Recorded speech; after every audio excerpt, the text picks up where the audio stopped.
Hello everyone, I'm very glad that you listened to my story. Please give me a follow and like the video if you enjoyed it. Feel free to comment and provide feedback so I can improve the sound quality. Yes, we invite you to listen to part 4 of the series. Chapter 101, Imperfect Combustion. Another request here.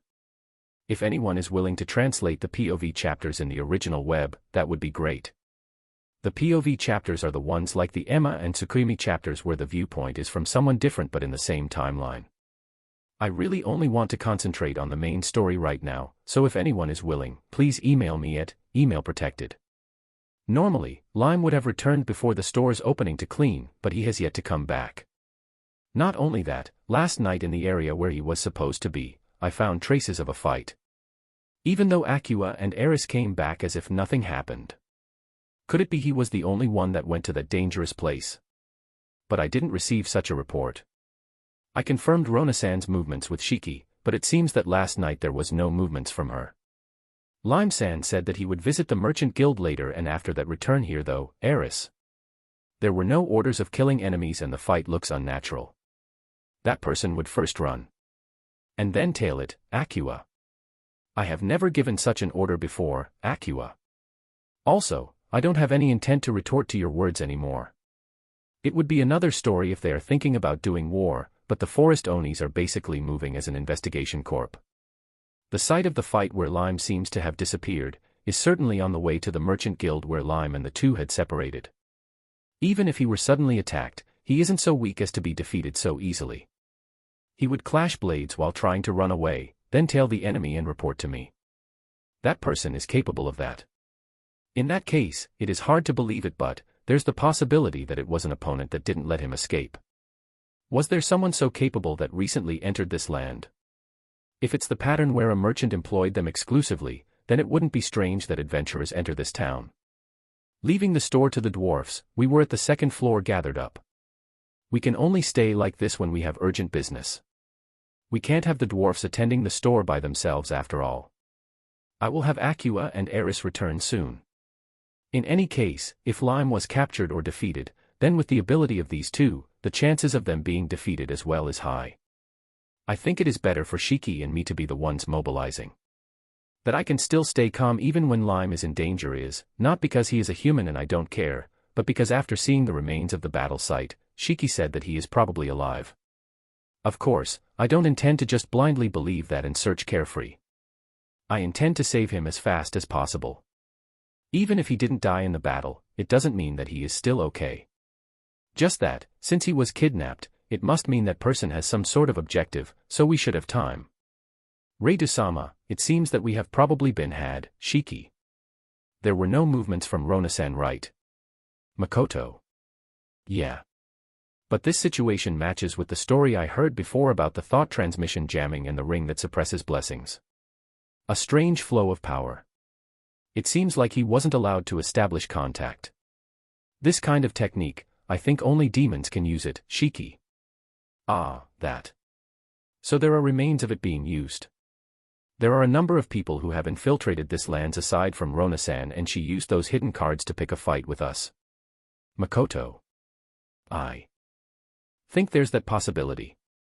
If it's her, she would be able to do things like that while having a handshake, Shiki. Is there anything else that can tell us his location? Makoto. I have found the magic power of a person of interest. The Academy's librarian, Eva. For some reason, the magic power of her was in the scene, Shiki. Eva-san. It is certainly a person I didn't expect. That isn't a place a librarian like her would be walking in the middle of the night. We are somewhat acquainted. But since the time I met her, she has only shown me her front as a librarian and Ruria's sister. In times it even feels unnatural. It looked like she was fond of rumors though. I didn't really feel any doubts of her. If there were any doubts, it would be when I first met her. Eva-san, huh? I don't think she would be able to catch Lime off guard, but if she was unrelated to the case and was killed because of her curiosity, then it would be pitiful, Makoto. In the first place, that girl who likes to silently read books, has a strange attachment to rumors. But those kind of girls were in my high school as well. The type that has her antenna up the whole time. The type that would definitely get dragged into something in time. In the current state where we haven't shown a single one of our cards, I honestly don't feel like Rona-san would make a move though. As expected, it isn't a situation where we can come to a conclusion yet. I also can't help but think that this is the work of demons. Let's have Akua and Eris return to the store while Reida-sama and I try returning to the scene, Shiki. You are right. Let's try going to the Academy's abandoned section, Makoto. When Shiki proposed that idea, the phrase, seen 100 times, surfaced in my mind. Looking for traces of the culprit. The place where Lime disappeared is in a street that extended from the Academy grounds to the Merchant Guild. The section was originally unused and it was a street with almost no uses, so the popularity of it was practically nil. But he was investigating the inside of the Academy grounds. The popular abandoned building that is no longer used. Correctly speaking, an area that has been scheduled for redevelopment and is prohibited the entry. If we are going to be investigating, that is the place to go to. For now, let's begin from the actual spot. We might be able to find something new, Makoto. Understood. In that case, Akua and Eris return to the store.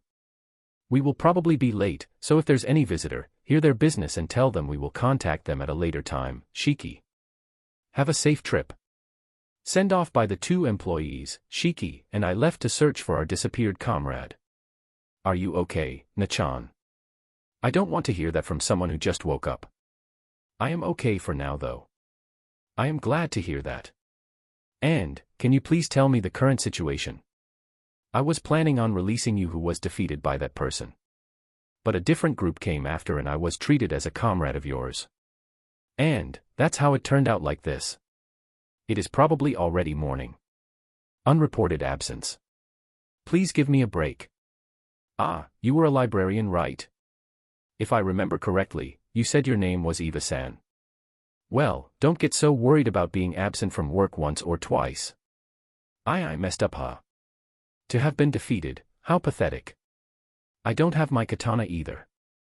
I can't face sis and boss now. Wait, Eva. And why do you know my name? And even my job, Eva. Ah. I am Lime Latte. An employee of Kuzunoha Company. You are an acquaintance of Reida-sama, right? In that case, I know at least your face. As an employee, Lime. While making a light self-introduction, my eyes finished grasping the surroundings. A prison. And judging from the confined air. This is underground. There's a sour smell and I can feel the presence of small beings all around the place. There's probably bugs crawling around. The persons in here are me and the librarian woman. This is the woman that boss asked to investigate just in case. For now, I don't have any definitive proofs, but based on my intuition, this woman is planning something. I also don't know the reason why she was in such a place yesterday. It is at least not a route where people walk at night. She is trying to hide her uneasiness by maintaining a calm face, but she isn't that composed. It seems like this woman is weak to bugs. And yet, she is just clearing her ears and even when she feels their presence, she isn't distracted. I can't see disgust either. I can tell that she is quite uneasy on the inside. I check my whole body. The katana that was more important than my life and most of my equipment has been confiscated. Deciding that I should get them back at all cost, I confirm the equipment that is still fine.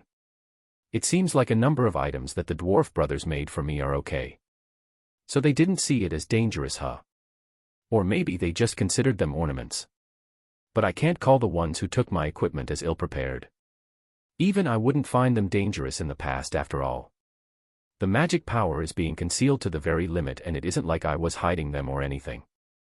The bangle in my right wrist. This is actually a weapon the dwarfs made. I voice the small phrase that serves as a key. A faint and inconspicuous light wraps around the bangle and my right arm. In an instant, weight is felt in my hand. A sword materialized in my right hand. That is Eva. Shoo. Don't talk so loud, Lime. I can understand her surprise. But I want her to at least think about the current situation. Right now, our interests should match. The interest of escaping from here, that is. It is a lie that you are an employee, right? Eva. She must have felt something from my swinging gesture.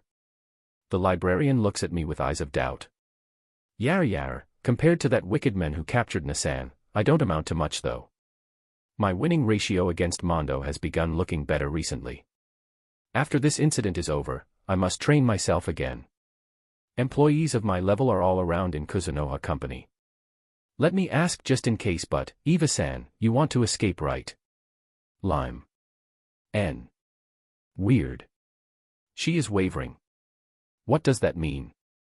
Is it possible that this woman is related to the people that incarcerated me here? If it is an internal fight, then the story would be different, but this place is the Academy's abandoned section. The bunch that are making this as their base are quite the organization, Eva. Heh, those words hold more strength than mere speculation. What are you trying to say? Lime. I mean that there are people inside the Academy cooperating as well. Even if I escape from here, I am just a mere librarian. The situation wouldn't really change, Eva. Even though your life is most likely in danger, you really say quite the composed things. Well, it is certainly true that there are suspicious people roaming around inside the Rotsguard Academy. Internal cooperation is probably necessary after all. Well, from now on we will be making clear which ones are in that side. I will do that while I get my katana back. What you say is true. In just a few days later, they may catch you again, Lime. Also, you were defeated by that person. And it was completely one-sided even from my untrained eyes. Not only could you not defeat that person, you couldn't even escape. Right. Eva. You poke where it hurts. Certainly. I noticed that I couldn't escape, so I clenched my teeth and fought, and was defeated. It wasn't a half-baked strength that would let me say that. I could beat that person if I fight next time. Just like when I was defeated by Sis and Boss, I felt despair. That brat was a bit older than Boss. Probably the same age as Shiki-san. But having so much power, that person should be famous, and yet, I haven't heard anything about this. Just like you say, if that thing is there, it is over. But relax. That person is not here. I have also played some cards of my own. My actions stem from a possibility of success, Lime. I am not someone that just gets defeated and lets it go. If there's something I can currently do, I will struggle. That's something the present me has decided. Currently, that bastard is not around this area. To get into action, this situation is convenient. Even if I believe in that, it doesn't mean the danger I carry will change. If you are telling me you will save me from here, I wish you could take the trouble of sweeping out the guys that are making the Academy their nest as well, Eva. She makes quite the unlikable eyes. Eyes as if appraising you. I can't help but think that this librarian Eva has too many discrepancies. Is this her real self? In that case, to be in a place where so many people gather. She at least doesn't give me the impression of a librarian. This woman, is she hiding her position as a noble, or is she a fallen noble? Somewhere around these two options maybe. In that case, her name is probably fake as well.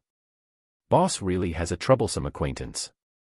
This kind of things are what Tomonezen likes, so taking care of it immediately might be a bad idea. She is also an acquaintance of Boss, so it makes it even more complicated. Take the trouble, huh? Well, I do plan on showing them my gratitude. What merits are there to go to such lengths? Lime. Even if I have quit being an adventurer, I don't like doing things for free. Right now I am someone that's working under a company. If I am going to do work, I should get a reward, or in the future it will become troublesome. If your background is truly that of a personnel of Kuzunoha Company, I can provide beneficial information for your master. And if you really crush the organization that is extending its hand to the Academy, Eva. This organization, huh? This woman, she definitely knows something about this bunch. Boss would get angry, so I will probably have to ask Shiki-san to peek inside her head a bit in secret. I don't know her connection, but I can see that she knows enough to fear them. This is definitely the bunch Boss asked to investigate. There's no way a simple librarian would know about such an inhuman bunch. Eva, huh? At this rate, it feels like I will have to investigate in detail her little sister Ruria as well. But in this situation, I can't just carelessly refuse and create enemies that might get me from the back. Extending its hand to the Academy, and Lime. I promise you an enormous reward, Eva. How fishy. Seriously.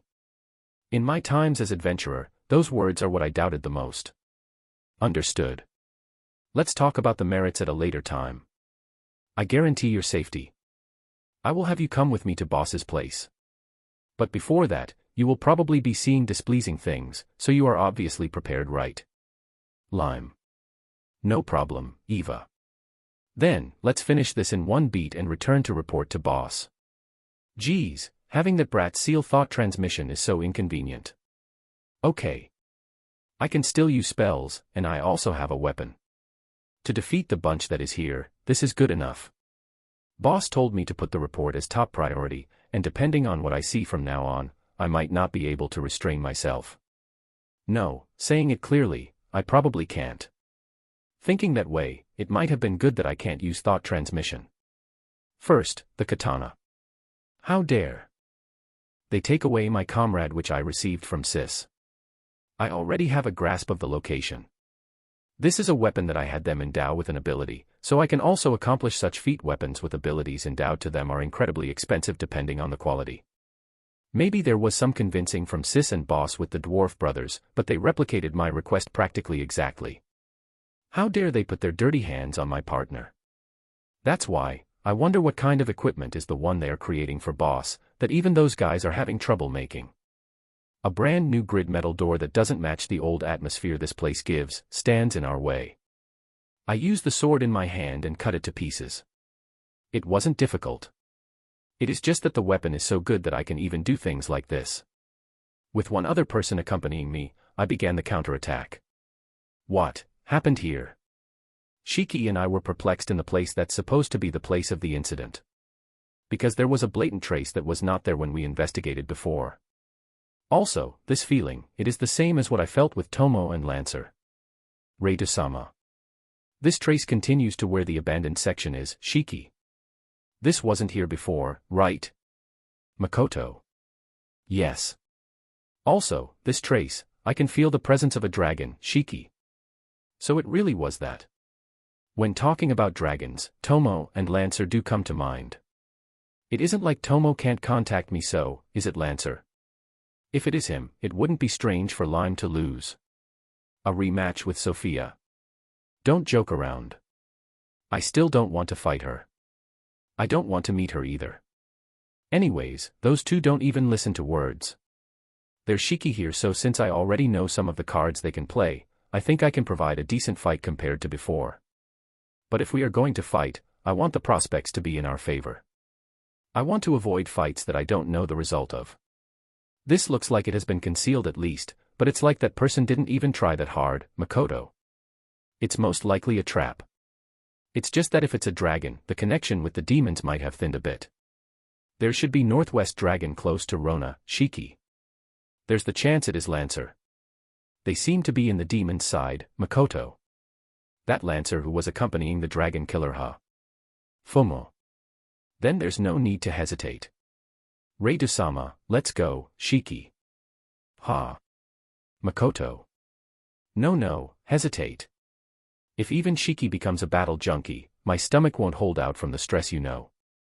If this path leads to Lancer and the dragon killer, isn't that a nice chance?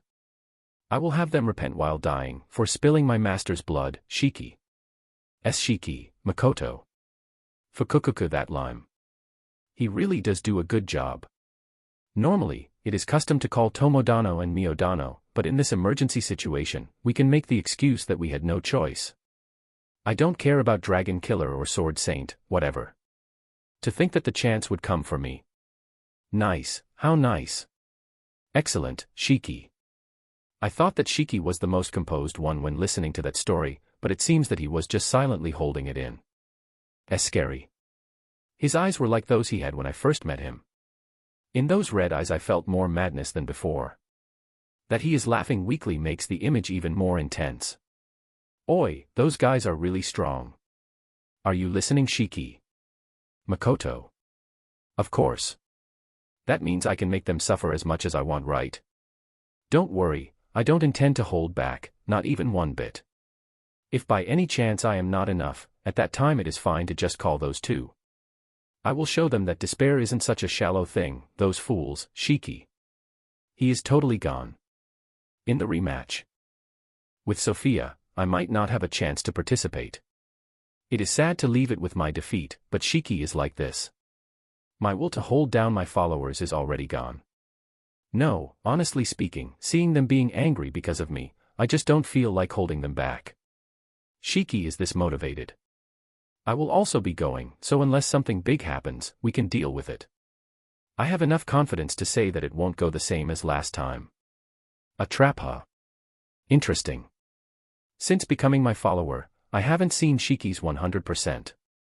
When training with me, it is mostly counterspell training after all. After doing a pact with me and learned several things, I haven't actually seen him fight. In the Forest Oni's training, Shiki doesn't participate either. No.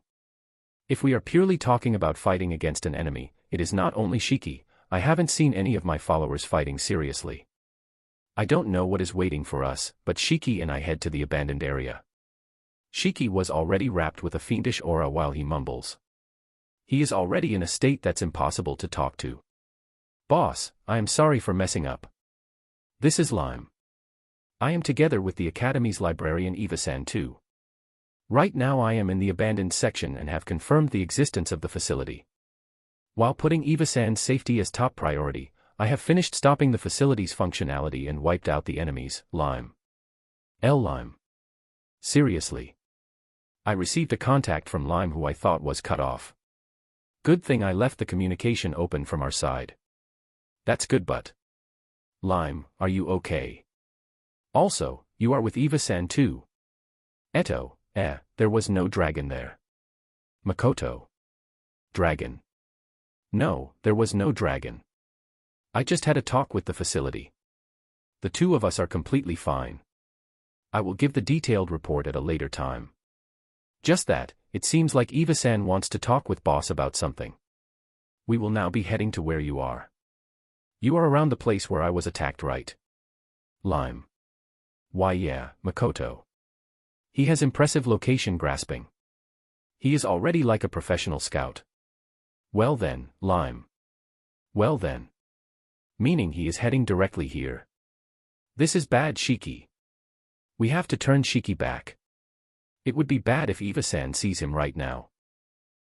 My mind is a complete mess. Shiki, Lime is coming back. It seems like he has already finished dealing with things. Oi, return Shiki. Switch off. Stupu. Put away that fiendish magic power already. Smile. Smile. Makoto. Lime. That guy, that gooey. Shiki. Are you listening? Switch. Makoto. Having me psyched up so much and suddenly saying, I am back. Just who does he think he is? Why can't he just wait obediently, that guy? Shiki. No. There was no dragon. A mistake. It was a mistake. Makoto. Before Lime returns, I try to soothe Shiki into returning to his academy mode. It's been a while since I have had such a high difficulty mission. Reiduha. I won't take his words about being a merchant to heart. But it is certainly true that I didn't feel a single bit of hate towards demons. I didn't even feel like he had an objective like the dragon killer who joined hands with us. Normal, it was truly normal. Are you telling me that boy interacts with demons as if he were talking to a foreign human? Rona was lying silently on the bed at the room addressed for Karen Frost. Her eyes were also closed. But inside her head, she was trying to put in order the vast amount of unexpected information. Her main job as a demon general is to gather information and bring it to practical use. At times she also proposes plans and tactics. In terms of battle power, between the 4 demon generals, she is 3rd place. But she doesn't really mind it that much. Because she considers that as long as she can be of use to her master in her specialty, then that's good.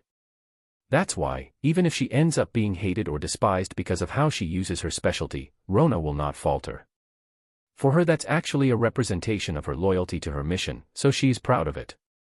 His ability as a teacher in a human academy is too deviated.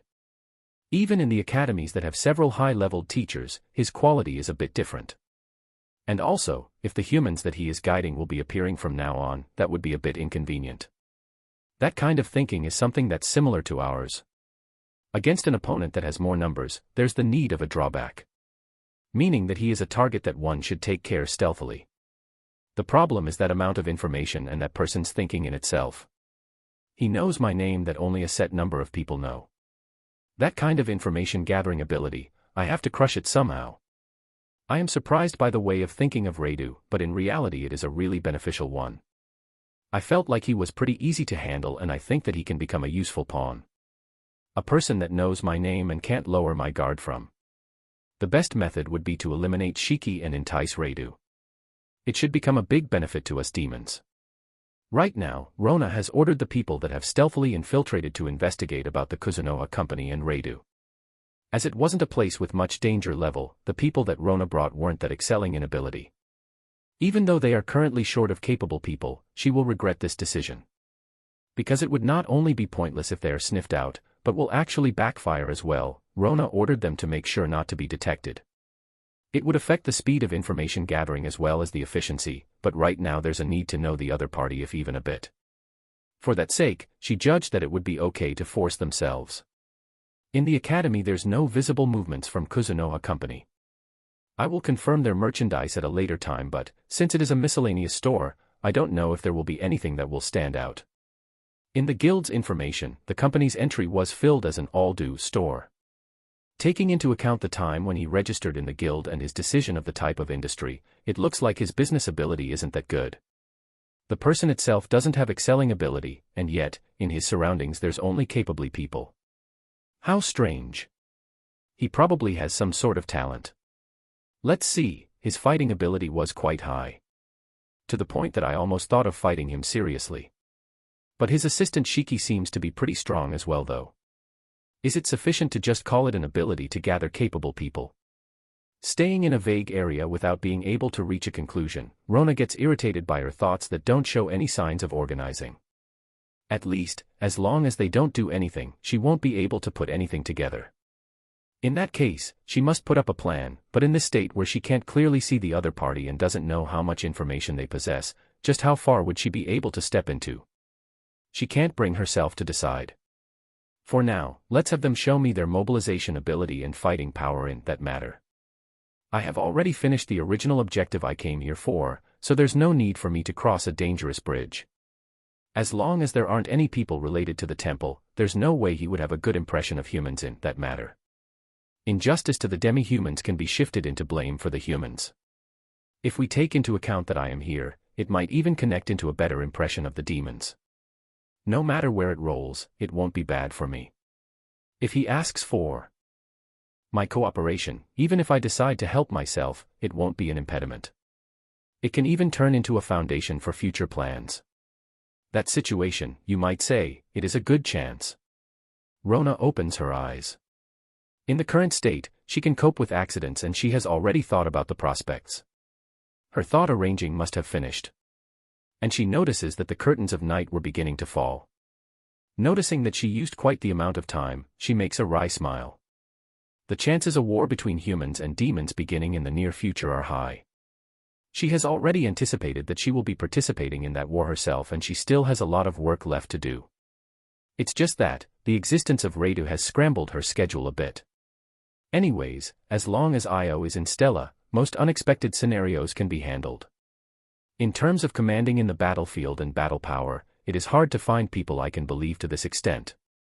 Even when I think about the current scale of the battle, we have the human Sophia who is the number one in the list of strongest, so as long as we have her in our hands, the attacks from that side will be less without doubt. Also, it would be perfect if we could just learn the identity and gauge the power of the devil. The stage is moving exactly as our Lord has written. If the devil is Radu, then things would turn easier, but as expected, there's no way it would go so smoothly. The battle ability and magic scale, the information is not that reliable, but we also gathered information about its appearance. If we put aside the gender of Radu, it would be that coat only. A red and blue vestment. If we take into account the parts that look the same, that's the only part that matches. Ha! If I just suspect of him because of that blue coat, my intuition is growing dull. Even though I intended to not be infected by that stupidly peaceful atmosphere at the academy. Geez, let's just rest for today. The time she learns that Radu and the devil are the same person seems to be in a later future. Chapter 102, Lime's Report. Announcements everywhere. First of all, the bad news. It's that time of the year, exams. That's why my pace is slowed. I won't go as far as a hiatus like before, but do expect them in a slower pace. Now for the good news, the side stories and POV chapters translators have been decided. Doesn't mean we can't have more than one though, wink wink. Side stories, http://kyoptionslibrary.blogspot.ca. POV chapters, http://torytranslations.animeholics.org. Clap clap asterisk clap. Report of the Rotsgard Academy's sector redevelopment plan. While in the said investigation, I encountered an unknown person. Its height was about 1.70 m, thin build. Silver hair and black eyes. With an unsettlingly orderly face, it smiled. Probably a man. His features were human, but he is most likely not. What should be pointed out is his overwhelming battle power. I failed to escape, so I decided to escape in the middle of the fight. He activated a ring-looking tool and the thought transmission was sealed. Unknown if there were any other effects. Not even able to see the boy's true ability, I was defeated. I was somehow able to hit him once and was successful in marking him. P.S. In the middle of the fight, there was a scream of a woman. I later confirmed that she was the Academy's librarian, Eva. Lost my consciousness and woke up restrained in an underground ward at the area I was investigating in, popularly known as the Abandoned Sector. Confirmed that the librarian Eva was also restrained like me. After confirming the situation, I decided to escape. I confirmed the will of the librarian, guard her and have her accompany me. There's the chance that Eva is a noble. This is a speculation based on her speech and behavior. Being in the facility of the investigation target, I have confirmed that the organization is medium-large scale. Confirmed. About the reality of the experiments in my investigation. The various experiments, also known as research, were inhuman just as predicted. I was unable to find a single test subject capable of recovering. There were mostly demi-humans, but I was also able to find few humans as well. There was no reaction from my marking and have judged that the aforementioned boy's location is unknown. Determined to continue my mission. Taking into consideration the target's danger level as well as its immediate battle power, I decided to promptly dispose them. Because I was in a state where thought transmission was impossible, I followed my own decision. In the midst of disposing, I didn't find the aforementioned boy and there were no signs of reinforcements either. I completed the disposal in a prompt and quiet manner. Setting up traps and surveillance, I escaped the concerned facility along with the librarian. For now there's no movements from the remnants and was unable to pinpoint the ones cooperating from within the academy. I intend to pinpoint them in my future investigations and will report. That's all. P.S. I wrote something I am not used to in haste, so please do forgive me for its imperfections. Lime. What's up with that last part, Lime? Also, your sign is pretty. I also have to learn to write my own sign. In things like contracts and statement of delivery it is necessary after all. Moreover, it feels like you jumped a lot of things when writing this. Also, if Lime was able to wipe out the enemy, he should have been able to easily escape from there. It's just unnatural to shift into force just because the thought transmission was sealed. You had Eva-san accompanying you after all. But, who is the boy in the beginning that Lime is treating as a kid? Lancer can be easily identified because he would summon swords out. That boy should have some sort of specific trait as well. That he didn't appear afterwards worries me. Isn't he in the organization as well? Also the fact that Lime was completely fine when captured. Just what was the reason that boy fought Lime? Even if he kidnapped Eva-san while at it, if I were the assailant, I would first take away the equipment of the people I captured.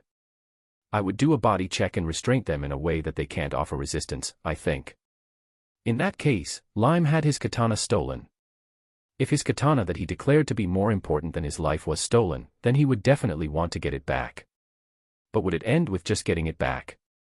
That Lime who got pretty angry just because I told him about Rona-san's distrust.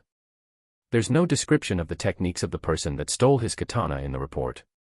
The experiments as well, there's no detailed content in the report. Just that, he said they were in a state where they can't be saved, meaning they are most likely dead. Just like what he wrote in the end, it is quite the sloppy report. Let's call Lime at a later time and have him tell me the report again in person. I don't intend on having him write another one. Reidusama, Eva-san says she wants to talk to you. Eva-san, huh? I, who was reading the report silently, raised my head at Shiki's words. I had Eva-san wait at the room next door. Well, I plan on having her stay here until Lime cleans up the related party from the academy. If she dies, it wouldn't be good for my health. Also, I have to ask her the reason why she was in such a place. After she was restrained, it seems like she acted together with Lime, but for someone who has seen how Lime dealt with things, her attitude is way too calm. For a librarian that is surrounded by books, this is too strange. If the other party has resolved herself to talk, then let's proceed. I don't like being in this room too much either. Alright. Having Shiki idle would be a waste. This is an unexpected outcome, but the situation has progressed. From now on, let's have Rona-san's cooperation and resolve this in an early stage. Shiki, I will hear what Eva-san has to say. I am sorry, but could you go to Rona-san's place and get her to help with the cleaning of the academy's related party along with Lime and the others? It is fine to tell her what Shiki thinks is safe to disclose, Makoto. Understood. Well then, I will go stir up Rona, Shiki. It feels like Rona-san and Shiki get along well. I wonder what kind of relationship they had in the past. While seeing off Shiki, I knocked the neighboring room's door. Soon after, a go-ahead came as answer. Eva-san seems to have prepared herself already. When I entered the room, there was a slightly exhausted librarian I am used to seeing. It's just, the eyes she is using to look at me right now were a bit different from usual. Those weren't the eyes of someone looking at an acquaintance. That's right, those looked like the eyes of someone probing your worth. It isn't as blunt as appraising, but it does make me a bit nervous. Thanks to Lime-sen, I was able to escape with my life. Thank you very much, Reida-sensei. It seems that he is an employee in this company, but he is pretty strong, huh? Eva. He was an adventurer before coming to work at my place after all. I was surprised when I received the report. I am glad you are safe. Shiki-san, and that man as well. Is there a rule that says you have to be strong in order to enter this company? Eva. By no means. It's just that you get to meet the strong ones by chance. And so, I heard that you had something to talk with me. Yes. You have probably heard the story from Lime-san, but it is about information and a reward, Eva. Wait, from Lime. He is currently pretty tired and has gone to bed already. Information and reward, huh? This is a lie. It wasn't in the report, but I have certainly heard about the information and reward directly from Lime. About the reward, well, if she is giving it to me, I will gladly receive it, but I am more interested in the beneficial information she has. Yes. I promised Lime-san when he was going to rescue me. The reward will be when the threat lurking in the academy is wiped out, but I can tell you the information now, Eva. Let's hear it. Yes. It's about the portrait of the two persons you showed me before, Eva. Sorry, I lied. The portrait you showed me and asked me if I knew anything about them. I actually have an idea, Eva. The portrait of my parents. It's the one I had Rhinon draw for me. I have been asking the people I am acquainted in the academy if they know about them. Of course, there were absolutely none who knew them. I have asked a number of people before, Eva, but I didn't even get an, I think I have seen them before. It's certainly very beneficial information for me. I can learn about the parents I wanted to know about after all. It is also one of the reasons I came to this academy. If my memories are correct, those two, one worked in an important post at a certain country for a noble and the other, I think, was a high-ranked priest in the temple, Eva. Noble and priest. My father and mother. I totally thought they were adventurers. This is pretty unexpected. Especially about my mother having a sacred profession. The image I have of her doesn't match at all. Noble and priest. In what country? I don't think Reida-sensei will tell me what kind of connection you have with those two, but is it okay to hear it? Eva. Benefactors. Well, I am not sure if I can ever repay that favor though. The ones that gave birth to me, the greatest benefactors of all. If they ask me if I can pledge filial piety, I would only be able to respond with an "I don't know, though." They didn't match the word parents. It's also discrepant from the setting I created of Wakasama in this world. I see. The last news of their whereabouts were from an adventurer, so this might be some kind of fate. Eva, please tell me what you know about them. It was a promise after all. Those two were in a satellite country in the already ruined Elysian. A small country called Kale Neon. The pair of noble and priest were supposed to marry there. Eva. Were supposed to? Yeah. They were unable to actually marry and were driven out of the country. There's talk that they became adventurers, but before anyone knew, news of them were cut off. Eva. Why were they driven out of the country? There's no detailed record of that matter. To begin with, Kale Neon received an attack by the demon race that was even harsher than in Elysian, and there's barely anything left of the king's genealogy. On top of that, the world is trying to completely forget the name of the country itself. Eva. Big invasion. The event where 10 years ago, the demon race ran out of patience and with the goddess whereabouts unknown, they marched south. I read in books that the result was a complete victory for the demon race. Even in a human academy it was written as a complete victory. I think that war was more close to trampling Kalenian's noble and priest. That's mom and dad's past. And that place is already a ruined country. If there's not even records of it, then trying to follow their tracks might be harder. Wait. That's right, in a country whose name has even been forgotten, a country where even the king's genealogy barely survived. Why is it that this librarian knows about this small country and noble? Was it written in the Academy's library? Why is it that you know about the noble and priest of a ruined country like that? Could it be that there's something like a poem that's being spread like a story regarding my parents? There's the possibility that they really did do something incredible before transferring worlds, just like I first thought. There are a number of books that have information regarding Kale Neon. Eva. A number of books, she says. In that place that holds so many books which you wouldn't be able to finish reading in your whole life, and that's all she has to say. Well, I did know that Elysian was one of the 5 major powers that were destroyed by the demon race, but if it comes to every single one of the small countries surrounding it, I don't even know their names. And in truth, this is my first time hearing about Kale Neon. A number of books, huh? As expected of Eva-san. You really do know the library well. No. It is certainly true that there were a number of books regarding Kale Neon, but there was not a single bit of information regarding those two. There's a different reason as to why I know those 2 Eva. A different reason, huh? Is it okay to ask? You already know that Ruria and I are sisters, but you don't know our family name, right? Eva. Yeah. There are many who don't have family names, so I didn't think it was strange to not mention it. We did have. Now, no, for the time that is to come, we are in a position where we are not allowed to say that name, Eva. That doesn't sound peaceful. In the fight against the demon race, our parents decided to escape instead of fighting. In the end, the only ones who managed to escape were Ruria and I. Moreover, even when we were nobles, to be alive after our own country was burned down. We were pushed with the brand of cowards. Eva. Eva-san was a noble, huh? No, with how she speaks, there's the chance that she still thinks of herself as a noble. The nobles of this world have the duty of protecting their land.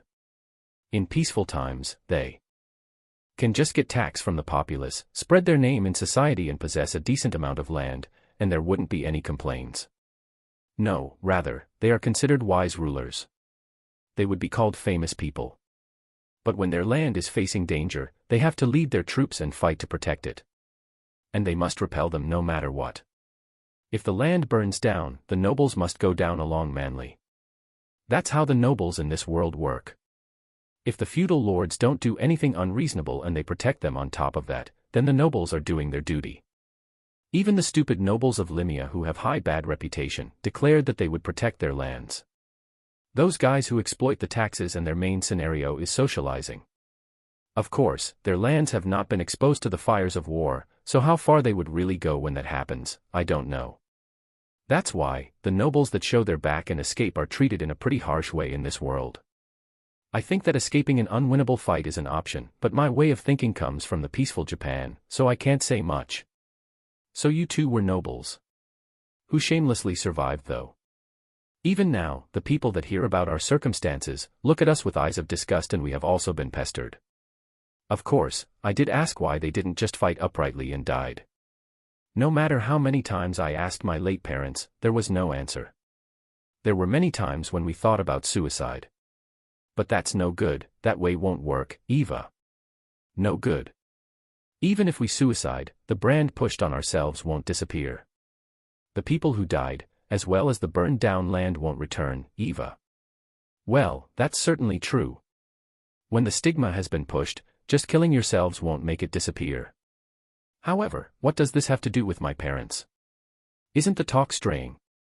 That's why I decided on getting it back before dying. The country of Kale Neon, no, even if it's only the lost Anslin territory, Eva. Kale Neon. Eva-san and Ruria are from the same country as my parents. Anslin must be her hometown. But this is absurd. They have no allies. With just the two of them, what is it that they can do? No matter how I think about it, I can only picture them dying in vain. Dangerous. That voice, if that was really Eva-san's voice, was I going to be used by her for the sake of that plot? No, well, this is such a reckless objective and there's no way I would go along with it. Yeah, probably not gonna happen. What a grand thinking you have there. I see, Kale Neon was Eva-san's native country, huh? I understand now. Thank you very much for the important information. No, I still have more information. Please listen, Eva. What an unpleasant pause. Could it be, she hasn't given up on having me cooperate? If she is going to continue giving me information, well, there's no loss in that. The talk with the fallen noble Eva continues. Chapter 103, Full Guest Night. In the silent night, I was alone in my room. What Eva-san told me, the report of Lime, the information request of the demon general called Rona-san.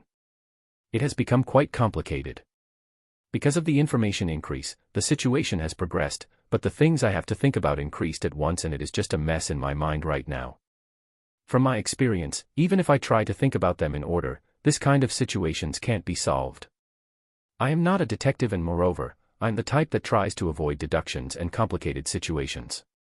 I am okay when dealing with them one by one, but if they all come at once, my reasoning ability gets frozen, or more like, I want to throw them away. This is one of my weak points I want to fix. I wanted to try writing it down and see how it goes, but it's just not going well. How troublesome. If things are like this, maybe it would have been better if I heard Eva-san's talk and deal with it at that time. But she is someone that's not related to the company nor Rona-san. Also, there's no proof that all she said was true. I really think that returning to my room to rest was the correct decision. Yeah, let's stop. Thinking about this by myself will not solve anything. Instead of thinking by myself and ending up making a wrong decision, it would be better to just wait for Shiki to return and have the two of us think about it, even if I have to sacrifice my sleeping time. In that case, let's arrange what Eva-san told me at least, while waiting for Shiki's return. She is a human that came from a small country which was destroyed by the advance of the demon race. To my surprise, it was the same country as my parents, Kale Neon. Dad was a noble in an important post, while my mother was a priestess in a temple of the goddess. I don't know how important a priestess is, but hearing about having an important post, I think they were from a pretty well-off family. If things played differently, I might have been born as a noble's son. Oops, right now's not the time to think about that. And so, Eva-san was a survivor who abandoned her land, even when she was a noble. It seems like she is recklessly wishing for the revival of her household, but since she didn't have anyone to help her, she was in a despairing state, is what she told me. It seems like she didn't know my parents personally. There's a reason why Eva-san didn't choose suicide and decided to chase after a reckless dream. That was what she told me after being exposed to humiliation and contemplating suicide. There was a time when she was temporarily in an unstable emotional state. I think that's only natural. While protecting her little sister Ruria, they without doubt passed bitter days. As a result, Eva Ansland and her little sister enclosed themselves in their own world, and doubted and rejected everything that came from the outside world. I can't even imagine how serious the situation was, but anyways, when Eva-san began to doubt even the goddess, that organization made contact with her. They told her that there were many who were from satellite countries of Elysian and those who were believers of the goddess from Kale Neon, so I could understand that Eva-san throwing away her beliefs is something quite considerable. That goddess, she is even hopeless with the humans that believe in her. If I remember correctly, she said that the invasion of the demon race happened while she was taking a nap. Organization. That's something that made my mind worry. It seems to be a group that holds enmity towards the goddess, but their scale is unknown. Only thing I know is that it seems their rules are pretty strict, and if there's even a sign of betrayal, they would sever connections and dispose you. It is a system structured of secrecy, and there are many inside members that don't even know the faces of the others. It seems that it just goes as far as having means of contact, and only a limited number of members know as much as their background. It is probably something like a secret association. But to be erased just by showing signs of betrayal, things like false accusations won't occur. Oops, my train of thought got derailed again. Keep in track, keep in track. The surprising thing is that their members are composed of humans, demi-humans, and demons. The race didn't matter. There's varied types of information flowing and shared, and it seems like the influence it has as an organization is pretty high. What I have clear is that it hasn't showed its face in public, and it doesn't have connections with any power, or maybe it has connections with all powers, it is uncertain. In the war of humans and demons, there might be a chance that this organization will intrude as a third power. I see, if you have connections with such an organization, it wouldn't be strange to have one or two dreams. Eva-san didn't tell me, but she probably witnessed the power of that organization in some way. She at least witnessed something that made her think it would be possible to restore her land that has been ruled over by the demons. I can tell that they have power, but since there's no concrete show of it, it feels more troublesome than a country. In my previous world the politics were pretty muddy on the inside, but in this parallel world, the essence of people doesn't change, huh? Thinking about it in this world's common sense, having humans and demons, who have a history of strives, join hands is just impossible, unless I think of it as, the enemy of my enemy is my ally. In this case, the enemy would be the goddess. Because it seems to be an organization that hates the goddess after all. No matter if they accomplish their objective or if they break down, later, I think it would return to a relationship where they hate each other again. To borrow the strength of such a dangerous organization, Eva-san, even when you look composed, maybe you have actually been engulfed by madness. And so this time, seeing Eva-san together with Lime, she was about to be disposed. Since she felt her life was in danger, she requested protection from us. In this current matter, Rona-san told me that since there were victims from the demi-humans and the demons because of the humans in human researches, she wants to investigate and save the ones that can be saved. This is just an assumption, but she probably showed me that in human scenery to make my emotions turn into the demon's side and control me that way. Because if I am shown only the good side of one of the camps in the war, it wouldn't be strange to hold a prejudiced view. Afterwards, they might come saying that for the sake of stopping this inhuman acts the demon lord dispatched a general, and have me think that they are sincere people who possess goodwill. From what Shiki said, Rona-san is a person that uses artifices after all. Someone is getting closer. I, who was trying to put in order what Eva-san told me, feel a strong response. In the past, from my experience when I was thrown into the battlefield and had to fight the dragon killer and was even seriously injured, I was able to learn how to gauge the ability of someone from the Sakai I expand. The standard right now is Shiki. By reducing the targets, I am able to expand it to a certain extent, and now I am able to activate it practically unconsciously. In a place like the wasteland where there aren't many people, I can reduce the conditions even more and use it more conveniently, but this place is the Academy Town. There are a lot of people here. The weakening, Sakai, I use in my lectures, there's no other people around, so it is easy to use. It is proved that I haven't mastered this skill yet, so I do feel bad about it as well. Boss, it's him. The brat that treated me as a beanbag is approaching. Without knocking, Lime opens the room's door and urges me to be cautious in one breath. For now, that boy seems to have some sort of connection with that organization. Since his looks are similar in age as mine, it should be fine to call him boy. To be 1.7m, so jealous. No. Anyways, his power seems to be at least Shiki class. Lime, you can step back. No, can you please call Shiki here? Makoto. No. I may not amount to much, but please let me participate. Lime. Yua. Suddenly, two women enter the room. Two women I know. My followers, Tomo and Mio. Why are these two in Academy Town so suddenly? And they are also strangely hurried. Isn't their timing way too good? Could it be I am under surveillance? Tomo, and even Mio. What happened? Makoto. So you are all right. In that case, it is a relief for now, Tomo. Oh. And now they are showing faces of relief. Could it be that the boy approaching is the reason? He is pretty close now. But it doesn't look like he is going to attack. There's not even signs of him using magic power. Is the reason of all this the one that's approaching here? Makoto. Yeah. I don't know of his reason of contact, but he is a bit of a troublesome 1-inch, Tomo. For Tomo to use the word troublesome. That would be harsh for Lime to handle. Or more like, does she know about the other party? Lime, retire, Mio. Mio Nezen, that's a bit too much, Lime. Lime, people have their respective roles. Even if you are here, you would only be a hindrance. If you are vexed by that, you should go train yourself more, Jana. This time just step back, Tomo. Sis, Lime. These two are here, Lime. Be relieved. And it isn't like it is set that we will be fighting anyways, Makoto. Boss. Understood. Please be careful. I will be excusing myself now, Lime. He was biting his lips. Even though he is a person that doesn't usually show his emotions on his face. Maybe he was quite mortified by the fact that Tomo told him to step back. He is a person that has a lot more talent and sense than me, so he is most likely going to get stronger again. The person in question is standing at the entrance of the store. Why? After a while of stopping, he once again moves. The sound of asterisk pinpon rings inside the store. Even when the store is closed, there is a button set in case of urgent matters. It is the sound of that. Of course, when it is used for pranks, I have made it so that they receive a fit punishment.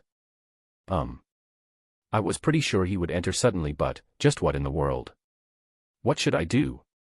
I don't think he just came to buy medicine. I even thought the store's glass would go boom. This is not what I expected. Waka, don't let your guard down, Tomo. Tomo is still looking pretty cautious. Just what big deal is coming? Well, no choice but to see. Tomo, Mio. Come together with me, Makoto. The two nod silently. Heading down from the second floor to the first, I open the door. A silver-haired boy, just like Lime's report, was standing there. He looks the same age as me. He is around 1.7 m, just like the report as well. In this world, 1.8 m is the average. If his age is just as his looks tell, he still has room to grow. His attire is a white shirt and what looks like denim pants. He is wearing his shirt in a rough way and has quite a few buttons unfastened. Skin white enough that it looks slightly unhealthy, was being shown by his exposed chest. Do you have some business this late at night? I decided to ask his reason normally. Yeah, nice to meet you. I am the master of the Adventurer Guild. Since I ended up being rude to Lime Latte who is working with you, I came here to apologize. Can I please come in? Ha. Curiously, Tomo, Mio and my voice overlap. The guild master narrows his black eyes and shows a full smile with his arms crossed on his back. There's not a single shred of hostility. In a situation where I am already filled with information, here comes one more. It looks like I am heartlessly being given more information to arrange. Chapter 104, Dangerous, Dangerous. That was actually just a front. But that guy was incredibly strong. I was so surprised. Look, I got a bit cut here, see. Also, that katana had an amazing endowment. I still haven't been able to release the carved seal it gave me, you know. Well, at first, I was planning on just patting him lightly. But there were other guys coming, so I was troubled. I unintentionally defeated him. It may not serve as an apology, but I did leave some traces that were easy to follow and I gave him a protection spell, so his safety was assured. With a strangely amiable smile, the so-called guild master entered the visitors' reception room. It was late at night, so I had Mio pour tea and now the three of us are facing him in our seats. Shiki has not returned yet. The talk with Rona-san must have prolonged. This was an apology to Lime, so I was thinking about calling him, but he soon said that was only a front and turns over his sleeve, showing the faint remains of a wound in his elbow as he happily talks about it. Also, he really talks a lot. He is a person I just can't understand what he is thinking. I get a feeling he is trying to explain that the fight with Lime was kind of an accident. He is fast talking with a smile on his face, so just trying to hear him out is a chore. And well, about the real reason I came here. Ah, that's right. Hey, the kimono nezen there, this place has a peculiar fruit, right? Can you bring those two along with the tea? I haven't tried them yet, you see. The topic also changes so often. He looks the same age as me, but looking at his way of talking and behavior, I feel female-like characteristics. But, how to say it, he is a person that just engulfs you in his pace. I don't know if this is part of his plan or what, but he is blurting out a lot of information. For example, the words katana and kimono. Moving the corner of her eyes in a displeased manner, Mio doesn't get up from her seat and just glares at him. But he doesn't show a single trace of being agitated by her intimidation. I exhale once. Mio, please prepare them for him. Understood. Please wait for a bit, Mio. Aya, I am looking forward to those.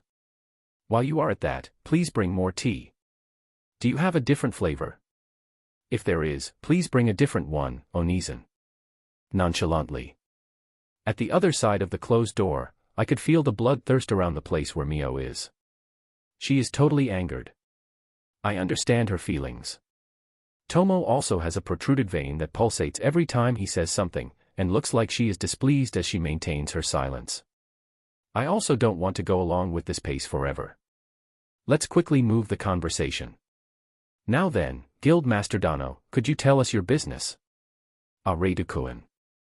No, should I call you Makoto-kun? Calling me Guild Master Dano, don't treat me like a stranger please. There's also no need to use written communication. I am not a human after all. Sadly, I don't understand what you are trying to say. Ahahaha, so cute Makoto-kun. Your writing is crumbling a bit, you know. You are unexpectedly the panicky type, huh? Just talk to me normally. You can, right? I tried my best to answer normally, but it seems I still showed my agitation. I still have a long way to go. But, this guy, just what in the world is he? Even if it is true that he is the guild master of the Adventurer Guild, there's no way there's someone that can know so much about me. Also, the guilds are a system that has been in this world since long. Even in the books I read at the library, there were descriptions of the Adventurer Guild that was born in Elysian. In short, it is clearly sided with the goddess. In that case, I have already been found out by the goddess. Fufufu, that face. Could it be, you are thinking that your existence and information has been exposed to the goddess? He can even read my mind. Bullseye, huh? You can be at ease. The goddess has not grasped your present condition. Well, she is guilty of a lot of things after all. She is currently in a situation where she can't move much. At that rate, it is probably going to take a while to make the groundwork. You, what are you?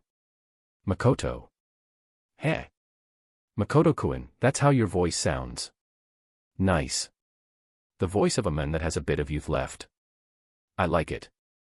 That's right, if I remember correctly, Makoto-kun was a high school student. Still being a student, it must have been hard on you after coming to this world, right? What's up with this guy? Seriously, what's up with him? He knows all my details. Not only that, he certainly has information of my previous world as well. I began to feel uncomfortable at the boy that has been talking to me since the beginning with a smile on his face.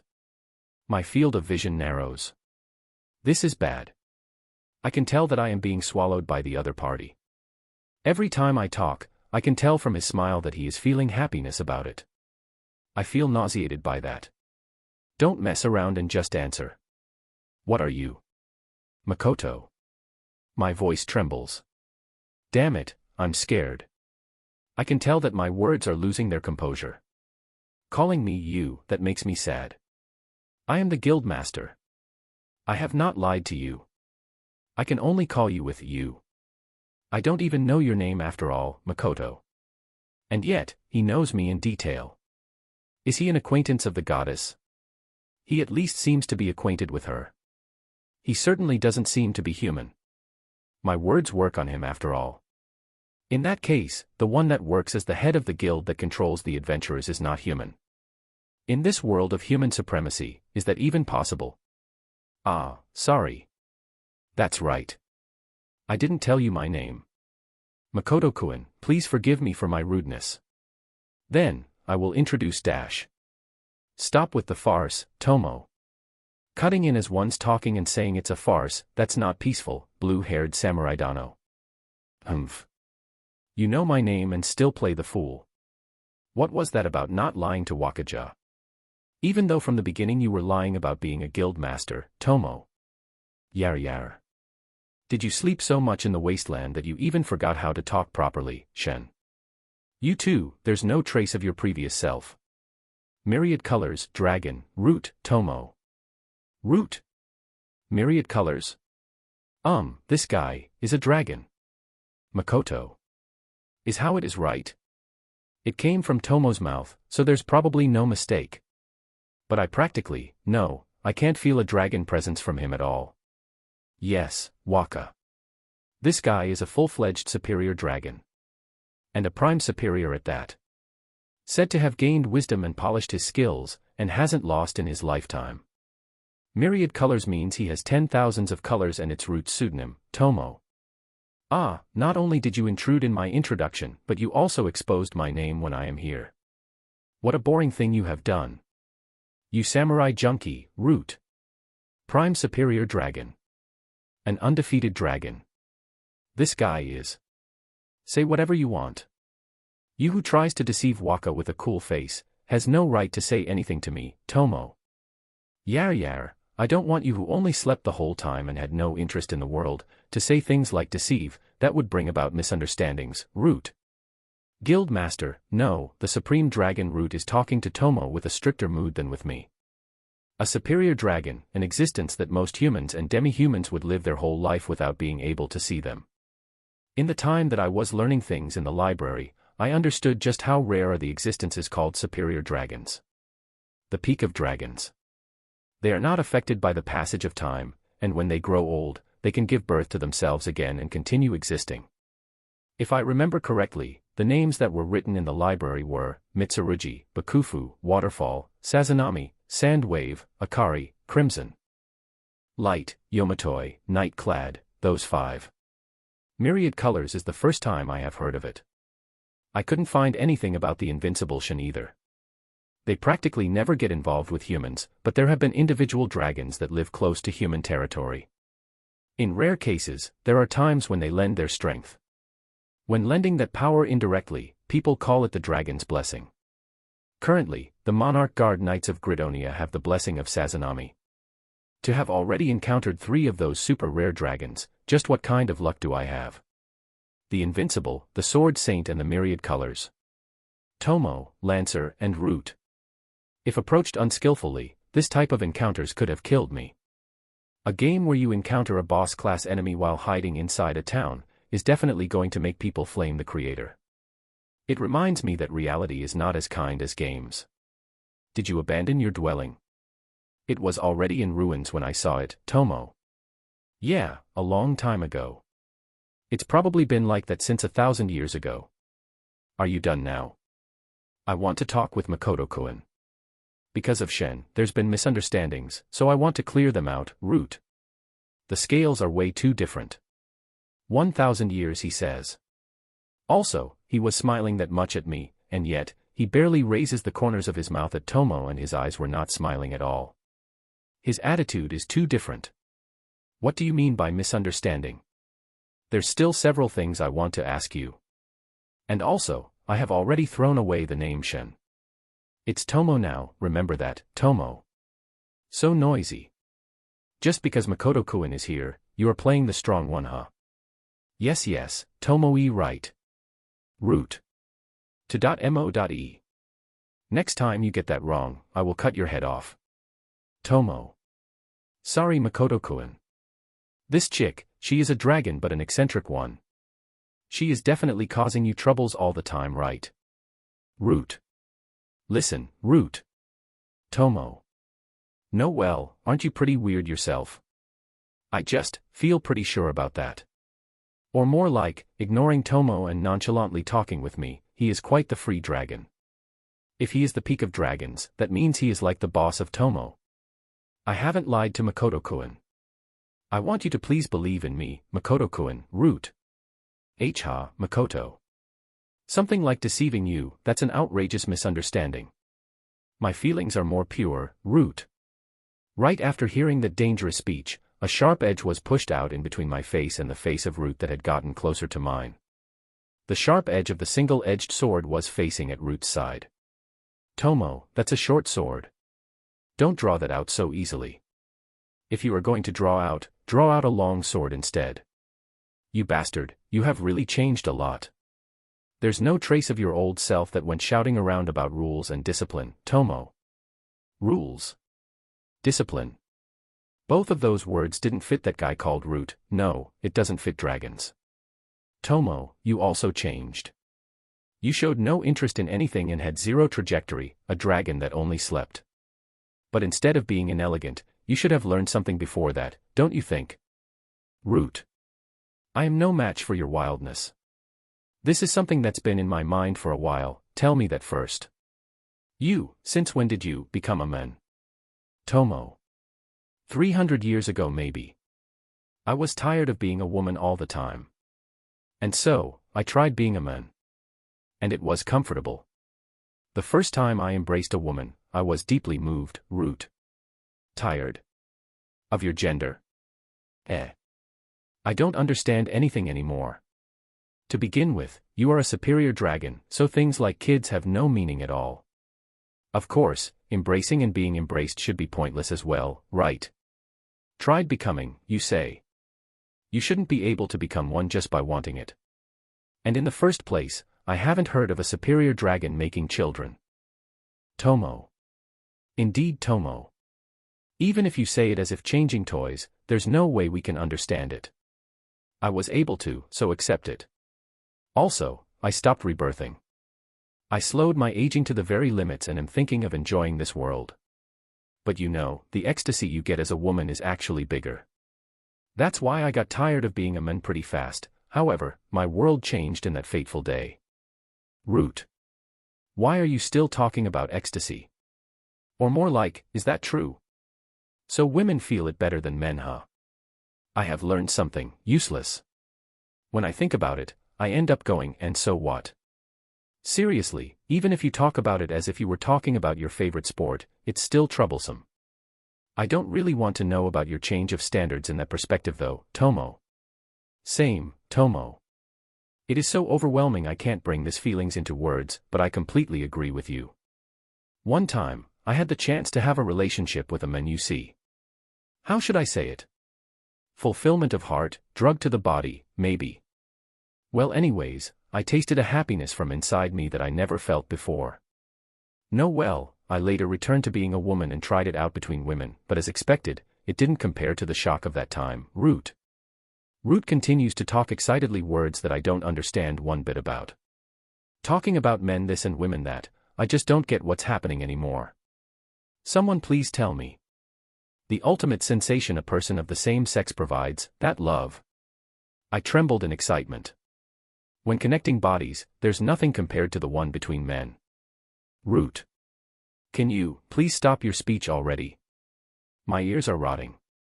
My brain is also in danger. From what I see, Makoto-kun is inexperienced, right? Don't worry, I also love those as well.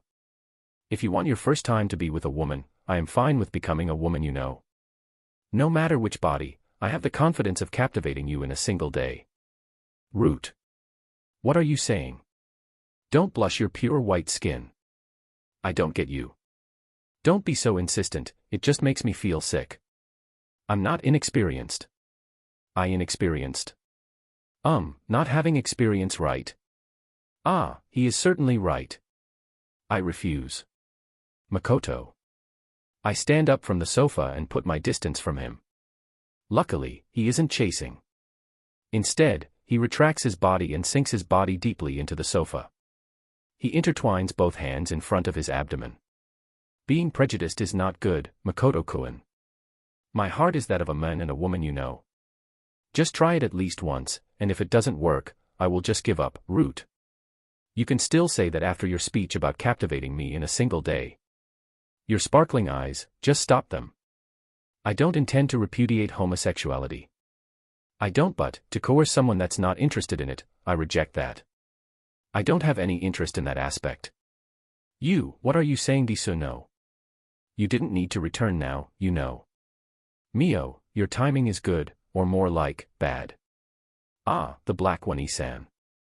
Thanks for the tea and fruits, Root. Root is being Root and just getting happy looking at the contents of the tray Mio has. What were you intending to do with Wakasama? Mio. I was just seducing him a bit though. Root. Lover's tiff. Mio. Because he is free. There should be no problems in me putting myself as a candidate, right? Root. Mio silently places the tray to the side.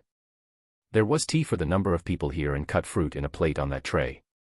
If you leave them there, I can't reach them though, Root. Tomo-san, this thing seems to be a dragon. Is there a problem if I do him in? Mio. Pretty impressed that she could tell he is a dragon. After being told and concentrating on it, I can certainly feel it a bit though. But to see through him immediately, as expected of Mio's instincts, terrifying. Well, let's see, this has to do with Waka's chastity. We can't let that happen. Mio, of course we do it, Tomo. Ra. Tet, even Makoto-kun. Root. I can tell that those two are going into combat stance. And I also do the same. This is one guy I have to repel. 100% for my sake. Root, I will at least hear your last will. There won't even be bones left, so I will engrave it in your grave, Tomo. The meat of a superior dragon might be tasty. I will at least let you be of some use, Mio. This is a threat like no other. I am sorry, but I will be bringing my all to eliminate you, Makoto. Wait 1 second. 3 at once is impossible. In the first place, today I didn't come here to fight. Come on, calm down you 3. Sorry, I messed around too much. Please let me fix the misunderstanding seriously. I beg of you, please, Root. Root lifts both hands and signals his surrender. Just how serious is he really? It's the first time I have met someone of his type after all.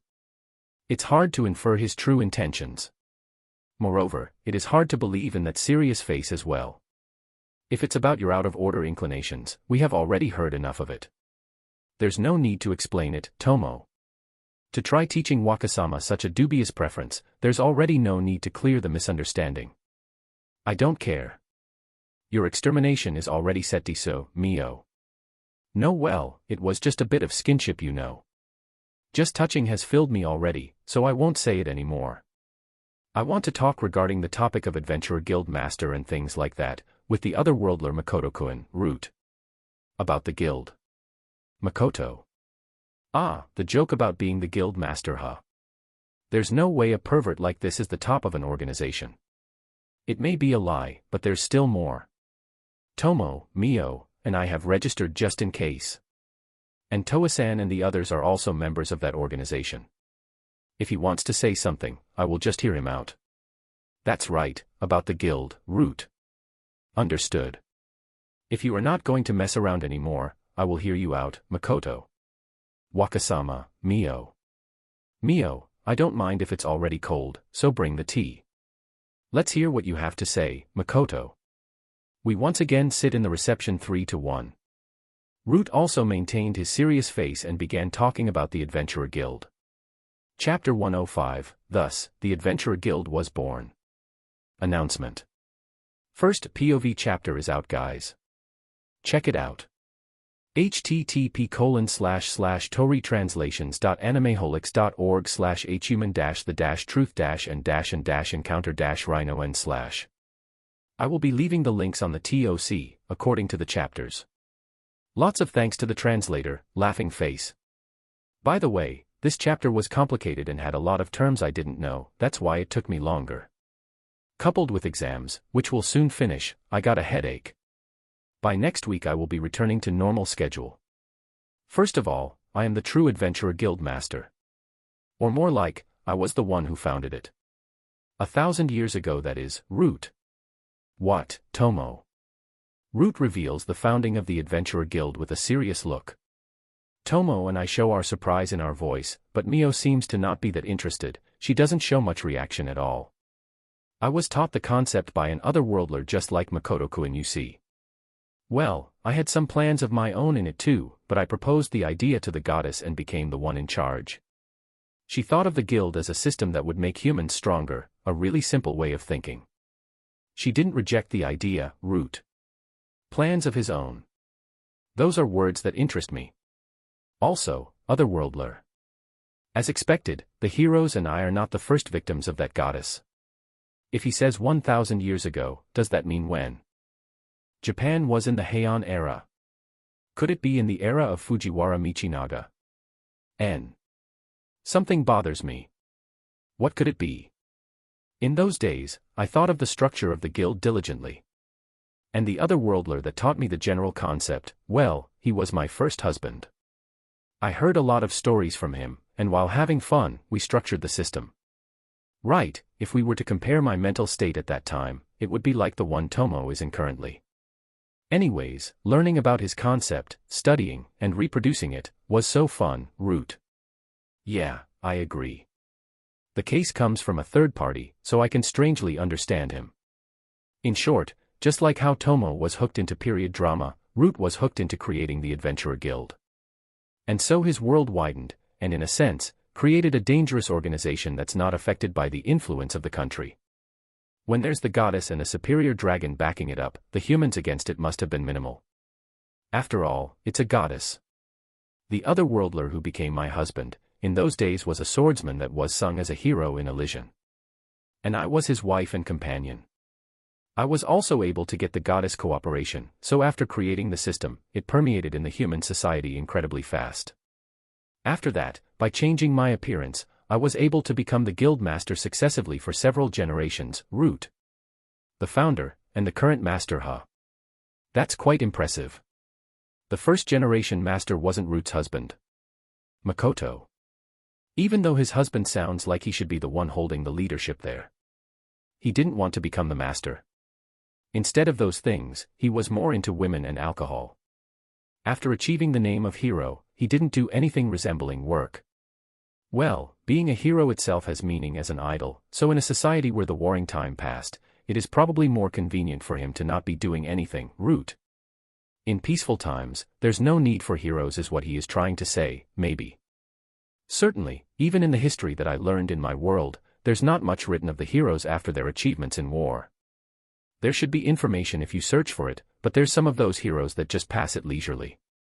Probably because heroes, who gather people's attention, would pose as hindrance for the powers that want to gain influence post-war. And it seems that Root had a pretty wild sexual drive since olden times. Looks like he doesn't think much of his husband having relationships with other women. And maybe in those times they already had polygamy. I feel like he will give me an out-of-tangent answer, so I refrain from questioning. Let's just hear what he has to say quietly. The Adventurer Guild exists in the whole world and it serves as a place to solve people's problems. And it also provides the card that shows the level of the members and has several other functions, as well as many other benefits. And well, didn't you find it strange? Root. Makoto. The guild card that surpasses the effectiveness of some magic tools, and the word level. These are concepts that come out from games in your world, aren't they? Then why is it that you were easily able to accept the existence of such an organization? Root. That is, Makoto. I certainly thought that this was a game-like world. But I experienced magic before that, and I heard the terminology level and class. I thought that was the preamble of this world. Now that I think about it, I accepted it because of a strange reason. Because it's a parallel world, isn't that what you thought? That's why you were able to accept things that were totally out of norm, like multi-storied wooden constructions. And that's why you accepted the word Adventurer Guild just by hearing it, Root. Yeah, Makoto. Well, it is true that for some reason, Makoto-kun and the other people that come from parallel worlds are able to accept the existence of an adventurer guild pretty easily. Even though in your world, it is obviously an organization that doesn't exist. I think that's pretty interesting, Root. Yup, Root nods several times in an interested manner. I just can't understand it. From what I have heard, it seems that you used the other worldlers' information as a standard to create the guild, but you didn't show much interest in managing the guild, and it doesn't seem like you wanted to be an adventurer either. To create an organization like the Adventurer Guild just to kill time, I feel like it is a bit too intricate for that, Tomo. Tomo cuts in. I see, now that she mentions it, Root didn't mention that he wanted the guild to be made this way, or that he wanted to become an adventurer. It is natural to think that the scale of things is a bit too far for a time killer. No, well, it was mostly for fun. A time killer. I'm a monomaniac after all. Thinking about how to make the guild and trying each thing one by one was truly worthwhile, Root. His specs are uselessly high. A monomaniac that did it only to kill time, that's pretty impressive. I am jealous. But, you did say you had your own plans, right? What was that, Ja? Tomo. Your ears are sharp. I feel like Makoto-kun might hate me for it, so I don't really want to say it though, Root. He was probably thinking about something pungent. In the first place, for a person that says he doesn't want to talk, your face is telling me that you are brimming with motivation to talk about it. He probably wants to see my reaction. If you want to talk about it anyways, just say it at once. Also, don't look at Waka. You will dirty him, Tomo. Tomo, isn't Root an ex-colleague of yours? No, a boss-like existence. And you are already treating him like dirt. That's nice, please continue doing so. Yes. Well, it isn't a complicated story. Since a long time ago, the goddess held the humans in favor. However, I valued the world. That's all there's to it, Root. Don't understand. Talk concisely. You have always liked talking in enigmatic ways. There's no need for that now, Ja, Tomo. It is an effective way that helps the other party get interested and urges their understanding though. Oh well, got it.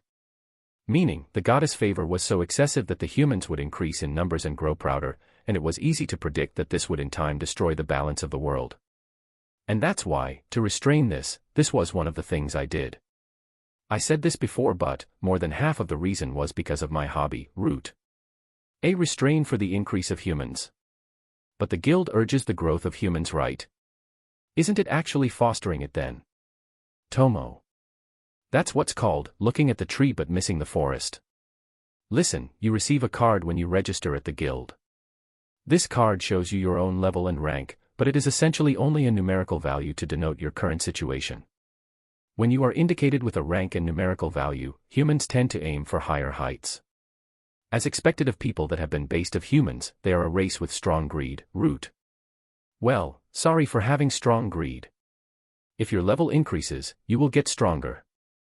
Of course, even without knowing that number, by defeating Momonos and doing war, you will not see the number, but it will certainly show the changes.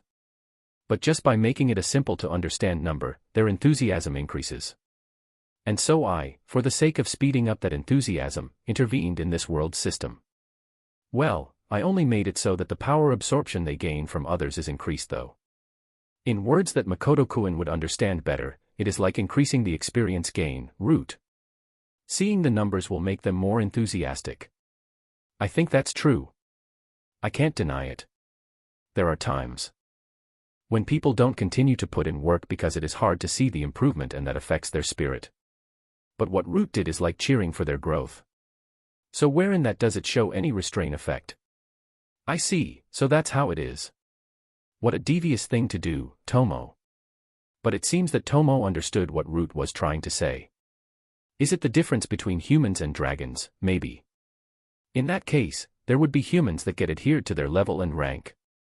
Levels show their own strength, and ranks would increase their benefits in the guild after all. And obviously, there would be adventurers that would spread their name by having a high level, and younglings that admire them and register in the guild. There were some that have become knights or kings and have thrived, Root. That's a nice story. Work hard and succeed. I have also thought about increasing my rank, aiming to get more functions from the card after all. My level doesn't show any signs of increasing, and after becoming a merchant, my heat has cooled down a bit though. You are honest, huh, Makoto-kun? It makes me feel ashamed of my own shrewdness. You have the face of someone that says, hard work leading to success is a good thing, Root. Is that bad? Isn't that something anyone would think? Makoto. Fufu, let's continue.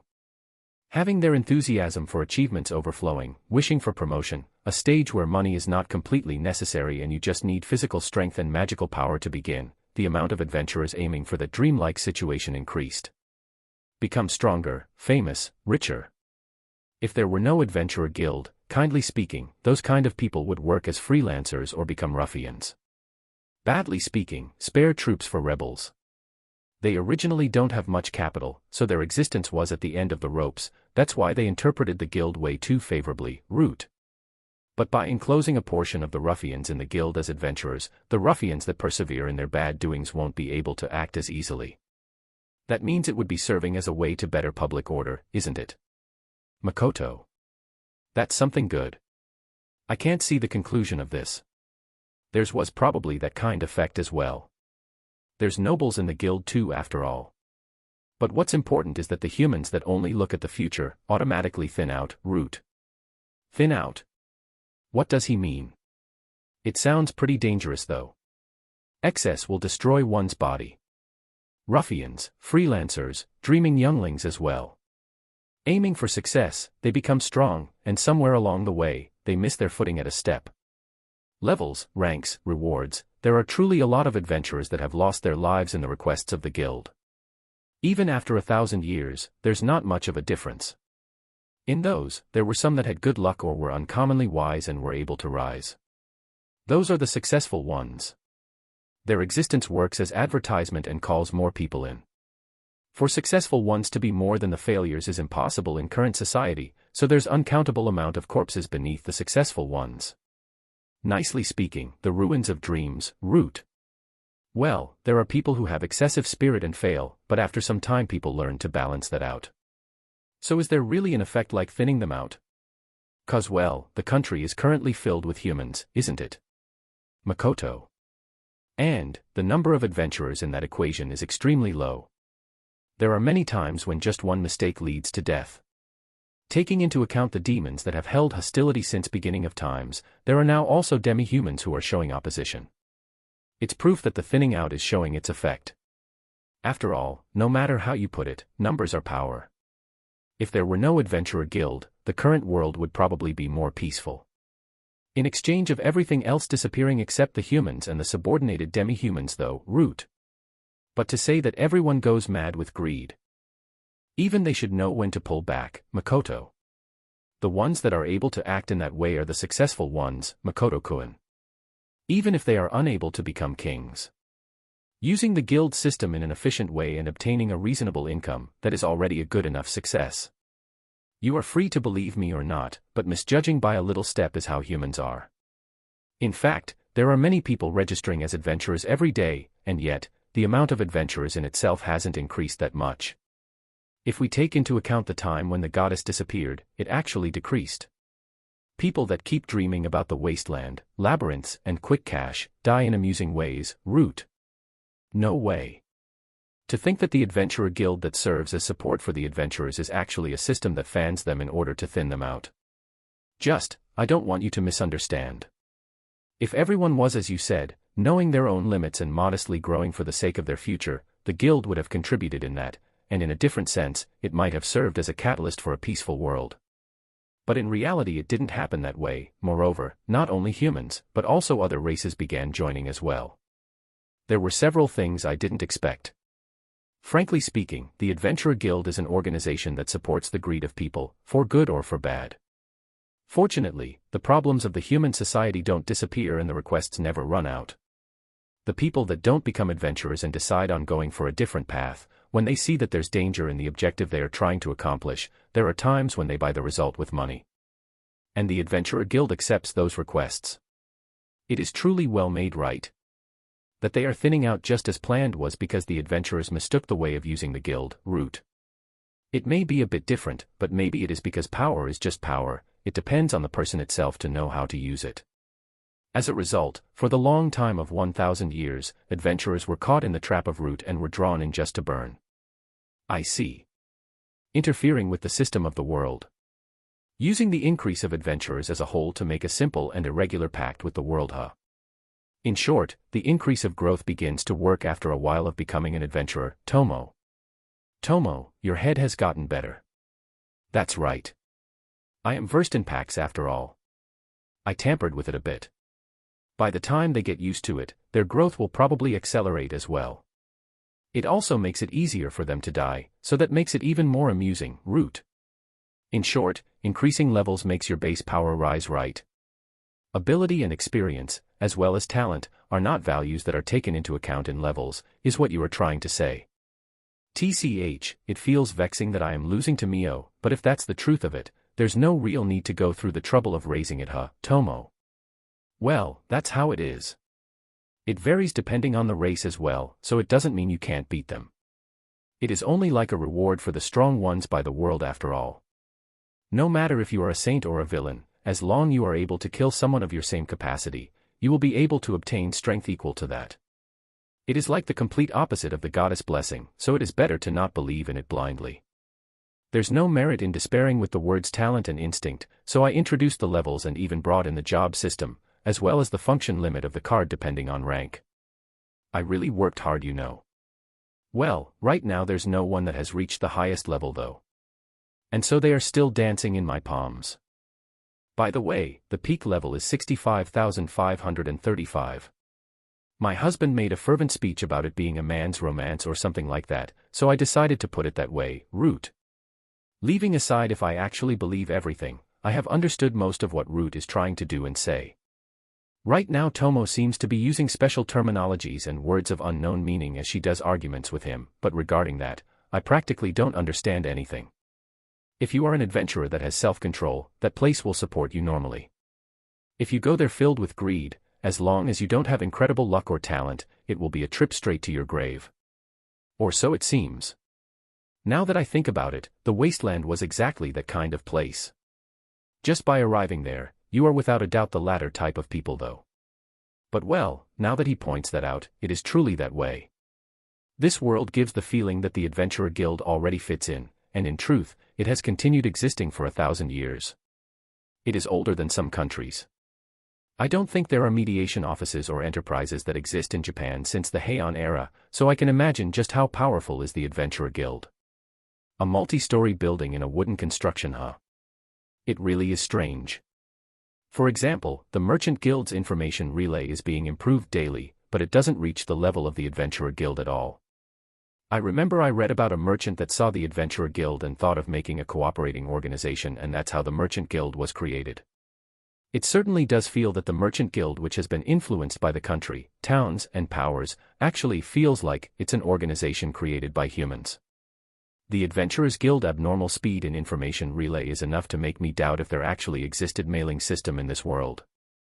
If it weren't for the fact that the Wastelands Adventurer Guild is a sub-branch, the existence of Tomo and Mio could have spread through the world in a matter of days. Inside, Rembrandt-san helped by moving some strings in the shadow. His wife and daughters were in a precarious situation at that time, and yet he did all that. I really can't find words to express my gratitude. After that, even the Adventurer Guild saw the achievements of Tomo and Mio, who accomplished the requests of the wasteland with no problems, and how important those two were, so they have helped in order for the information to not leak to the outside. Well, the dragon in front of us probably knows clearly about Tomo and Mio as well as my level though. Seriously, he talks nonchalantly about information of my world. Just how many other worldlers has he met? This is it. This is what has been bothering. Root. Makoto. What is it, Makoto-kun? Feel like making a pact with me? I'm so happy, Root. Wrong. About your first husband. You said it was 1,000 years ago, right? Makoto. Yeah, I did say so. And what about it? Root. Why did a human from so long ago know about adventurer guilds? Not only games, there weren't even stories written with such settings. Makoto. I was even thinking about Heian era and Fujiwara Michinaga, and yet, why is it that I wasn't able to notice that point? Fumo, so you were bothered by that, huh? It is fine to explain to you, but thinking about it in an Urashima Toru-like way would be easier, Root. Like what? It is a pretty important matter for me, so please give me the details. Makoto. Root, Waka is asking you. If it is fine to explain, then do so from the beginning, Tomo. Maybe, just maybe, one of the probabilities that I have been thinking of will disappear. This is a critical moment. Telling me to think in an Urashima-like way and be happy with such an explanation, there's no way I can accept it. Okay. If you go so far as to say that. Tomo, you also asked me, so please bring out something like a blackboard. You know right, a blackboard, Root. Don't take me for a fool. The point is you need something like a board for explaining and writing tools, right? Wait for a bit, Tomo. Counting on you. Doesn't matter who, at least one of you please listen to me till the end, okay? If both of you drop out, I will attack Makoto-kun, in a sexual meaning, got it? It's a promise, okay? Root. What a scary thing to say. But to belittle those two. In our side we have the instinct-type genius Mio-san. She fricking went to sleep. No wonder she didn't say anything. Looking at Mio pleasantly sleeping, I sigh. One person has already dropped out, huh? This is the worst. There shouldn't be a problem with Tomo who was talking complicated stuff. Shiki might also come back anytime soon. While waiting for Tomo, Root praised the tea and fruits as we exchanged idle talk. I waited for what he has to say about the time inconsistency. Chapter 106, The Spider's Thread. Tomo grieves. I regretted it. After only 5 minutes in, I already began regretting it a lot. About the contents Root was talking and the explanation drawn out. Because it was practically at an incomprehensible level already. Right now he is smoothly writing down a mathematical formula I can't understand at all. That's why, when people fall to this world, it is normally done in this manner, Root. Root draws a circle on a part of what he wrote while continuing to explain on and on. Tomo is probably still able to follow this. I want to believe that. And in the case when it synchronizes from A to D, the phenomenon called transfer happens between the worlds. In the cases where a god orchestrates this, there will first be a time division joint, Root. Forever, it is truly continuing on for eternity. Now even the words I can understand are starting to become fuzzy. In the several parts like people, gods, and transfer, they probably still hold the same meaning that I know of. And so, a discrepancy in the world's times will be created and it will become extremely difficult. I think you already understand this part, but the time paradox created from the flow of time will originate an outbreak of energy, which is an incredibly important problem, but at the same time, the chances of this happening is low, Root. What was I asking to begin with? And because of the stated reasons, the time passage of this world and the time passage of the original world of Makoto-kun are managed in a totally different manner. This is the reason why my first husband and Makoto-kun know about games and RPGs that have been recently introduced to your world, but, Root. Root looks at me. I didn't understand most of what he said, but I was able to stay conscious. Mission clear. So, in the case that I want to return to my original world, is there a chance of success? Makoto. You didn't understand my explanation right. Root. The moment science and magic began mixing up, I wanted you to understand that there's no way I could get it, Makoto. Eh? Isn't all this science talk? Ah, that's right. Your original world doesn't have the concept of magic in your science, Root. Concept of magic in science? It is such a contrary statement that I can't even put my finger on it. Are there worlds where science is combined with magic? Makoto. Of course. Broadly speaking, this world also has magic and science mixed, you know. But it has already been forgotten. In Makoto-kun's world, just by being able to put out magic power from your body, you would be considered a psychic. In that case, things like warp, time streams, and also world-dimensional navigation would be pretty difficult, Root. Instead of saying it is difficult, it is in the sci-fi reign already. I remember my physics teacher saying that warp needs an incredible amount of energy, so it is impossible. Root. Also knows that kind of techniques. With magic you can move with teleport formations, so it is probably a part of his everyday life already. When I think about it calmly, it is pretty impressive stuff. Leaving aside magic and science for now. Tomo probably understands, so I will have her resume it and explain it to me later. Makoto.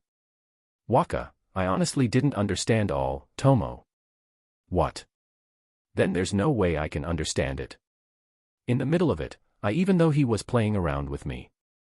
Should I explain it one more time, in an easier to understand way? Root. No, it will probably be the same. I think the line I don't understand is just several minutes late. I can understand that it was incredibly advanced talk, so I would be happy if you were to answer my questions concisely, Makoto. Well, he did say to listen to him till the end, but didn't say I had to understand it, so there should be no danger of him attacking me, probably. No helping it, huh? Well, there's only been 2 other worldlers that have understood this talk after all. Okay. The question was if Makoto-kun can succeed in transferring to your previous world, right? The answer is, close to impossible, Root. So there were 2. Even though it would probably take me an eternity to just understand 15 minutes or more of what he said. Tomo isn't saying anything. So the answer to my question is, close to impossible, huh? That means, there's a way. You are saying, there's a method, right? Makoto. It is a bit different. With Makoto-kun's current magic power aggregate amount, transfer itself will practically succeed without doubt. The technique is child's play, so just by studying it there's no mistake. That I can guarantee, Root. Isn't he talking in a pretty positive way here? I have been doing archery frequently after all. I think my magic power has increased quite a bit. I still have problems with the amount I can use. I have been studying a decent amount in that aspect since I arrived at the academy though. Then why is it close to impossible? Makoto. To pinpoint the destination is crazy hard, moreover, there's the high rate of randomness.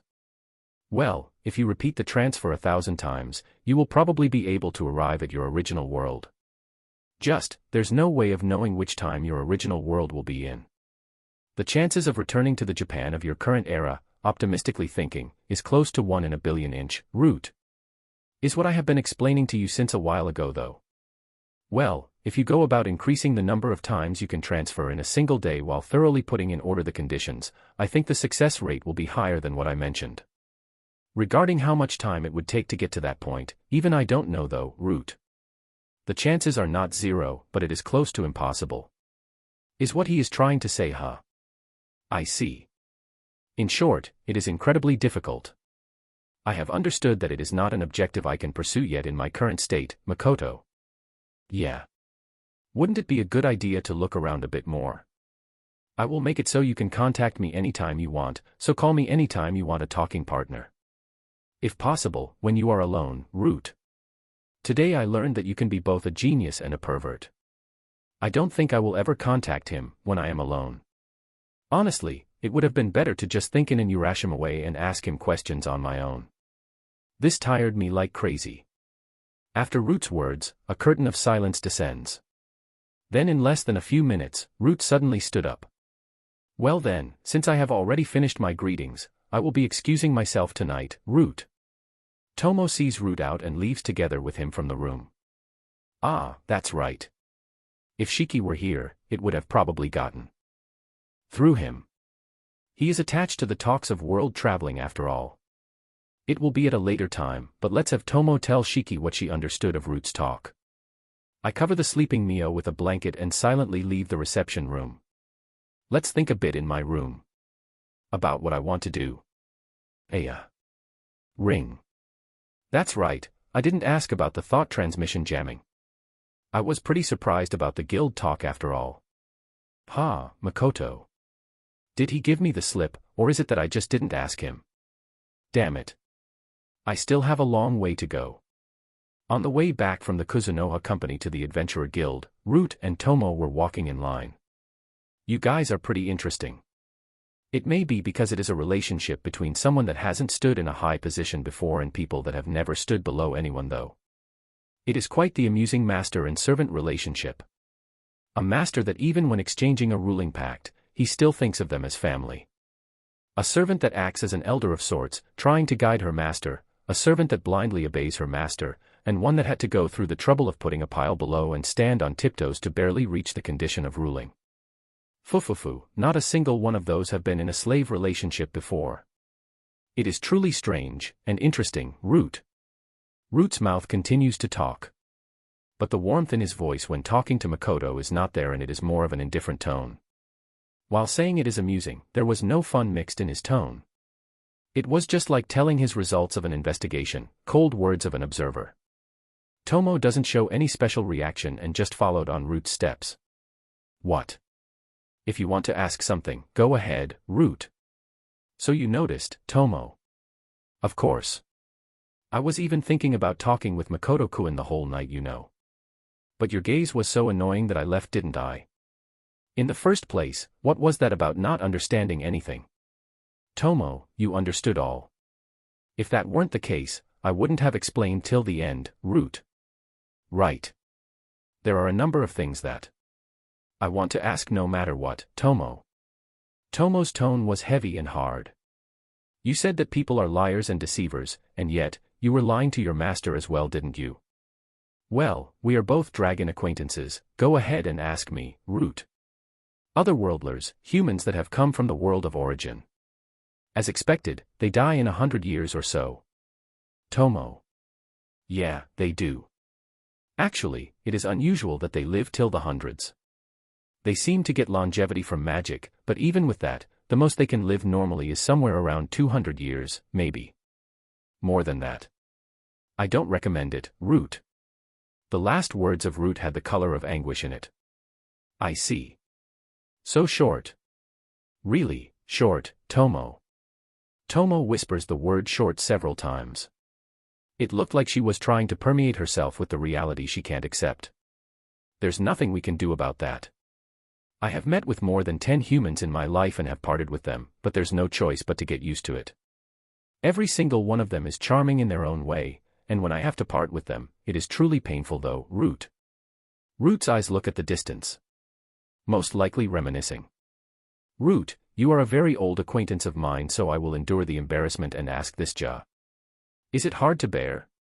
When Makoto-sama dies, will the world I see return to the dull-colored one? Tomo. Yeah, no doubt. When I lost my first partner, I was engulfed with an overwhelming sense of loss. To the point that, for a while, I couldn't see the value of the world I held so important, Root. For the current me, Makoto-sama is my everything, Ja. 2. Lose the time I have with him, I just can't picture it, Tomo. Right, I understand you. I also think he is splendid. I didn't think he would make a pact with a person, but honestly, I am jealous, Root. You don't understand it. Makoto-sama's gonna get scared, Tomo. How awful. Even though I was agreeing with you. And in truth, Makoto-kun is nice. It may be a rude way of saying it, but he is a jackpot. It is the first time that 3 humans come at the same time here, so the world will change greatly, Root. Root's voice turned slightly lively. It looked like he couldn't contain his happiness at having the world change because of the humans' arrival. From his wry smile, he did a complete change into a cheerful expression. Change, huh? Root, how did you know of Makoto-sama? If you said jackpot, does that mean you checked the other heroes as well? Tomo. Each word of Tomo was emitted as if confirming Root. She probably doesn't know if the change of the world will be positive for her or if she should carefully take countermeasures for it. This is the first time she has lived along a human, and this is the most time she has been in society. She didn't know if she could be like Root, who has experienced many turning points in his life and has just accepted them, living his life with enjoyment. I learned of him, or more like, about you guys when you registered in Sage. The 4-digit level you both had that has never happened before. I soon discovered the existence of a third otherworldler. I confirmed the information and sealed it. That's why, when the names of Tomo and Mio leave Sage, they remain anonymous. I am truly grateful for you too. Because thanks to that, I was able to learn of Makoto-kun's existence. It is okay to consider the information sealing as my gratitude. Not a human, and yet, human, doesn't have talent, and yet, surpasses talent, doesn't worry when killing someone, and yet, when his family is hurt, his heart will suffer. Terribly opaque, vague, his thought patterns and decision-making is that of a commoner, and yet, he is walking a completely different path from a commoner. There's no other worldler who I have felt so much interest in watching his progress at his side. It really arouses me, Root. Root, why are you so into Makoto-sama? I don't think it is just because he is an otherworldler though, Tomo. It may be a repeat of what you said, but otherworldlers die in about 100 years. But you see, listen closely, okay? We are unable to make babies with humans, however, if it is a human, we can, Root. True, they do die. But they are able to leave the crystallization of their emotions in our bodies, Root. No way. We live as individuals. In other words, we are separated from the world. No matter if you say they are humans, to be able to make children is just, Tomo. Tomo's words tremble in confusion. We can actually do it. I haven't had a woman bear my child, but having a child with a male, I have. That's why, I want to be loved by Makoto-kun as a male and female, and I want to love him in return. I want to live beside a human that is so interesting. It is to the point I even want a pact. Well, I do have the public image of a guild master, so I can't stick to him all the time though, Root. I met the Empire's hero. That thing also possessed excelling power, you know. Tomo. Ah, him huh. He is not bad either. In terms of how interesting they are, it would be Makoto-kun, Empire, and Kingdom, in that order. In terms of danger it would be the same. The eyes of the goddess to find heroes is as one would expect. Kingdom, Empire, Makoto-kun. She isn't a god for nothing. Well, the Empire's hero probably won't live long. He is completely entranced to his own position of being a hero. Or more like, drunk at his own position as a special being. For the sake of protecting that, he would easily sacrifice anything. Counting himself. In reverse, the kingdom's hero has everything hidden inside her. To the point that it is not even interesting. That will probably rule over the humans in a future. Naturally gathering people around her, naturally utilizing people, in that sense, she surpasses the millions. Truly a history-engraving hero. I can predict the movements of those two to a certain extent, you see. And regarding that, I don't know what Makoto-kun will get into next, so it is pretty appealing, Root. Root gives a brief review of the two heroes. He indifferently talked about them, and there was no passion like the time he was talking with Makoto. What Root looks for in an otherworldler is unexpectedness and amusement. This attitude is proof of that. That he didn't show himself to the one with properties of a ruler and the one that doesn't flinch to sacrifice someone, but to Makoto-kun, supports that truth more. About the other kids, I have no other choice but to believe you, however, I see, because you can't predict what will happen next, huh? Hey, those two wish to return to their previous world. Just like how Makoto-sama wishes in a part of his heart. Do otherworldlers really want to return? Tomo. So next is that, huh? As expected, everyone thinks the same way. The answer is no. From the otherworldlers I have met, only 3 actually tried to do it. 1 in every 3, is how I would divide it, Root. 1 in 3, huh? Not everyone, right? Tomo. By the way, the current 2 heroes don't wish to return. The Limia hero has been in low spirits recently, but it seems that she got over it already. Seems like she has disposed of the few articles she had of her previous world. She has probably prepared herself to leave her mark in this world.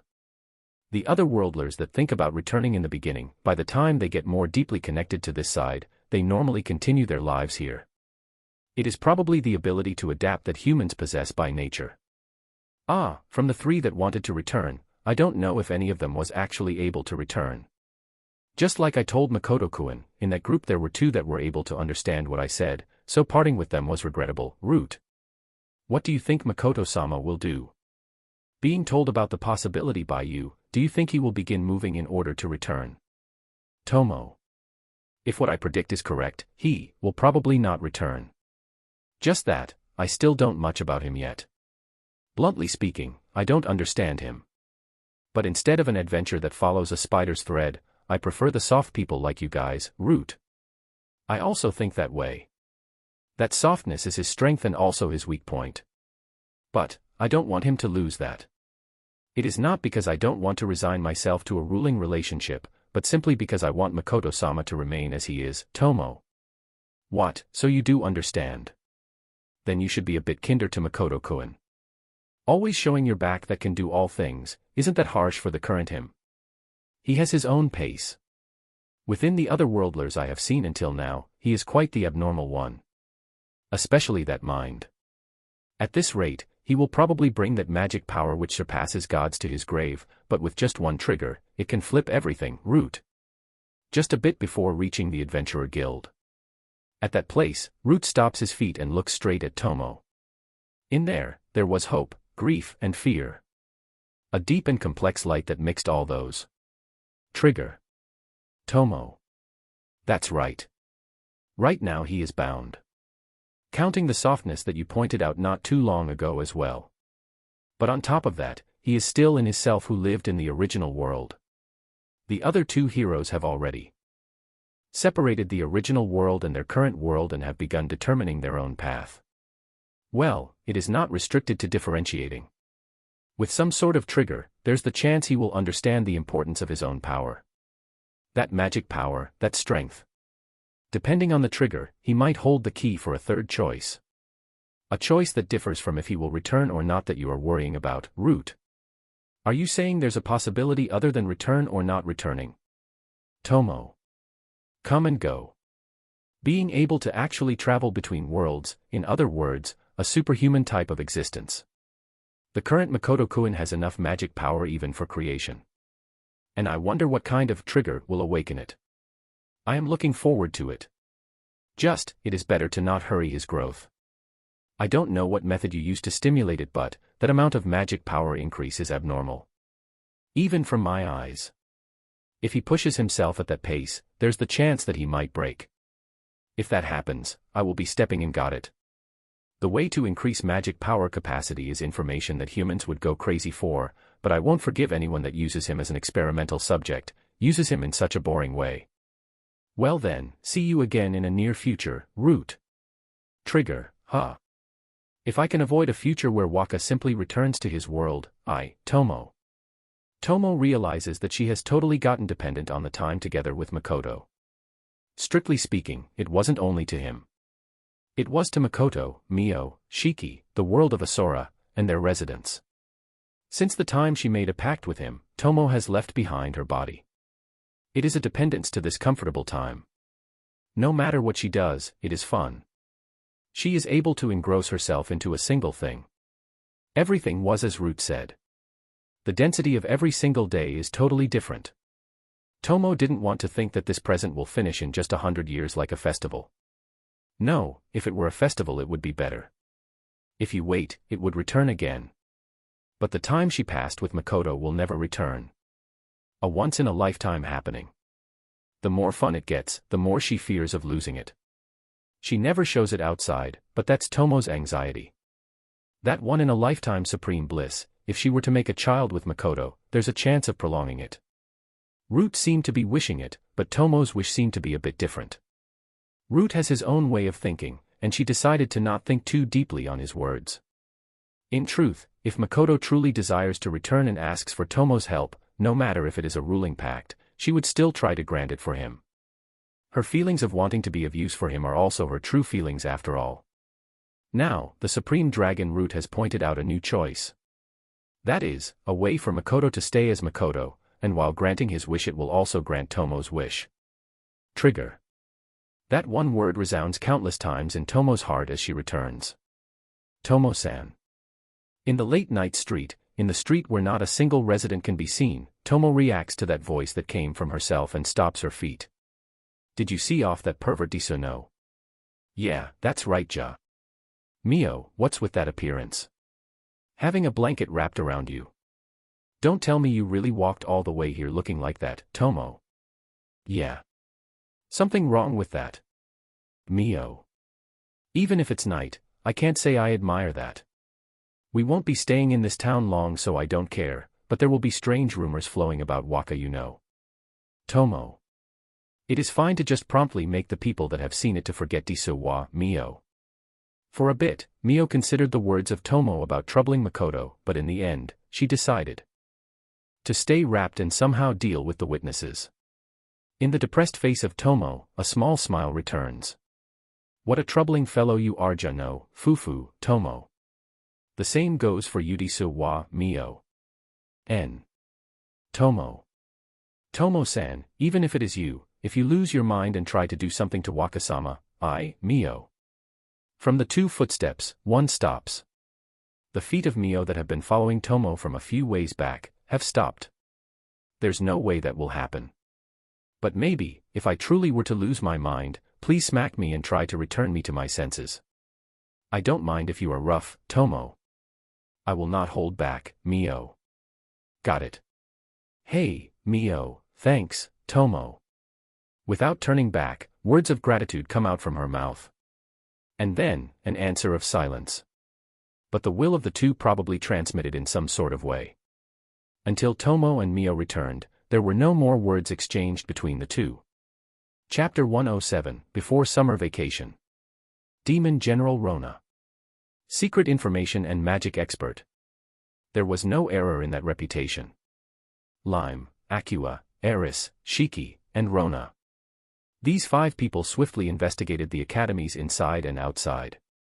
There's no knowing how much of her real skills in information gathering she showed, but it seems that she still showed pretty high skills, mostly in the bad side.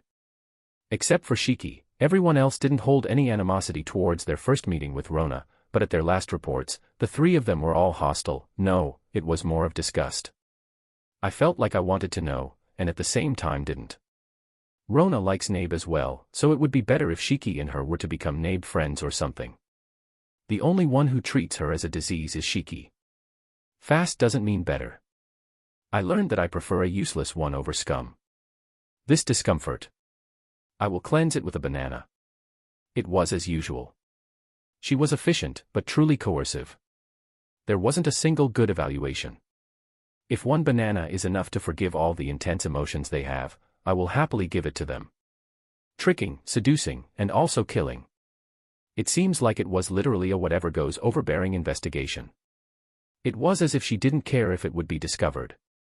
Since the time Lime was in Sige, he has been fitting into the town and obtaining information, listening to the talks of the information sellers who he is friends with. That's most likely why he didn't like the way Rona acts. Akua and Eris, who were taught the ways of information gathering by Lime, were also unable to sympathize with Rona and seemed like they were now respecting their current way of doing things. It looks like Shiki used a reasonable amount of hypnosis, but he did use it in a considerate manner. Rona ignored After Effects and stealth, so it looks like it was no good with her. For her, After Effects on humans are not of her business after all. A complicated topic there. Her method is one that prioritizes efficiency, so it is correct in a sense. That they were able to narrow the related party in just a few days certainly proves that she is efficient and capable. I can't ignore that in my evaluation. We can't have Eva-san living in the company for so long, so resolving this fast is honestly a big help.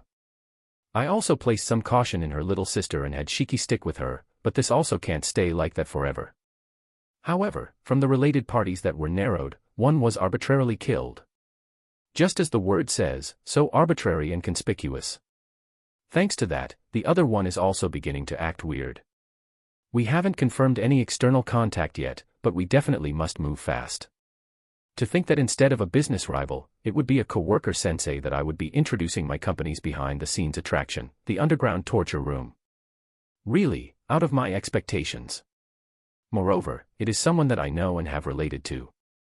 The one who has built up high trust in the staff room, Bright Sensei. In the end, he went further than the limit time and continued to introduce students to my class. That's why, even I who thought of him as dubious, began to think that he might actually be a good person. And yet, hearing this kind of report, I am scared of turning into a distrustful person. No, more like human distrust. A full-time teacher in an elite academy with lots of students. He doesn't give the impression of being involved in an organization though. In 2 weeks, the academy will enter summer vacation. Isn't this an academy that trains elites, is what I wanted to retort, but having heard of the existence of several other worldlers in the past from Root, I am not really that surprised about the existence of a long-time holiday. Just that, there is knowledge that came from the other worldlers in this world and yet there's no guns. That must mean magic really does surpass gunfire. Well, it isn't like I know everything about the other worldlers that came to this world, so this is only mere speculation. It is true that I still don't know the intentions of the Empire. Besides, even when there were several predecessors, it is surprising that there is no clear information of their existence. We three were the first ones that the goddess summoned, so the others were just results of accidents and was not made public in this world. Instead of revealing that they are other worldlers, they all decided that it would be better to just blend into this world and live like that, maybe. I think there is no few amount of people that face the same kind of hardships I have because of their outward appearance. Also, it seems that the Earthlings have a physical strength superior to those of humans, so maybe there were also people that were persecuted because of that. The several people that Root didn't divulge their details were probably in the same situation as me. People that became heroes, ones that became knights under a king, became absorbed in magic and tried to peek into its possibilities, ones that spread their names as adventurers, ones that were called crazy warriors and perished, and even people that passed their life researching baths, probably Japanese. Everyone lived their life in their own way. But it seems that not a single one of them was able to return. The talk of the world and so on of Root was mostly undecipherable for me. And even when I asked Tomo, she didn't understand it either. However, I did understand that the difficulty of the trip is high and that I will need to resolve myself before trying. I also have to keep in mind Asura, as well as Tomo, Mio, and Shiki, before testing it out. No matter how capable my subordinates are, doesn't mean that the master can do whatever he wants. Just like when one person in a family does whatever he wants, and somewhere along the way, discontent gathers and the family begins to warp. That's why I have to compensate little by little for the parts of myself that are still lacking. I have the objective of landing a hit on the goddess, but in the meantime I have other things like the expansion of the Kuzunoha store, increasing the residents of Asura, and in the future, investigate the movements of the Empire. Now that I know of it, I want to stop their development of gunfire. The first and foremost task is the forced summoning of the goddess. This one comes first.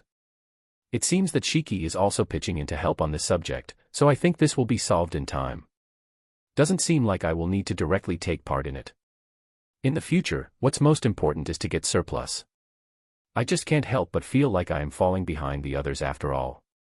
To be surrounded by outstanding people is a good thing. The current me feels like Liu Bei from the Three Kingdoms, not in a positive way. Liu Bei possesses power like that of a rook, however, he doesn't have a sharp brain like Zhuge Liang. But it isn't like Liu Bei used all the ability of his subordinates for himself. I don't have as much virtue as him, but it is fine to just do my best in my own way to get stronger. The first thing I have to learn is already decided. I am in a standpoint where I administrate Asura and the company. That's why I have to learn the decision-making and cautiousness in order to protect them. Fortunately, I don't need to be adventurous, I just have to act steadily and the Kuzunoha company will definitely grow. The intuition that a merchant should normally have when one obtains a store, I still haven't gotten it yet. Because I have practically never had any problem related with the company after all. I shouldn't be thinking about gaining more than what I have, but about how to crush the problems before it causes damages. For example, this time's case, if it were Tomo, she would probably have Bright-sensei swim around for a while and bait a bigger fish. But we will be capturing him as soon as summer vacation begins, and have him spill out what he knows. Eva-san and Ruria's safety are at stake here after all. Judgment and cautiousness, in those points, at the negotiation I had with Rona I think I got a passing mark. In the current case, after the report, Rona left the academy as if natural because she seems to have finished her business. And so the person called Karen Frost disappeared from the academy. My class will now have 7 people, but well, that part is not important. She told me to handle the paperwork in the summer vacation and make it as if she dropped out. Rona intended to just write it as if she died, but thinking about the remaining students, I asked her to erase the part of her death. Rona didn't seem to really care about it, and told me that she would follow what I write in the academy's documents. There's really no problem if it's just that. In the Fusk Kingdom I will have it treated as death though. If I don't do that, there would be people that would grow suspicious after all. But since we have the chance, can you please give me a bit of your time? Rona. With a way of speaking as if saying she doesn't want any reward, she firmly places out an exchange condition. There are no demerits in just hearing her out, and things like seduction and half-assed drugs don't work on me, so I nod at her proposal. In these few days I have been working together with your intelligence members, but you see, well, they are quite the pure people. They are capable, but they are not utilizing their skills to their best. I do think it is normally a necessary emotion and way of thinking, but in the intelligence world where your objective is to gather information in the deepest of waters, ethics and morals are just in the way. If you think about what's best for your company, you should put underhanded methods as an option as well, Rona. Thanks for the advice, Makoto. Also, it seems it is true that you don't make distinctions with demi-humans. Your clerks, intelligence members, there really was no person who was concerned about races. From the ones I have seen, you are the strongest of humans so far. If you so wish, I can even make it so you can directly meet with the Demon Lord Sama, Rona. The Demon Lord Sama that makes the hearts of people tremble. I am happy to hear that offer. In a future, I definitely would want to, Makoto. However, those two brown-skinned demi-humans and your follower Shiki, they are existences that will bring you harm. This is a pure warning from me since I have taken a liking to you. Cut your ties as soon as you can, Rona. Akua and Eris, and also Shiki. The three of them are being a big help to me though. Makoto. What pure warning is she talking about? Does Rona want me to doubt my own friends? You may not know, but those two are forest onis, atrocious demi-humans. Because of their combat power, there were people that suggested inviting them to the demon army, but they are a race that hates working under someone. They splendidly cut us off. They probably slipped into Tsaij and made contact with Kuzunoha Company, but they will someday definitely betray you. Also, Shiki. Just by being a male, Shiki must be a follower that you can trust, but he is being possessed. Seeing him together with the forest onis, I finally noticed it, Rona. Forest onis. And Shiki is being possessed. Makoto. Ah, I see. It seems that she has noticed Shiki's true identity and is having a weird misunderstanding. I don't know his name, but he is a lich that doesn't follow humans nor demons. A lich normally can't possess someone, but he can do it. He is someone that can kidnap someone at whim and practice inhuman experiments on them or impersonate them. The demons call him Larva. No matter if it's the information network of Kuzunoha Company, I thought that it was just too strange to know so much information about me, but if it's a person that has been possessed by Larva, the story changes. I have met him several times in the past, and there have been times where we have been enemies or allies. What I can say for certain is that he is someone that you can never believe in. Seeing that you are so accepting of the demi-humans is something extremely fantastic in the eyes of us demons. That's why, Radu, be careful of them. If there's a time when you need the help of us demons, contact us. If you use the aria that is written in this paper, you will be able to contact me directly. I will assist you, Rona. Saying that, Rona gives me a single paper. It is conscientiously decoded in a language easy for humans to read, and there was a peculiar thought transmission aria composed in it. The moment I saw it, I was about to let out a voice of surprise, but I was somehow able to hold it in and receive it silently. When Rona saw me putting the paper in my pocket, she smiled satisfied and left the room. I probably won't meet her at Academy Town anymore. This thought transmission aria might be the one Tomo was searching for. If I have Tomo, Mio, and Shiki check it out, they might discover something. I think Rona tried to make me have doubts of the forest onis and Shiki, and put the demon race in a favorable position. If that's really the case, she is a scary individual I can't lower my guard from. This time, because she misunderstood Shiki's situation, there was no fear of me being led by her words. But depending on the situation, Rona's words sound incredibly convincing in my ears. About the forest onis and Shiki, she mixed some real traits and truths, and warped the conversation in a direction that she wished. I need to stay cautious when talking to her if there's a chance in the future.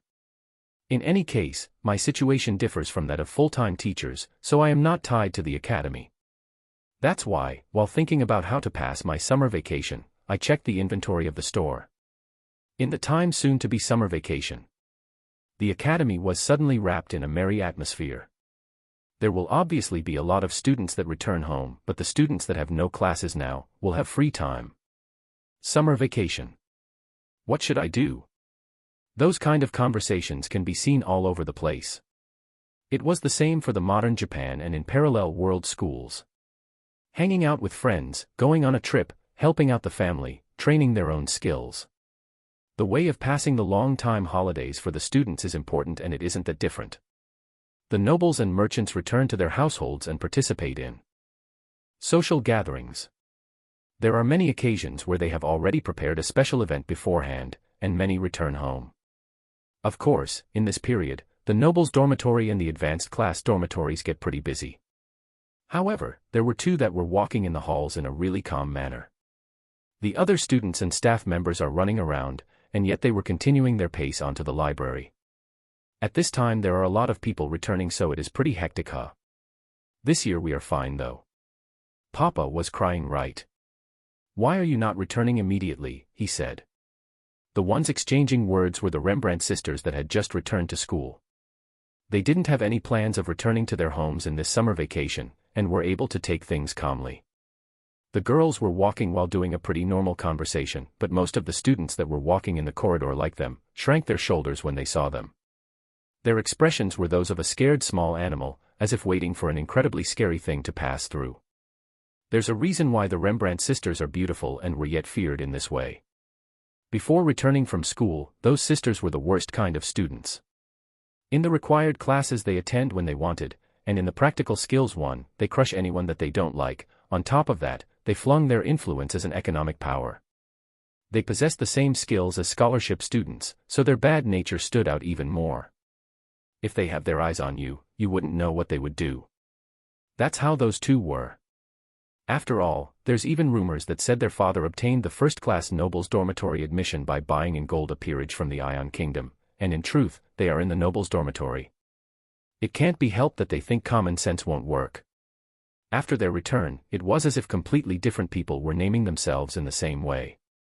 The girls showed sincere attitude at the classes, were welcomed by the teachers, and the students were bewildered.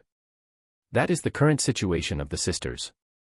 Well, there are many students that think they are people who have taken their shape, and many maintained their distance from them. Those same girls were always thinking about how to repay their lifesaver in Sensei Redu, and actually, they have already repaid him in a time he didn't know of. It was something that happened a few days ago. The student mob that came to confess to Redu also shrunk back at the appearance of those two. But if Redu didn't dislike it and actually felt happy about being confessed by girls of age, they would just be getting in the way. That's why the sisters didn't want to make a mistake and endured it. They have occasionally taken meals with Redu and learned that he was troubled by their annoyance, and after knowing of his feelings about it, the two of them nodded and began moving. Several of the students that confessed and got rejected, Sif and Yuno, whispered this. If you are thinking of marrying him, it will be troublesome if you don't get along with us as well. You have the resolve to do that, right? Of course, we won't forgive a single trace infidelity. If you want to marry Redu-sama, you should be careful. If it's a boring household, Papa might crush it and make you servants. We should at least get our families know each other, right? The results were immense. The ones who said these words were not the graceful Sif or the cheerful Yuno, but the two who were clad by the same air as their reputation. That must have influenced the action of the students a lot. That rumor didn't spread to the public, but between the female students that were thinking about confessing to Redu, it spread incredibly fast. Until now there had been no risks in confessing to Redu, but now it had become dangerous in an instant. The number of confessions to him decreased at a fast rate. Seeing the relieved face of Redu, the sisters were simple-mindedly happy about it. He himself thinks that this is because of people's rumors, and hasn't noticed that it is the work of the sisters. And so now, Sif and Yuno were heading to the library exactly regarding Redu. Without getting lost in their promised destination, they continued on to the Grand Library and find a desk where a mass is gathered. So we were the last ones, huh? Even though we are newcomers, sorry, Sif. Next time we will come faster, okay, senpais, Yuno. The two of them already knew that they would be gathered here and apologize. This is also something that one wouldn't expect from their previous reputation, but for the members that have been together with the sisters in the same class, they have already gotten used to it and stood up from their seats to receive the two of them. Don't worry, everyone just got here. Sorry for calling you out here. The one who voiced out was Jean. The people here were 7 in total. The students that are in Redu's class. Aside from Sif and Yuno, the others are scholarship students, and this year they don't have plans of going back home. Today the 7 of them were gathered like this, obviously because of Redu's class, which they all share in common. I don't mind. We are also worried after hearing of the next class after all, Sif. Yuno nods at Sif's words. The lessons of Radu were unexpectedly intense, and if there's a chance to prepare for them, it is not bad to take it, is how they think. In the next class, the chances are high that Sif and Yuno will be participating in the enjoyment lecture. The two of you are strong even when you have just recovered after all. You trained inside to get back in form, right? As expected. While suggesting their seats, Amelia begins the talk. She proposed this gathering because of Radu and Shiki's hinting, and everyone agreed to it. Enjoyment lecture. Sif and Yuno make a wry smile. In those expressions, there was expectation and within it, undisguisable fear. A torture that goes by that name. Here, take this. This is the report we presented to Sensei. We didn't even get half out of it. Because you know, that lizardman called Blue Lizard Kuin wasn't serious at all. It can be said that this was the obvious result. It must have been incredibly strong. To think that 5 together didn't even measure up. Those lizards are all high level. In terms of physical strength we can't even compare, and the magic Arius are also short to a crazy extent. He avoids the arrows as if he could see the future. The boy that uses a dagger to fight in close combat and inflict abnormal status spells, Dina, lifts both hands as he continues saying he has given up hope. In the gathered students here, he is the only married one. On top of that, he even uses his tail to fight in a characteristic way, and his weapon skills are top-notch too. There's practically no moment where our attacks landed properly. In present, we don't have a choice but to do a combination attack with me, Jean and Dina, but... Calmly analyzing the situation is Misura, who has a one-handed sword just like Jean. He excels in support magic, and specializes in sword arts that uses self-defense as its core. Just like Jean, he is also a swordsman, but his aimed style is quite different. If we place Jin's sword as sharp and accurate, Misura's one would be like a spiked shield. His elements are a combination of water and wind. I have never heard of such a lizardman though. And in fact, he has used both water and wind attack magic. There's no signs of him using healing and support magic yet. There's also the chance that it is because we haven't cornered him up to that point. The one who pointed his elements is the only person here who pursues magic, Izumo. He is a magician specialized in wind, but after taking Radu's class, he has been able to use several elements and has begun understanding the importance of it. In essence, Radu's class objective is aimed for magicians, but the spells can be considered as a sub. This act is heavily different from the other magic teachers and the common sense that they have known of, but the number one reason is probably because even though Radu himself is a magician, he has the body strength that surpasses by leaps and bounds that of a warrior. Izumo has taken several classes in other schools, but this is the first time he was told to form an aria while being attacked. Normally, one would put up a barrier and block the attacks while they complete the spell. Radu also uses barriers. But he said that even though he is a magician, there are times when one uses shields and his body movements to nullify the attacks while forming his arias. He told Izumo to think of such a situation when training.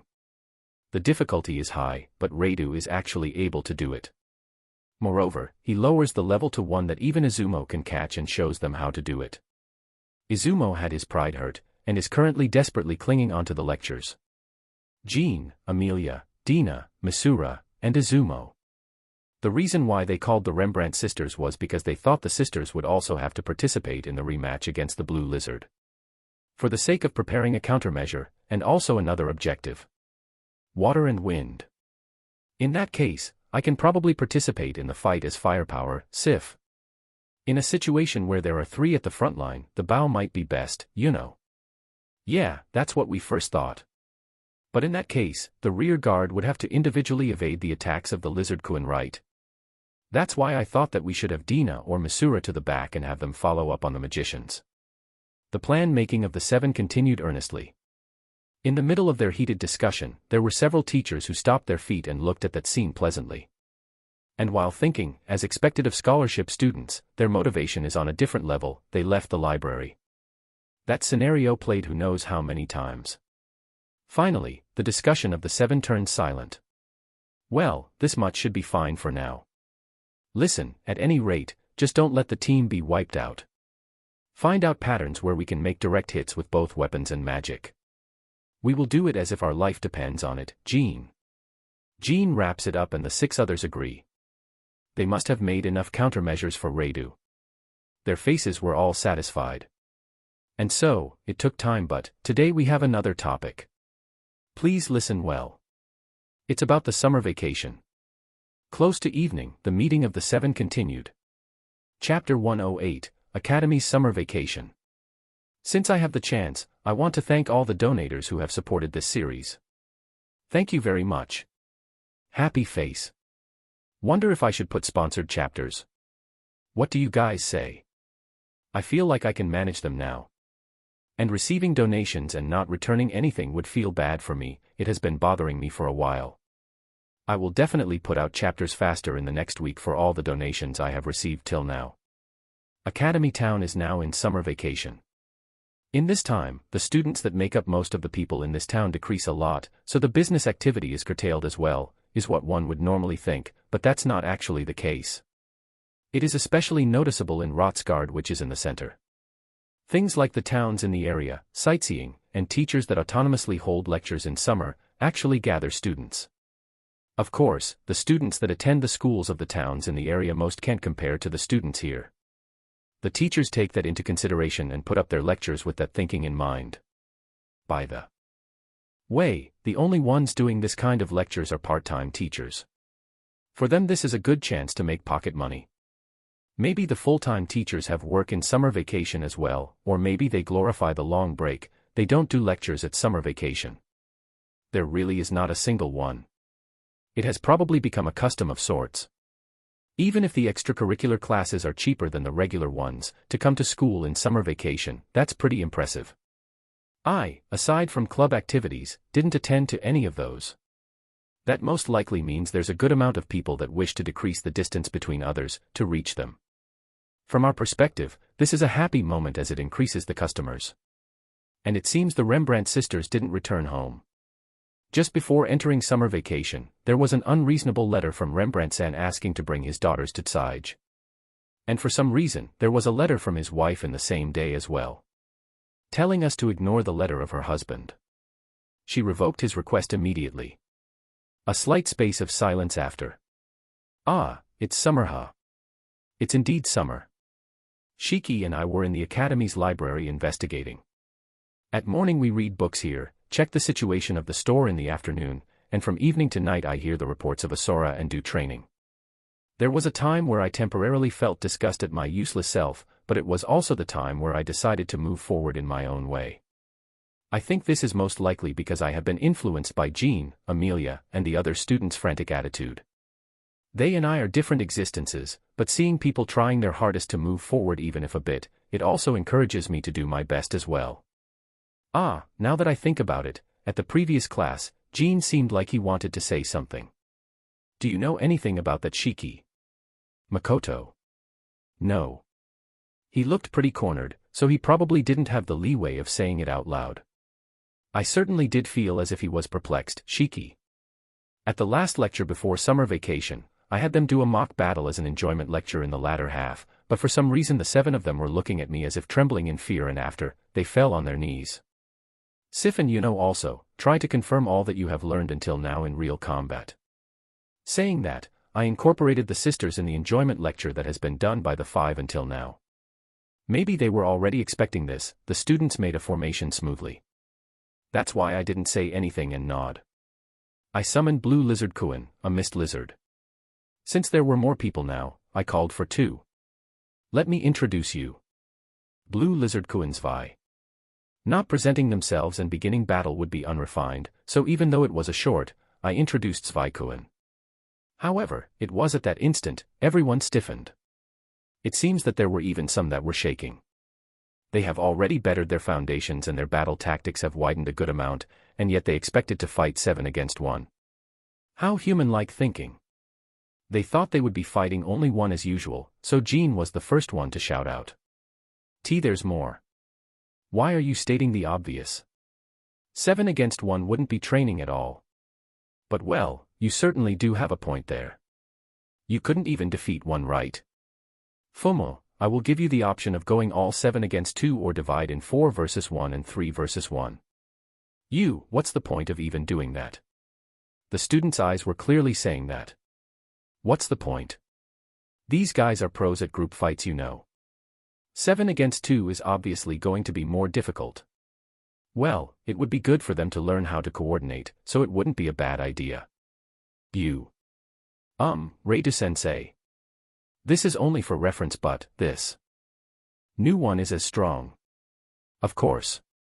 Blue Lizard-kun excels in technique, but Zwei-kun excels in strength. Both are excellent warriors. By the way, they specialize in group fights. Amelia. Isn't that obvious? Why would I bring 2 with difference in ability? Well, I was wondering if summoning those 2 isn't putting a burden in your body or something like that. No problem. It is actually not even a summon. I just open a gate, so it can be one or everyone and it wouldn't change the burden. Maybe they still had space to think properly, they decided on dividing. The team distribution was mostly as expected. Jean, Yuno, Amelia, Izumo. Dina, Misura, Sif. Well, in the end, both teams were unable to win. But they were able to fight a whole lot better than last time, and just like that, the class finished. Jean said he wanted to get advice after the lesson, so I was going to listen to what he wanted, but I will leave it for a later time, Jean. Is what he said with a feeble voice lacking of air, and left. And so we are now at present. Since we are already at summer vacation time, it was probably not that important of a talk. Maybe he wanted me to treat him lunch. If that's what he wanted, then it certainly would be hard to say after moving so much. It would all go back to the top after all. At that time only Sif wasn't collapsed on the floor, However, depending on how they handle it, their skills should allow them to enter a further step. Why is it that they are overwhelmed to such a point? Shiki. While voicing out his question, Shiki doesn't stop reading his book. It seems that he can concentrate his thoughts on 2 things at the same time. Maybe because they are accustomed. Seeing them like that, I think they will properly make a countermeasure by next time and do 1 step forward. And well, you see, everyone is a good child, so they are most likely more cautious than necessary, Makoto. The second phase, If they know that the strength and speed increased, they will certainly complain again, Shiki. I can picture it already. If they handle it the same way as in the first phase, leaving aside Blue Lizard-kun, Zwei-kun would blow anyone away in a single hit and take them out of the fight, Makoto. In the library where there's only a few presences of people, Shiki and I were talking about the students. The mist lizards also seem to be having fun with it, and it would also help as training for holding back. Well, no idea if it would be of any use in the future though. If their growth is too slow, it would stress the lizards, so I wish Jean and the others good luck. Reito-sama, Shiki. Yeah, someone has come. Speaking of the devil, Grasping the presence that is approaching, I change into written communication. A presence I know of. Putting on a posture where both of us are reading, we wait for them to arrive. Excuse me for the intrusion. Reito-sensei, can I have a bit of your time?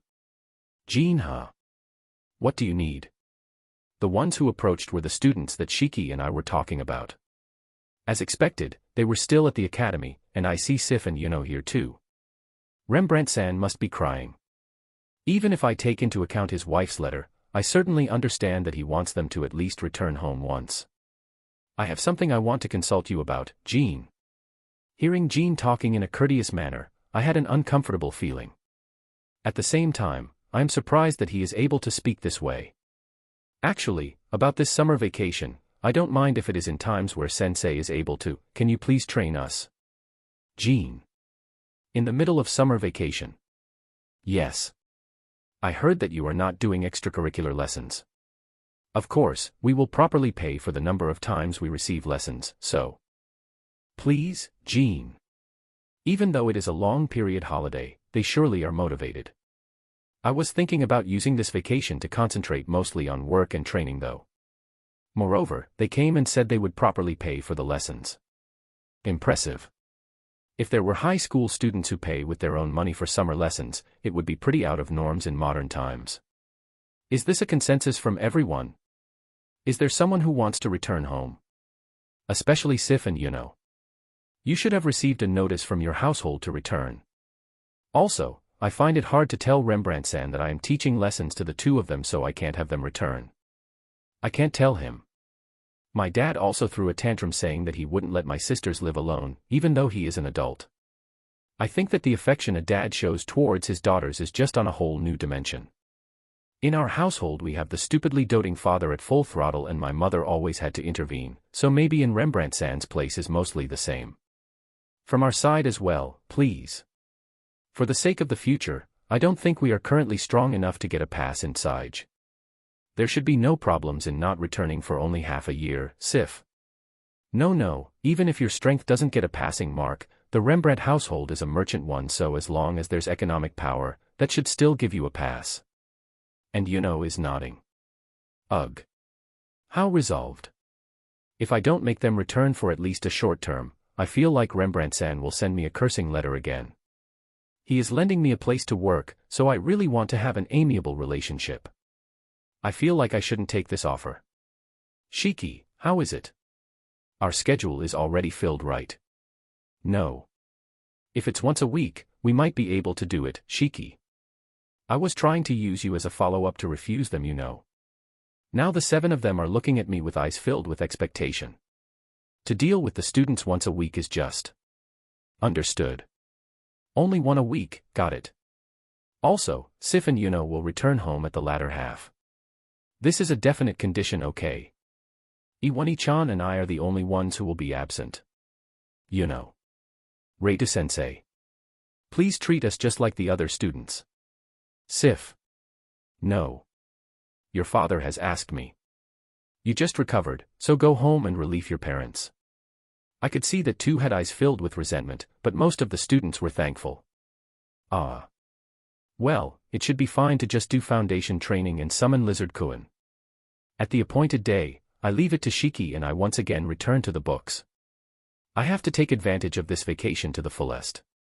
In the time when Reito was being pestered by his students to do classes in the middle of vacation, there was one woman in a space of the library where general public cannot enter. It's the librarian Eva. When she was told that the danger in the academy was gone, she soon returned to his duties as a librarian.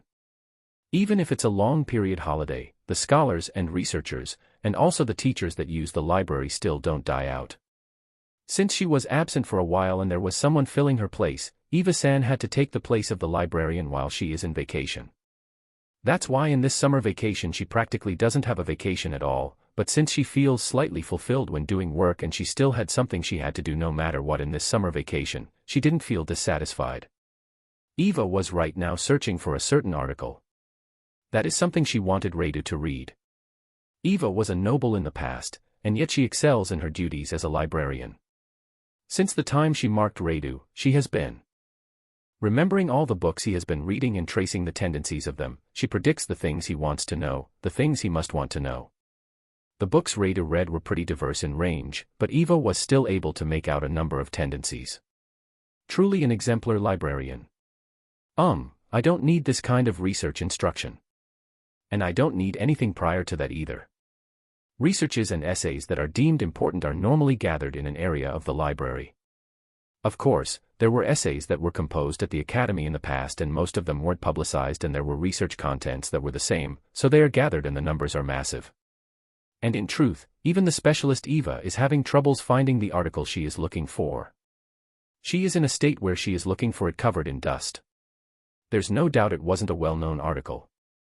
Reito-san has saved my life after all.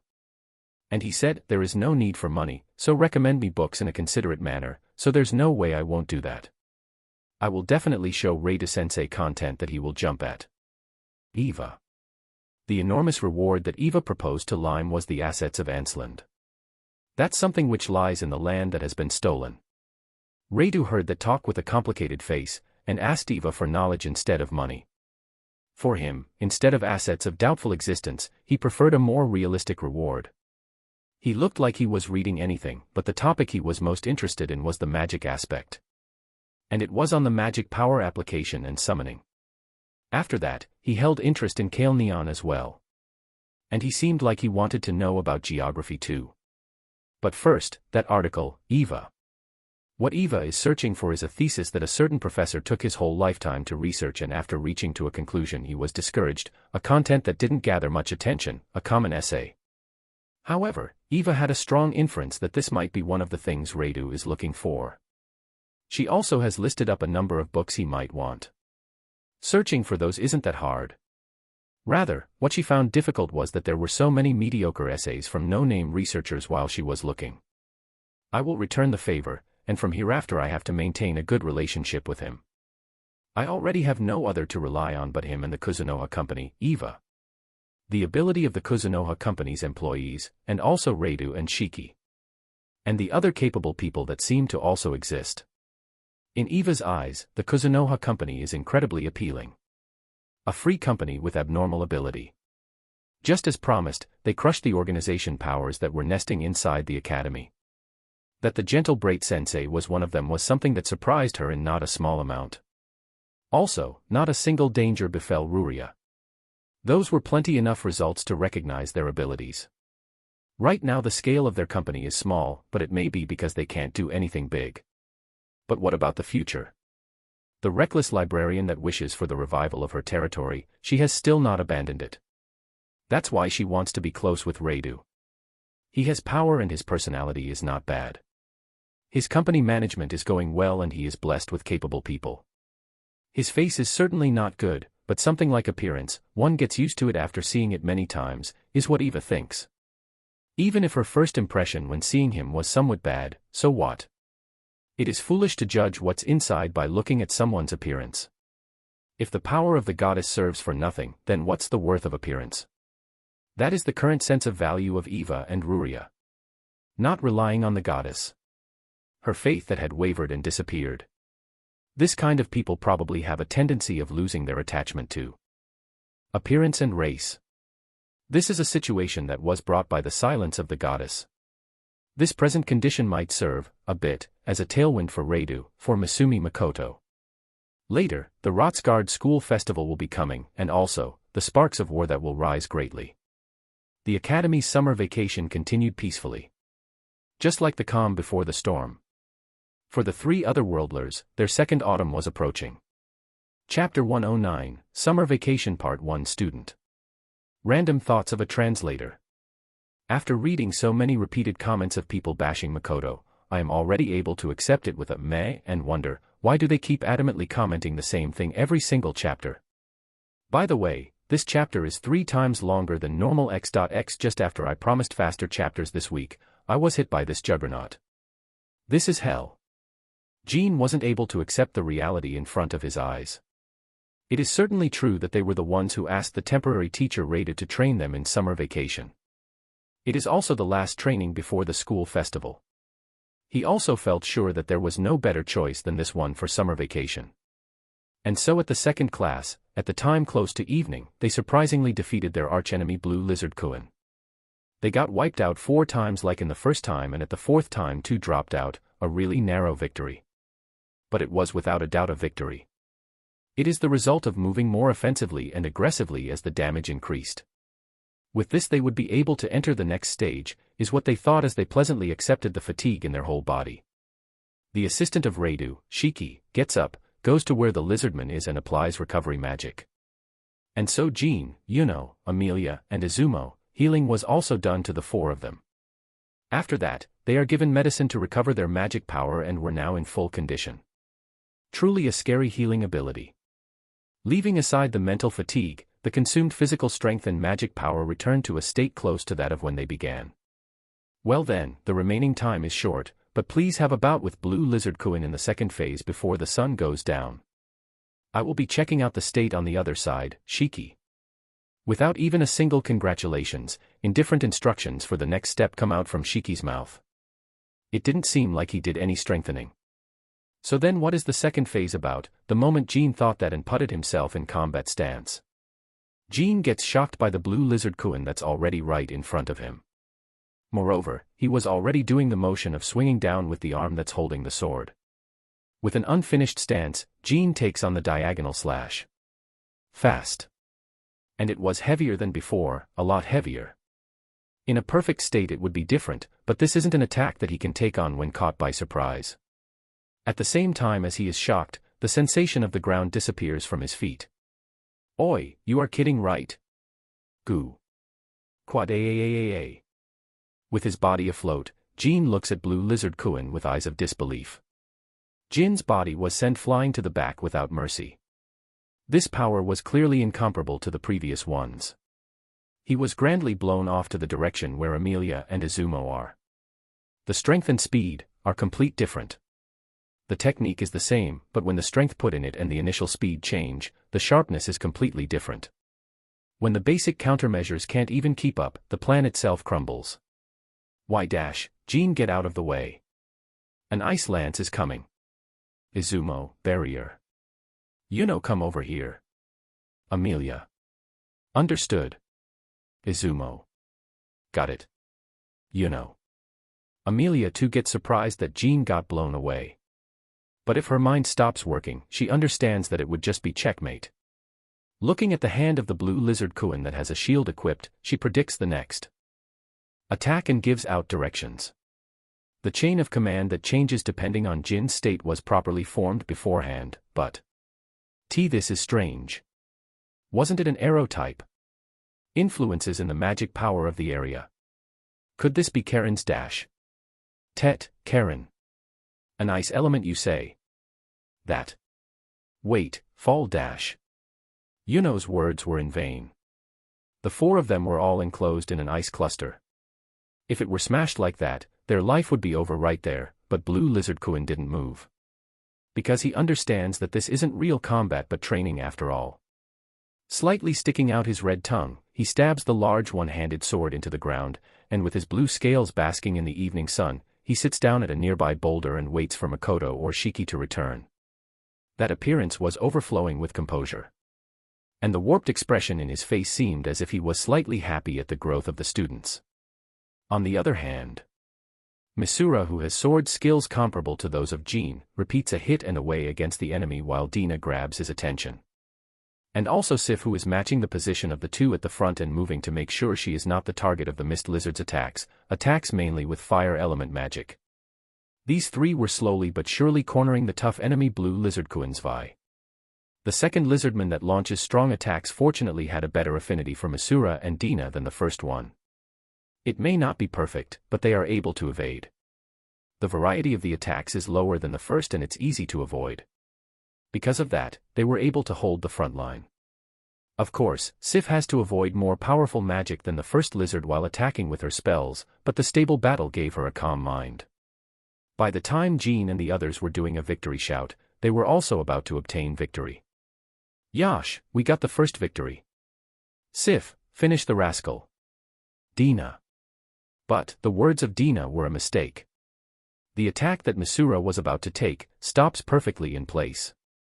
In just an instant, before the aria of Sif was finished, another attack came to Misura. What?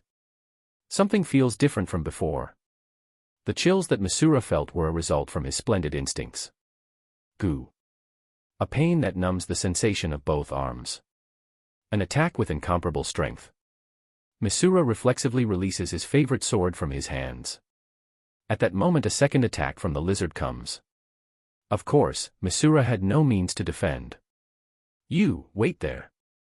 Dina was going to obstruct the attack that the lizard was doing. If he didn't block this attack, Misura would drop out. He understood that he wouldn't be able to hold the front line alone, so he was correct in his decision. It was correct, but throwing a spare dagger to make him use his shield and after that attack with his sword. The attack pattern was not bad. But the thrown dagger was repelled with the lizardman's tail and didn't even use his shield. The attack of his dagger didn't reach him. Because the arm that he was unable to restrain was in his way. The shield that the lizard has was blocking him. Gufu. That's right. Dina, who uses his speed as weapon, was stricken by the shield like a mosquito. An attack resembling a shield bash. Even from an outsider's perspective it was clear it hurt. Go. Misura, who received a swipe to his chest, was sent flying several meters and was unable to move properly. If he were in full shape, he would have done a roll and soon react. In an instant, the front line was pulverized. You gotta be kidding me. Even so, Sif estimated that as long as her fired spell hits the mark they would somehow win, but that wish-filled spell was easily avoided and her eyes moisten as she sees the lizard coming at her. It can't be helped. Assisting those two in that instant would be way too much of a feat, and it wasn't like she could just abandon her attack or it would make everything up until now a waste. Sif's decision of finishing her aria even in an unexpected situation and trying to obtain victory is a splendid thing, and yet, please, at least not in the face. While putting up her staff against the merciless sword, Sif silently prays. She is a girl after all. Fortunately, that wish was fulfilled and she felt a strong impact from her chest. She lost consciousness there. Wiped out. Because Zvi turned ferocious, regrettably, the other party was unable to obtain victory. This time Jean and the others were able to defeat Blue Lizard Kuinha. Congratulations. You did well. Thank you very much. Jean and the others give their gratitude towards Reidu's blessing, and in the midst, the remaining three were clearly depressed as their head faces down. They were mortified by the fact that Jean and the others got ahead of them. By themselves who are unable to stand in the same height as them. With no words said, they could only look at the situation. The remaining time, use it to discuss and do foundation training. Shiki, look after them. Understood. Well then, you four continue over here, Shiki. Led by Shiki, the victorious party separates. Reidu, Makoto, looks at that scene for a while, and then looks back at the depressed group of three. Now then, sorry for this side. You must have been bewildered by your enemy suddenly getting stronger, right? That was my mistake. I apologize. Reidu lowers his head. That seemed to have shocked the students quite a lot. The three of them slightly open their depressed eyes and are at a loss for words. You don't need to apologize. But why did he suddenly become stronger? Can you please tell us? Sif. Because of the sudden strengthening, they were all wounded. Those were substantial wounds. Even if they were recovered completely by Shiki and told it was an accident, she still wanted to know the reason. I also want to know. Why was he not using that strength from the beginning? Could it be, we were just being played around? Misura and Dina seemed to hold the same opinion as well. Reidu was wondering what all this was about, but he makes a big sigh and with a face as if he decided something, he looks at the three and begins to explain. I intended to keep this a secret, but let's count this as an apology from me. I will leave it to each one of you to decide if you want to tell Jean and the others. The blue lizard that you have been fighting has strength higher than that of a low dragon. To match your skills, I was piling up weakening over weakening, have them equipped with crappy equipment, and had them come here. The two that you fought today haven't shown even 1% of their ability. Oh, 1%. Then in that last one he was serious. Along with the student's shock, Reidu's explanation continues. Shiki is probably in the middle of doing a light explanation of the second phase. But there's no doubt that the three of them have received a bigger shock from the revelation that they have been fighting an opponent that was practically only using his pinky finger. The last part, You guys would probably be able to defeat the first phase today, so that's the second phase I have prepared. Was that not serious? Even with that much power. But why, we still didn't defeat him and yet. That part was my miss. Really sorry. Zvi, come here. With Reidu's beckoning, from the two lizardmen that were doing the mock battle, the smaller one approaches jogging. And when he arrives close to Reidu, he gets on his knees and lowers his head. In that gesture one could even feel elegance. The three humans were fascinated by the lizardman's attitude. Actually.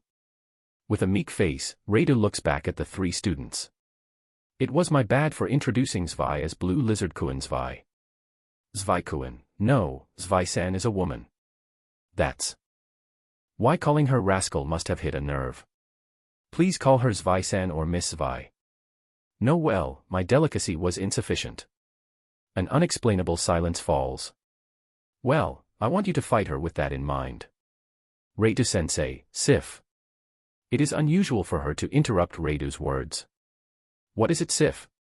We still have time, so please let us have a rematch with Miss Zvi, Sif. No, but, if you begin now, it will get pretty late. Please. For some reason, Reidu receives an appeal overflowing with intensity. He reflexively looks at the lizardman. She nods back. Now that he mentioned it, when he looked at her, he could see a gentle female-looking smile. Today we had plans of going to Gotetsu with the students, but at this rate the three of them will be late. In that case, they would have to enter a place with a sugary smell and that would be hard on them. But this time was because I mistakenly introduced this lady as a male, and that brought the confusion, so, no helping it. I will keep them company, Makoto. It was already a time where it would be late to call evening. At the time when the darkness of the night was taking the leading role. Reida makes contact with his follower Shiki and gives him instructions of going first with the 4 students to Gotetsu. Sensei, thanks for the meal. We may intrude in the library again, so please take care of us in the upcoming lectures. Thanks for the meal. Take care when returning. Everyone, don't go sidetracking and just head straight back, Shiki. When Gotetsu was already arranging things to close, there were students there lowering their heads. In this town where the students have a higher standing, this is a strange scene. It's Reidu and his students. The 7 seem to be returning to their dorms, all of them disappear into the night street. From Gotetsu to the dorms there's no difference in direction and all go the same way. As long as they enter the academy's terrain, there's no need to worry. At the very least, Reidu makes it so he can detect any unusual events and takes a breath. The reason he presses excessive care towards them might be because he sees the shadows of his past club juniors in them. Now then, let's return as well, Shiki, Makoto. Yes. Lime and the others are attending a dinner party with the staff members of the Merchant Guild and employees of nearby stores, so it seems that the time they return is still unknown. How about we return to Asura? Shiki. Hearing Shiki's proposal, Reidu doesn't respond immediately and ponders. Thanks to one article Eva brought to him, he has been able to move forward in his training with a clear goal in mind. He was able to feel more fun and fulfillment. The usual him would have immediately decided to go to Asura and move his body. Shiki also based his decision off that fact, and seeing his master pondering was out of expectations. Let's see. No, today let's return to the company. Shiki, did you put something in the head of Jean and the others before I grouped up with you? Makoto. What do you mean by, something? Shiki. Shiki makes an easy-to-understand reaction towards the question of his master. There's no need to hear his answer. Reidu points out one of the possibilities he predicted to Shiki. From what I saw, they were pretty motivated, you see. Especially Jean. He said he might be intruding in the library, but he looked more like he was ready to go somewhere. Jean normally says things that one would normally not say, and he was especially merry in that one. And so, what did you tell them? Makoto. They were so dispirited after facing the Mist Lizard's second phase, so I unintentionally meddled. They seemed to have enough capital to use teleport formations, so I recommended them to raise their level. The Rotsguard students are actually encouraged to increase their own level anyways. Since the time they entered Reidu-sama's class, they have barely increased their level after all, Shiki. Well, I haven't put Mei's exploration and field work in the lecture menu. And to obtain the experience points to increase their level they have to kill something. I see, because they were so desperate about my class, they got delayed in their level increase, Makoto. Reidu does a bitter smile. Increasing their skills without relying on their level, now that he thinks about it, this method differs from the Academy's normal route. The Rotsguard students are all registered in the Adventurer Guild. Of course, they are not forced to do it. It's because it is convenient, so they make sure to finish the registration beforehand. Because of various reasons, there's no guild sub-branch reception desk in the town where the main academy is in, but all the students have a guild card. You can obtain it for free and it has an interface with high communication functionality, and it seems to be used a lot in the academy. Makoto learned of this recently. Leaving aside the information of teachers, he hasn't placed much attention in the information regarding students. There's also the experiment results of the effects of Asura's fruits, so their abilities have increased considerably, but increasing their levels can prove as a good addition, Shiki. Addition, Shiki, what you really want to teach them is not power, but self-confidence, right? If they went out and fought some random Momono in the outskirts at their current state, they will probably get quite surprised, Makoto. So you saw right through me, As expected, Shiki. No, well, it's just that I can understand stuff like this. This is a path I have taken with my sensei after all, Makoto. This is a prediction from me. It may be a bit over-optimistic, but if they try hard for 3 days, everyone will without doubt be able to pass over level 70, Shiki. Well, isn't that an acceptable pace? Around this place there's a limit in the places one can fight and the enemies, and even when Jean acts like that, he is the type that doesn't do rash things. If they level up to that extent, they might get overconfident and tell me to call out the Mist Lizard again next week. It will be the last time the sisters will be participating as well. At any rate, Shiki, isn't your way of expressing beginning to sound like Tomo? Makoto. She told me to learn of Reida-sama's world and gave me several documents. I have been looking through them with interest, Shiki. Reida was predicting the actions of his students and having an expression as if having fun. He was being immersed in a pleasant sensation, like watching juniors trying their best. Predicting by reading the trends of society is still too hard for him, but with his memories of his club activities, and his memories of his own training, he was able to somehow grasp the behavior and thought patterns of the students. I presented them a place where the current them can manage. From tomorrow on we will be able to move more easily, We will be liberated from protecting the students, Shiki. Shiki talks with a cheerful tone mixed with a feeling of freedom as he tells him about the advice he gave to the students. There might be unexpected events, so just in case, let's have Eris follow them at their back. If we give them a banana, those girls would definitely give an immediate approval, Makoto. As you wish, Shiki. Instead of being happy about being free, he first thinks about securing the safety of his students. Isn't Master pretty soft as well, are the words Shiki swallowed and just replied with a positive response. Too easy. It is so easy that it isn't even an obstacle. The omnipotent sensation I felt in the village I was raised in was ruling my whole body. I was called a prodigy.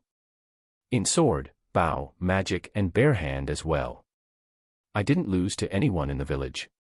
Since the time I obtained a guild card and was able to increase my level, I went almost every day to hunt, and in time, not even the people in the neighboring villages were able to beat me. An unbearable feeling of being able to do anything. Before I was called by the academy to come as a scholarship student and arrived at Rotsgard, I was always number one. Since the time I entered Rotsgard, my useless confidence was crushed in an instant though. In the world, there's always a top for the top. I still have the potential. I was just a student with a bit of an advantage. What I am trying to say is that, for a long time, I haven't tasted this sensation. Right now, our party of 7 are in a forest that is slightly apart from Rotsgard. The objective is level up. It is normally something that is impossible to forget, but since the time we entered Reida-sensei's class, we practically haven't increased our levels.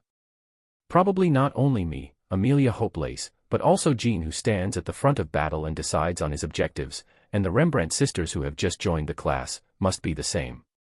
In Reida-sensei's class there's no practices for increasing levels, moreover, seeing that my level has not increased from the latter halves of 40, I might have been feeling bitter. But I think that the number one reason lies in Reida-sensei. That sensei's class is a strange class where one gets strong even without increasing levels. No one has divulged it though. It is true that it is harsh to an incredible extent, but I can clearly tell that I have become stronger than a few months ago. I was told to think about the meaning behind every attack and defense. He also told me to learn the habit of inquiry. In the middle of the lecture as well, in the time when we were at the enjoyment lecture against Blue Lizard Kuin, he gave us words and teachings I didn't understand, but now, after hunting, I have clearly understood. The opponent's movements are dull. In the time when we thought that, made contact and decided on our strategy, the Momonos practically didn't move. It was a scarily easy fight. Even though our speed didn't really rise. This is a first. Even when an individual does a sudden change in movements, we are already prepared for that case so we are able to counter it without any problems. If this were a fight against other humans or demi-humans, the story might have been different, but this didn't look like the same enemies that everyone had to desperately surround and defeat in the past, before receiving Reida-sensei's lessons. This out-of-place sensation is probably being felt by everyone right now. While everyone is bewildered, we slaughtered the Momonos in an unbelievable pace and with practically no injuries, we increased our levels. This is amazing. Right now we are resting at a base in order to pass the night. The wind user Izumo, who normally doesn't show emotions in his face often, was unable to hold back his excitement and lets those words out. Calling him a wind user now might not be correct. He is now able to use 3 types of elements in a level where it can be used in real combat after all. Everyone, including me, nodded at Izumo's words. In just a single day, their level that should have entered a stage where it is hard to level, had increased by 8. Moreover, there's no sense of inconsistency in their body that should be felt when one levels up and gains power. They were able to properly use the increased power as their own. It was mysterious. This is the result of Reida-sensei and Shiki's class. Misura. Misura intercepts attacks and receives them. A role where he is bombarded a lot. That's why, after fighting for a whole day and increasing levels, it should be normal for him to not have enough stamina to even talk. Today he didn't receive any wound that could be called a wound. It isn't like the number of wounds he received were small, but the medicine that Shiki-san gave him healed the wounds. In an instant.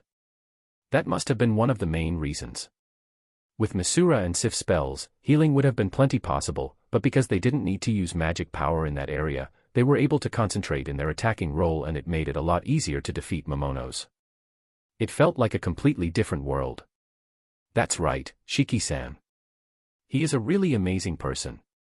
He is guiding us to the next step. Without him, we definitely wouldn't have been able to recover from Reida-sensei's class. I think I myself am a sore loser, but that sensei sometimes says things that hit really hard. I heard that he is practically the same age as us, but just how real that is questionable. Shiki-san puts the demonic lectures of Reida-sensei in my permissible line.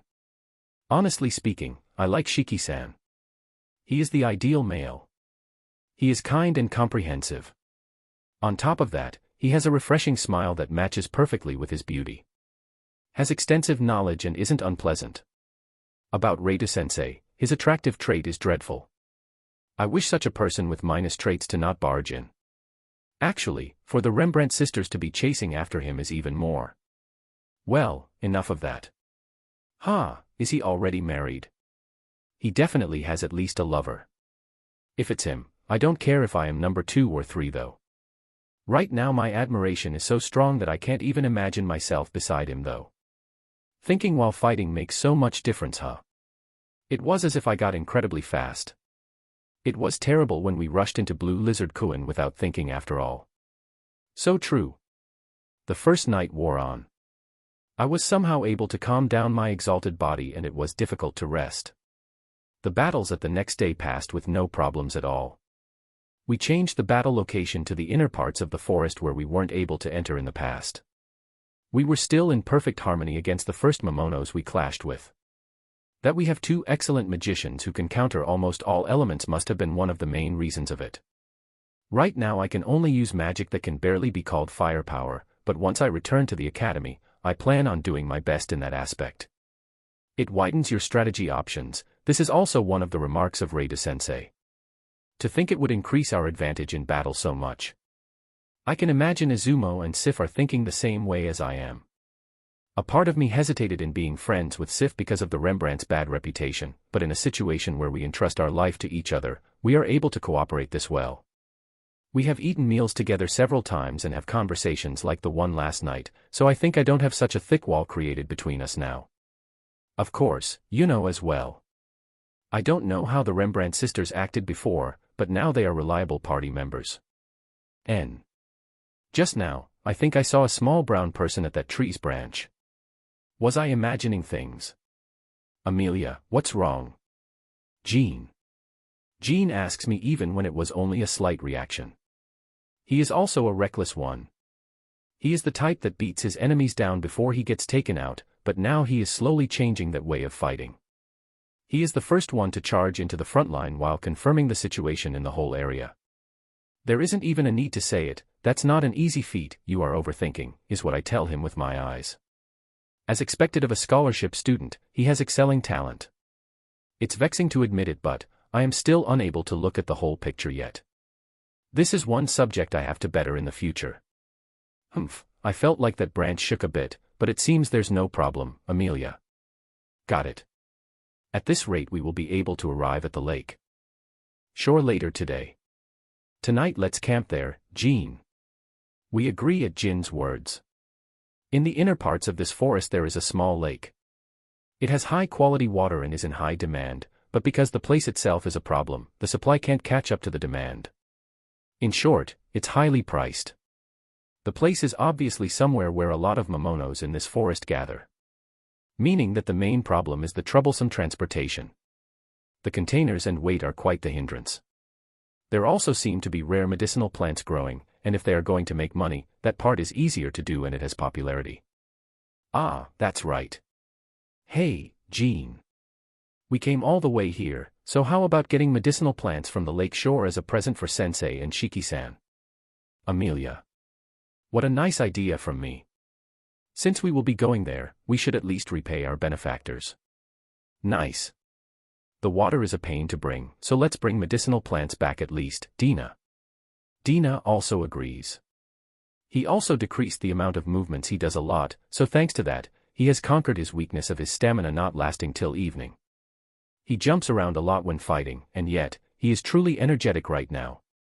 That hell-like enjoyment lecture has steadily increased our competency. It wasn't simple torture. I'm glad I believed in Shiki-san. Then let's continue moving on. I also increased my level a lot and am overflowing with power. Yuno. With spear in hand, Yuno walks parallel to Jean. A bit behind, Dina and Misura. Izumo, Sif, and I are securing the path while following their steps. Since the time we began taking Reita Sensei's class, our stamina has gone up, but having magicians running around the forest is just harsh. As time goes it may be possible, but right now we move forward by walking in an easy-to-walk part and are somehow able to follow the party. And yet, our progress is advancing rapidly. Thinking about that, I can tell that we are all doing our best. While smiling wryly at the merriness of the front line, we arrived at the lake shore where they were waiting. There, a single dragon was present. No joke. Seriously. Is it using this lake as a water supply? No good. I am steadily getting agitated. My composure till now is being overwritten. That's not it. This is not how it's supposed to be. Think. Think of a countermeasure. Attack, defend or run. What's most important is to confirm my cards at hand. Calm down, calm down. At the front of my field of vision, there's still a decent amount of distance. A crescent moon-shaped lake, we stand at that outside part. The dragon is close to the center, in the part where the land pushes into the inner area. It is drinking water. No, it was. Right now it has stopped its movements and is looking at our direction. It has a body resembling that of a lizard, but the proof that it wasn't a lizard is in its forehead that has a sharp horn protruding straight forward. The color of its body is gray, its outer skin layered with scales. Its length is probably around 4 to 5 meters. Jean. Misura's voice is scraped. We also understand his current feelings. However, you also were at perfect condition when coming here, so you should be thinking as well. I believe in you guys. Amelia, do you know about that one over there? Jean. Jean slowly unsheathes his sword and takes a combat stance. He must have judged it impossible to overcome this situation without fighting. I quietly nod at his question. Right now, what I can be the most proud of in this party is my knowledge. Yeah. It is one of the lowest grade dragons. I don't know the name, but if I remember correctly, it is a dragon that moves individually and its weakness is ice. It is recommended to fight it with long-range attacks as soon as you encounter one and defeat it. If you are going to challenge it, a party of 10 with levels over 90 is best, Amelia. What are our current levels? I am 75-inch, Jean. Same here, Amelia. I am 74. 74 here. I am 77, Sif. I am also 77, Yuno. I am 73-inch. The numbers and levels are not enough. In short, running away is the best choice. Just, right now we are already being targeted by the dragon as enemies. If it were a situation where we were the ones finding it, then running away would sound like a realistic option. Also, that its weakness is ice is bad. If possible, it would have been best if it was wind. Or fire and earth. In a situation where we can smash it with strong magic, we would still have a chance of winning. I will be the rear guard. Izumo, I want you to cast wind support magic and have everyone's speed increased, Jean. Jin's words hinted at escaping. It may be the correct choice. But that means Jean would be dash. Gaia. My thoughts were cut off in the middle. The moment the sluggish dragon opened its mouth facing our way, an absurdly high-volume roar echoed in the area. An overpowering roar. If it's a dragon, this yell is used by almost all of them to seal the movements of their opponents. That's right, it had that. I forgot such essential information in this important moment. I pretended to be calm but was unable to act it. Regret wells up over and over inside me, but my body is not moving at all. I can tell that it was totally cowering in fear. This is my first time receiving this roar, but it is really effective. With its pair of legs, the dragon advances to our location at a speed that doesn't match its massive body. The fear that roar poured in my body has not disappeared. Actually, because of the trembling that its advance is making, my body trembles as if responding back to it. Even if I said it is the lowest grade, it is obviously not an opponent we can match. Someone, anyone, if you are able to move, please run. My vision that has been freed looks at the other members, but every single one of them is clenching their teeth and with a rigid face, their whole body trembled. Jean, at this moment you would do a war cry and show us that you can move right. Is it fine to just wait and get eaten? My thoughts that were close to pushing blame were vain, and the dragon continues to approach. Just an instant of carelessness. A single mistake. For such an ending to happen is just. Obu. Zyruno. Juna. Area. Where? Up. At a tree branch. There, a small girl wearing a white parka I have never seen before was sitting. She had a yellow fruit-looking thing in one hand, maybe she was in the middle of her snack. There's a dragon right here though. A snack, seriously. My head was being ruled by confusion. Even when I tried to remember Reida-sensei's teachings, I couldn't keep my calm. It is mortifying but, the me right now can't stay calm in any situation. What a strange parka. There's a decoration at the head part. Cat ears. At the moment I thought such a useless and stupid thing. Countless vines came out from the forest and were heading to the lake, were released at the dragon. Maybe it was taken by surprise, the dragon slowed its speed, but without giving it any time to decide anything, the vines wrapped around its whole body and stopped its movements. Summoning of vines. No, these are trees. From the branches of the trees, it changes to something and stretches towards the dragon and seals its movements. From the huge trees and the saplings as well, not only that, the grass and shrub too. They all stretched out like shackles. Now that I look in more detail, it is not only brown, I can also see green mixed as well. This is a spell I have never seen before. My voice doesn't come out. Is this also because of the dragon's roar? To seal your ability to use Arius as well, what a truly scary skill. Thinking that every dragon is able to use this, I can feel my back freezing. *ton. A light sound is heard.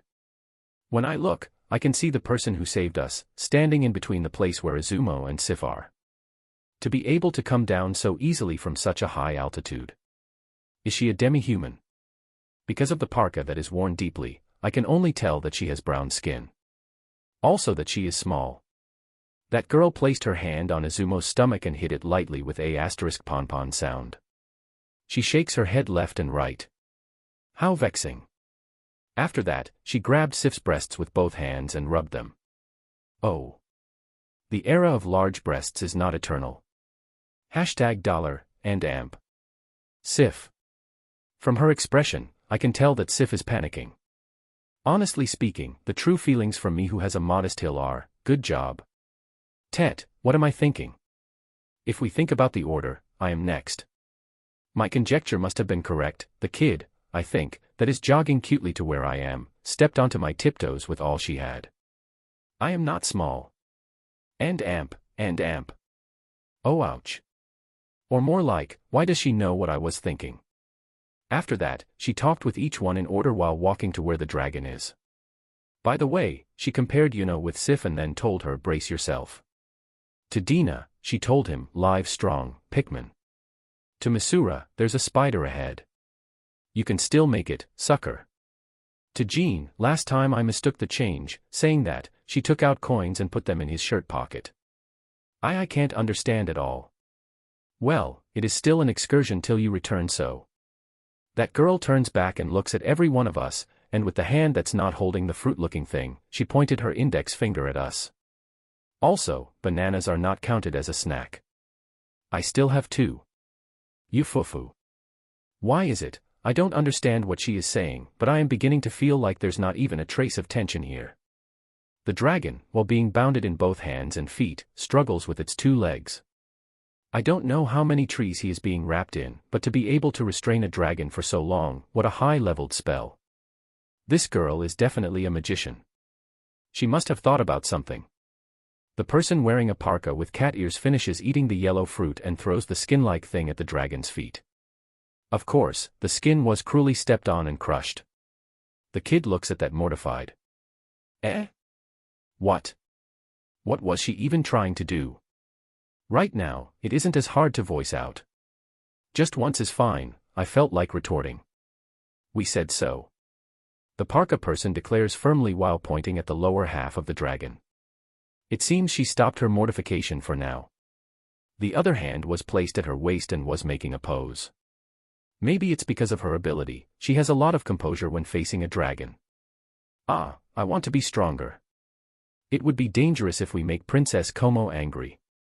Princess Como. This person, is she under the command of a country? Because this happened after all, monotone. Before I noticed, there was a magic formation below the parka girl's feet. At her fingertip, there's a spinning small thin staff. Is that the tool she uses as intermediary?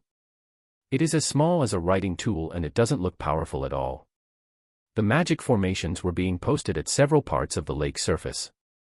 Countless magic formations of the same pattern floated on the lake surface and the dragon faced the lake and was thrown there. It was freed from the tree shackles and its body was in midair, moreover, on top of the lake surface that has countless dim shining magic formations. It probably wanted to roar once again. The dragon opened its mouth wide. Will it plunge into the water first, or will the second roar come first? I was thinking that, but neither of them occurred. Because from the countless formations, giant spears of ice spouted out simultaneously and skewered the dragon in midair. I felt that unreal scene was slightly comical. Too bad. If you were able to dodge every zone of those, the true performance would have begun. The words that were nonchalantly continuing held a meaning I didn't know of. The dragon's body turned into dust. The cat-eared white parka kid also disappeared at some point in time. This summer will be one that we will never be able to forget. With our bodies that were still unable to move, we silently accepted that truth. Chapter 110, Summer Vacations Part 2 Last Migration Interview. Asora. The Mist Town. The location is not definite. A place that no one knows its details. Even the master, Misumi Makoto, is unable to comprehend it completely. Currently there's several races from the wasteland that have moved there and taken residence. They are in the middle of constructing a town apart from their original settlement. But for the size of Asora, the amount of residents is just way too low. Because even when we count everyone, the numbers won't reach the thousands.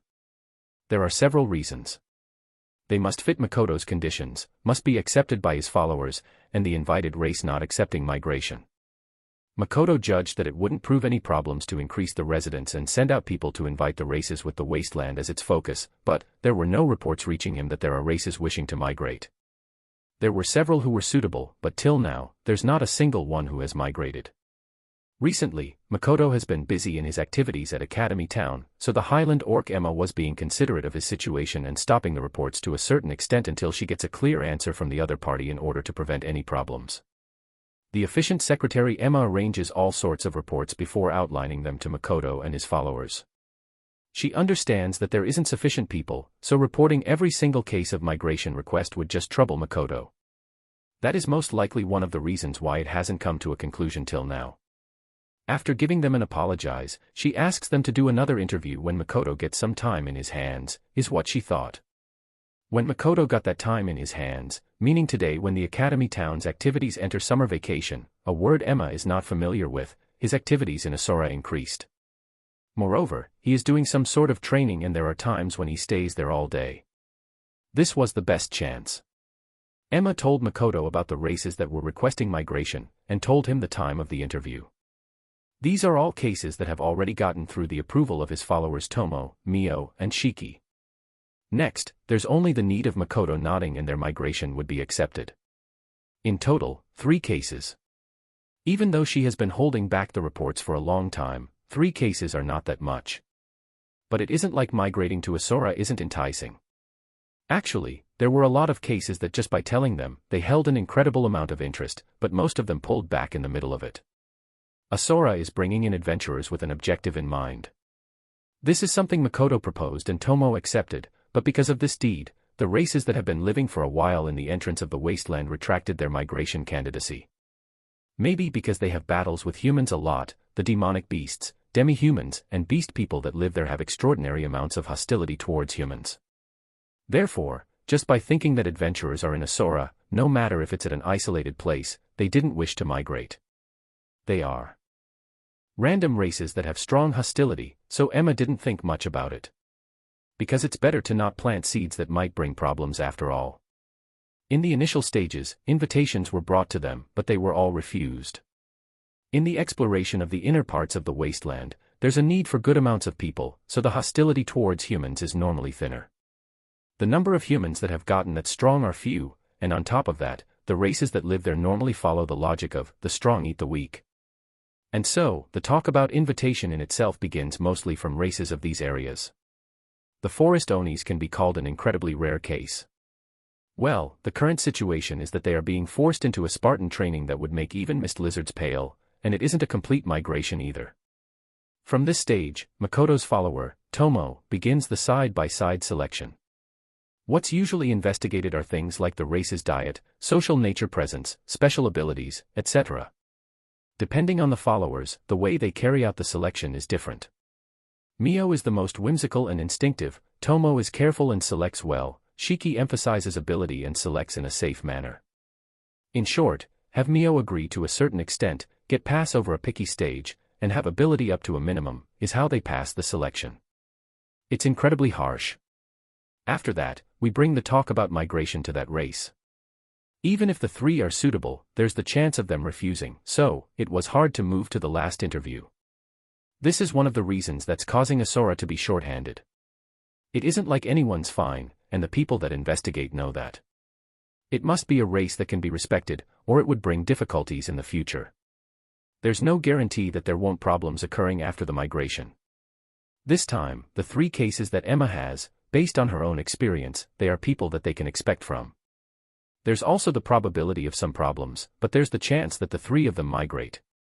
She herself wasn't involved in the investigation, so she only knows the various races from documents, but from the information, that's how she evaluated them. If the migration is established, it will turn busy again, but for Emma it is a happy type of busy. Because the comrades will increase. From every race, children are born and there's some slight changes in Asura, but as expected, it can't compare to the change that the migration of a new race would bring. Excuse my intrusion. Ah, Emma. Morning. Today is the interview, right? Is it beginning? Good morning. The 3 races' representatives have already been invited to come here. If it fits Makoto-sama's convenience, I am planning on beginning after this, Emma. Makoto talks in broken down words and Emma responds with a smile. He talked in a polite manner before, so there was a time when she requested him to conduct himself as a lord. Now he does it, but it is more like he is speaking with a friend, and that's how he acts towards Emma. It isn't the goal, but it is something that makes her happy. Eh? We are not the ones receiving them, huh? Calling them to us, how eminent, Makoto. Makoto-sama. We were the ones who brought the talk about migration to them, but they also wished for it and that's why it has advanced to this stage. So it is natural for them to be the ones coming to us, Emma. For Emma, Makoto is the messiah that saved her family, the Highland Orcs. On top of that, he invited them to a prosperous and magnificent world. She considers him as an existence close to God.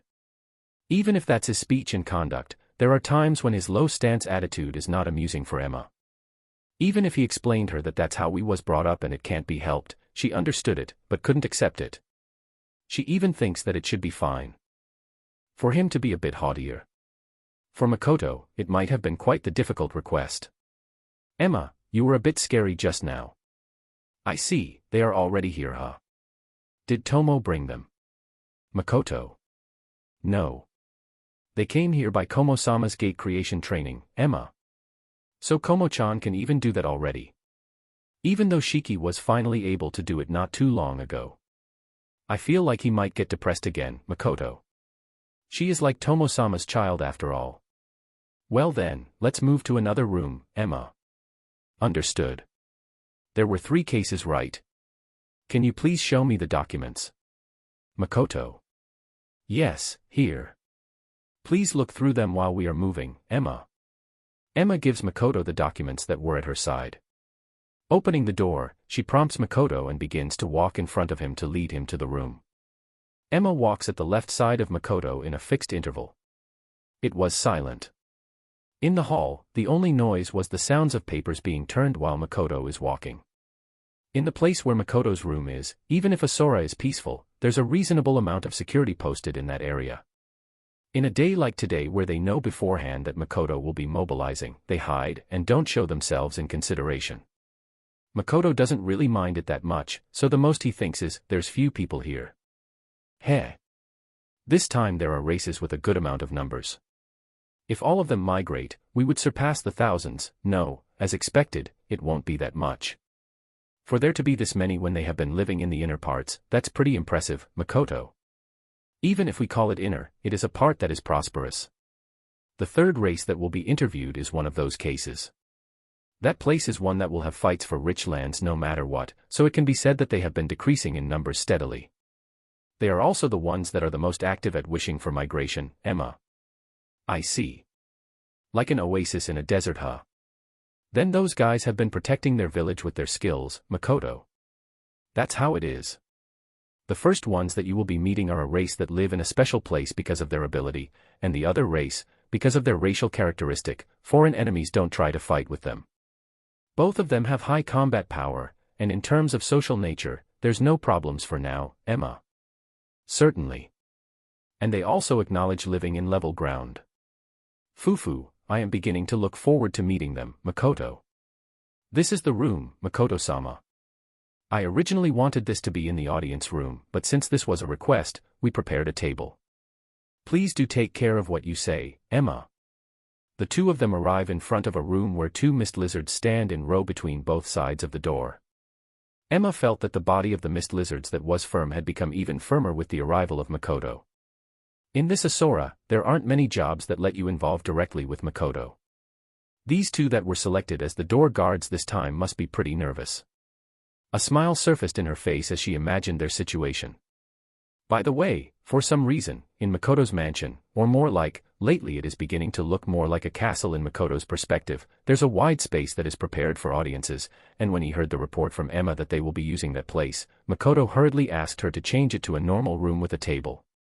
I shouldn't have told him, is what Emma muttered, and Makoto didn't miss it.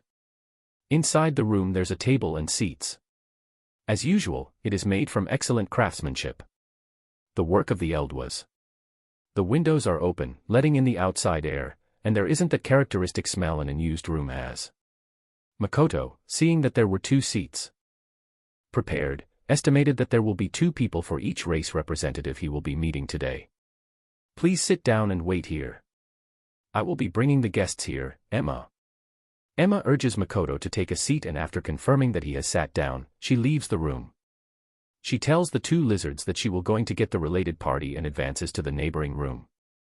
On the other hand, Makoto is sitting and waiting for her to bring the representatives while reading the documents of the first race he will be meeting. Of course, he is using Sakai to grasp his surroundings. He knows what room Emma headed to, and understood that there were 2 guests in there. When they move to where he is, he plans on hiding the documents and receive them standing. Emma wanted to avoid exactly that, and that's why she asked him to sit in the room waiting, but he didn't understand that at all. The first ones I will be meeting are a race called winged people, huh? Well, they obviously fly. In that case, were they living in high ground? Do they have bird wings, or maybe bug-type wings? Ah, it is written. At their back they have bird wings or bat wings, huh? Both of them are the same race. Even if they don't mix, they can be born with either. This people are a social position society. And it is probably gonna be alright. If they talk about social position here, it would be troublesome. Here we basically don't have higher or lower in races after all, Makoto. Looking at a part of the documents, Makoto felt uneasy. But it could be said that this was a reading discrepancy.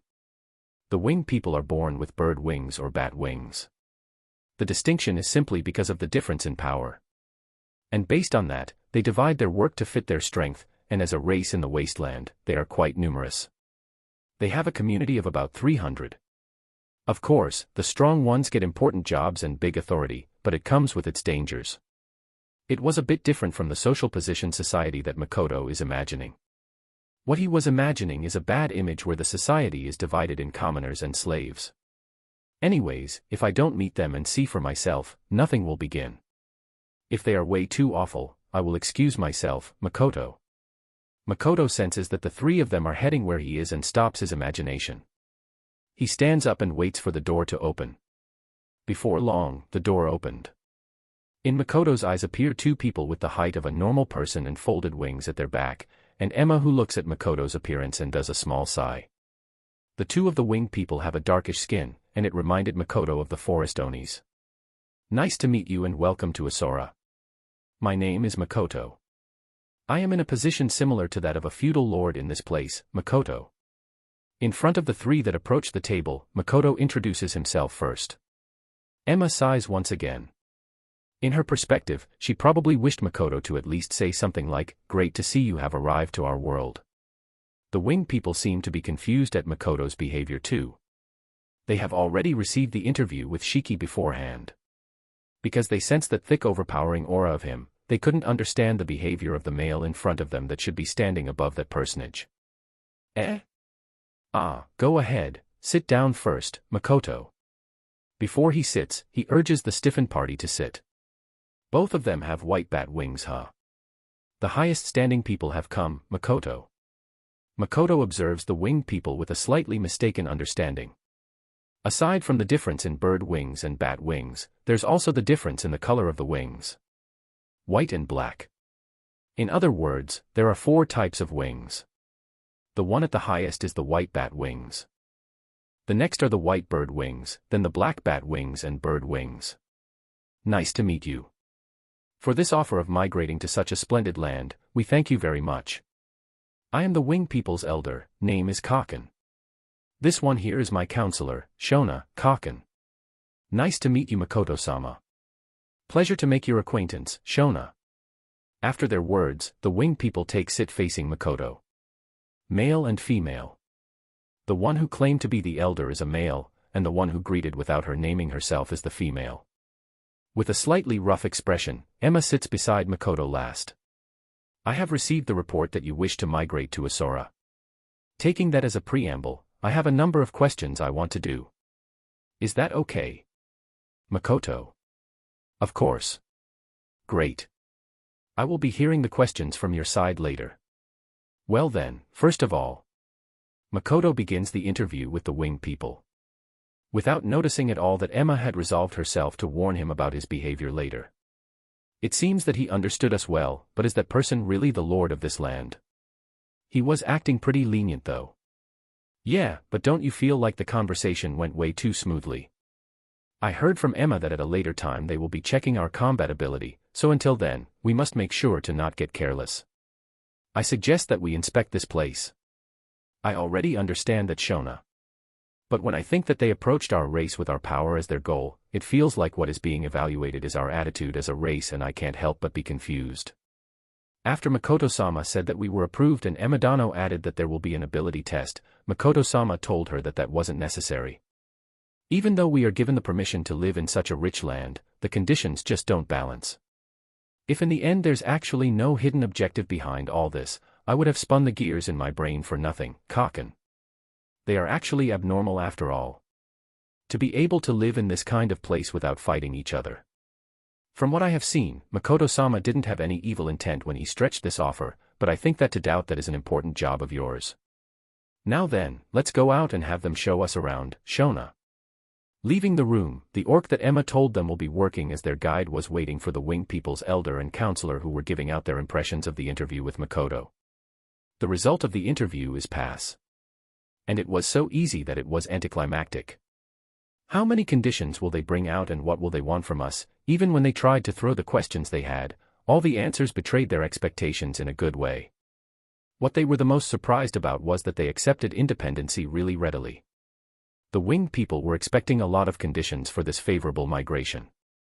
For example, something like payment to the previous residents, offer 80% of their people for manual labor, excluding all the old and children, almost everyone, moreover, distribution of manual labor that everyone would want to avoid. They came with the intention of being treated one step before slavery. All of their life necessities are satisfied, and on top of that, they are able to obtain several articles that they have never been able to get their hands on by equivalent trade. Moreover, the ones who wish to, are given the chance to study, and have also promised high-level training for their warriors. When Emma told them the outline of the offer, they doubted that even 1% of it would actually be true, but Makoto completely affirmed them all. It can't be helped that Kaken and Shona unconsciously widened their eyes and opened their mouths agape. Will a future like that really come for them?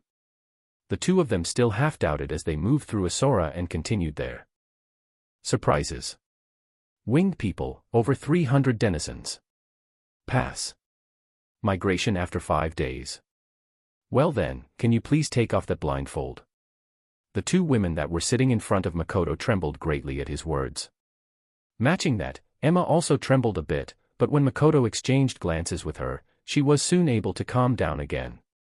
She faces down as if she was embarrassed of being agitated. But, just as we explained, there's a problem with our eyes. Even if we don't have any intentions of injuring Makoto-sama, the effects will still take place. The two women have a cloth with complex patterns drawn covering both of their eyes.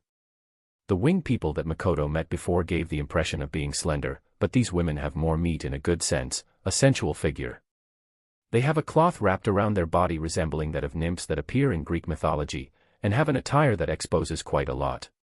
It's not small clothes but cloth, is what Makoto muttered as he blushed. Gorgon. For Makoto, calling them Medusa would be easier to understand, but it is a race that resembles her. The people that look at their eyes are turned into stone, is the special racial characteristic of them. They are a race that even with that ability they didn't perish and have lived peacefully till now in the wasteland. Their appearance is extremely close to that of humans but, maybe it reacts based on their emotions, their hair moves. The hair of those girls have quite the transformation capability and are legitimate weapons. The girls have no control over their power, and it is always in an on state. It is a power that doesn't activate on people of the same race, but if it's others, it will activate without mercy. It is an ability that can already be considered a curse. With a special blindfold they are somehow able to restrict the activation of their power to others. This is the reason why they live in the wasteland and also the reason they secluded themselves. And they steadily move into the inner parts and change locations, so that they don't unnecessarily spread the petrification. There may be other circumstances, but at least that's how Makoto thought of it and felt that they are a kind race.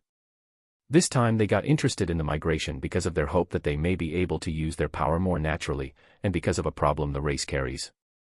They were defined as those girls, but actually, the Gorgons are a race that only has women. Meaning that they need a male from a different source. In exchange for being able to share their seed with most of the races, the babies they breed are all Gorgon. A mysterious race. To be able to maintain their existence as a race, they must be in an environment with males. I am surprised they didn't perish, is the insensitive thought Makoto was thinking. It is fine with me. It didn't work for Tomo, right? In that case, it is fine. I will also be protecting Emma, so, go ahead, Makoto. But, from Makoto-sama we don't feel that much magic power though. I don't think you will end up safe at all. Makoto is currently doing a certain training. Because of the effects of that training, he is using Sakai most of the time to suppress his magic power. Right now he is not using his power to look around the surroundings, in this time where he is receiving guests, but using it to suppress his magic power. The uneasiness that the two Gorgons are feeling is plausible. The two of you, if an ability didn't work on Tomo-sama, it is impossible for it to show any effects on Makoto-sama. I am also okay, so please take them off. That is Makoto-sama's wish after all, Emma. Being urged by Emma, the two Gorgons place their hands on their blindfolds. Their hair undulates slightly, but Makoto didn't seem to mind and looks at the two of them. Emma said that it was fine, but maybe she is nervous, her body is stiffened. Well then. The two of them take off their blindfolds. In front of them there is a man that called himself a human and a female orc. The two of them didn't turn into stone and just continued looking. Fumo, it certainly does seem to be eyes that hold a strong effect. Is it a type of demonic eye? But to have your eyes covered must be inconvenient, right? Makoto. Makoto talks to both of them like normal. Emma sighs in relief. Her reaction is actually the most normal one. No, the fact that they are okay is probably pretty strange. And in reality, the Gorgons had their eyes wide open and were looking at the other party that's moving. Yes. The food would also turn into stone, so. Well, we can also eat petrified food. It won't taste good, however, we can absorb the nutrients. But even if we have to put on a blindfold to do it, it is more delicious to eat like that. Also, we talked about this at the previous interview, it is inconvenient when taking the seat of males of other races and having our vision taken away affects our whole daily life. Yeah, it certainly does sound inconvenient. I have heard that some humans have that kind of hobby though, Emma. The Gorgon that returned to her senses first talks about the inconveniences. Emma agrees to that, and for some reason, looks at Makoto. Makoto felt like her eyes were a bit cold. It felt as if there was some sort of allusion to the latter half. Emma, don't look at me when you say that. Even if you don't retort to that, I clearly understand that it's inconvenient. But, Gorgon-san. I can't go as far as getting you a partner to make kids, so at that part it is more of a mutual concession, you don't mind, right? Makoto. Yeah, in that case it is fine. With that blindfold, even in our current situation it should be fine, is what you told us, right, Emma? Yes. No problems, Emma. In that case, there won't be any problems to just change that blindfold into something similar like glasses or contacts that hold the same effect. And so, it can probably be solved. You have already accepted all the conditions including sharing of knowledge, participation in battle training and cooperation in the construction of the land, so the only part of concern is probably the talk about baby making. If you act properly in that part, it should be fine. We will be confirming how much effect those eyes can take in a Sora. But regarding the migration, I welcome you with open arms, Makoto. Really? The two Gorgons get up from their seat and look at Makoto as if shooting right through him. The two of them who were thinking all the time that they will definitely be rejected in the end, this answer was unbelievable. Then, all the Gorgons are fine with the migration, right? Emma. Well, we are really happy for that, but is it really, really all right? Because you know, we are a race that even if we are able to turn people into stone, we are unable to turn them back. I see. About the petrification, it can probably be cured, so there's no problem, Makoto. Makoto looks like he remembered something and places a hand on the table. It's the table that was turned instantly into stone after the Gorgons took off their blindfold. Makoto pours magic power. Like this, and then, by doing this, Makoto. The table that was turned into a cold ashen color quickly returned into the colorful light brown one. But it soon turned into stone again. Obviously. It's being exposed to the eyes of the Gorgons after all. It is in a state where it is continually transformed into stone, so the girls themselves have already given up on thinking of a way to solve it. Damn it. So it won't work if I don't give it resistance to the petrification itself, huh? Then how about this? Makoto. After meditating, Makoto once again puts his hand on the table and pours magic power. The two Gorgons watch attentively. Even if it was only for an instant, they lost their words after seeing the table turned back from its petrified state. On the other hand, Emma didn't show much agitation and is looking at Makoto. The girl that got surprised every time by Makoto is already gone. This time, matching the words of Makoto, the table that returned to its wooden state didn't turn back to stone. Even after a while, it didn't turn into stone again. Unbelievable. I thought we would have to wear this blindfold for the rest of our life. In the past, I challenged a problematic abnormal status, you see. As a byproduct of that, I have become able to deal with a good variety of abnormalities, Makoto.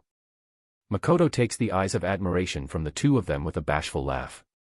Shiki, Makoto, and the others have challenged a status abnormality. The tree punishment was a status abnormality that surpassed the power of the Gorgon's petrification by leaps and bounds. Because of that, Makoto was able to calmly counter the petrification power of theirs. The tree punishment interferes with their existence itself and brings about scary changes. Even with the most intelligent people of Asura, it still took several months before they could find a solution to the curse. Makoto-sama. Please shelter us in this world. We will follow any orders. Shelter, you say? After talking to you, I didn't see any problems in your social nature. Try not to fall into immoral relationships, triangle relationships, or muddy relationships, and it will be fine. It seems that you are not familiar to welcoming the Father, so in the worst-case scenario, if the lost humans meet the purpose, feel free to do so. It may be a bad way of calling it, but something like a one-night stand, Makoto. After that, the interview with the Gorgons and Makoto continued in a smooth manner, and the migration of the girls was clearly decided. That was impressive. I was surprised with Tomo-sama as well, but to think that Makoto-sama and everyone else was still fine after looking at us. And he even said that he would lend us a hand so that our power doesn't inconvenience us. I feel as if I am in a dream. Things that could be worn in our body, at most, it was to wrap a cloth around our hair, but maybe we will be able to wear normal clothes now. Incredible. I am so excited. Makoto apologized by the fact that they have to put on their blindfolds again, and the two blindfolded Gorgons returned to the standby room that was readied for them and are having a pleasant talk. Even if it's called a standby room, the furniture is well prepared, and for receiving guests, this room was more than enough. Even if our field of vision is shut, our hair helped us grasp our surroundings so we were somehow able to live by, but if it is okay to look, that's not bad at all. If possible, we want to try enjoying dressing up. The battle training also sounds fun. I want to migrate fast. Right. I really want to bring everyone here fast. The two Gorgons are talking with wide smiles in their faces and having flowers blooming around them. The girls themselves and Makoto haven't noticed yet, but the migration of those girls will have a small expected problem. Until now, those girls that were unable to choose the opposite gender by their outward appearance will be migrating to Asura. The girls that didn't care if they were of other races as long as it is male. The magnificent favor that Makoto brought upon their whole race, just how will they repay him? Free love, mutual concession, the vague things that Makoto told them, as long as it is not misinterpreted, there won't be any problems. There won't be, but if something were to happen, well, Makoto will just be getting his just desserts. It is the fault of Makoto for forgetting that he is also included in the males of Asura. Gorgon, over 200 denizens. Pass. Migration after 10 days. Our specialty is gathering nectar. Also, we are able to contact everyone. At one side there's Makoto and Emma, and at their front it looked like no one is sitting there. And in reality, there's two small cushions on top of the table, and there, two small guests are sitting. Accurately speaking, they were sitting, standing, flying, moving around restlessly. Just like how I imagined those kids, no, people. The more I look at them, the more they give me an impression of fairies, Makoto. The last interviewees are small fairies. The image that Makoto has of fairies is simple-minded, vigorous, and likes pranks. The small crown that is resting on his head looks like the tools used by moms, and it is charming. It is proof that he is the king, so I have to show respect, is what Makoto continues to think, but he can't stop the thoughts of the books he has read before. I see. And so, the forest that the fairies were living in has been discovered by a foreign enemy, so you are asking for shelter, is that right? Makoto. We are not fairies. We are Al-Urmara. We are more distinguished than those small insects. They say they are Al-Urmara. Or so to speak, an existence more eminent than that of fairies. But in Makoto's eyes, these guys have exactly the same characteristics as fairies. Because their name is hard to remember, he unintentionally called them fairies. And in truth, if the fairies they call insects were to line up with them, it is doubtful if Makoto would be able to properly tell the difference. We are the interim between fairies and spirits, you know. If it's a low-grade spirit, we are able to interfere and utilize them. Flying all around, diving into the cushion, flying right in front of Makoto while talking, he didn't show a single trace of calming down. Emma seems to be enduring their wild behavior quite a lot. She is trembling bit by bit. Why did Mio-sama pass this kind of things? In front Makoto-sama, they are, Emma. Emma grumbles. If this were not an audience but a daily conversation, she probably wouldn't get so angry. Well, they are numerous but small, so I don't see any problems. And if they are able to get in contact with everyone, that means if something happens, they will be able to tell us immediately. You will be helping out in the explorations, right? Makoto. Leave it to us. We are Alurmaras with courage. Then, prepare, and after the Migra dash, Makoto. I'm against it, Makoto-sama. Emma. Hiya. Yua. The courageous Alurmaras hid down the table because of the sudden shout. Makoto was also surprised by the sudden shout at his side, but he didn't really do much and is still sitting in place. Such a restless race, this bunch that are practically children, if they were to enter a Sora, it would be a disaster. Maybe it's better to just let all their forest get conquered. That way they might reflect. Emma. Emma, Makoto. This is an interview, you know. Moreover, with the race's future at stake. And yet, is this how the king of a race should act? Emma. It seems that Emma's anger reached its peak. Makoto faces up. Certainly. If he were to compare the previous two races, the attitude of the Alurmaras has many problems. Makoto thought of them as kids and was thinking softly of them, but even if their appearance is small or cute, they are an adult organism, and the one that is asking for the interview is the king. Because Emma was looking at them as a matured race, she showed her anger at the amount of rudeness. And if the king of their race is like this, she thought that the other people of the race would be even worse, so even if she had to oppose Makoto, she still voiced out. For them who stay in their childlike nature even when they reach maturity, this may be a harsh demand, but Emma couldn't accept it. No matter what. Calm down, Emma. Stop. Makoto. No, I can't, Makoto-sama. Makoto-sama is way too soft on this, guys. What Alurmaras, what interim between fairies and spirits? In that case, go repel the herd of Riz that are approaching your forest. That's right, it is fine to just come back here again after you are able to do that. Emma. Seeing Emma snap for the first time, Makoto tried to calm her some way by desperately talking to her, and then he called the lizards and ordered them to return the Alurmara representatives to their room. Emma was swinging her arms madly at the fairies that were flying to run away. Truly an unusual scene. The lizards were also taken aback by the maddened Emma. Even so, they followed the orders of their lord and leave with the small guests that should escape. I will stick them into a birdcage and throw them into the forest. Where did you run away, you insects? Emma. Emma, I understand. They are the ones to blame, so, for now, just calm down. Makoto. What was with that orc? She doesn't understand just how strong we are. We are not scared of mere Riz, but if we fight, our comrades will get injured, so we thought that we might as well accept their migration offer. Now that it has come to this, we will drive those Riz back and have that woman apologize. Amazing. King, so intelligent. But what about the migration? This place's flowers give tasty nectar, so I want to live here more than in that forest. I am the king, so I have to share this nectar with everyone. Then we have to return and prepare for war. Right. We will show Makoto-sama our power. Alurmara, approximately 300. On hold. That night, Makoto and his followers were sitting together after the meal. While reporting the results of that day's interviews, they passed the time relaxing. Then we will be increasing the number of races by 2. Regarding the Gorgons, I will discuss with the dwarfs and have them make both glasses and contacts to test Shiki. So Shiki will be dealing with the Gorgons. Then I will be handling the wing people. I should think about a training menu as well. I also have interest in the 4 types of wings and the difference in aptitudes.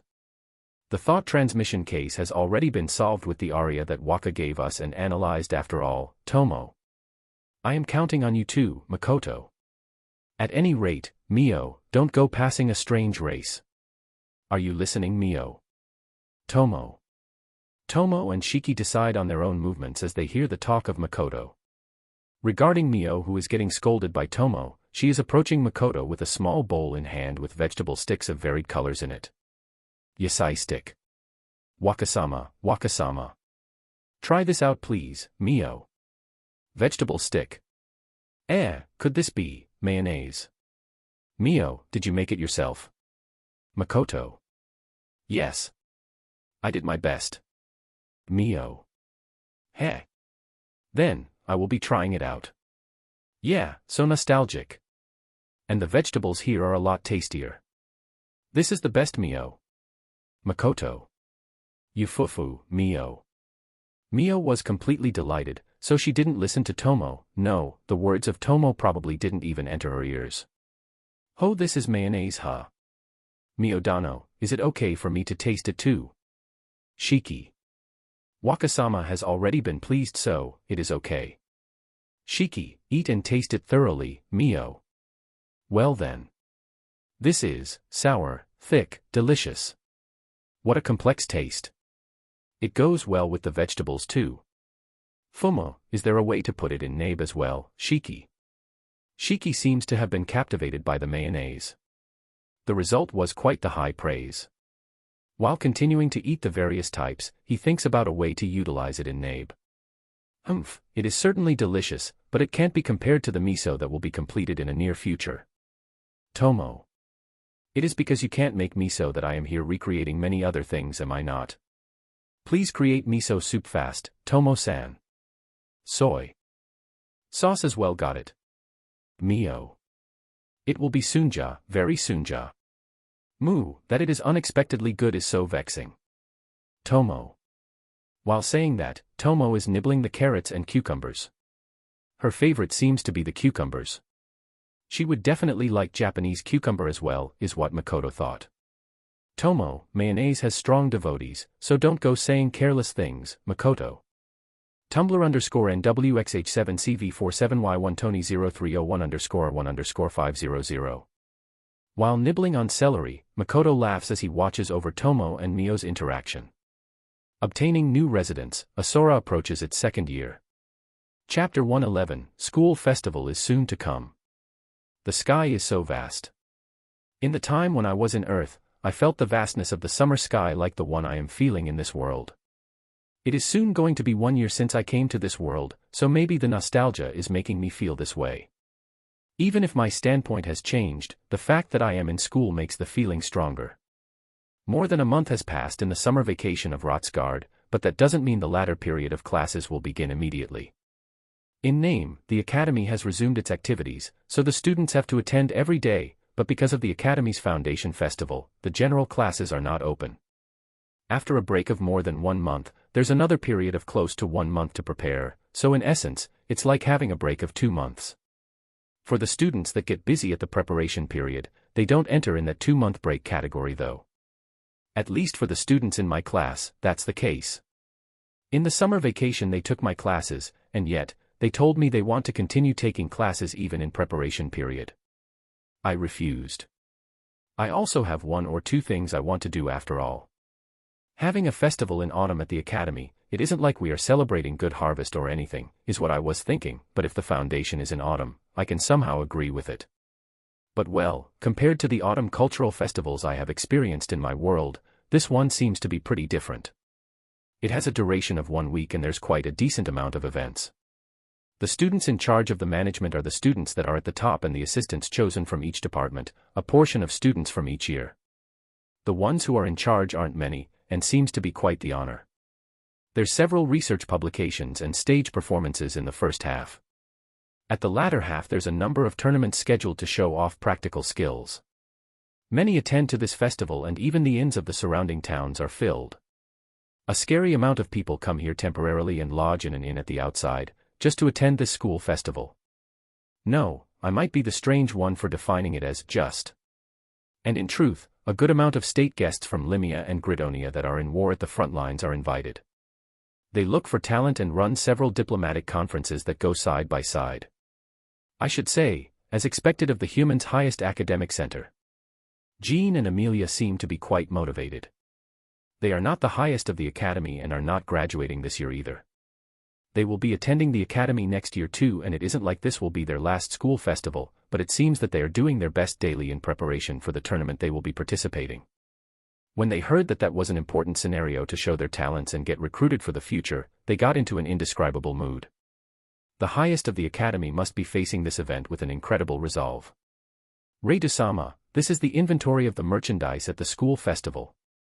While I was checking out some company-related documents and looking at the scenery, a voice called me out. Shiki. Slender as always. In this summer we have been to Asura quite a lot, and there was a time when our diet became extravagant.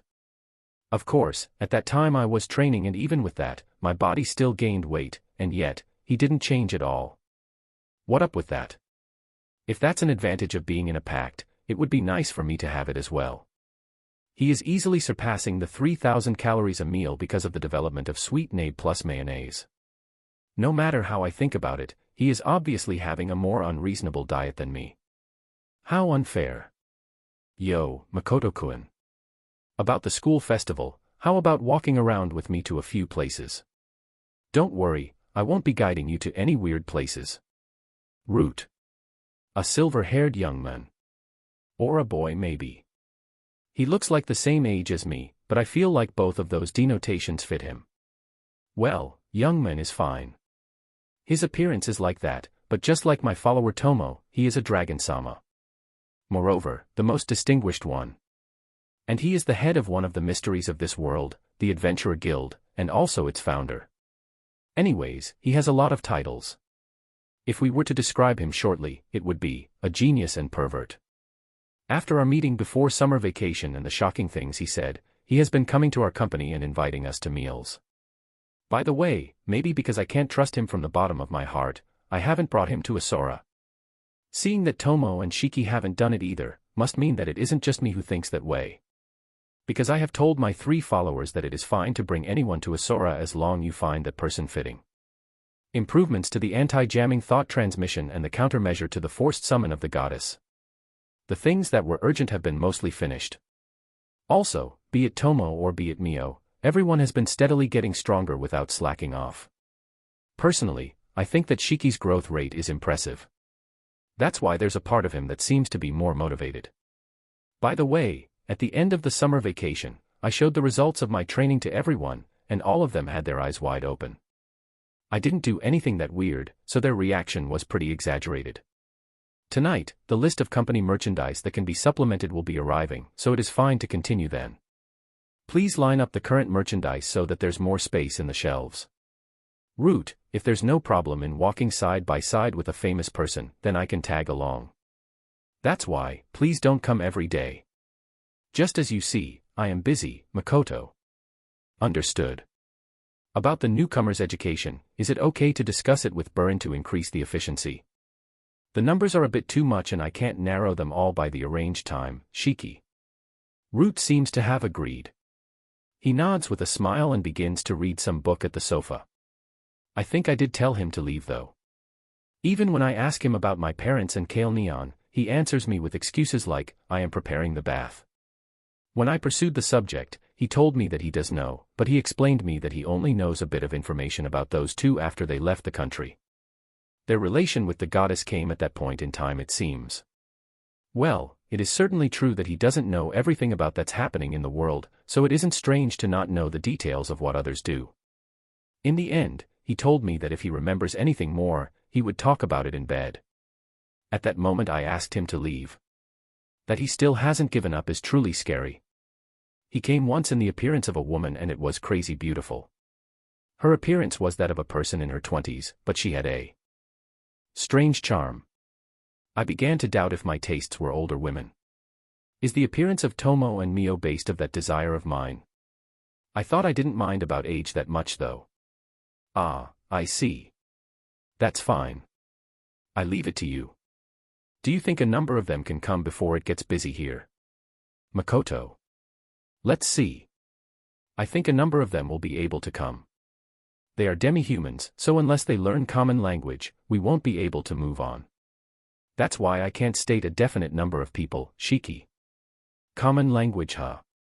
In the end, I gave up at pronunciation. If I have a chance to be face to face with the goddess, maybe I should try negotiations. As I thought, I do want to talk normally. Eh? There are going to be more people, huh? Are you going to employ demi-humans again? Makoto-kun is really kind to them. No, maybe it's just that you hate humans. Root. Root. We have line too. It's not like I intend to like and dislike depending on the race. I will say this clearly. Leave, Makoto. Just go back obediently to your guild and work. The guild people are probably troubled that the master is missing. I look at the back of the guild master that I somehow managed to make him leave. I am in one way or another doing my best as a merchant, so the genius should do his job properly too. Lately I have gotten slightly used to being a merchant, but I still can't compare to Shiki. Well, I will leave it as a task to better from now on. About the inventory knowledge, I will be giving part of the task to the forest Onikambi. That person, no matter how many times we tell him, he still calls Reida-sama as Makoto-sama, Shiki. Even if we tell him that there's a purpose behind it, he still doesn't listen. And he is like that, but he does call me Reida-dano when other people are around. If we give him a reaction, it will only please him, Makoto. I have learned that. If possible, I want him to teach me his knowledge, but he doesn't act in a friendly manner with anyone but Reida-sama, Shiki. Maybe Shiki is showing respect to Root's extensive knowledge. From my followers, Shiki is the one who has the most favorable opinion of Root. That he intrudes in this time when we are busy with the preparations of the school festival and Shiki doesn't get angry must be because of that reason. Now then. Even if we try to anticipate the result from now, it will depend on the people that are making temporary camps at the outside. So, how about going to Gotetsu Shiki? Makoto. Temporary camps, you are talking about the lodging establishments at the outskirts, huh? The earth element specialists have made quite the number of buildings in this month. Truly a time for profit, Shiki. It's because it's this world that is possible. Making inns at the outskirt with magic when they see fit. When it has already served its purpose, they carry out the furniture and necessary items, and just return the building back to Earth. Truly convenient. It is necessary to gather a fair amount of skilled Earth element magicians, but in this town that's no problem. Right. Rembrandt-san and Sif should use this chance to gain some pocket money, Makoto. If it's Sif who has the blessing of an Earth spirit, she would be able to efficiently make inns. She would definitely be able to make money. Even if she has returned home in the latter half of the summer vacation, at the first half she gained quite a lot of power, so she should be able to do something of that level. Earth and fire, at the beginning, she was obviously specialized 100% in attack, but now she is now able to use support to a certain level. Her deplorable healing magic has also begun to take shape. And yet, she comes every day with Jean and the others, asking me to teach them. Even though temporary teachers don't do classes until the school festival is over. It may look like it is an extension of vacation, but in my case, the store gets busier and it is an important time where I have to prepare for the festival. I am refusing them every time. Ah, I see. It is certainly the time when Jean and the others normally come. You are using the lunch as a chance to take refuge in Gotetsu. I will accompany you, Shiki. Thanks for understanding. Let's tell Eris not to get cocky before we leave, Makoto. In the middle of vacation when Jean and the others went excessive in their training, Eris, who I left as an insurance, played an active role. Later, Jean and the others realized her identity, and she is now considered an incredible person and a target of respect. Even when told that she is a demi-human, their behavior didn't change that much. That's why, even when Akua tells her to be more modest, she still gets carried away quite a lot. Last week I had her return to Asura for about a week and has now become a lot more tame, but you know, it is still Eris. It is better to put a collar around her. She told Jean that to be hired by Kuzunoha Company you need to have at least this amount of level, or things similar to that. Seriously, nothing good comes out of that mouth. No matter if you are level 1 or 100, the salary won't change. About the salary, I think it should be better to think about it properly. I have already begun understanding the other companies, so let's think about it when the festival is over. Since this is a busy time, let's give them a bonus. Regarding Gotetsu, it seems that lately, Eva-san has been showing her face frequently there after she finishes her work at the academy. We have been encountering her quite a bit. Before we began going there were already customers, but since the time Shiki and I recommended a few things to them, the number of customers has been increasing more and more. It may not be my business, but it still makes me happy. Well, I just recommended a few condiments and ingredients that I use in my homeland so that the store doesn't smell so much of sweets though. Shiki also enthusiastically made recommendations for the nabe. The boiled tofu made of kelp and fish wasn't that well received and I am the only one who orders it, a failed product, and yet, the old man of Gotetsu still leaves it in the menu because I am ordering it. Thank you. I go down to the first floor and warn Eris, who is looking after the store. She jumped like a surprised cat and nods her head several times. I will do my best. I really will do my best. Definitely do my best, Eris. No, well, I know that you are working well. When the students come, make sure to treat them properly as customers. Well then, I will go out for a bit. Have a safe trip, Eris. Seeing the appearance of Eris, the other employees make a strained laugh and it overlaps with her voice. Shiki and I nod once and leave the store from the back door. It is still early to call it evening. Even so, looking at the sky, I can tell that that time is coming. Tsurubi Otoshi *ha. Today really reminds me of my own world, Makoto. I do a sarcastic laugh as I leak out those words. It's nothing. Let's go, Makoto. I respond with a smile at the worried words of Shiki. Maybe I was making a lonesome face. Around 1 week before the school festival. It is most likely going to be the time where I will see the most people around since coming to this world. There will be many people coming from different countries, so that's a matter of course. I will just continue doing what I want to do. Maybe thanks to the power I have obtained in the middle of vacation, I have been able to feel a bit more confidence in myself. Even when I heard that a large amount of people will be coming to town, I didn't panic and was able to accept it. In the future I will encounter the heroes in some part of the world, so minding the public gaze is just pointless. And it isn't like I can just threaten the people that have seen me. Even if I get thrown into the battlefield, I think that my current self can do better than before. The point is, I am now conscious that I have gotten stronger, but my emotions are pretty at ease. When I arrive at a big street, the town's noise became louder. It looks like everyone is looking forward to the school festival. With a mix of feelings of expectation and anxiety as if something might happen, I head to Gotetsu. Chapter 112, An Envoy from the Church. Should I use church or temple? I use church for now, because it is normally what other stories use. From the church. As I continue living boisterous days, the Academy Town's largest event, the school festival, is approaching. At first, I thought of it as a big culture festival, but this is clearly on a whole different level. When I think about it, the town will become one whole festival, so no doubt this will become an event with a scale I have never experienced before. Before the festival comes, I received a message from Lime, who is tending the store. In the store there's a person from the church, in other words, a person that is a believer of the goddess religion. Before the summer vacation, Lime has been able to exchange conversations with me. He acted so naturally that I didn't notice until after a while. Even so, it isn't like I am now able to converse with humans. I called Tomo and asked her. It seems it turned into quite the big deal, or so I felt, even Komo-chan was involved. Lime passed the summer vacation here with a face as if nothing happened. It made me think that Lime is a pretty bold fellow. I scolded Tomo, telling her that she should inform me about attempts and experiments that affect the body. It is certainly true that it didn't affect me directly and it is within Tomo's ability, so all problems could be dealt with. It doesn't involve Asura either. There's no doubt that it is within her freedom, but... Oh right, someone from the church has come. I leave the room. I change to written communication and return an acknowledgement to Lime just in case anyone's hearing. It is better to handle this personally, so I decided to go myself. When I showed my face inside the store, the people that were in the store leak out a sigh of disappointment. Well, sorry for not being Shiki. I thank you for gracing me with your presence in this sudden visit. I serve as a priest in the church. Saying that, he shows me a necklace as a substitute for a social document. He is a male, but he is not brawny and has a slender body like that of a woman.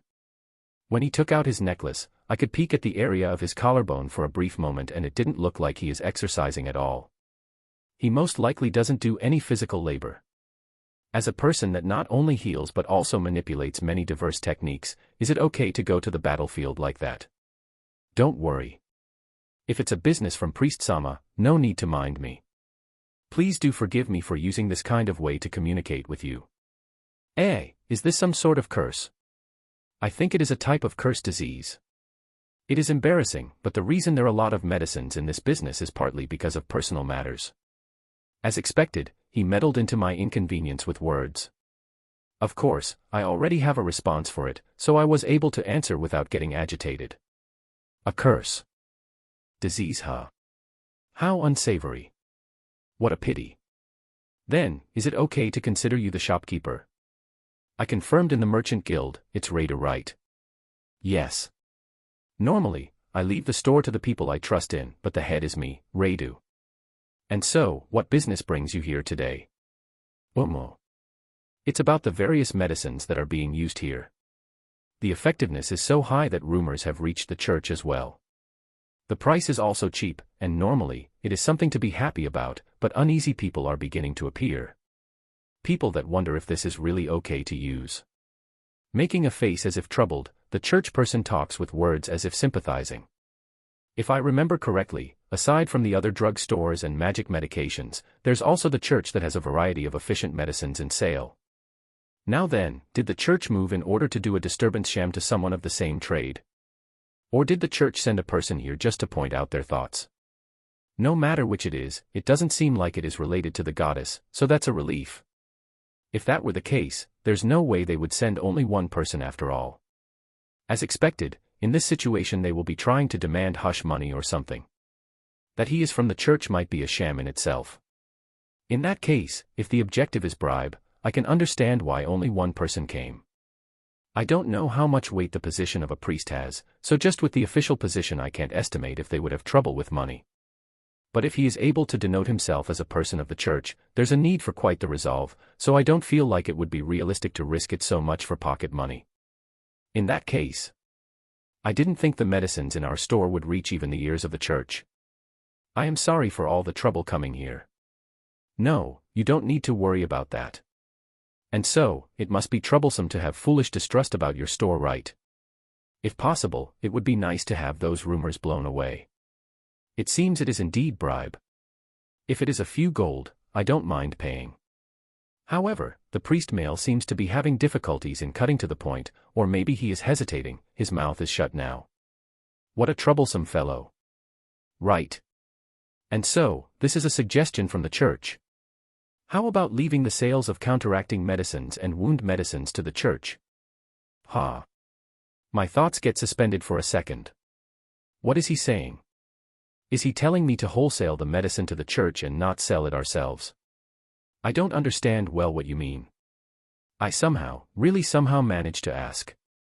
That's why I told them that they wouldn't take such an unreasonable action. Those problematic bunch of elders. Just how much interest do they want to covet before they are satisfied? It was low, but I heard a tongue clicking and incredibly dirty words. He also understands that the demand is too unreasonable, I am a bit relieved. Please forget what I just said. About the sweeping of the rumors, I will have it so that the church also cooperates. But for that, there's one condition. Let's hear it out. Please make clear the production way of the counteraction and wound medicines. Of course, I promise that this is only a verification for the church and will not leak it to other businesses. He is telling me to reveal the recipe, Certainly, if they are able to create the same thing, it would be easier to confirm the safety of it. However, he says that he won't be leaking it out to other businesses, but, this man, he didn't say a single peep about not selling it to the church people. It is suspicious how much meaning the promise has, but, should I try confirming just in case? Or there's also the option of playing the sheep here. Revealing the recipe, If that happens, the church would be able to replicate the same items as well though. I plead for your understanding in that. I am trying to suggest you a reasonable method here. Is there anything you are dissatisfied about? The school festival is coming soon and the church is busy as well, so I want to hear your answer now. FOMO. It seems that he thought I was easy to deal with. Then, let's try playing the sheep for now. There were church people related to the body experiments that we found before summer vacation, so it wouldn't be bad to have connections. There was also a bishop that died in an obviously suspicious manner, and yet, they announced it as a natural death. That piques my interest. When the Rembrandt sisters went back to Tsige in the summer vacation, there was a trifling incident where the church was mentioned. Because of Mio's actions, I was unable to investigate in a more detailed manner, but I may be able to drag out some information of the church from this man. I don't have any dissatisfaction. Rather, if the church is able to sell this medicine as well, more people would be able to get it. Truly a happy result. As I am a novice merchant, the opening just won't go as I expected and my business is still unable to expand. I will tell you the recipe with pleasure. You really don't mind? Yes. Please tell me a day that matches your schedule. I will have a magician head there and explain you the details.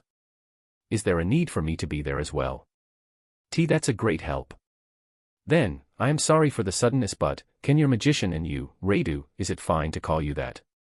Please head to the church tomorrow. I will notify the reception that the priest Shernai has an appointment with you. Shernai-sama, is it? Certainly, I will visit you tomorrow then. Okay. Sorry for the intrusion. Well then, I will be waiting. Maybe because the conversation proceeded without a hitch, the priest leaves the store in a merry manner. Shernai-ha. I will remember that name. I thought he would give the same impression as a Catholic priest, but he is quite the prideful one. Maybe the church holds quite the authority. Actually, even if I tell them the recipe, there won't be any problems for us. The medicine that Kuzunoha handles. The recipe itself is pretty normal, but there are several hurdles. It is normal, or more like, it is more accurate to say, it looks normal when written in paper. First, the ingredients. There are plants mixed that one can usually obtain in the wasteland. In Tsige, the adventurers that gathered it would have those for sale. As a matter of fact, I can substitute several of the medicinal plants in the mix. No matter which it is, the gathering and compounding would take time. Next, the compounding technique. If it's Shiki and the Ark, they can easily compound it, but the difficulty is pretty high. By the way, the highest-leveled alchemist, who is the companion of Toa-san, has a success rate of approximately 5 out of 10.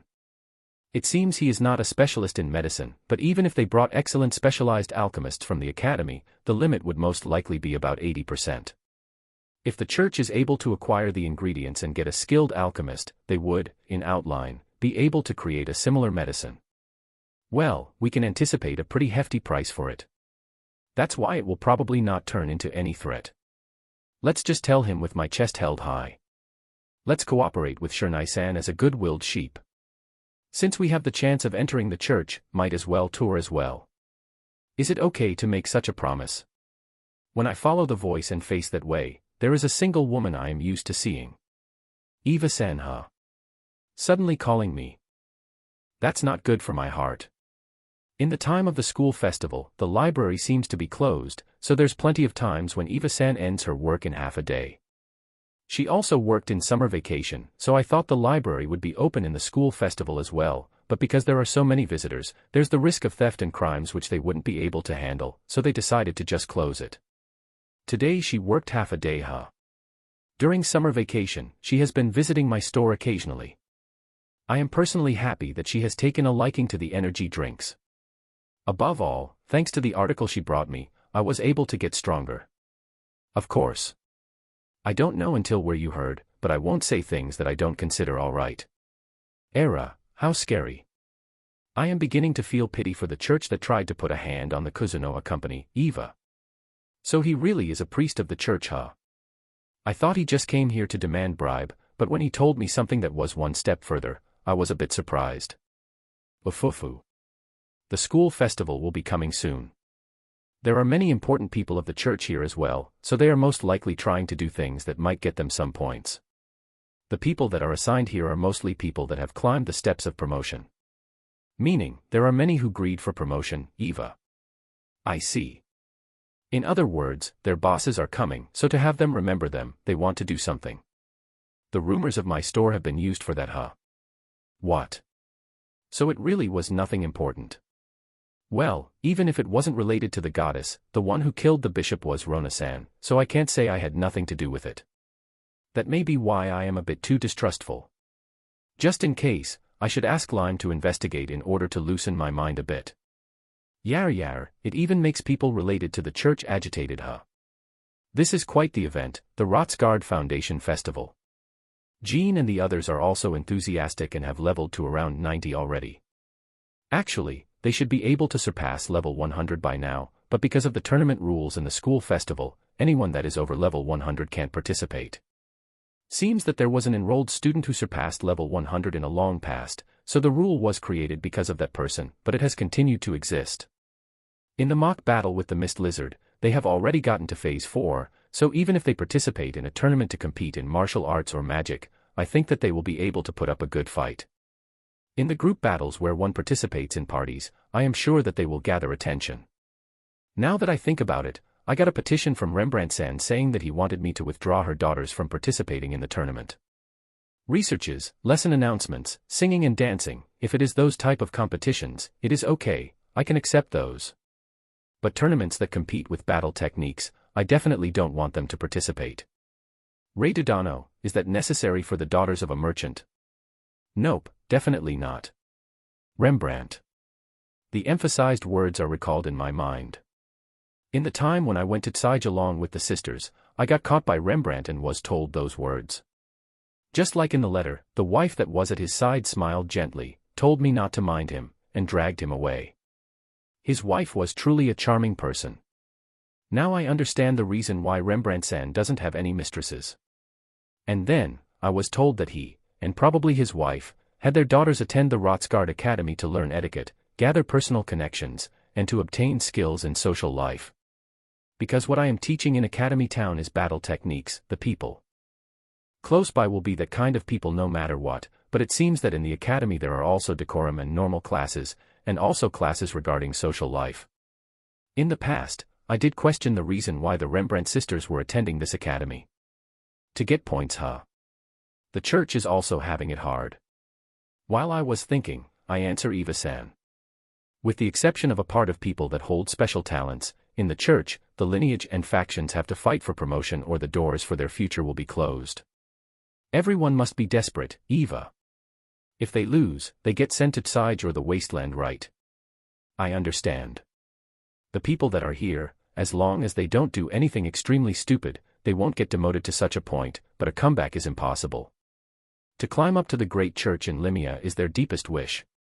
From my perspective, no matter who it is and from what church he comes from, it won't be much of a difference though, Eva. A way to say you don't see any value in them.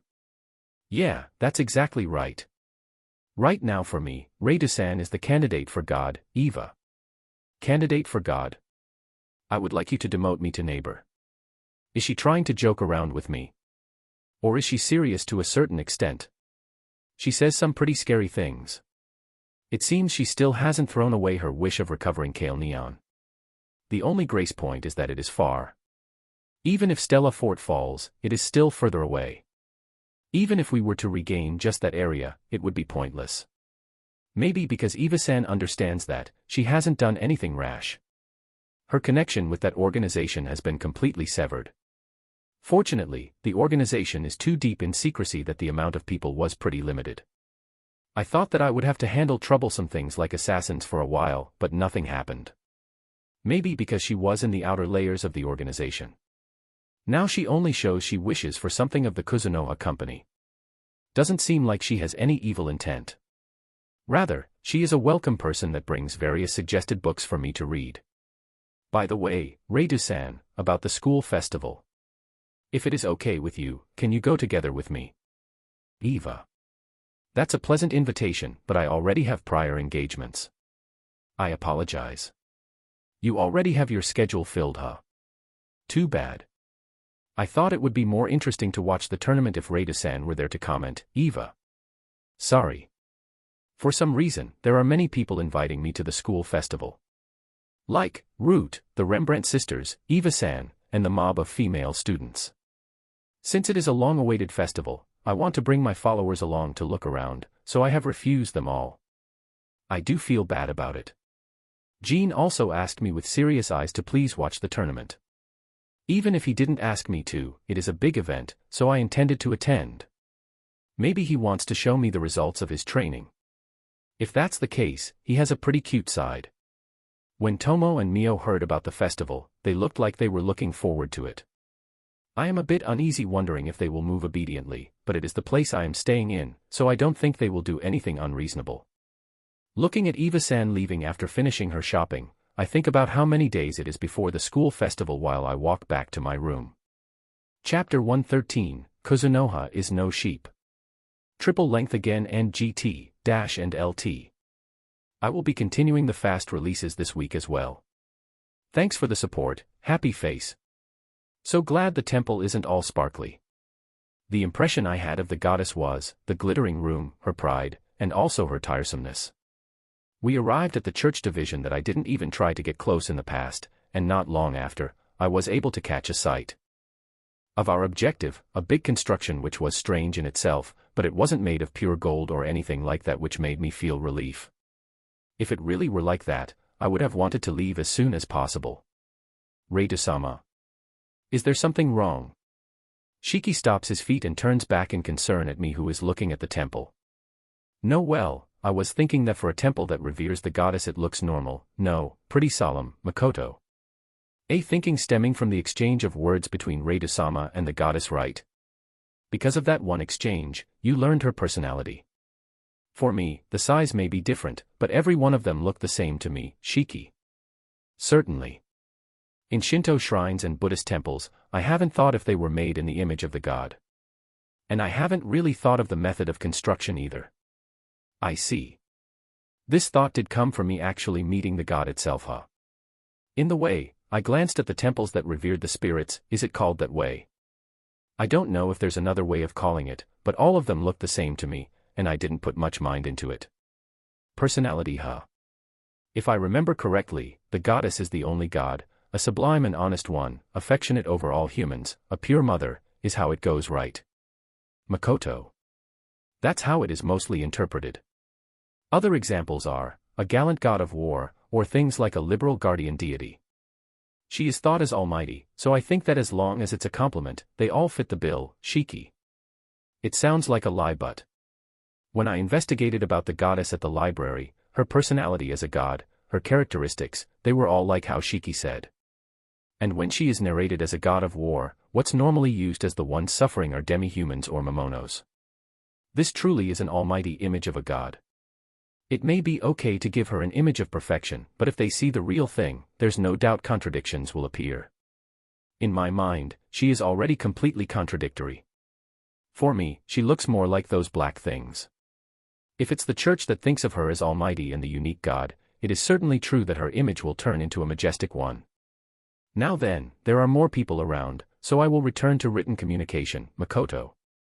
If we stand still just looking, we will be thought of as suspicious, so let's just enter, Shiki. Taking Shiki's suggestion, we enter the temple. The pleasant air brushes my face gently. Maybe there's air conditioning here, nicely played. There's still lingering summer heat even though summer has already passed. Even so, in this world, the only thing you can do is use air conditioning magic. Use magic. In other words, human power. Even if the entrance is completely open, this convenient magic lets you control the temperature in its scope. There's the need for a certain amount of manpower, and it isn't like they can set the temperature. In the end, they would have to rely on the magician's sense and the people around. In our house, the only men were me and my father, the women were 3. I have memories of my living room not being refreshing at all. I also remember that the girls' side was weak to the cold. Even if the science air conditioning turns into magic air conditioning, the temperature will still be dictated by the ones with more power. If you want to change the temperature by yourself, you would need quite the power and effort. Well, if it's for work, you wouldn't be able to do that though. We are here for an appointment with the priest Shurnai. We are from the Kuzunoha company. I am Shiki and my master Reito, Shiki. Shiki tells the church woman in duty that approached the reason we are here. She is wearing white clothes. However, it seems that in the temple this isn't the only uniform they wear. With just a few glances, I can tell that it is indeed mostly white, but the designs have quite the varied patterns. That's unexpected. I thought that there would be simple differences between male and female, and other things would be totally the same. I was imagining long sleeves and low exposure clothes that covered all the way to the ankle, but that also varies depending on the person. Maybe there's no regulations aside from the color. With Shernai-sama? Yes, I have heard of it. Please follow me. I will notify them. It seems those words were not a lie. The young woman, who looks like a student doing part-time job as a shrine maiden, is guiding us. She is looking at our walking speed as she walks forward. From outside it looked big as well, but as expected, from inside it is quite wide. And yet, in the whole inner area, I can smell a unique scent. This is probability, not the effects of magic. They probably scattered a large quantity of perfume. In the academy, there are places that resemble salons and use perfume, so I am familiar with it. It's just that, the extent here is on a whole different level. While we were walking, we passed a lot of white-clothed people. Every time I look, the attire changes. Don't tell me, all of them are different. There's no way that's true, right? I beckon Shiki and whisper to his ear. Using thought transmission with a person that's so close to me is just troublesome after all. Shiki seems to be asking the woman about what I told him. Excuse me. The people that are on service here are all very particular about their clothing, huh? Everyone is wearing clothing with pretty individual designs. It surprised me, Shiki. Era, is that so? Ah, if I remember correctly, the Kuzunoha company came from Tsige, right? In that case, you would probably be surprised. In this lands, with the exception of formal dresses and uniforms, the everyday clothes have no specification aside from the color, so everyone is wearing clothes they want. Instead of using specified clothes to work, we think it is better to serve in clothing that fits us. Why is it? It is certainly true that with the same uniform, the differences in the subject will become clearer, but the people here are not the type that minds those points. Also, that everyone is all disconnected feels out of place. Saying that it would be better to serve with clothes that fit them, it may not have any ulterior motive in it, but for some reason, I don't like it. I was the one who asked, but Shiki nods to me and gives me a sign. Shiki probably understood how I felt. After that, he connects with some casual talk and ends the conversation. The goal seems to be underground. So there's an underground floor. Just imagining my underground facility at the store, I can't help but have a bad image. The type of scent also changed. At first I had my doubts, but it seems there's no bad effect in the perfume. There might be different types depending on the floor and room. The priest is waiting here. Well then, with this, I will be excusing myself. Thank you very much, Shiki. Thank you very much. She told us to wait, and then, she whispers something at a relatively big door on the left side. There was a short conversation. After that, the door opens and the girl returns. And after telling us that Shernai-san is waiting for us there, she lowers her head and leaves. It may be because we are guests, but she was smiling all the way through. Even on our way here, I didn't feel any strange gazes from the people inside. Is it because they are well trained? I was expecting to receive gazes harsher than any I have received before. It's the Kuzunoha company people. Pardon the intrusion. Come in. Without saying anything, I follow after Shiki. I can't talk after all. Inside, there is Shernai-san and there's around 5 others. The space is about 8 tatami mats, maybe a bit more. Might be because it is underground, it feels like it is especially dark here. I'm glad you came, Ray Dodano. Is that person your alchemist? Is his name Shiki? Shernai. Yes, Shernai-sama. He is the employee I rely on the most and also a close aide of mine.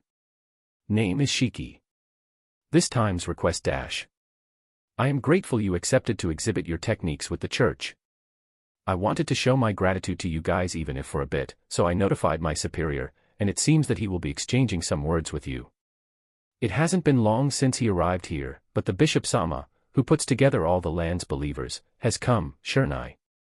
Bishop. Ah, the substitute for the one that has been assassinated, huh?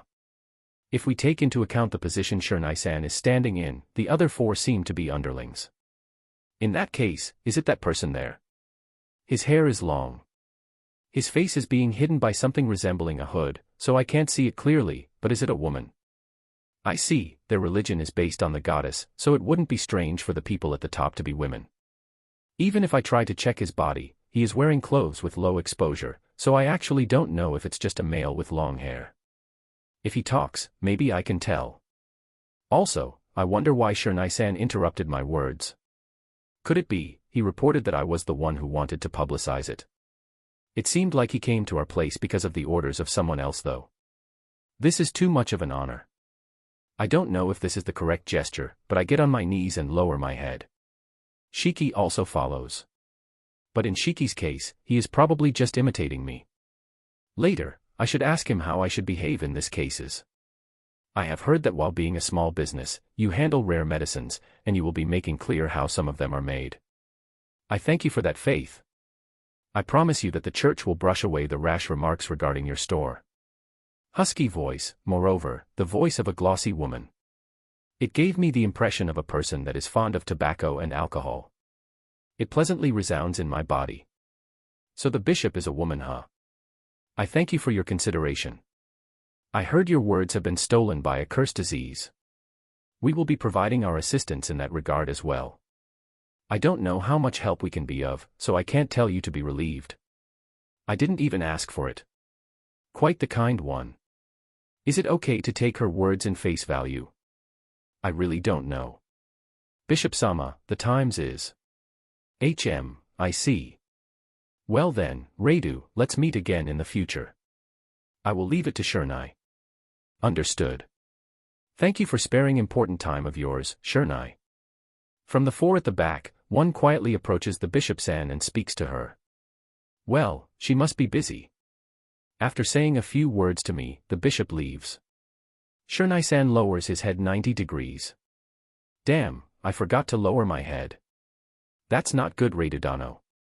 The bishop-sama should be shown the greatest of respects. Even if it hasn't been long since you have come here, it doesn't mean disrespects towards that personage can be forgiven, Shernai. I am from the countryside after all. I apologize for being ill-mannered. Well, it's fine. And so, today, you guys were going to show us the medicine's recipe. Obviously, you came prepared for that, right? Shernai. Of course. Shiki follows my signal and steps forward. He brought the ingredients for the medicine we will be making today and also the tools. The manufacturing method doesn't use big tools, so it was possible. I see. So the magician there has everything prepared, huh? In that case, this will be fast. Honestly speaking, I don't have knowledge of medicine. Manufacturing, and I want to talk with Radudano about several topics we have on our side as well. No worries, it's like casual talk, Shernai. Otto, this is a bit out of expectations. I totally thought he wanted me to explain the process for him. Understood. If it's okay with me, go ahead. Then, please use the seat here. Magician Dano, use the desk there to make the medicine while explaining to those people, Shernai. Got it. Well then, everyone, over here please, Shiki. Shiki approaches a big desk with several medicine manufacturing tools on top, and he opens his luggage on it. It seems he is explaining the ingredients he prepared one by one in a thorough manner. At that rate, the medicine creation might take about 1 hour. Glancing at my follower that is already explaining the manufacturing process, I sit facing Shernai-san. In the small desk between us, there's nothing on top. It should be fine to at least bring out tea. I am, in outline, collaborating in good, will you know. Well then, Radudano. This would be the first time we can talk calmly, huh? I have introduced myself before, but I am the priest Shernai. Pleasure to make your acquaintance, Shernai. Affiliated to the Merchant Guild, Radu from the Kuzunoha Company. I am happy to make acquaintance of someone from the church. I think that in the future we will be able to help out each other. Fufufu, I wonder just how much of that are your true feelings. But for a merchant and a servant of God, this is how first impressions are. You look quite young. How long has it been since you began your business? Shernai. Not even 3 years have passed. We are newcomers. I haven't told any lies. No matter if it's 3 days or 2 years, it is true that it hasn't been 3 years yet. Even so, you already have stores in 2 towns, huh? Is it because you have strong luck, or maybe, you have a strong backing? Shernai. It can't be called backing, but I do have a good relationship with the Rembrandt Company. Rembrandt. Oh, that, Shernai. Shernai-san seems to be thinking about something as he whispers the name of Rembrandt. It doesn't seem like he is acquainted with Rembrandt, but he probably has prior information about him. Are you acquainted with him? He lent a place to me, who didn't have connections, not too long ago, and he is also a benefactor that taught me the 101 of business. He did, huh? It seems your and my impression of Rembrandt differ slightly. If he were a bit more cooperative, we would be able to propagate the religion to other lands, and even open up at deeper parts of the wasteland, Shernai. So it is that. After the events with his wife and daughters, Rembrandt has not been visiting the church at all. He probably relied on the goddess at first, but didn't work. And so, he tried solving it himself, and when he met me, it felt like he was on the brink of giving up. It may be unreasonable to ask him to maintain his faith after that incident. Because the trigger to solve it was the request he himself petitioned in the guild after all. I came from the wasteland, so I don't know much about the church's teachings and the connection between them and Rembrandt. But at the very least, I know that Rembrandt sure treated me with sincerity. Even now, my feelings of gratitude towards him are big. When the standings are different, that may be what happens. Even so, I have understood well. The reason why the daughters of Rembrandtshire are under your care is because of that, huh, Shernai? Did he investigate about me? It seems he knows that I am working as a temporary teacher at the academy, and also the students I am giving classes to. He probably already knew that I am from the wasteland as well. If that weren't the case, he would have shown a bit more of a reaction. Yes. Rembrandtshire has indirectly asked me to take care of her daughters. Even if he didn't pursue the subject so poorly, he would have probably brought out the subject himself. With that thought in mind, I just touch in the topic that I am giving lessons to his daughters. He is a father that's thoughtful of his daughters, huh? I must change impressions I had of him a little bit. From the reports of my subordinates, I only thought of Rembrandt as a miser with thin religious faith. Seriously, without talking to people of different standings, many misunderstandings will be born.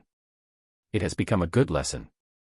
I must reconsider, is what Shernai-san's face is saying. I can also see slight arrogance, but the root itself might be genuine. I can feel elite-like traits from it. This is what Eva-san said, but it seems that the church people in Academy Town are mostly the ones that have climbed up the steps of promotion, so maybe he is indeed an elite. After that, he asked me a few things here and there. While Shiki was finishing the second medicine manufacture performance, I explained him the personal history of the character called Reidu. After Makoto and Shiki left, two were cleaning up the tools and materials of the medicine manufacture, and the remaining two were with Shernai in the room next door. The woman that urged the bishop saying, "Time is," before, closes the door. Inside the room, there is the bishop and several humans sitting there, waiting for them. Did they leave? The bishop opens her mouth. Her voice is the same seductive one she used when talking to Makoto. Just a while ago they left the church. Just in case, we are tracing them, Shernai. I see. You did a pointless thing then, Bishop. I said it was pointless. You may have intended to utilize the Kuzunoha company, but it is probably quite the opponent. From now on, be more careful and move only when I have given the acknowledgement, Bishop. What do you mean? From the conversation, I thought there wouldn't be any problems though, Shernai. Seeing the complicated expression of the bishop, Shernai is bewildered. From his view, taking into account the contents of today's talk and the attitude of them, it seemed like they were good-willed. He thought they would be able to form a friendly collaboration. Please tell him, Bishop. The red-haired bishop does a sigh and listlessly nudges with her elbow. It is a gesture not fitting of a bishop. She is using the same seductive tone of voice, and yet, her behavior is completely different. Urged by the voice of the bishop, one of the persons at the back opens his mouth. I have investigated their thoughts and magic power, as well as the people related to them. I was able to find a bit of information regarding the employee Shiki. However, regarding his master Reidu, I was unable to understand it all. What does that mean? Did the thought and magic power investigation fail? Shernai. First, Shiki. I was able to confirm that he possesses, at the very least, magic power that surpasses several magicians of the imperial court. Maybe he had countermeasures for his thoughts, I was unable to read them. About Reidu, not only his thoughts, I was unable to measure his magic power either.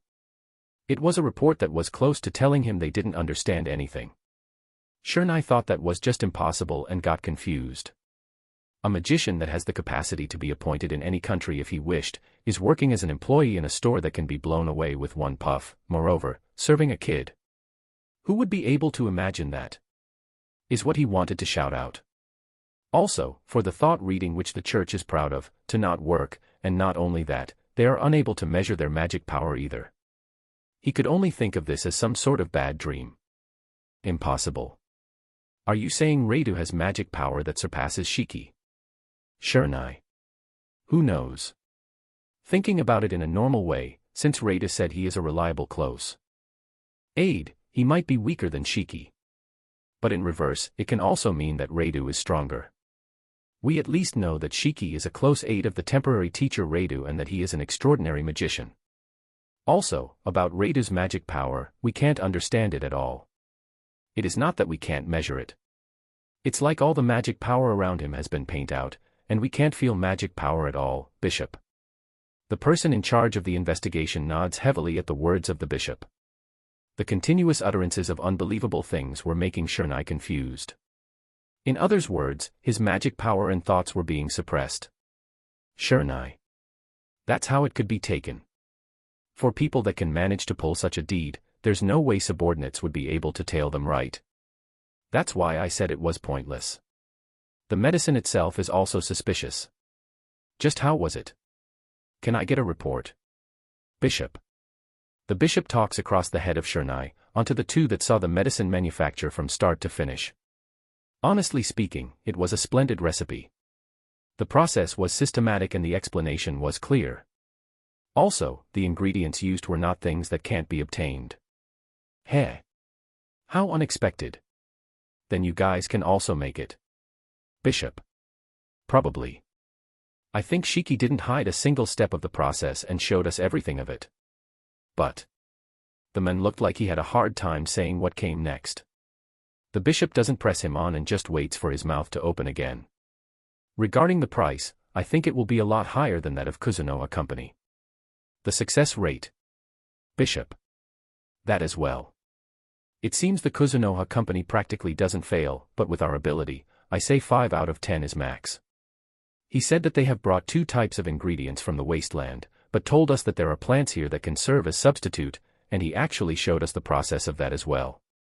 The judgment result is, he was able to create a medicine that was practically identical to the one we obtained beforehand and there were no lies. How kind of them.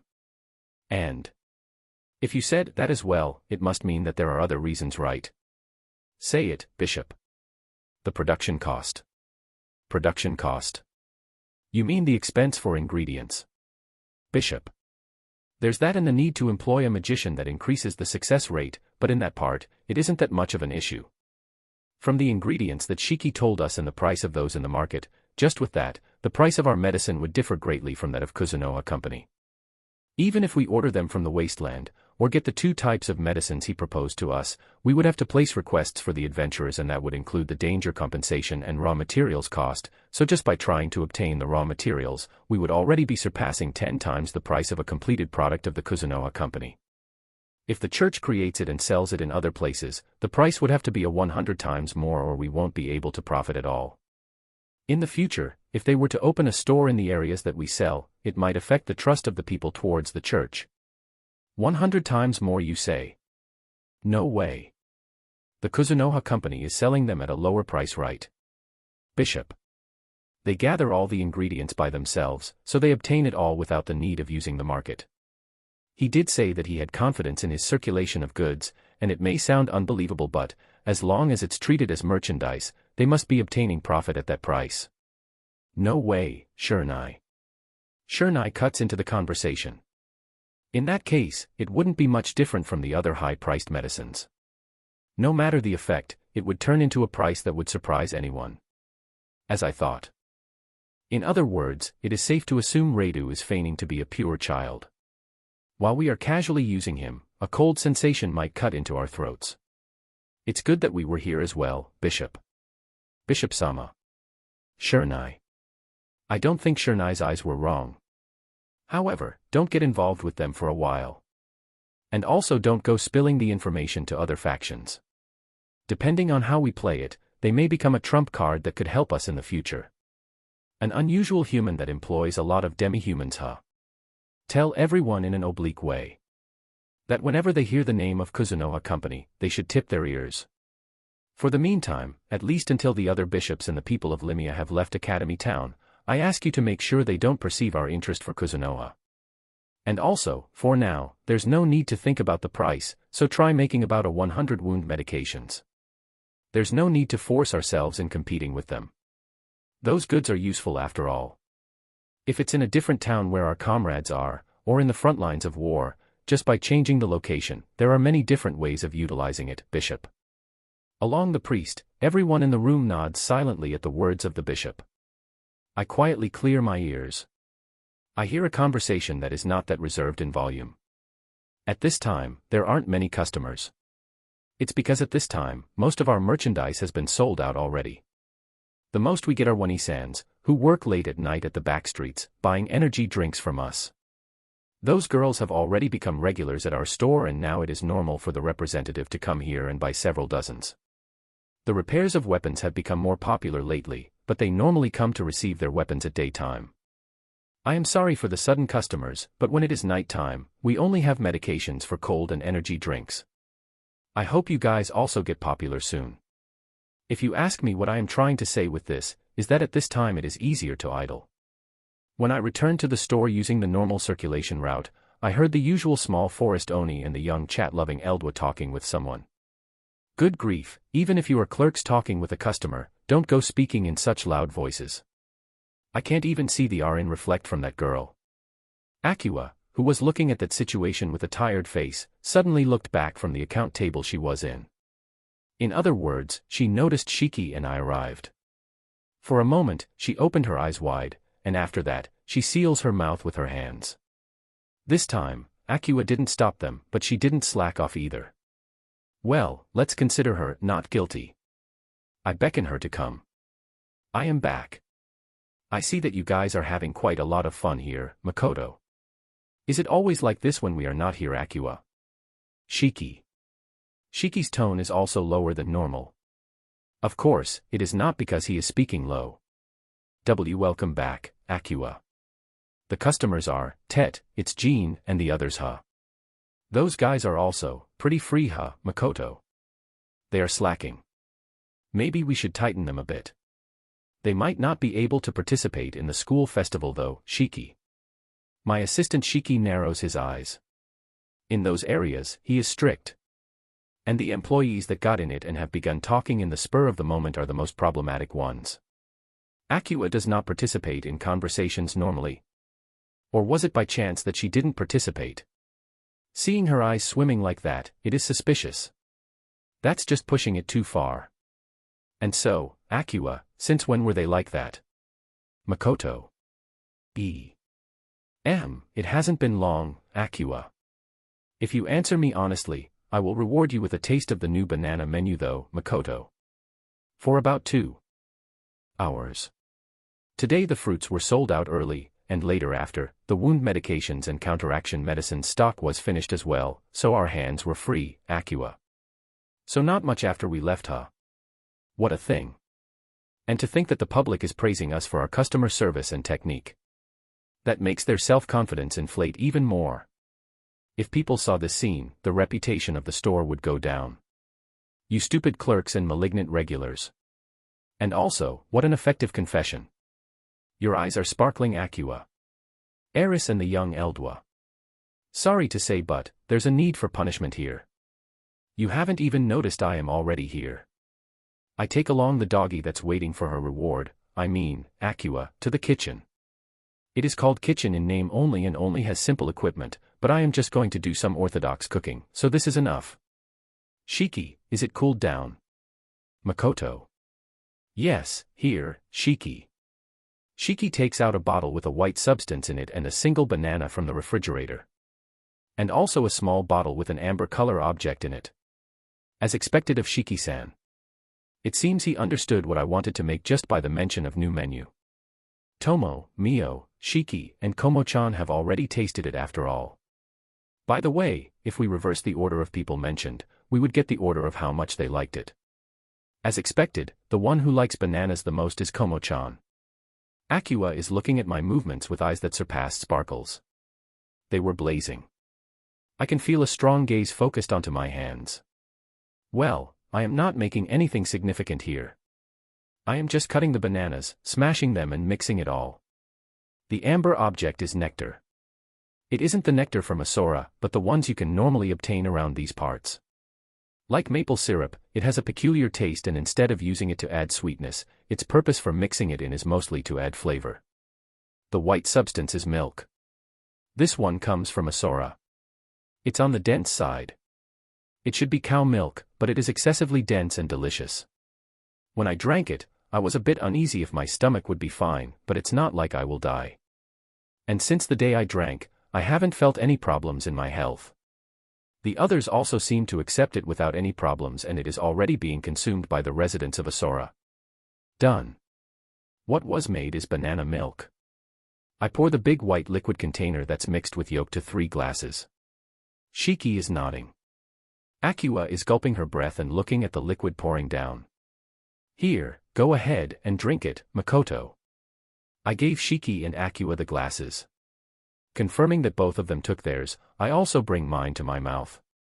1 sip. The rich sweetness of the banana and the fragrance of the parallel world syrup spread in my mouth. At the end, the taste of milk that's as dense as fresh cream is left. As a whole, this can be called a worthy dessert. I also drink it occasionally and I like it. I put away the glass for a moment. When Shiki confirmed I have drunk, he also brings it to his mouth, and after that, Aqua, who was holding the glass dearly, brings it to her mouth as well. Shiki has already drunk it before, so he smiled after confirming its taste. He made a really nice smile as he drank it in one go. This sweets lover. Aqua drank 1 sip of it and her whole body trembled. As if she got hit by lightning. Well, it's not like I have actually seen a person getting hit by one though. After that, I thought she would drink it all in one go, but she did 1 sip and then another sip while trembling. She really does like it, huh? I unconsciously did a bitter smile. I want to drown in this forever, Aqua. After Aqua finished drinking slowly and savoring it, she gives her thoughts with her mouth half opened and her cheeks blushed. Her words surpassed the boundary of delicious. Is she imagining herself in a banana milk bathtub? If it's me, I would definitely refuse that. Even if she asks me in an ecstatic face, I would not agree. It tasted nice, Shiki. I am glad you liked it. Well then, let's go for punishment time. What's wrong, Aqua? Makoto. What she is looking intently is, the glass I only drank 1 sip of. She wants to drink it, huh? She is just looking at it and it is already telling me everything. Aqua, I will be giving you that one as well, so for now, just come, Makoto. Why yes. Aqua. The doggy that is biting her bone, Aqua who is holding the glass in hand, heads to the store's interior. Incredible. Then Eris-san can defeat Blue Lizard Kuin. Of course. If I can't do at least that, I wouldn't be able to work here as a clerk. Even at night, this place is safe. I am here after all, Eris. As expected. The other day, you also showed us how you did Arias while moving, right? How can you do Arias while jumping around like a scout? That's also basic. I first choose the aria that is the most fitting for me of the magic exclusive ancient languages, then, while I am moving, I divide the spell's aria and whisper it until I complete it, Eris. As I thought, it is hard to use common language arias in more than half of the spell. That's why, if I am able to master that aria, I will be able to turn it into a trump card, but hide your trump cards. Waka taught me this. It is standard to use your trump cards only on opponents that you are going to kill. By the way, you won't be able to kill Waka and Shiki, so it is fine to show them. They are special, Eris. But I really do respect you. To be able to defeat that Blue Lizard Kuin. Just where did you fight such a beautiful blue-scaled lizardman? They lived in the inner parts of the wasteland. Now, Waka lets me fight with them when we are training, Eris. At the inner parts of the wasteland. Hey, is that so? Water and wind, to be able to use 2 elements, it must be quite the high-leveled Momono, right? Of course. They are Miss Dash. Eris. Idiot. Eris is truly a big idiot. Just how much does she want to brag? Learn from Mondo, who has already become completely diligent. At least try to stop the reception of weird things and reflect on yourself. Getting carried by the flattery and divulging information. She didn't leak out anything regarding Asura, but this is seriously dangerous. This children won't even amount to a threat, but information can spread, so we have to be careful. Aqua and I were looking at the situation from the account table, and when Eris got engrossed in the conversation and was going to talk about something bad, Shiki intervened. Just like when picking up a cat, he holds Eris up by grabbing the back part of her peculiar parka. She is as light as her height tells, but it isn't like it is easy to hold her up with one arm. The students must have learned that Shiki possesses surprising strength. No, today is the day they learn that Shiki is scary when angered. The Eldwa was also talking to the students about weapons, but this one didn't have any contents that would be problematic. But only in content. I will leave his punishment to the Eldwa craftsman and the elder. Honestly speaking, they are way stricter than me, so he will probably come pleading me for mercy. Eris, you have become quite admirable, huh? Since when did you become so conceited that you are now able to teach others your techniques? We need to talk about this, right? Shiki. Sure, Shiki-san. Waka too. Eris. Wait, Eris. Were you about to say Makoto? Her behavior has become quite dubious now, huh? The Eris that's supposed to be doing her best, what is she doing? Why, you set me up right, Aqua. What are you drinking? Eris. Set me up. You. Also, she is being held up by Shiki and noticed my presence, and yet, her attention is turned to the drink of Aqua. Banana milk. It's a reward, Aqua. I knew it. It gave out the smell of banana. Even though I thought of Aqua as a close friend, to think that you would sell out your friendship for food, how vexing. From now on we will only be comrades, huh, Eris? I will give you half later. If you get forgiven by Wakasama, that is, Aqua. Aqua, as I thought, we really are buddies that have overcome life and death. Waka, Eris had a change of heart. It is okay now. My loyalty will not waver anymore, and I won't get cocky either. That's why, I want to plead for the Magistrate Sama's forgiveness, Eris. Shiki makes a heavy sigh. Seriously, I have the same sentiment. Is it even possible for this girl to have a change of heart? What an unreliable loyalty. It hasn't been long since you said you would devote your loyalty to me till death, though. Let's return her to the camp once more. Do you want to meet Komo-chan again? That's no good. I have already received enough princess component. I will be fine even if I don't meet her for a while. I am healthy. That's right. I will promise loyalty even after death. Yeah, with this it should be fine, Eris. After death. That's quite the spontaneous decision. Do you intend to become an undead or something? That's right. I will provide cooling in the hot summer, Eris. I am losing neurons. Eris, what a fearsome one. I should have protection to status effects, and yet, she is able to tire me to this extent. Should I call her Master Mondo and have him reprimand her? For now, I will have the angered Shiki take care of her. I just don't know how to get angry at her anymore. Shiki, I leave the rest to you. I'm leaving. And also, Jean, this includes the others as well, if you plan on cheating, you don't need to come to my class anymore. It is truly stupid in a lot of meanings. I already had the church give me weird gazes and throw me strange spells, and I even had Shernai-san sending tailors. Well, right now I am not using Sakai to grasp presences but to hide the magic power around me, so Shiki was the one who told me this when we returned to the store though. Until then, I didn't notice at all. Now then, Eris. And also everyone. It seems you have quite the amount of spare time, so let's train a bit today, Shiki. Without waiting for the answer of anyone, several presences disappeared from the store. If the situation changes in an instant, my current self can understand the state of affairs. Aqua, it looks like you intended to share your banana milk and LT wink with a frown degree, and GT, but will she able to endure till Shiki ends wringing Eris out? Well, even if she ends up drinking it all up, I wouldn't blame her. It looked like she liked it quite a lot after all. Let's return to Asura and introduce the banana milk to the other forest onis as well. I have to tell Mio, so we can prepare the ingredients. Chapter 114, you are telling me to do that. Guys, when pointing out errors, please write this error fix. Welcome back, Waka. I was just about to contact you. Truly a good timing, Tomo. Tomo. It is surprising that you are in Asura at this time. Is the investigation going well? Makoto. Tomo, who gives the impression of always slipping into dinner when she returns, has returned quite early to Asura. Really surprising. After Tomo finished what I had her do, she said something about the 4 seasons of Asura and has been strolling around the whole world. She once told me that she wanted a world map we once saw, and I remember giving her the permission to get it.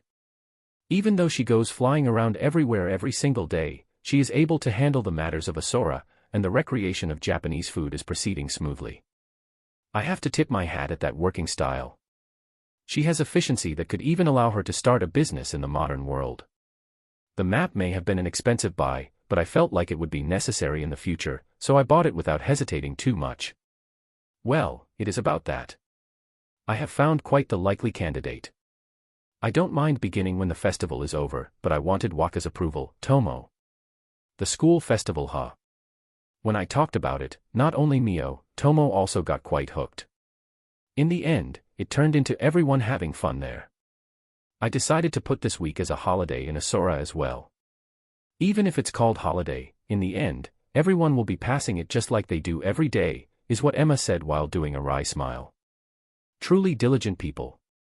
I told them it is fine to do some service to their families, but I wonder how many will actually do that. A likely candidate, huh? And what are we going to be specifically doing? If it's fine with just me opening a gate and returning, I can do it now, Makoto. It wouldn't take much time. In reality, there haven't been any intruders from the gate remnants, and even if there is one that proves troublesome for Tomo and the others, I just need to return to Asura and handle it. Waka. It is certainly true that you have obtained power with your own efforts, and it is good that you have gained confidence, but overestimating your abilities isn't recommendable. As the saying goes, at the other side of the light there's darkness, Tomo. I don't intend to be conceited, but Tomo and the others have recognized it as well. It will give me confidence. What? Is it such a dangerous place? Makoto. I don't think it is so far as to call it overestimating though. And as long as the goddess doesn't suddenly come attacking, Asura also has defensive measures prepared. It is in an area that is completely in control of the demon race. It's a place that even if the humans continue winning and advancing, it would still take several years to arrive, Tomo. And there's demons close using the ruins of a human town as their fortress. It would be a foolish plan to leave remnants of an Asura gate in the demons' base who are more dangerous than humans, Tomo. Really? Just why is it that the place Tomo is suggesting so dangerous? If it were somewhere in the wasteland, we would be able to go immediately and there wouldn't be much need to think. I am also getting a bad feeling about this. Is a misfortune going to happen? A misfortune again. I also want happiness, you know. Waka. Tomo. By the way, what do you plan on doing? Also, did you make contact with the demon race's fortress without asking for my approval? Makoto. What I plan on doing, well, I just plan on securing safety. I actually haven't gotten close to the fortress at all. From the analysis of the actual site's investigation and the information, it was possible to do some estimations, Tomo. At the same time as she says that, Tomo shows me a map rich in color. But it isn't as if the map itself is in color. It's just that she colored the areas to divide the places in her climate investigation, so it has become a colorful article. She is coloring an expensive map. That's not it. This map is a map that Tomo duplicated to have at hand. If I remember correctly, tropics, subtropics, temperate zone, frigid zone, and there's even the atmospheric temperature allocation and its similarities to the 4 seasons of Japan. There's an incredible amount of information written here. Even. I can tell just from looking. I feel like I am looking at the notes of a prodigy who is good at putting together all the main points. And, here. The disparity between Japan's temperatures, even if it's only a conjecture, for it to match 95%, this is pretty impressive, Makoto. However, no matter how many times I look at it, this map is mysterious. If the number is just a coincidence, well, that would be it. There's still discrepancy. But, the map of this world, no matter how I look at it, it gives me the impression as if someone made a vague map of Japan based on a history book. The scaling is out of order and there are many parts one want to retort at, just like how the maps in the past were. For example, Kyushu, or at least the place I think is, the lower part is spread out like a folding fan and the lower part has not been drawn. This place indicates the wasteland. Sides borders are where Kaimon Straits is. The gold highway we used is in Sanyo district, New Meishan, and going all the way until the middle of Chuwu, like a freeway road. Further that area, we have Limia Kingdom at the west, in the east there's the Gridonia Empire, and in the north, at the half of Kanto, there's the territory of the demon race. The ruined country of Elysian doesn't seem to be drawn that accurately. There's not a single thing drawn in the Hokkaido region. Is it because it doesn't exist, or because it hasn't been discovered yet? It is this similar, so my guess is that it hasn't been discovered yet. In place of inland sea, there's a mountain range that stretches from the Hiroshima area to the Shikoku area. There are northwest lakes close by there, but in Rotsgard there's one in the vicinity of Lake Biwa. I can't tell the actual distance because I moved by teleporting though, but the positions are similar to those of Japan's geography and makes it pretty easy to remember.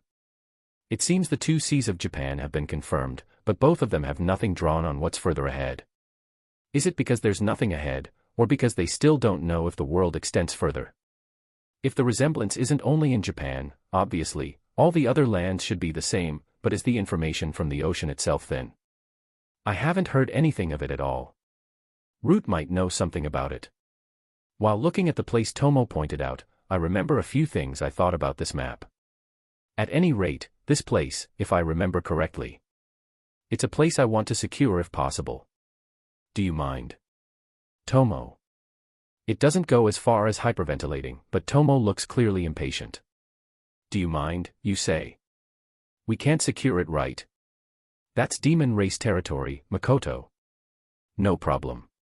As long as I get permission, I will clean it up in an instant, Tomo. Clean up. So you are fully intent to fight, huh? It's a fortress, you know. How will you do it? Makoto. From the front, till I destroy it all. No problem, Tomo. Is she going to fight? Don't suggest it as if you are going out for a stroll. As expected, I can't make a prompt decision of this. I want to say, there's no way, there's no problem. Yeah, her wording is strange. Let me think a bit, Makoto. Can't be helped. Understood. I look forward to a good response, Tomo. Tomo withdraws while looking slightly dissatisfied. It's not that I don't trust her. However, to attack a fortress is, as expected, hard to decide. Just what does Tomo think of their military force? And if she picks a fight with the demon race, it will, without doubt, make them hostile to us. It may set in stone our standing in the future. Sorry. Well, while we enjoy the school festival, can you please continue the creation of ingredients in a leisure manner? Makoto. I will do so. Because of what Waka taught me the other day, I have somehow understood cultured rice, so I think I can progress in a few things. If everything goes well, I think I will be able to report of a sake that the company can use as well. Well then, Tomo. Got it. See you at dinner, Makoto. Tomo leaves. Understanding on cultured rice, huh? I don't understand half of it myself though. Even though I told them in an unclear manner, Tomo and Shiki seemed to have gotten something out of it. Their admiration at that time made me embarrassed. I really didn't say anything out of this world. And LT, winking and laughing, and GT. I didn't talk only about molding. I did an overview explanation of fermentation. That small beings invisible to the naked eye eat the sugar and starch, and that makes the alcohol and flavor spring forth. After, there were some that wanted wine when they tasted the alcohol, so I told them it would be better to discuss about a place to make sake and one to make wine. I remember that it was pretty disorganized miscellaneous knowledge. Even so, Tomo and Shiki heard me all the way till the end. Isn't cultured rice a special medicine or a type of catalyst? Is what they said in strange admiration. Sometimes I want to ask them if they get strange misunderstandings when they look at my memories. It isn't like I investigated in detail, and to accurately find that part of my memory to gather that information which I just grazed, well, it must be pretty difficult. The two of them are so capable that they were able to act with just that over-the-surface information. Shiki was muttering about microbes in this world that work the same as the ones in my world and wondering if it is possible to use them for this process. He was steadily constructing his thoughts. Lately, Shiki also seems to be getting better at gardening and research of food. Don't know if that's good or bad though. After Tomo left, I moved to where the forest Onis live to meet Mondo. Now that I think about it, he asked me to have the remaining forest Onis migrate. He wanted everyone to migrate. One of the elders, named Nergistori, saw that the young ones that migrated here have grown in an abnormal level and seem to have convinced the Congress. Well, it may have actually been because they found appealing the food and equipment the young ones brought when they visited their village again. Now that the tree punishment is possible to recover from, there's no fear of them anymore. If the other side wants to, I don't mind letting them. The problem is the forest and a part of the prairies in the wasteland that those guys are in control of. What will they do about those? It is still on hold, but it is practically decided that almost everyone will migrate. Wawakasama. Probably because they caught a presence getting closer, the forest Onis hurriedly approach and make a surprised voice. It is true that I rarely come alone to the forest Onis' dwellings, so I can understand their surprise. Well, I didn't feel the need to bring Tomo along. Mio is cooking while humming, and Shiki is in an appointment with Emma and I didn't want to get in the way. At this time, Komo-chan is normally napping, so that's a no as well. Long time no see. Is Mondo here? Makoto. Why yes. I will bring him here this instant. No need. I will go. I am the one that has something to talk with him after all, Makoto. Then let me guide you to the place of Captain. Over here please. I can tell from his body that he is nervous, but he is properly dealing with the situation and guiding me to Mondo's place. Their reaction is completely different from when we just met. I was able to confirm once again that Tomo's training program is quite effective. As I thought. Compared to the other races, the residence area here is smaller. When the time comes and the migration of everyone is decided. Want to move to a different area? Makoto. It looks more like a lodging house than a village after all. There's sparse amounts of dwellings, but I don't feel it is a scope big enough to call it a village. It looks exactly like a temporal dwelling. You will approve the migration of everyone. It's still not definite yet, but it is practically a sealed deal. It looked like the elders from your side were pretty interested after all. Also, I think that in time, you guys will be able to help us learn about the tree punishment. You guys have really worked hard. Everyone thinks so, including me, Makoto. Thank you very much. In the future, we will continue doing our best in missions and face training. Quite the diligent one. Eris should learn from him. How can she survive that hellish training and obtain top-class grades while still maintaining that personality? Even if she is like that, I suppose she can still be considered a genius, in a lot of meanings. Even when Akua was like that, her arrogance thorns were taken off, and her actions have become earnest in the good sense, but it seems that it is not altering in any way the personality of Eris. I should also ask Mondo his punishment for Eris. Even with all that, she is still popular with the customers and she is also an important employee of Kuzunoha Company. As long as she doesn't do anything incredibly stupid, I don't plan on changing her. I am probably being too soft here though. It didn't look like they had contact in advance, and yet, Mondo was out at the front of his house. Forest Onis, can't underestimate them. I lift my hand and inform my visit. He answered me by lowering his head deeply. The other day, in the end, I was unable to treat the forest Onis with banana milk, so after talking with them, let's treat them some in today's dinner. When I arrive to where Mondo is, I tell him about the talk we had of the migration, the work at Rotsgard, and also about the new menu. I continued to talk to him about several topics. It was truly a meaningful time. Just accepting one thing. Mondo. A contemplation fist and an admonition kick, Mondo. The one who asked about Eris' punishment method was me. But what do you expect me to do after hearing such a response? Chapter 115, I wake up late and various things start. Chapter 115, I wake up late and various things start. Morning of a translator. Konosuba, one of my favorite LNs, has received the licensing sentence. The Aqua and Eris from that world are now no more. I won't be able to read about Megumin and my weeks won't be the same. I have been catching up with this awesome LN and wish that the company publishes the book fast so I can purchase it one day and read future chapters of the only LN I actually read weekly. Goodbye Konosuba, crying face, 7. Someone is making noise. No, that's not it. What's going on? In the end, I wasn't able to sleep much because of the school festival that began yesterday. My important sleeping time before the store opening is. Damn. What time is it? I hurriedly raise my upper half and look at the window. From the edge of the curtain, I could see a strong light leaking in. No matter how I see it, there's no way that's the light of early morning. Oversleeping is quite mysterious. The strong drowsiness that I felt a while ago has completely disappeared, and in exchange, an intense agitation runs around my whole body. Seriously, it feels exactly like in my times at Japan. The worst kind of feeling. I hurriedly finish changing and arrange myself in the full-length mirror. This is a new habit. If this was my past self, the most I would do is wash myself up and while at it, fix my bed hair. I probably began this custom after the Rembrandt sisters coordinated my clothes and all of myself. My appearance is remarkably lower than the people around me, so I thought that whatever I do it would be useless, and without caring about the season, I wore the coat that the eld was made. In winter it is warm and in summer it is not hot, a pretty outstanding product, so that may be one of the reasons why. This is a way of repaying you, so please, is what they said, and I was dragged around by the sisters for half a day. In that day, my hair, clothes, and even perfume were selected. Since then, the eyes around me changed quite a bit.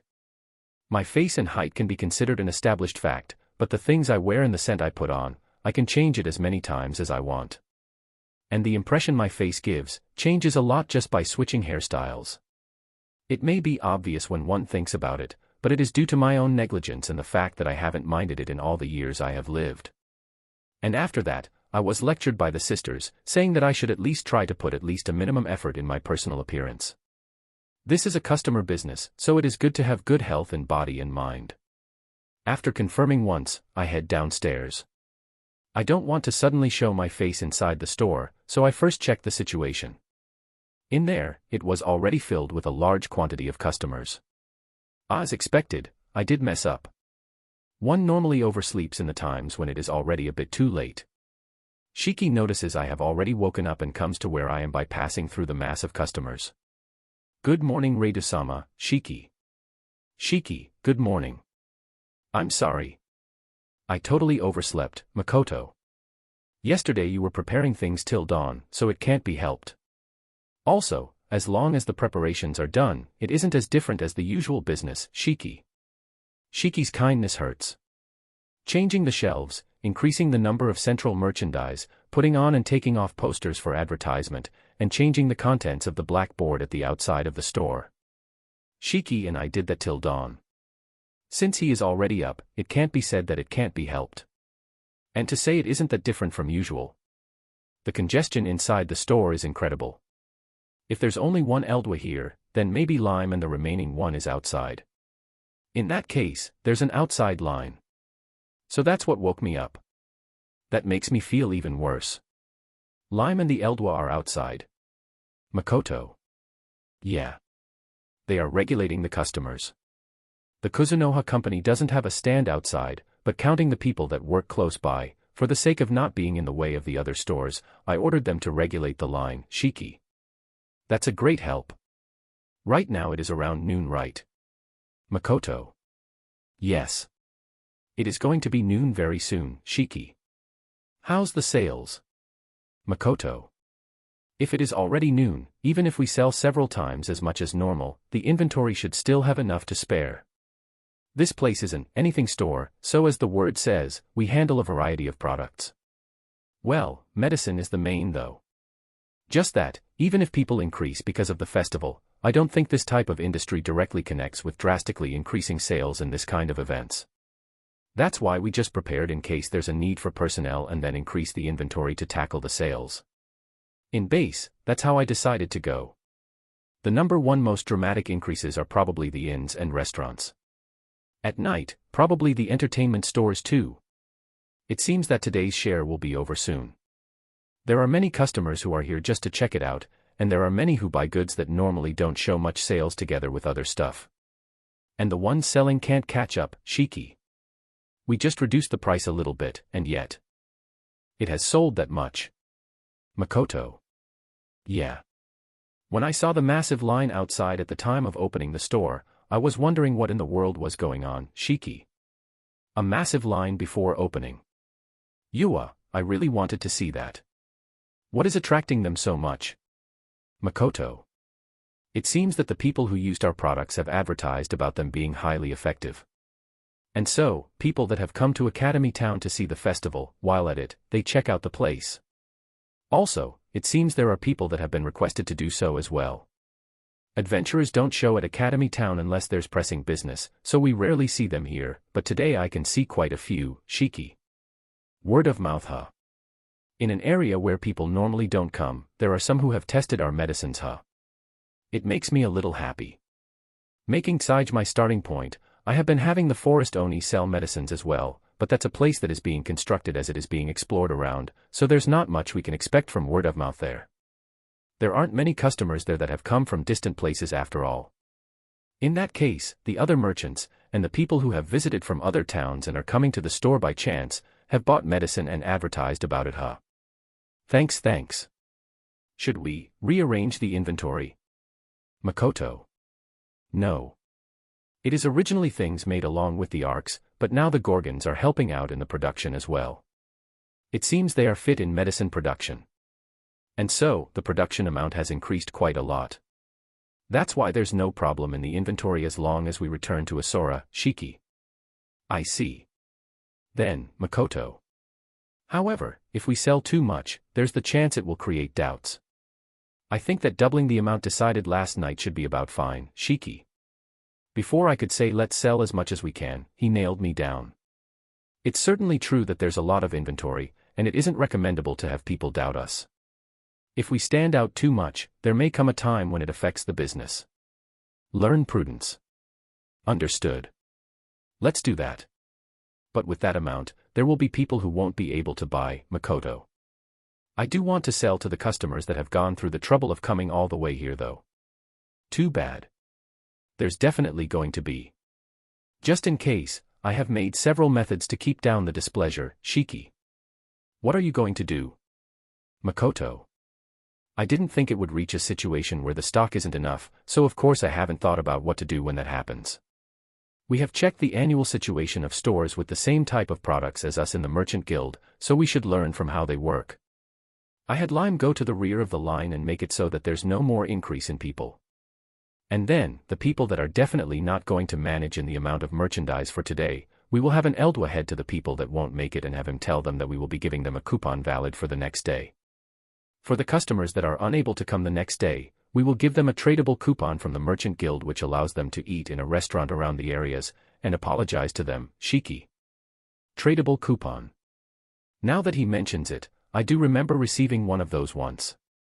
It is fine for the owner to use it, or you can let your customers use it. But, I feel like there weren't that many though. Tradable coupon, huh, Makoto? Yes. On top of that, from tomorrow on, we will be confirming the most demanded merchandise and along with the inventory, I plan on telling the customers that can't purchase, to not line up and explain this to them. I moved by my own accord, but was it okay? Shiki.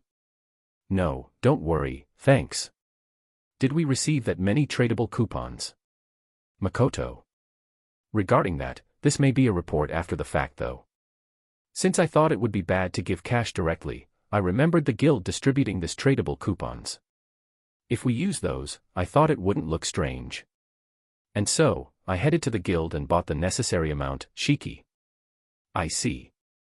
If I remember correctly, they did say that if necessary, we could buy them anytime we want. It's fine. I do think it was a necessary expense. At the very least, I who was stupidly sleeping in, can't say much. Well, I don't know if I would be able to make a decision of that level even if I were awake though, Makoto. I am sorry. Several incident-like things happened, so I thought about waking you up, but when I went to your room, Miyodano was looking at your sleeping face so, Shiki. Mio is already here. I see. And Makoto. I was asked the reason why I was trying to wake up Waka, so I answered her, but while at it, she also asked me why Waka was still sleeping, Shiki. He really can't get to the point, huh? Well, Shiki is kind after all, so he is probably carefully choosing his words. When talking about Mio, he doesn't call me Reidu but Waka after all. How honest. Continue, Makoto. I told her that you were probably tired because you were doing work till dawn. And when I told her, she asked me why I am not letting you rest. Do you think it's okay to wake up Waka just for this? Nope, it's not, is what she said and denied me, Shiki. Mio. It is okay, it was the right choice for Shiki to come wake me up. It's okay to slap me awake, you know. What a highly efficient anti-alarm clock. Sorry, Shiki. It must have tired you more than necessary, right? Makoto. No. It is certainly true that this was something even I am able to resolve by myself, so after rethinking, I went to handle it. No problem, Shiki. And so, where is Mio? Makoto. Shiki says even he is able to do it, but probably, instead of using my half-awake head to decide, he resolved it in a much better way than I would have been able to. Lately, when I am looking at him, the words steward and manager float in my head. I think she is out for a stroll. Tomodano is also with her, Shiki. Is it okay? Makoto. To set free those two alone in this town. Root Dano was also there at that time, so it seems the three of them went to walk around and eat. I am looking forward to eating in Gotetsu at dinner, so I asked them to definitely return at that time, Shiki. It makes me feel relieved and at the same time, it makes me even more uneasy. There's no other choice but to leave my hopes to Root, who has been living in human society for a long time, huh? Well, even if we tell those two to help out in the store, we won't be able to ask them so suddenly in this congested situation, Makoto. Right, Shiki. Shiki's wry smile explained the matter. I can see Akua and Eris serving customers to their utmost best. Also, the Eldwa is following up with flattery. Eh? Isn't he supposed to be selling weapons? Didn't the Eldwa say he wanted to try selling weapons? I do remember giving him permission to do so though, Makoto. Ah. It has already been sold out, Shiki. That's fast. I did tell him it was fine to sell 10 daily, Makoto. Yes. The 10 have already been sold out, Shiki. That's impressive. Should I let him sell from now on? Those weapons don't have much performance, but I feel like it might be able to cause strife. Well, for the people that use weapons, it has an ability endowed in it that helps them quite a lot after all. Above all, it must have affected a lot that the first customer was a demi-human with the appraisal skill. He was lucky, Shiki. So he got an approval of its ability, huh? Certainly, he was pretty lucky. I did let him explain the abilities of the weapon, but I stopped him from guaranteeing its particulars. For people coming to a festival, this is high-priced, so people who don't have skilled eyes won't buy it. I thought it would be better for the weapon to be bought by people who understand its usefulness. A sword that after the fight is over, you just need to wipe it and it will never rust, huh? A weapon with a high attribute endowed, Makoto. Yeah. There isn't much to mention about the weapon's endurance itself, but it's decent. As long as they don't do anything unreasonable, it is an article that will support its owner for a long time, Shiki. For the elder and the skilled craftsman, this was extremely unpopular though, Makoto. When the young Eldwa displayed it, they all made bitter faces. This is what I think, if I were not there at that time, he probably would have been scolded. The elder sighed while saying, the younglings of today. Even though they made several types of Waka's armor depending on the season. I do think that in a sense, that request is pointless for an armor's true purpose though, Shiki. Always having a long coat on would look bad. I am grateful to the Eldwas who answered my selfishness. It is certainly true that him saying, the younglings of today, might be something justifiable. I want to believe that they just lamented the fact that the young Eldwa endowed an ability that lets one slacken in maintenance and not because of the type of request I made. There's no mistake that the appearance doesn't have anything to do with the true essence of an armor. That's true. I am being pampered a lot. Then, the weapons are already sold out, huh? Ah, what was that about a previous incident? Were you talking about the massive line? Makoto. No. Actually, Shiki. What is it? Shiki seems to have a hard time saying it. The conversation until now has been proceeding smoothly excepting the part of Mio though. This does worry me. Was it resolved? Makoto. Yes. Actually, this happened soon after opening. A problem because there were demi-humans except me and Lime. This store has an inferior race employed, do they really sell decent stuff, is what they said. In our normal business we don't get such types of slander, but as expected, for customers that come here for the first time, there would be some level of rejection, Shiki. Discrimination, huh, Makoto? Yes. Lime and I managed to subdue the problem but we made everyone feel bad. I don't mind if it's later, but please do give him a word of thanks. Right now it is calmed down, but even outside where Lime is in charge of, there's still some sort of friction, Shiki. Can't we call back the Eldwa outside? Makoto. That will be hard. A situation where Lime and I both are not in the store is not good. I think that having Lime talk to them first and then leaving the actual work to the dwarf is safer. Having Aqua and Eris serving the customers is most suitable after all, Shiki. I see. It isn't like they are anything outstanding, and yet, why is it that humans can show contempt to the demi-humans without any repercussions? Don't they feel pathetic for that? Makoto. Is having the favor of the goddess that amazing? It's the goddess that didn't do anything for several decades and was just sleeping, you know. I can't understand. Shiki just continues making a wry smile. There's no change inside the store and it continues without any need for me to intervene. I am so late that there's no place for me. From tomorrow on, I will definitely not oversleep. Oh, it seems that some of the supplies and commodities are beginning to run out of stock. I will also return to customer service and explain it to them. Today, I ask of Waka to please adjust the inventory after closing time. I will also be helping Shiki. As expected, it would be reckless to go serving customers without knowing the situation that occurred. After greeting Lime and the Eldwa who are outside and confirming the massive line, I will begin checking the inventory one step earlier. At night, I will take Tomo and Mio to Gotetsu. I already have plans after all. When I finish arranging the inventory, right, I have to take Shiki and go to the academy. I forgot there are several places I have to greet no matter what.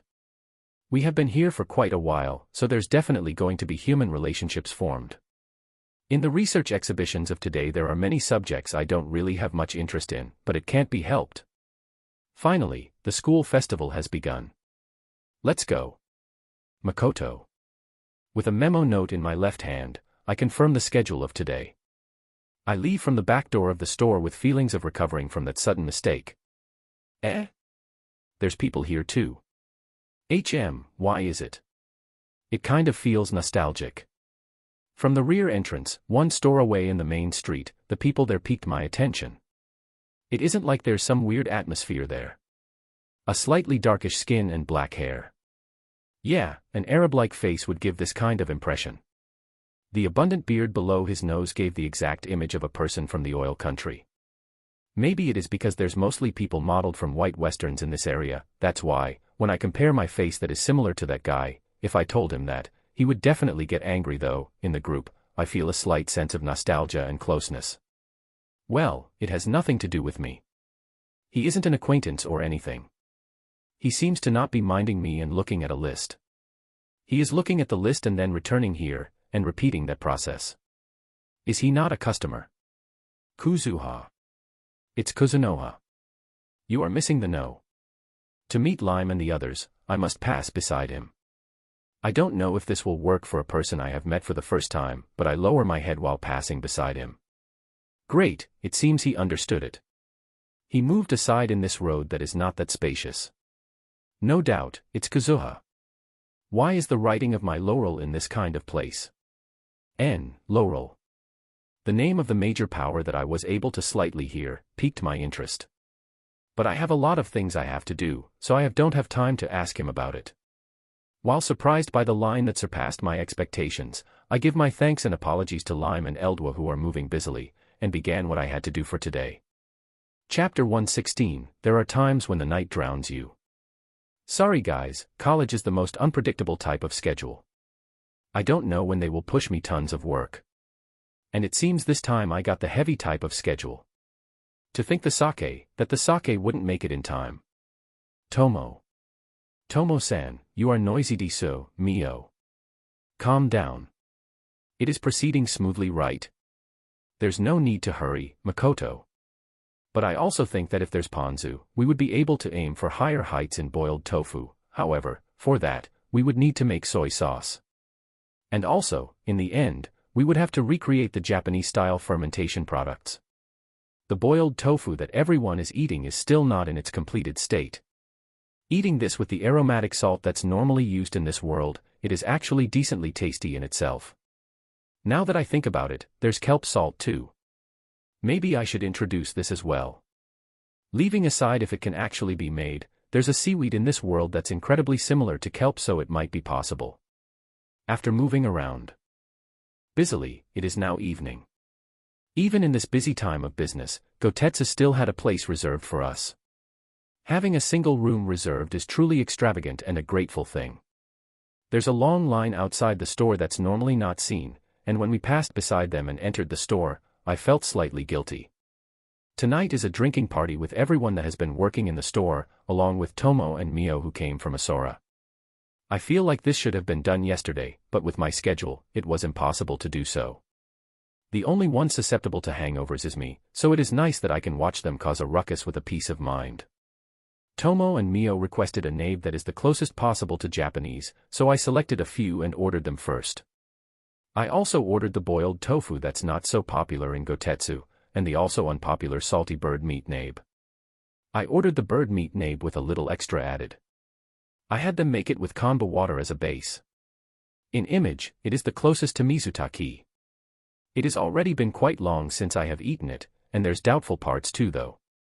Shiki and the employee team are doing what they please and ordering anything they want as they go, and having fun.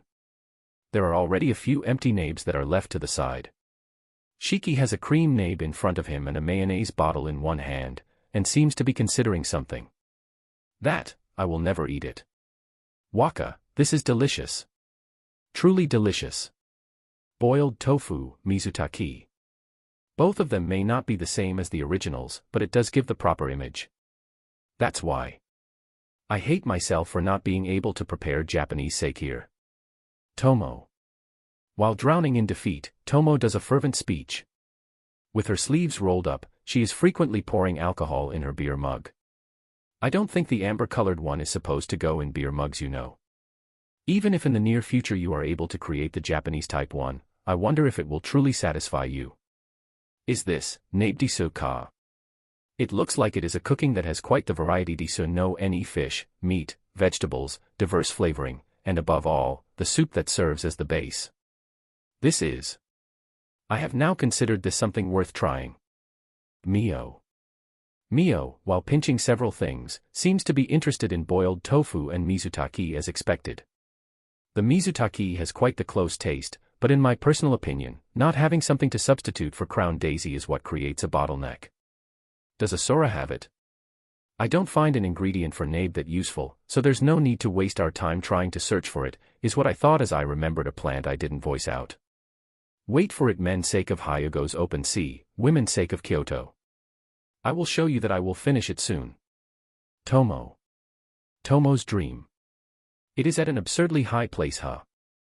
If that's her objective, then there's still a long way to go. Men's sake and women's sake, if you really want to do those, you would have to first finish the production of things like rice and water. In Edo, the sake was probably pretty popular at the latter half, but there's no need to go so far, you know. And also, no matter how I look at it, Tomo has a first-rate dry taste. Since I came to this world, I have understood the greatness of internet. I was in a world where it was truly easy to search for information, huh? Waka, I think cream and mayonnaise might have unexpected compatibility, but, do you have memory of a cuisine like that? Shiki, I am sorry, but, the only thing I can see in common about those two is the color. Please don't begin scary experiments before even getting drunk, Makoto. Just imagining the taste of those two together, I feel like my appetite wanes. I hope the subject strays into soy milk nabe or something like that. Sorry for the wait. I have brought the additional ingredients and nabe. The one who entered the room cheerfully is Ruria. Behind her, I can tell the situation of the store. Big congestion. Truly a total mayhem. Incredible. Nabe isn't the type that you eat fast and leave quickly, so what about the customers that are waiting? This is a big success, huh, Ruria? You seem to be moving with quite the vigor, but will you be able to keep that up for 1 week? Forcing yourself is poison to the body. I will bring an energy drink tomorrow, Shiki. Shiki lifts his head up and talks to Ruria. How natural. I should learn from that. I am fine, Shiki-san. I am already prepared for the congestions in this times after all. Wani-chan is also helping out, Ruria. The librarian Eva-san is helping out Ruria in this situation. Isn't that impossible? Eva-san is able to serve customers too. How talented. Wani-chan is helping in the kitchen by washing the dishes and cutting the vegetables, Ruria.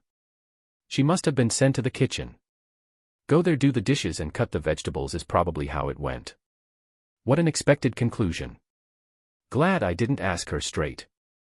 It's the place that I am working in, so she always comes every year to help, but as expected, she is not suited for this kind of things. In the house, Wani-chan is always the one who does the washing, so she is helping out in that aspect, Ruria.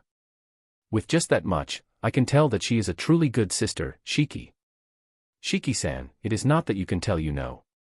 She is actually a good sister after all. Sorry. I will be returning now. If you want to order anything more, don't hesitate to call. Ruria.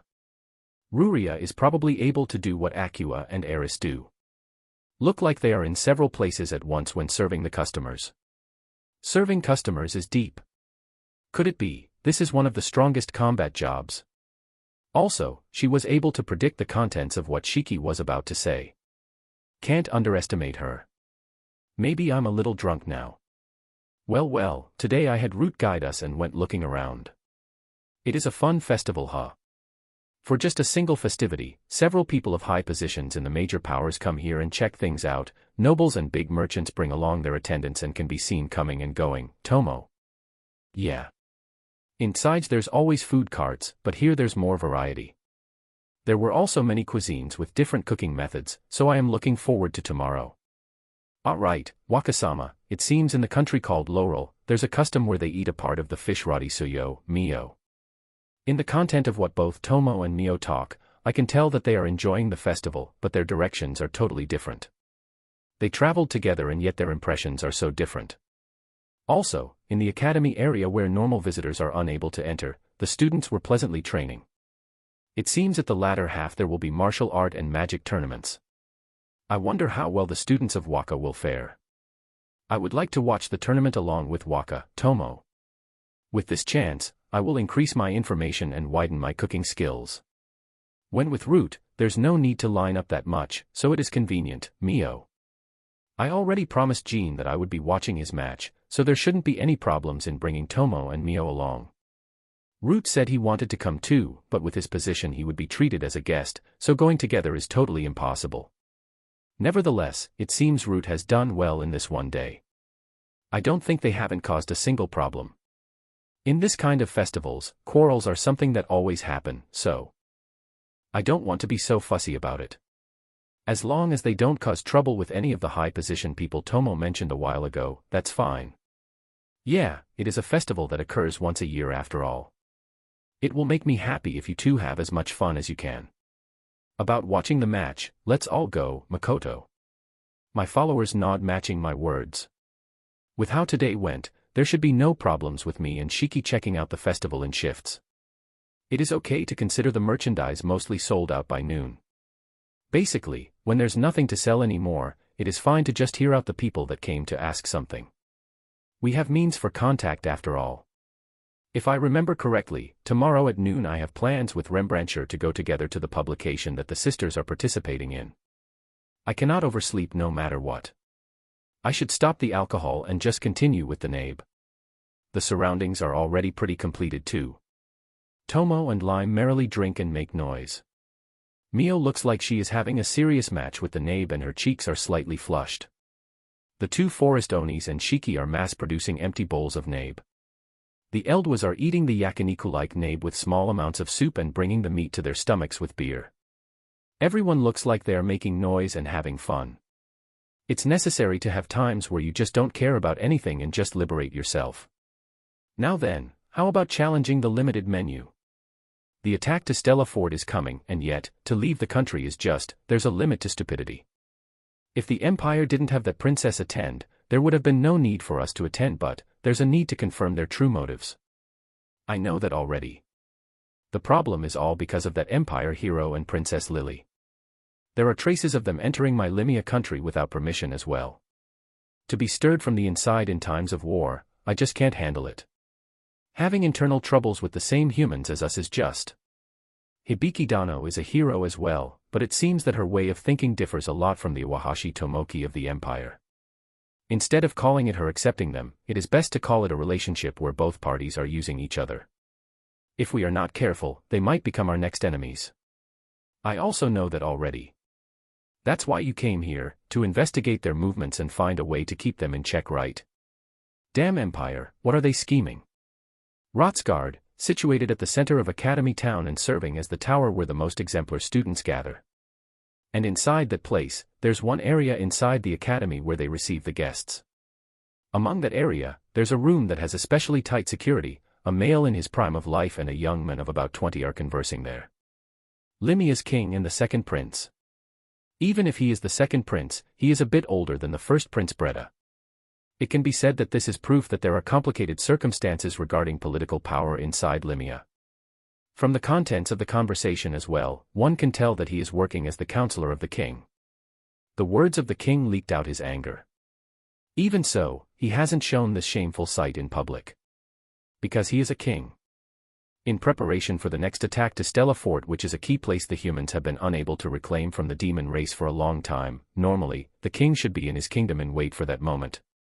Even if the Rotsgard School Festival is an important event where they can find talent to support the future of Limia, it isn't an event that the king should be attending in this war situation. Then, why is he in this town? Empire Princess, Lily. She is the reason. Why? The princess that Hibiki told them to be careful of after she returned from the Stella Fort battle. Even if she is called a princess, she has resigned her rights for the imperial throne and has taken her hands off the enterprises she has been administering. A girl that is trying to disappear from the spotlight. Even without the warning of the hero, Limia has been marking her movements, but after she resigned her rights for the imperial throne, her priority has lowered. But with the Empire's hero and Princess Lily who supports him, there's an aura of turbulence and the attention has once again gathered to her.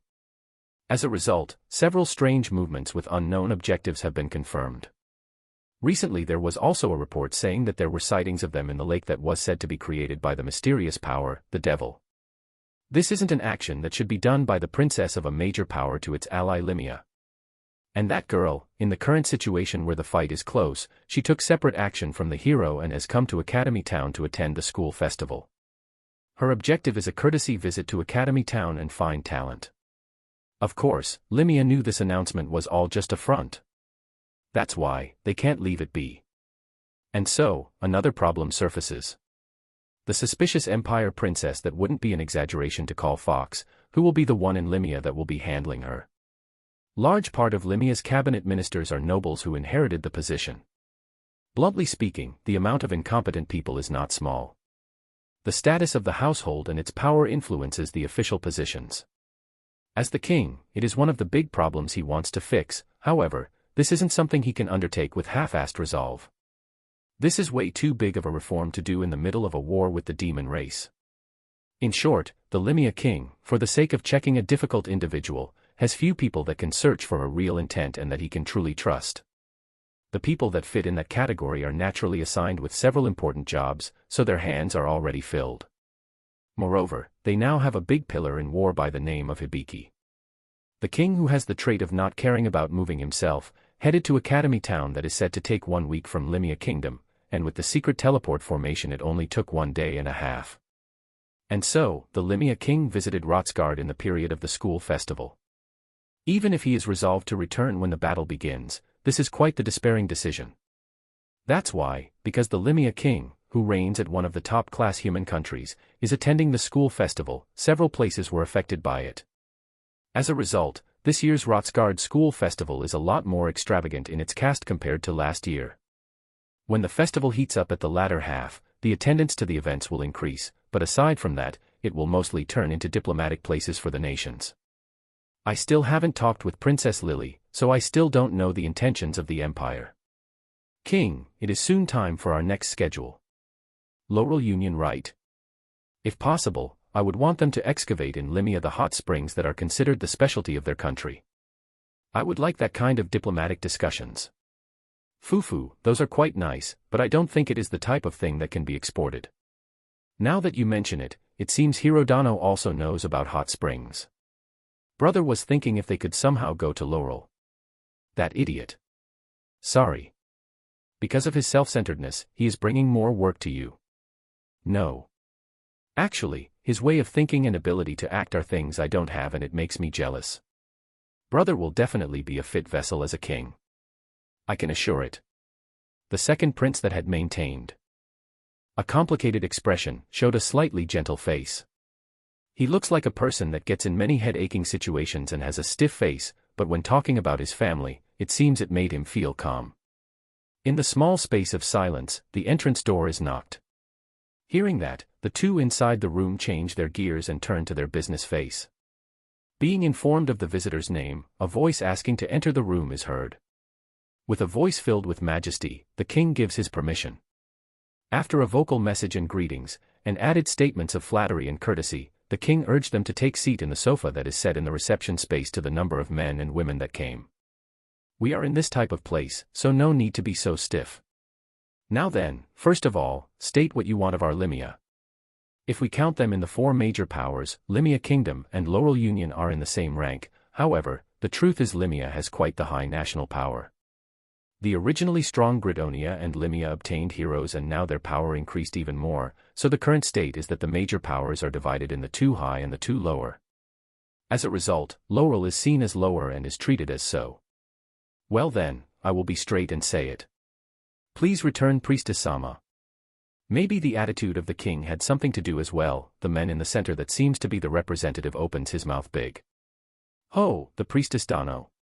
She is accompanying the hero that descended to Limia, Hibiki Dano. She is traveling together and fighting along with her on her own will. If I remember correctly, isn't there a rule in your country that states that no one is able to go against the will of the Priestess Dano and no one is to hinder her? In contrast to that, the Limia king answers indifferent. Inside, he is thinking, do you only know how to say that, while completely fed up? This is not the first time they have brought up the talk of the priestess. We are grateful that you have helped Priestess Sama when she arrived to your country. We are also thinking about giving a fitting thanks for the hero Hibiki Dano. We will also teach you about the techniques of our Laurel as much as you want. Yeah, right. He says that, but he doesn't intend to explain anything in detail. The king thinks that, and without changing his expression, he swallows those words. Fumo, I have also brought this talk to Hibiki Dano, but just as how I said before, Hibiki Dano wishes for the strength of your country's priestess, Chiya Dano.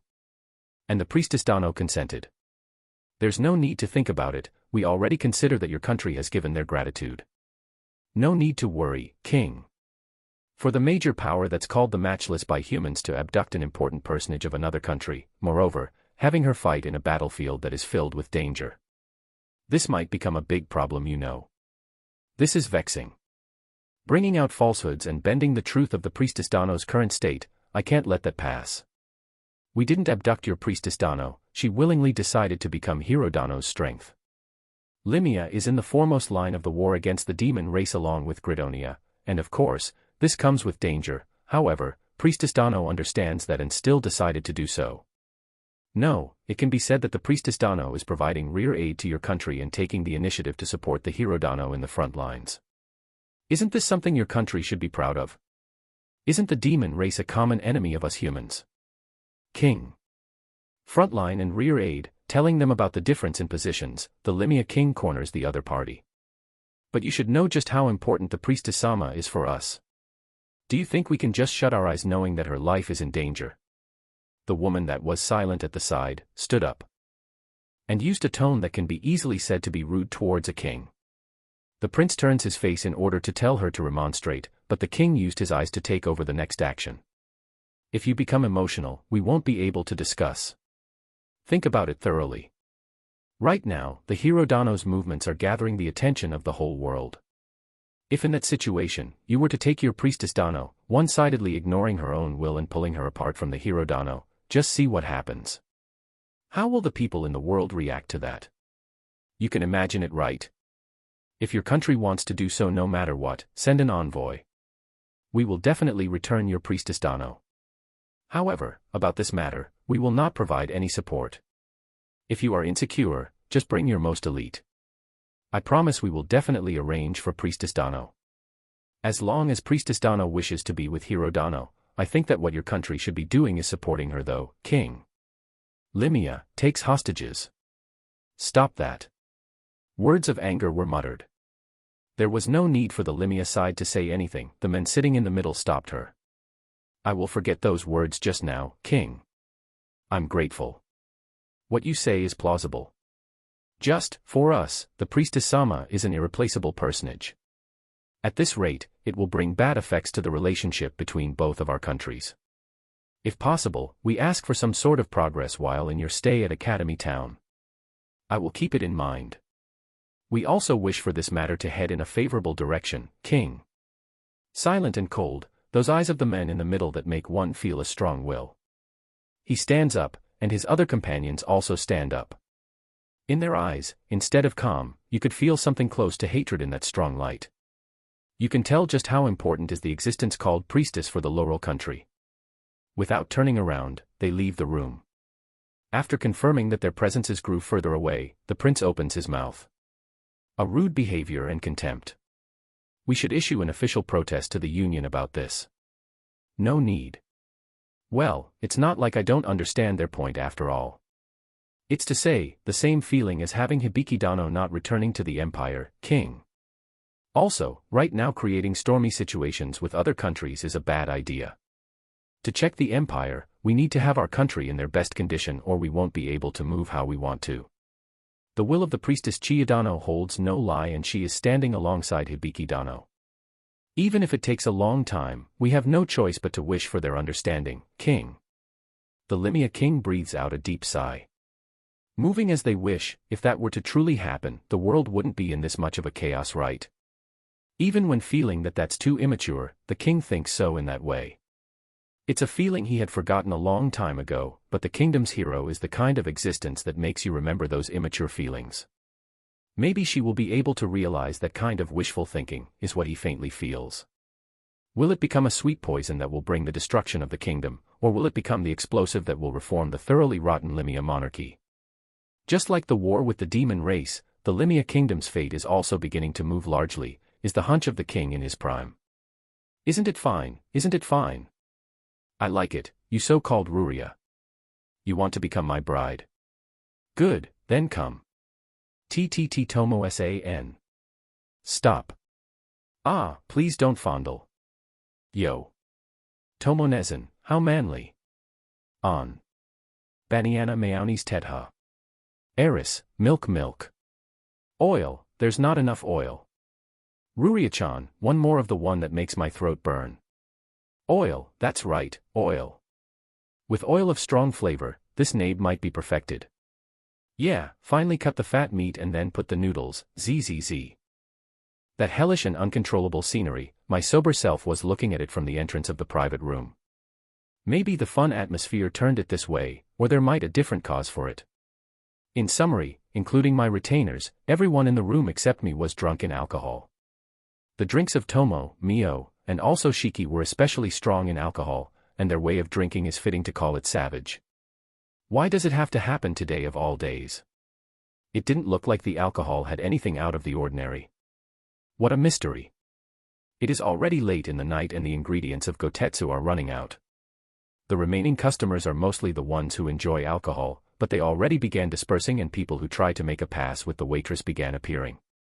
The Kuzunoha company's drunk army that jumped out from the private room, at that time, promptly subjugated the bad atmosphere that was beginning to appear. Sniffing out the disturbance, Tomo scattered the hoodlums from every direction. If that was all it was to it, it would have looked cool, but this time the attention began to gather around her. And that's how the hellish picture was created. Fortunately, the furnishing is still safe and sound, but if I leave it be, it's just a matter of time. Man, so troublesome. And then, what I feared occurred.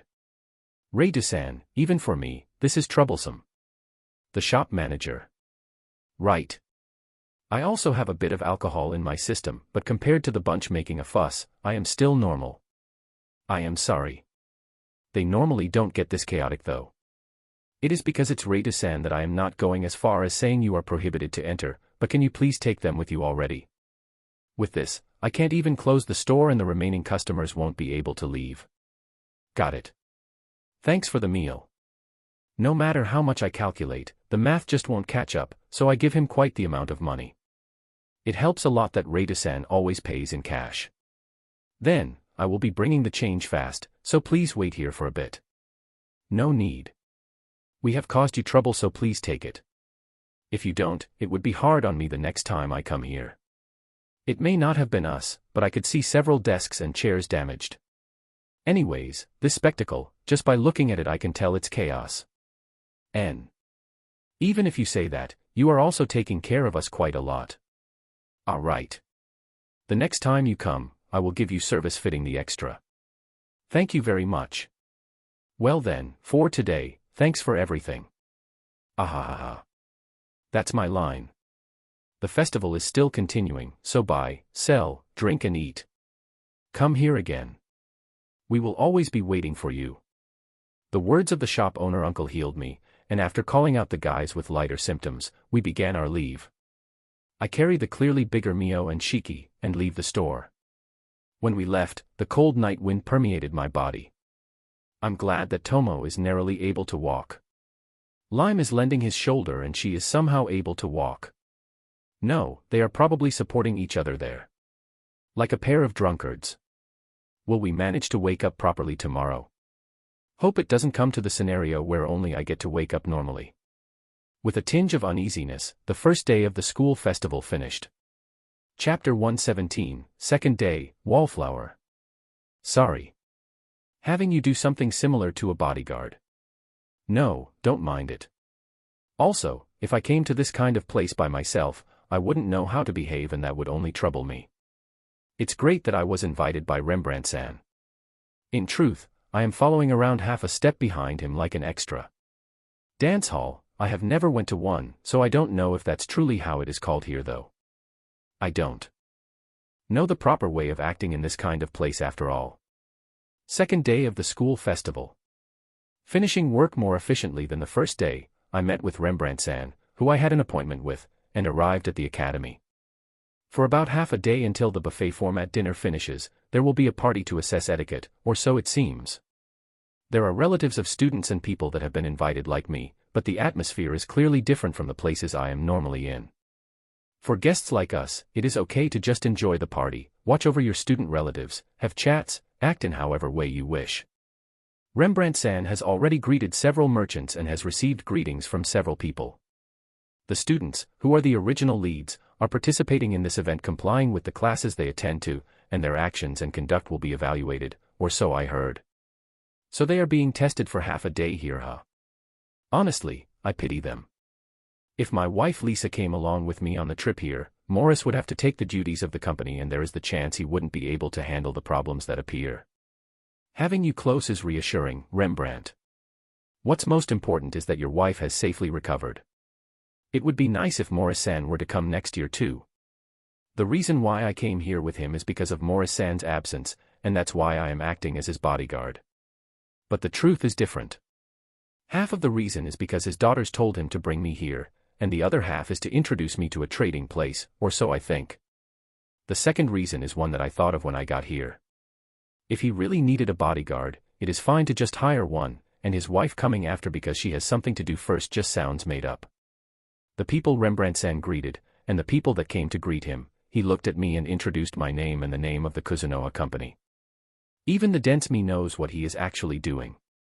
His wife is most likely going to come a little later after the party begins and reunite with Rembrandt-san. While feeling a bit uncomfortable, I greeted a few active merchants and a number of nobles. When they first saw me, they had surprised eyes as if startled, eyes that clearly looked down on me, eyes that judged me as a slave Rembrandt-san brought along with. There were a lot of types, but maybe they slightly understood after I explained them my standing. Most of them accepted at least a handshake. In truth, I am conscious that I am quite out of place here. As long as I get a handshake and introduce myself, it can be said I have done pretty well already. There isn't a single demi-human here after all. There's only humans. And they are all dressed up in extravagant appearances. The women that are wearing dresses of vibrant colors are dancing in the hall, and it's truly a spectacle. After all, there's not a single one of them whose appearance is outshone by their dress. I am the only one that's losing to my clothes. After Rembrandt-san finishes one round of greetings and reunites with his wife, I will just quietly stay at the corner of a wall and look at the state of the sisters. Dear, sorry for being late. The wife has appeared, huh? The time I met her when I went to Tsige in summer I thought this as well, but she is truly beautiful. It tells me all over again why Rembrandt-san doesn't have lovers. Just with her outward appearance it already makes me think that way, so she is probably amazing in many other aspects and LT wink with a frown degree, and GT. No matter if male or female, after they pass their 30s, their way of life begins to show in their outward appearance as well, is how I think. Her body makes you wonder if she really had 2 children. Her face as well, when comparing it with her true age, she looks quite younger. An unrivaled young-looking Caucasian. I have seen a decent amount of humans, so now that I have seen her for the second time, I am able to slightly distinguish her age. The first time I saw her after recovering from her ghoul state, I thought she was the elder sister. If I were together with my elder and younger sister, the people might mistake me for their uncle. I simply don't like that. Being treated as the only one growing old. Ah, Lisa. Today you decided on the blue dress, huh? It looks good, Rembrandt. It's been a long time. Are you not tired because of the long journey? Damn. Was I supposed to praise her dress too? I unconsciously talked to her the way I normally do. Thank you. They went through the trouble of bringing it here after all. I thought the dress would be sad since I haven't had the chance of using it ever since I bought it, Lisa. The madam responds merrily to Rembrandt-san and makes a turn to show off her dress. A slightly tight blue dress that gives off a deep impression. It certainly does seem like there's not many chances to wear it. But in this kind of party, it really shines. Well, for the Rembrandt household, there's no way there won't be chances like this though. Ah, the time she was a ghoul, huh?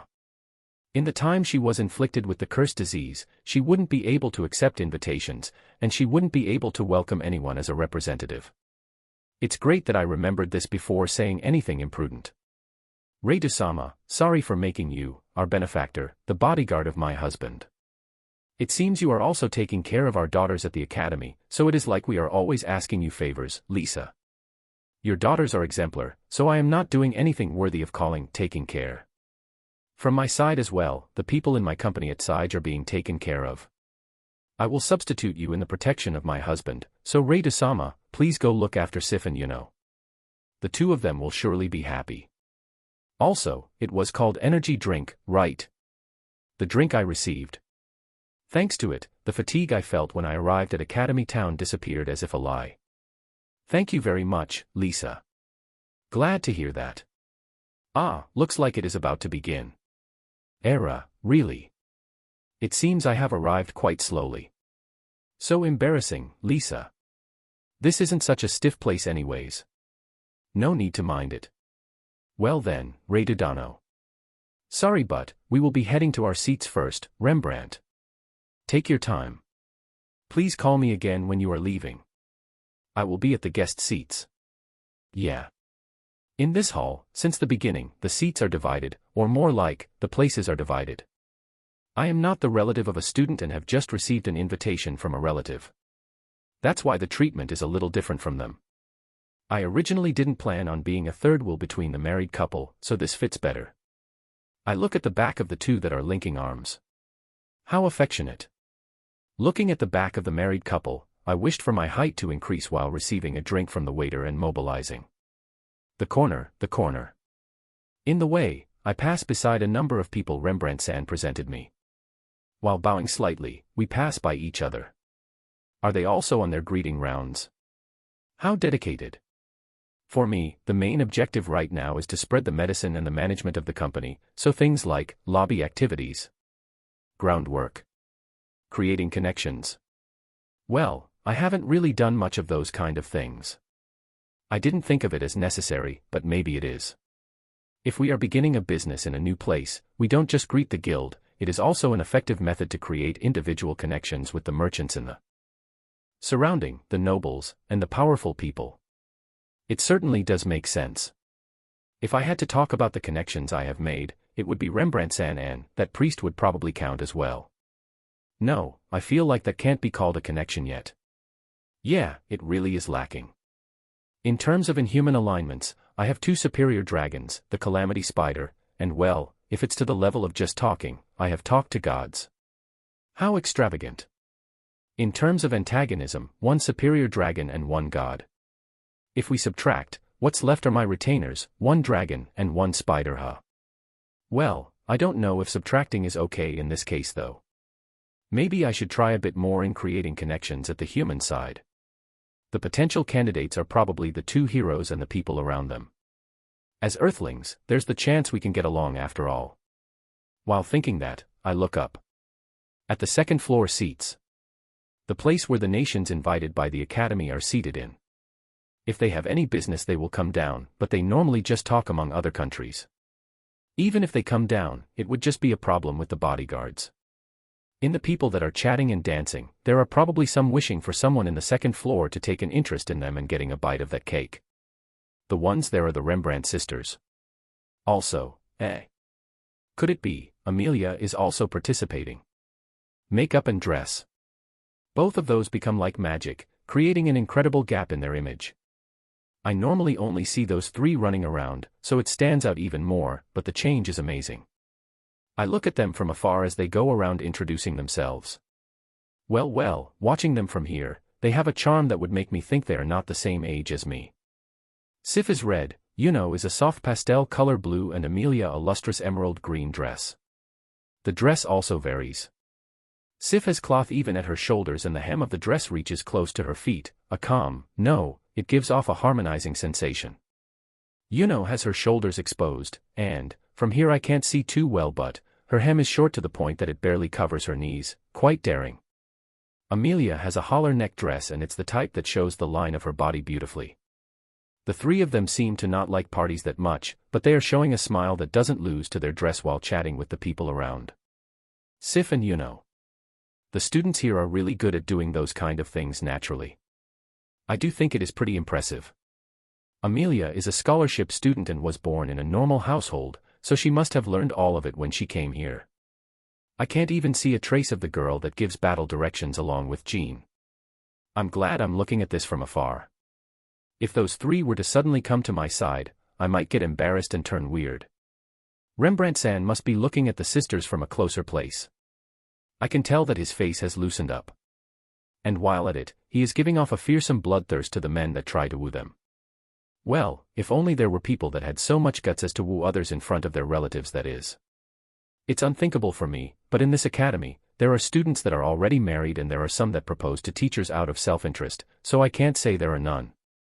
Oh, it seems they noticed me. Well, we do have quite the distance, so they won't come immediately. They didn't wave either. In exchange, the 3 of them directed a smile at me. I thought it was a bad idea to wave, so I lift my hand slightly higher than my shoulders and respond with a smile too. It didn't compare to the smile of those girls that gathered the attention of the surroundings though. I have to study a bit about this too. After a while of not much happening and just looking at the state of the Rembrandt sisters and Amelia, the BGM changed. From the pain in the ears music that had no pace to it and has been playing in the hall till now, to one that you can feel the movement and flow. A dance accompaniment is probably like this. There doesn't seem to be any tools to replay music, so it is most likely being played by a chamber music group. Live performance. Thinking about it that way, it does sound luxurious. Obviously, the dancing started. For me who can't dance, it doesn't matter much. Rather, I want to eat something that's not appetizers and drinks. Even if I look at the dance, I would understand practically nothing anyways. Dango over blossoms. Looking at beautiful people won't satisfy my stomach. Alright.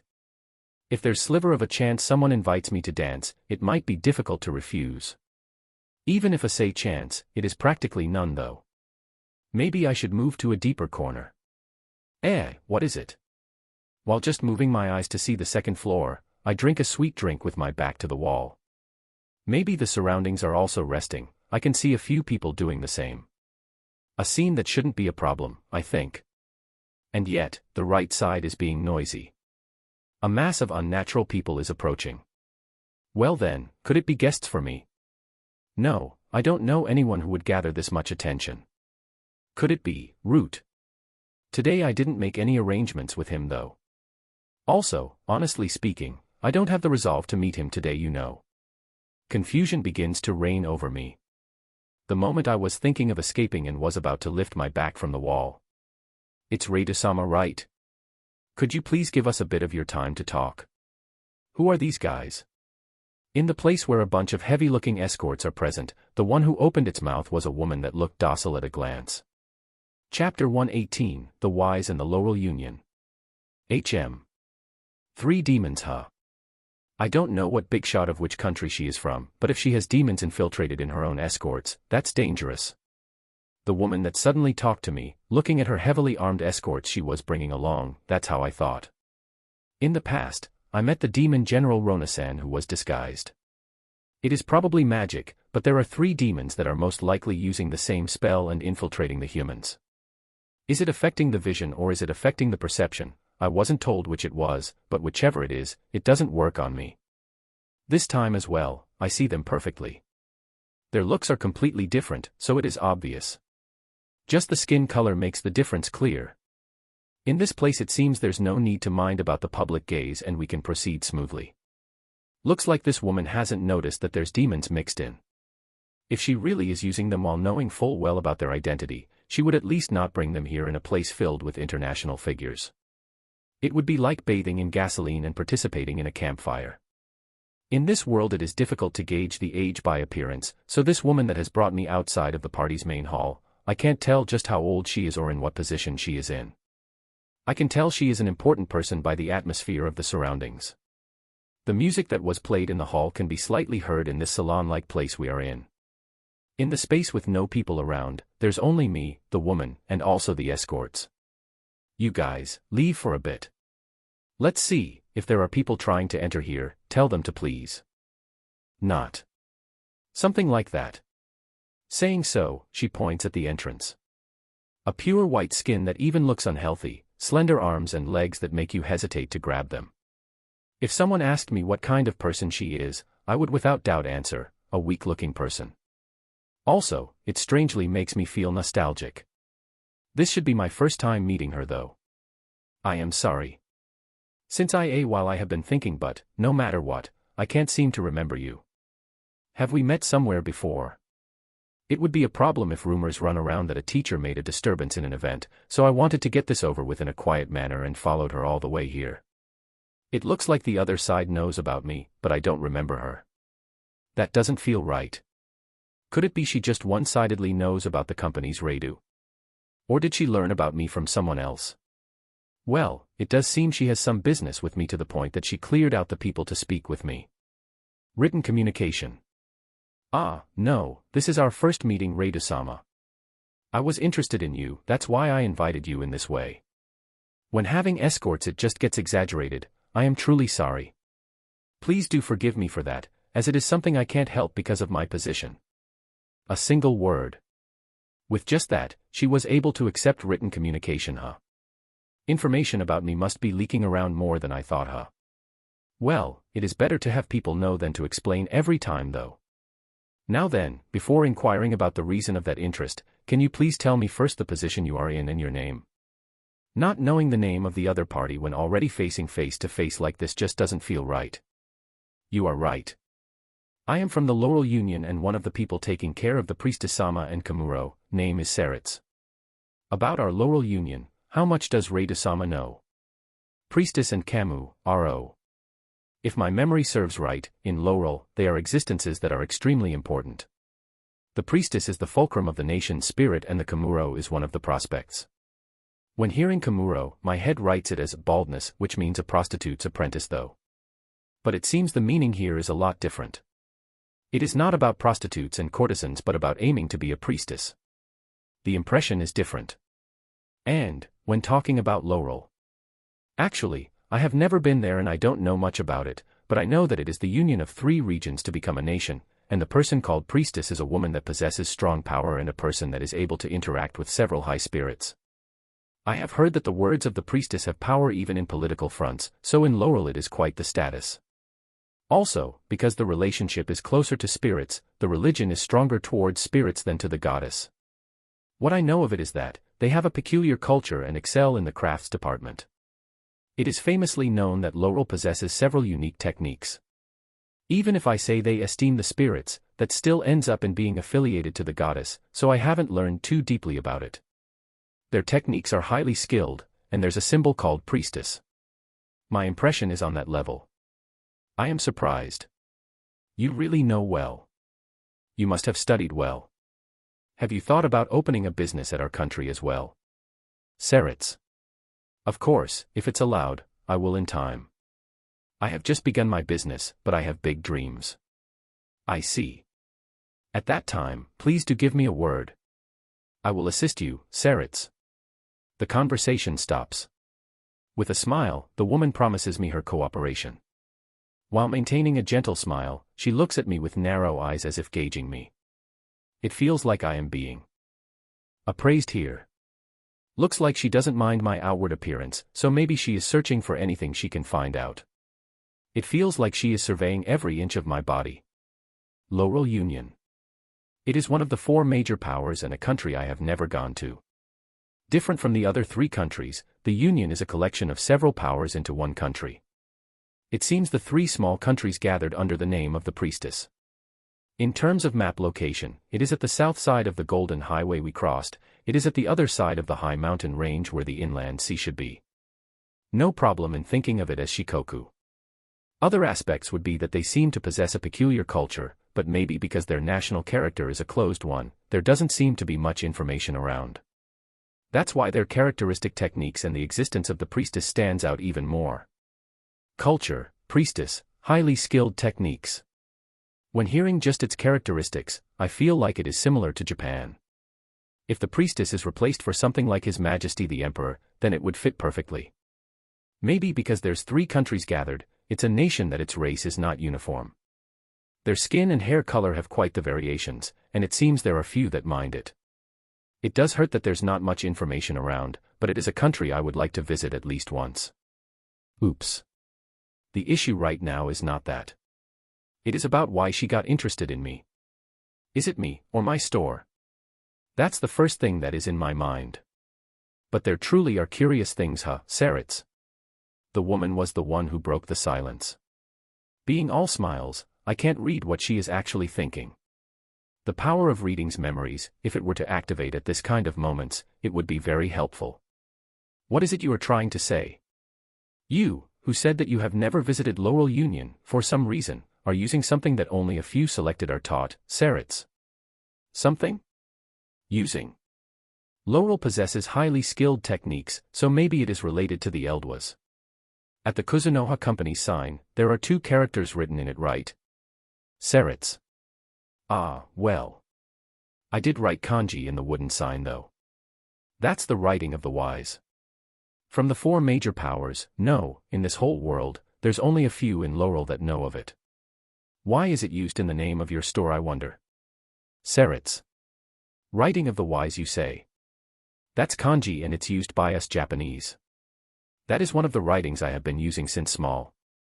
It is indeed mysterious. I came from the Borders Wasteland, but maybe someone from your country came to the Borders Wasteland and taught the writing. It's not like I know all the characters in detail, you know. It's also my first time hearing the name, Writing of the Wise. It was probably an otherworldler that came to this world and taught them kanji in a strange way. But I have the all-powerful and convenient word, wasteland. From my experience here, most of everything can be resolved by saying this. In a sense, I am being saved by the wasteland. An interesting opinion. But that's impossible. In the case the people who know the writing of the wise head outside the country, the information regarding it will be all recorded. From the people that have done so in the past, there's not a single one who has traveled to the wasteland, Saritz. What? This is the first time, she retorted. Also, records, she says. In this world where most of everything is done sloppily. I am surprised she can be so confident about its certainty. Then, next hand. But I do know how to write it and am using it. Then it must have been someone you didn't know of that put his feet on the wasteland. In everything, you must prioritize the facts. As long as this fact exists, someone must have taught this writing. True. I have to accept the truth properly. Just as you said, there might be the chance the writing of the wise was taught at the wasteland. But I have a slightly different thought in mind. Saritz. The writing of the wise, as the name implies, is the writing that the wise possess. In other words, if it's a clever and wise one, it wouldn't be strange for that person to know it from the very beginning. Saritz. Wise, she says. Could it be, as in sage? You are overestimating me. I am not so clever to be called a wise man. I am just a mere person that opened a store. Reidusama. The wise differs a bit from the word sage. The wise possess impossible knowledge that's respected. We just call it that way, Saritz. Eh? The turn of affairs is strange. I don't understand your meaning well. The wise is a general term used for people that are not even from this world and have come from a faraway place. What I think is that you are also a wise sama. Am I right? Saritz. Wise stands for otherworldlers, huh? What a troublesome name they have placed. It is an enclosed country, that's why the details of it can't be fully understood just through documents, so well, can't be helped. Kanji is the writing of the wise, huh? That store name, I was thinking about using it as a conversation starter for the time the heroes hear of it by word of mouth, so I didn't think too deeply of it. Who would have thought that the kanji already existed? Moreover, it is pretty classified information. I do think kanji is a peculiar writing, but I don't really think it is such an important thing to be made classified information. Because it is just writing. In a world where most places use the common language and numbers, I really don't think it should have that much value. Anyways, it seems right now I am being suspected of being a wise, huh? No need for doubts, that's actually true though. What should I do? Admit it or feign ignorance? As long as I don't know the objective of this woman, I feel like feigning ignorance is the better choice. Era, is there no answer? Also, there's another reason why I think you are a wise sama. That is, your name. My name is Saritz and the accurate writing is written like this, Saritz. I maintain my silence, I was actually just thinking about how to handle it though, and without hurrying me, the woman named Saritz stood up, walked to my side and placed a finger on the table. The slender finger shines and the kanji for color and Ritz are written. She didn't actually use ink, it just followed the trace of her finger. Oh, it is written correctly. More than Japan, it's a name that might fit China better. And my family name is like this. It may be an unnecessary explanation, but it is read as Kahara. Kahara Saritz, that's my full name. In Laurel, the wise sama are greatly adored and most of the people have similar names. The name giving is done in the spirit temple, we call it Yashiro. There, many parents that have given birth to a child will go there to ask for names. They give out several options that fit the child, and the parents will decide on which, is how the custom goes, Saritz. Hana and then Hara, making it Kahara-ha. So even the way it is read starts from the family name.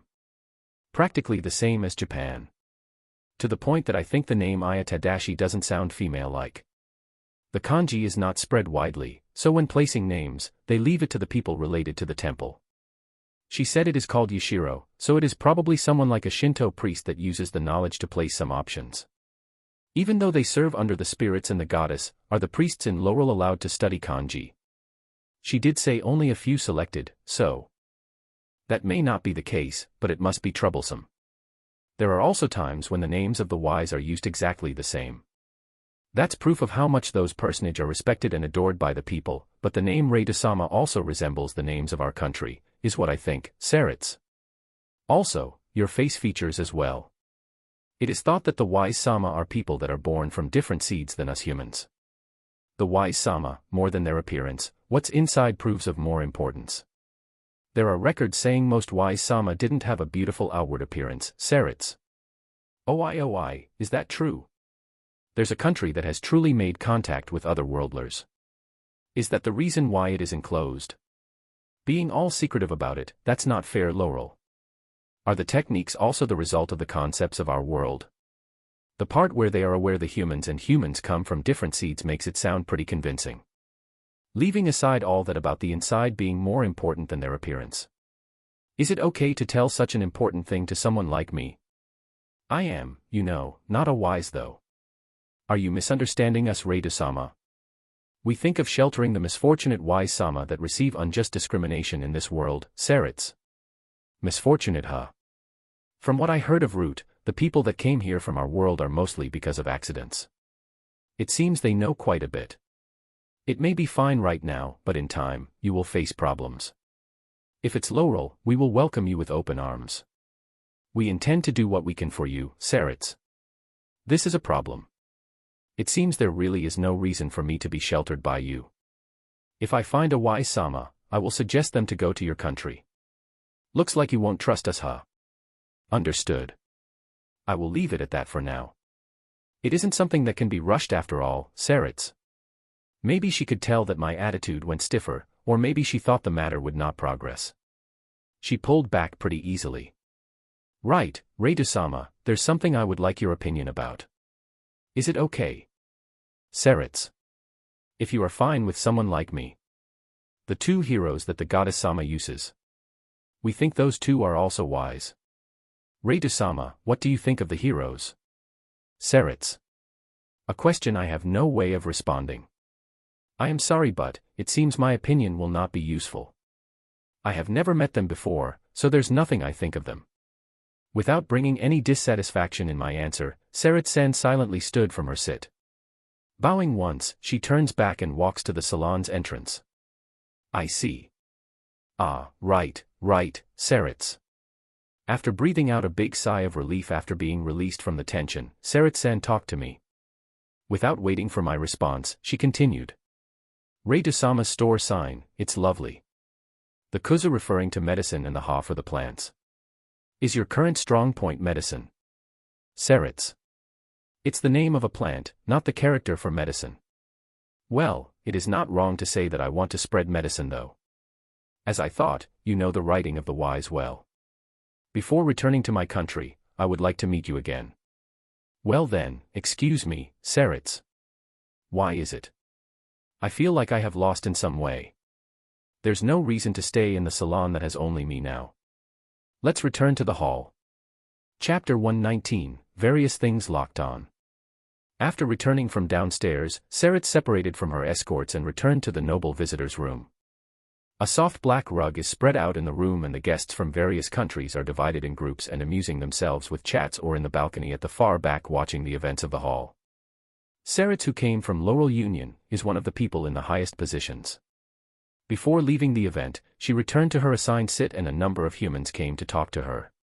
While dealing with them in a skilled manner, she suddenly noticed something and turns her head to a certain direction. Sarits' eyes narrowed. In the place she felt a gaze, there was an unexpected person. The Empire's second Princess Lily Front Gridonia. The being that backups the Empire's hero. After the appearance of the hero, she has left all her political power as if running away from it, and has been serving under him. Just that, as a person that has seen how she acted before, this was a turnover that brought suspicions. The vigilance around her surroundings has actually grown tighter than before the hero appeared, and investigating her current status is giving us a hard time. It can be said that it is an abnormal vigilance. For now, there's practically no interaction between me and her though. We haven't made any unnecessary contact with the hero at their side, and currently there's no plans to do so, Sarits. After finishing one round of chats, Sarits apologizes to the people around her and approaches Lily, who is close to the balcony. Lily wasn't looking at Seritz anymore, she was looking at the situation of the lower floor. They came, huh, Laurel? I was thinking of ignoring them for a while since Tomoki's power didn't work on their priestess, and yet, they are unnecessarily increasing my workload. To think that they would come in contact with the Kuzunoha company. Don't joke around. Since the warning of that woman named Tomo, even if she is just an employee of the company, it didn't sound like a joke. Tomoki, who is preparing to invade, is infatuated with that woman, so I can't just ignore Kuzunoha company completely. That unsightly man seems to be the owner Reidu, but there's the possibility that he is also the master of Tomo. It is actually a time where I have to be acting together with Tomoki and the others, but if they are doing business so close by, I can't help but be interested. It would have been good if they just obediently stayed inside. On top of that, you are telling me they have connections with the secrecy-filled Laurel? Geez, they are truly in the way. Such a hindrance. Lily. On the other side, Lily knew of Seritz's approach. The reason she is looking at the lower floor is not a feint to Seritz. She was checking out the state of Reidu, who had returned to the hall. For Lily, the Kuzunoha company and the owner Reidu are a part of the reason she came to Academy Town. Tomo, the strong swordswoman they met close to Limia Kingdom. That existence not only became a big crack in the heart of the hero who is the strongest pawn of the empire, but also on Princess Lily. For him, that was the first time he was treated in a cruel manner. On top of that, she possesses a sword he cannot unsheath, even when he is able to use any magic tools. Lily took Tomo's warning to heart, so she kept down the investigation of Kuzunoha company to the minimum and has not interfered in any way. She has been able to control the attachment of Tomoki to Tomo, and the reason why he has not gone to action is also because of her. Tomo's existence is currently Lily's seed of distress, and she couldn't help worrying about the reason why the subject of that trouble is coming all the way to Academy Town. Lily-sama. How's it going looking at the hall? Did you find someone that piques your interest? Oh, this is Kahara-sama, Lily. Using the sama, I don't mind if you call me without any honorifics. You are the princess of the empire that's fighting with the demon race at the front lines after all, Seritz. I have already resigned to my rights for the throne. Also, I am just a libertine person that has come to this kind of festival in this kind of time, Lily. Just by supporting the hero you have enough dedication. No, we Laurel want to be ladies Seritz. Let's enter the real issue, Kahara-sama. Why did you, one of the authorities of Laurel Union, go through the trouble of going down and meet that man? I am interested, Lily. Lily's words stopped Seritz's flattery. The folding fan was hiding the lower half of Lily's face and her eyes were gently smiling. But Seritz was able to sense that it was because she was unhappy that she said something like that. Men. That was a personal affair of mine. I heard from my subordinates that there's a store in this town that sells well-working medicine and peculiar fruits. He is an incredibly characteristic shopkeeper, so you will be able to tell it is him at a glance, is what they told me half-jokingly, but when I saw him a while ago, I was surprised. It was truly at a glance, moreover, from afar. That's why I unconsciously went to talk to him without thinking about my own position. I probably did something troublesome for him, Seritz. True. Even from here you can tell in an instant that's him, Reidu Dano, Lily. Lily's eyes perceive Reidu. And then, after ascertaining Reidu, this time Seritz was the one who showed interest. Lily-sama also knows about Reidu Dano. Seritz. Yeah. On my side it is mostly from rumors though. Things like, their employees being almost all demi-humans, and that he is working as a temporary teacher in the academy. It seems he is quite the interesting one. I would also like to talk with him, Lily. I see, talk. So he is a temporary teacher too, huh? Also, he is close with demi-humans, Seritz. She doesn't know much about him. Is this a bluff? Lily. Seeing her face as if it's her first time hearing about his relationship with the demi-humans and that he is a temporary teacher, Lily ponders. For now, the Kuzunoha company doesn't have traces of being in any other place aside from Sige and Rotsgard. And this woman leaving her country is something that rarely happens.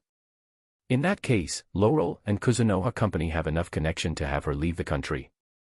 Within that factor of uncertainty, the Kuzunoha company currently doesn't hold much antagonism towards us. Investigating about the other uncertain factor, the devil, might be better. The devil, possessing quite the battle power and on top of that, holds connection with the goddess. Moreover, no matter if it's human or demon, it will kill them without distinction. Compared to that, the Kuzunoha company is more of a neutral existence. Let's go with using a random country to investigate them thoroughly. If the Empire stands at the front, it might turn bad when Tomo comes out, Lily. If their medicine is really as good as they say, I was thinking about buying some as presents, Lily. Era, that's a good idea. If you want, can I ready Lily-sama's share too? Seritz. There's no need to do so much, Lily. There's no position as public as Lily-sama's after all. Also, I can't let a princess wait in that massive line, Seritz. Understood. I will take your goodwill, Lily. Is it because she doesn't want me to make contact with Radu? Let's concede here for now. There's still things I want to hear from her, Lily. Leave it to me. I will have it delivered to you in a few days, Seritz. I will be waiting. Changing the subject, can I please depend on that goodwill once more? Actually, there's something I want to ask Kahara-sama about by all means, Lily. To me? Because of my position, there are many things I can't answer about my country, so if you are fine with that, Seritz. What does she want to ask? She already has several information gatherers infiltrated and all, Seritz. Of course. I know that your country has developed strong characteristic techniques. Actually, our country has recently been interested in gunpowder. I was wondering if I could ask you about Laurel's management of gunpowder and its way of use, Lily. Gunpowder, huh? This is my first time hearing that your country is interested in such a thing though. If it's that, I can tell you as much as I know. Seritz. Gunpowder. How unexpected. There are dangerous ways to use it, but that's something that is far inferior to magicians. Well, it does give the impression of being unnecessarily dangerous though, but why? Let's teach her things that will not be an obstacle. Things that she most likely already heard, that is. I will probably have to warn the people in charge of that to be careful, Seritz. Yes. As you see fit, Lily. The interest of the Empire in gunpowder, if they learn of it, of course they will be cautious. In times, cautiousness actually exposes the place for information. Don't underestimate our intelligence force. I will have you fall to the eyes of Tomoki and make you devoted like our girls, Lily. While listening to the gunpowder's use and value that she already knows of, Lily and Seritz's smiling confrontation continued. Rembrandt, so you were here. Well well, if it isn't the Shogun. If I knew you came, I would have come to greet you. If I remember correctly, the ones that should have come to Rotsgard are the Ryujin household though. Rembrandt. I didn't have plans of coming here. There's a campaign regarding Stella Fort's strategy, you see. In our way, it was just right in the time of the school festival, so as a rest for the march, we are stopping here. And well, I saw you. Today the butler is not here. Yes.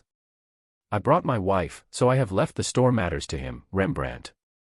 No guards, huh? The Don of Tsige can't do that. No, as a substitute I have brought someone reliable. It's the novice merchant from Kuzunoha company I told you about before. Today I came with him, Rembrandt. Without denying that he is the head of Tsige, Rembrandt now understood the reason of why the Shogun made contact with him. I was going to advise you about that matter though. I see. You have tamed him well. I have heard that he is the type of guy that made this place his base and didn't want anything to do with my country after all. Are you holding the reins of Kuzunoha company?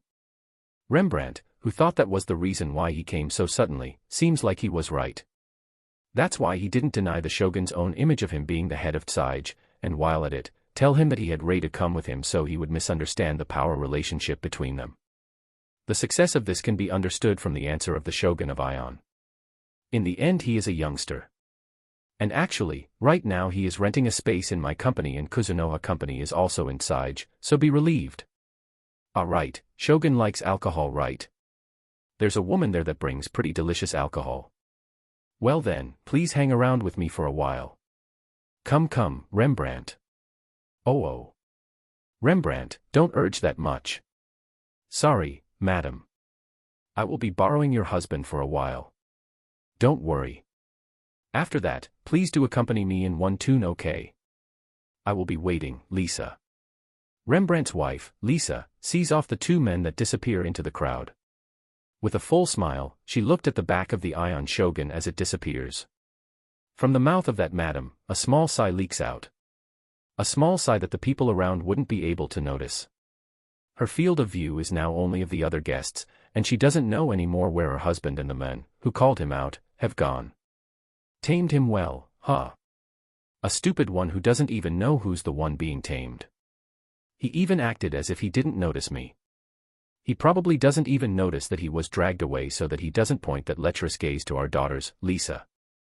Lisa didn't exchange a single word with her husband, but she understood the conversation a few moments ago and the reason of her husband's actions.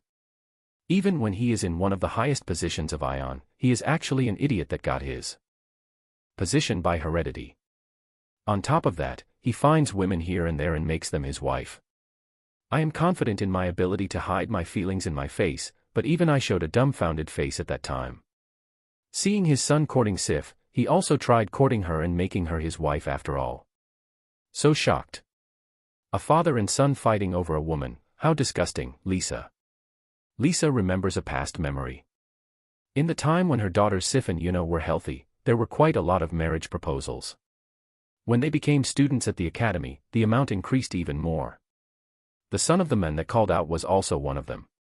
It is one of the memories she wants to forget. Only Mama is here. Where's Papa? Say Okasama or Mother. Be careful with how you talk. If you are unable to do that, I will have to discipline you at home as well, got it? Lisa. Ugh. I will be careful, Okasama, Good, Lisa. Okasama, the one just now, if I remember correctly, that's Ion's. That's right, Sif. The parent and child that proposed marriage to you. It seems he stopped here to rest while in their march to Stella. Right now when he is being kept away it's okay, but be careful, Lisa. Yes. By the way, where's Reida-sensei? Sif. He was led that way by Laurels, probably an important person related to the priestess-sama, but he most likely returned already. Even though you did your best dressing up, too bad. It seems Reida-sama is not used to this kind of places, Lisa. Yeah. It is true that Reida-sensei hasn't been taught etiquette and dancing after all, Yuno says this words with a wry smile. Even she, who is normally vigorous, is wearing a dress, done her hair, showing her nape and having a complete change in her atmosphere. Her light manner of speaking actually gave an out-of-place sensation instead. Fufufu, he did see it, so ask him his impressions later. That's kind of an advance for those type of men. Also, Yuno and Sif, Lisa. What is it? Sif. What? Yuno. It seems you girls have been playing around in the academy in quite the flashy way, huh? The Rembrandt's name doesn't have that much of a good reputation around here, Lisa. Why, you investigated? Of course. With just your grades, I can't tell how you live here after all. It seems that you have become obedient when you returned, but looks like in the past you were quite the pair, Lisa. You. The two who gathered the attention of people, curl up and make themselves small. Maybe I should tell Reida-sama, Lisa. Stop. Sif and Yuno's voice splendidly overlapped. Their grim expression also matched. Then that bad reputation, turn it around by the time you graduate. Got it. Turn it around, okay. Turn around your bad reputation. This is quite hard to do. People like to look down on others more than they value them after all. This will definitely help you in the future as well, so do it to your utmost. Come on, if you understand, hurry and go back. Lisa. Why yes. The words of Sif and Yuno's mother pushed the back of them, and they returned to the brilliant place. The two of them share the same feelings. The first is of course, the embarrassment of having Reida learn of their past behavior, and then, the fear of Reida knowing that and doing something incredibly scary to them in order to correct them. For some reason, in their minds, there's no thoughts of him abandoning them, get scorned by him or things like that. More than that, their fear of him doing something to them might be proof of their trust to him, or maybe his classes have numbed something inside them. Lisa looks at Reida who is casually leaning to the wall. As if he were thinking about something, and at the same time not thinking about anything. Seeing the figure of her unpredictable benefactor, the madam unconsciously smiled broadly. Thanks for today, Reidudano. Thanks to you I was able to bask in the figure of my dressed-up daughters. Rembrandt gives his gratitude to Reidu with a smile. In the way back, the night was still at its early stages. It can be said that the festival's night has only just started. About now, the students that were participating are most likely hearing their grades and rejoicing or despairing. That they are able to smilingly return must be a privilege of the invited. About his daughters, they have been given a new task by their parents and have been rendered unable to return with a smile. On my side as well, I was able to meet a lot of people. Thank you very much. How were my daughters? Were they able to make your eyes rejoice? Lisa. The madam asks Reidu about his evaluation of her daughter's appearance. They were incredibly beautiful. They were totally different compared to the times in my class, and more than rejoice, it surprised me. Ha ha ha. A beauty that surprises. Reidudano truly gets it. Rembrandt. Just like an overdoting parent, Rembrandt puts extra meaning to Reidu's words and praises his daughters. Dear. Those girls as well as Reidu-sama would be looking at it, so I seriously selected the outfits. As a mother, I feel relieved, Lisa. Those words are wasted on me, madam. By the way, Reidudano, I haven't presented you to him but, actually, the Ion Kingdom's shogun came, Rembrandt. The smile disappears from Rembrandt's face and the merriness in his voice is gone as he talks to Reidu who is walking at the front. The shogun-sama of Ion Kingdom is. Yeah, it seems he is in the middle of his march to Stella Fort. He asked me about you, so I told him that I have tamed you well. You are a popular one, huh? Looks like Laurel Union has taken an interest in you too, Rembrandt. Thanks. You were watching that. It seems they heard about my popularity with medicine and asked me if I wanted to open a store in Laurel. Right now I have my hands full with Saijan here, so I declined. How impressive. Just the fact that you already have an offer for your next store. But in those cases, be careful of your footing, there might be a pitfall, Rembrandt. Thanks for the advice. Dear, Reidu-sama has Tomo-sama and Mio-sama, and also the one called Shiki-sama as well, Lisa. Oh right. I unconsciously said something unnecessary.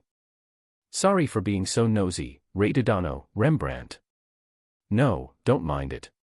I am truly happy to see your care. Reidudano, you see, lately, I have been witnessing the progress of Tsaij every day. What I am going to say isn't just from my feelings of gratitude. In the future, no matter what kind of enemy you make, I will stand by your side. As our benefactor and as a merchant as well. That is my decision.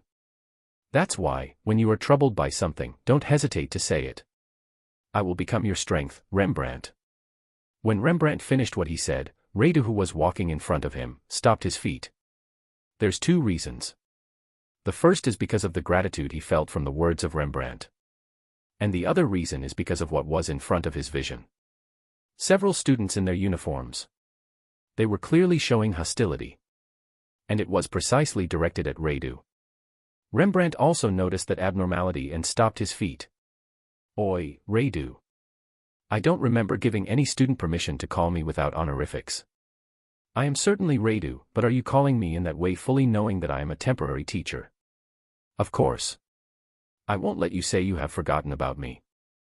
I, who was almost killed by you. Reidu tilts his head. Because he is a student he doesn't remember at all. If he said almost killed, he thought that maybe he was one of the students participating in his class. But when thinking about the students that are currently in his course and the students that have been injured in his class, there wasn't anyone who had any wrath. Sorry. I don't know you. Don't joke around. I'm not joking. I don't have a single clue. But, if I did something, let me apologize. I am sorry. As you can see, I am in company right now. If you have complaints, I will hear them tomorrow at the store. Well then. You. Do you really not remember me? Are you a student that came to my class? I don't think you were there though. There's no way I would go to your class. I see, class, the class. Your class, right now there's only 7 left, right? Also, there's no petitions to join, right? It's because I am putting pressure, so that's obvious though. Radu was troubled. The man in front of him was emphasizing the matter so much to the point he was foaming. If he really was close to dying, there's no way Radu wouldn't remember it. But, it is true that he remembers a bit of him. Actually, he even feels like this isn't their first time meeting. Also, about the class, right now he has been receiving a massive amount of petitions. Just that he is not accepting them. He was thinking about letting the 7 teach the newcomers when they are a bit stronger, but in a long-term perspective it would take time, so he doesn't intend to increase the number of students right now. And that's why there are 7. He really didn't understand this man more and more. I told you I will listen to you tomorrow. Let me tell you something. These people are one of the guests of honor. If students put a hand on them, you know what will happen, right? Exchanging looks with Rembrandt, Radu passes to his side. Maybe the warning worked, they didn't show signs of putting their hands on the couple. I can't forgive you. I will definitely make you regret making an enemy out of me.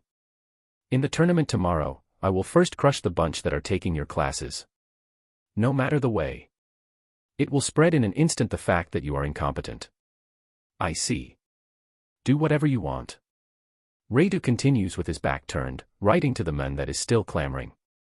The jeering continued, but Radu didn't listen to him anymore. Radu Dano. The students just now, I think they said something about hurting my daughters though, Rembrandt. Yeah, it seems so. Please don't worry. This is instead going to turn into good training for them. Also, there's not a 1 in a million chance they will be hurt. Calming the couple, Radu guided them to their lodging. No matter how hard he thought of it, he couldn't remember who in the world he was. There's no doubt he met him in the time he was in Academy Town, so when Radu returned to the company, he talked to Shiki about it. In the small space of time Shiki was thinking, he stayed silent. Waka, maybe it is that. Shiki. Did you remember something? I don't remember at all, Makoto. Yeah. It was something that happened soon after we arrived here. The students that were messing with Ruria from Gotetsu, and we punished them, Shiki. Oh, now that you mention it. I saved her on a whim. But he said he was almost killed, you know. I think that was only on the level of scaring them a bit though, Makoto. They were falling at that height and down was stone paving, so there was a slight chance to die. Most importantly, none of them were able to float, Shiki. Right. So it is that. That is the, almost killed him, huh, Makoto? Radu droops his shoulders heavily and sighs. Because he was exhausted after realizing that guy was making all that racket and calling it, almost dying, how exaggerated. Compared to what he experienced when he came to this world, that was nothing. Just in case, I will investigate about those students tomorrow. I did promise Jean to accompany him after all, Shiki. I see. The raffle of the tournament, was it? I will also peek at it with Root. At that time, can you please make some time with Jean and the others? I have to warn them that they might get harassed, Makoto. Warn them. Shiki. Yes, warn them. If they are unable to deal with those kind of things on their own, they can't be relied on after all. In the staff room, people have told me several times if I wanted to increase my number of students. I don't have to abide to that, but it has turned into being stuck between a rock and a hard place, and I feel a bit of pity towards the staff members. When those 7 grow to a certain extent, I plan on using them to educate and it would save some trouble, Makoto. Shiki nods silently at Radu's words. Well then, let's go to the store where Tomo and Mio, as well as the unnecessary extra, Root, are waiting. I have to ask them what they have done today after all. They must be planning on drinking loads, and tomorrow I will be together with Root. There's still much more to go, let's psyche up. Makoto. It was a long day. Radu leaves the company while smiling wryly. Chapter 120, The Mini-Storm Before the Storm. We are standing out. Tomo and Mio wearing kimonos, and also the beautiful youth Root wearing a pure white suit.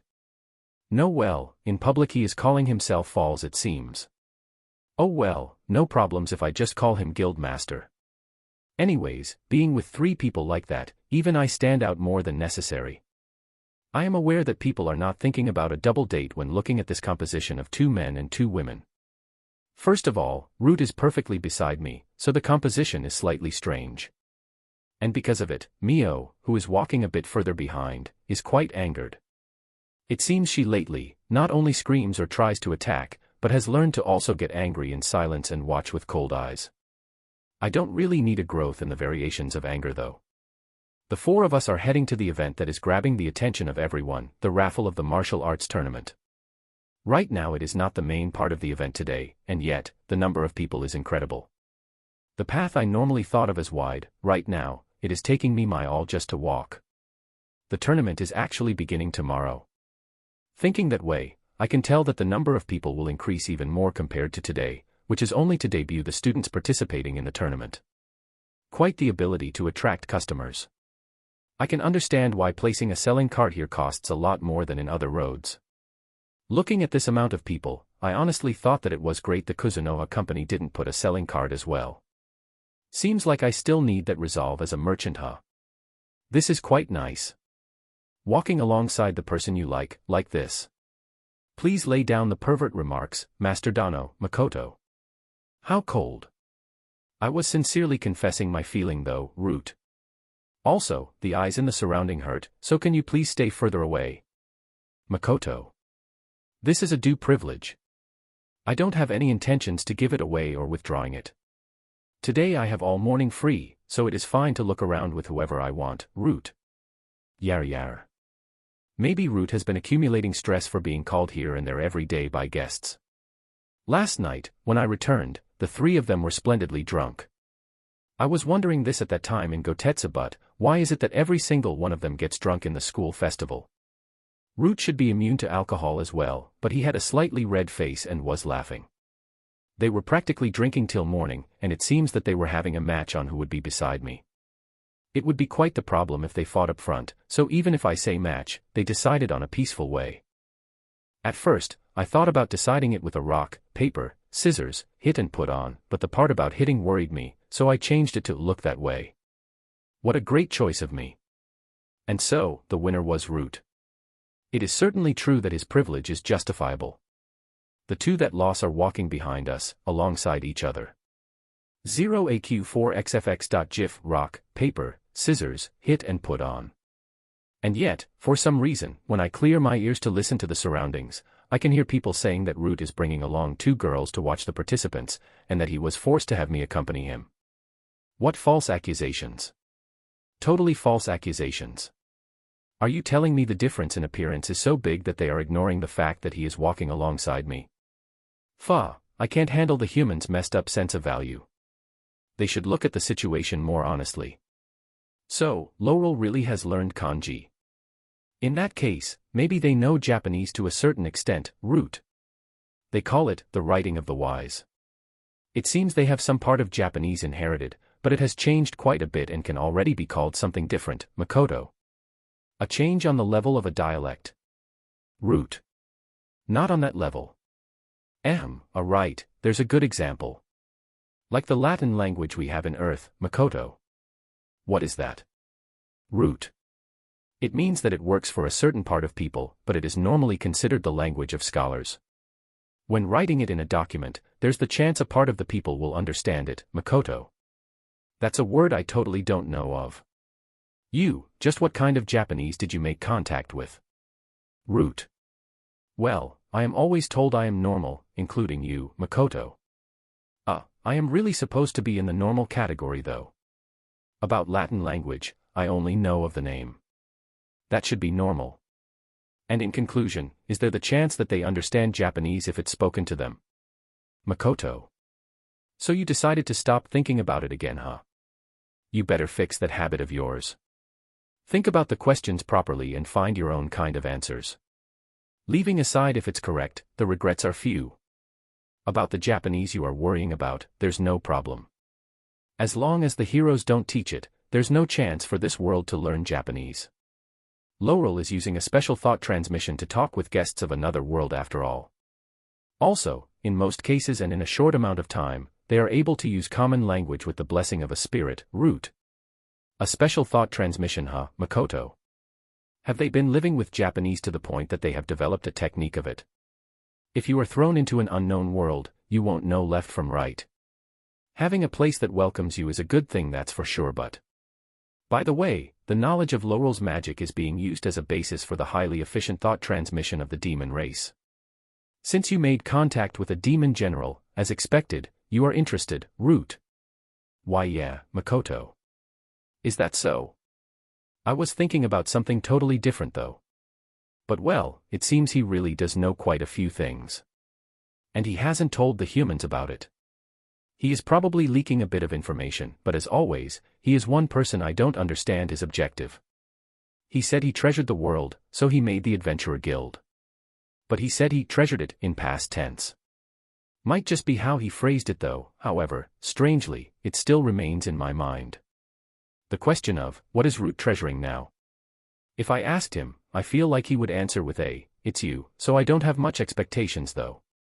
Talking about something in my mind, Makoto. Wakasama. This, I just picked it up, but it is delicious. If it's okay with you, please try it. Mio. She was walking and eating as if she had 8 hands to hold everything, but if she selected a specific one out of all, I am interested. Well, she did go through the trouble of bringing it to me, so let's accept it. Thank you, Mio. Your recommendations are always jackpots, so I am happy, Makoto. Yes. Mio. She happily gives me a stick-shaped wrapping. In the reverse triangle container, there were a lot of orange-colored things the size of a thumb. There's a fragrant scent of oil. Deep-fried, huh? I bring one that has a toothpick to my mouth. In the crisp outside coating, there's meat inside. The light fleshiness is close to that of white meat. A good-tasting meat juice and a characteristic meat sensation. Maybe they minced several meats together. From the coating, I can smell several spices, and it complemented the taste of the meat. And then, the exquisite balance in the salt sprinkled over. This is delicious. For me, I thought it would be better if they put lemon juice, or some kind of juice to accent the taste. The taste is good as it is, good enough to call it one of my favorites though. Heh, looks tasty. Mio-chan, where's my share? Root.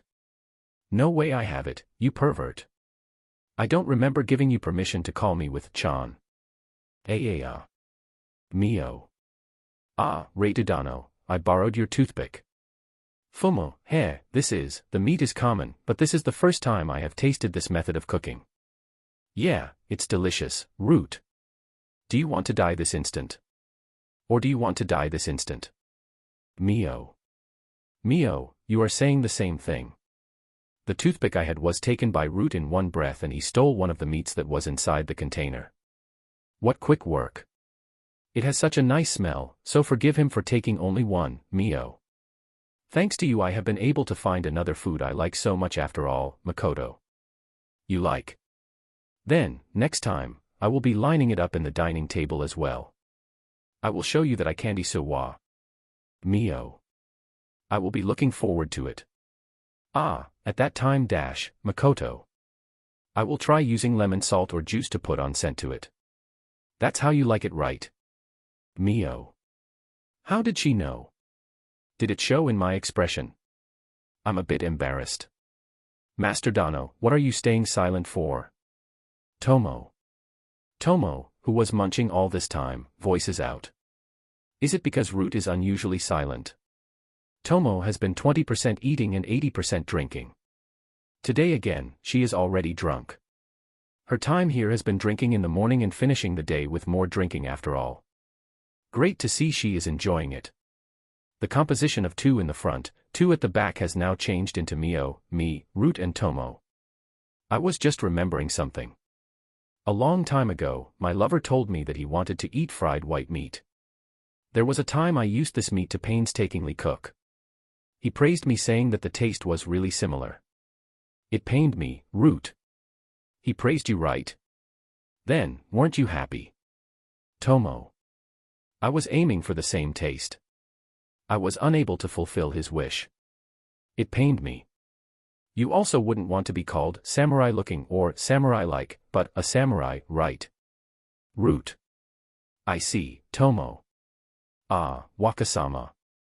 That cart, want to check it Mio. Okay, that's as far as you go. The losers shouldn't steal the march on the winner, Mio-chan. Tomo also, step back. Today, I am the one beside him.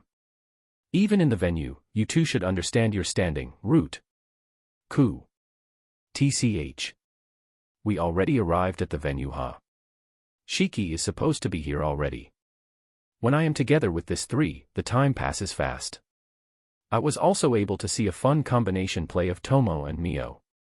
Last night and today, Root hasn't made a pass on me yet. I pray that he doesn't do it. Because he thinks about the place and the members Tomo and Mio. In the venue, there might be people that know of Root as the guild master. Today he isn't coming because of his standing, but for private matters. Even if they ask, he can just introduce me as a friend or something. I am interested in how my cute students are doing. I don't think they are being too hyped up in just the raffle of the tournament.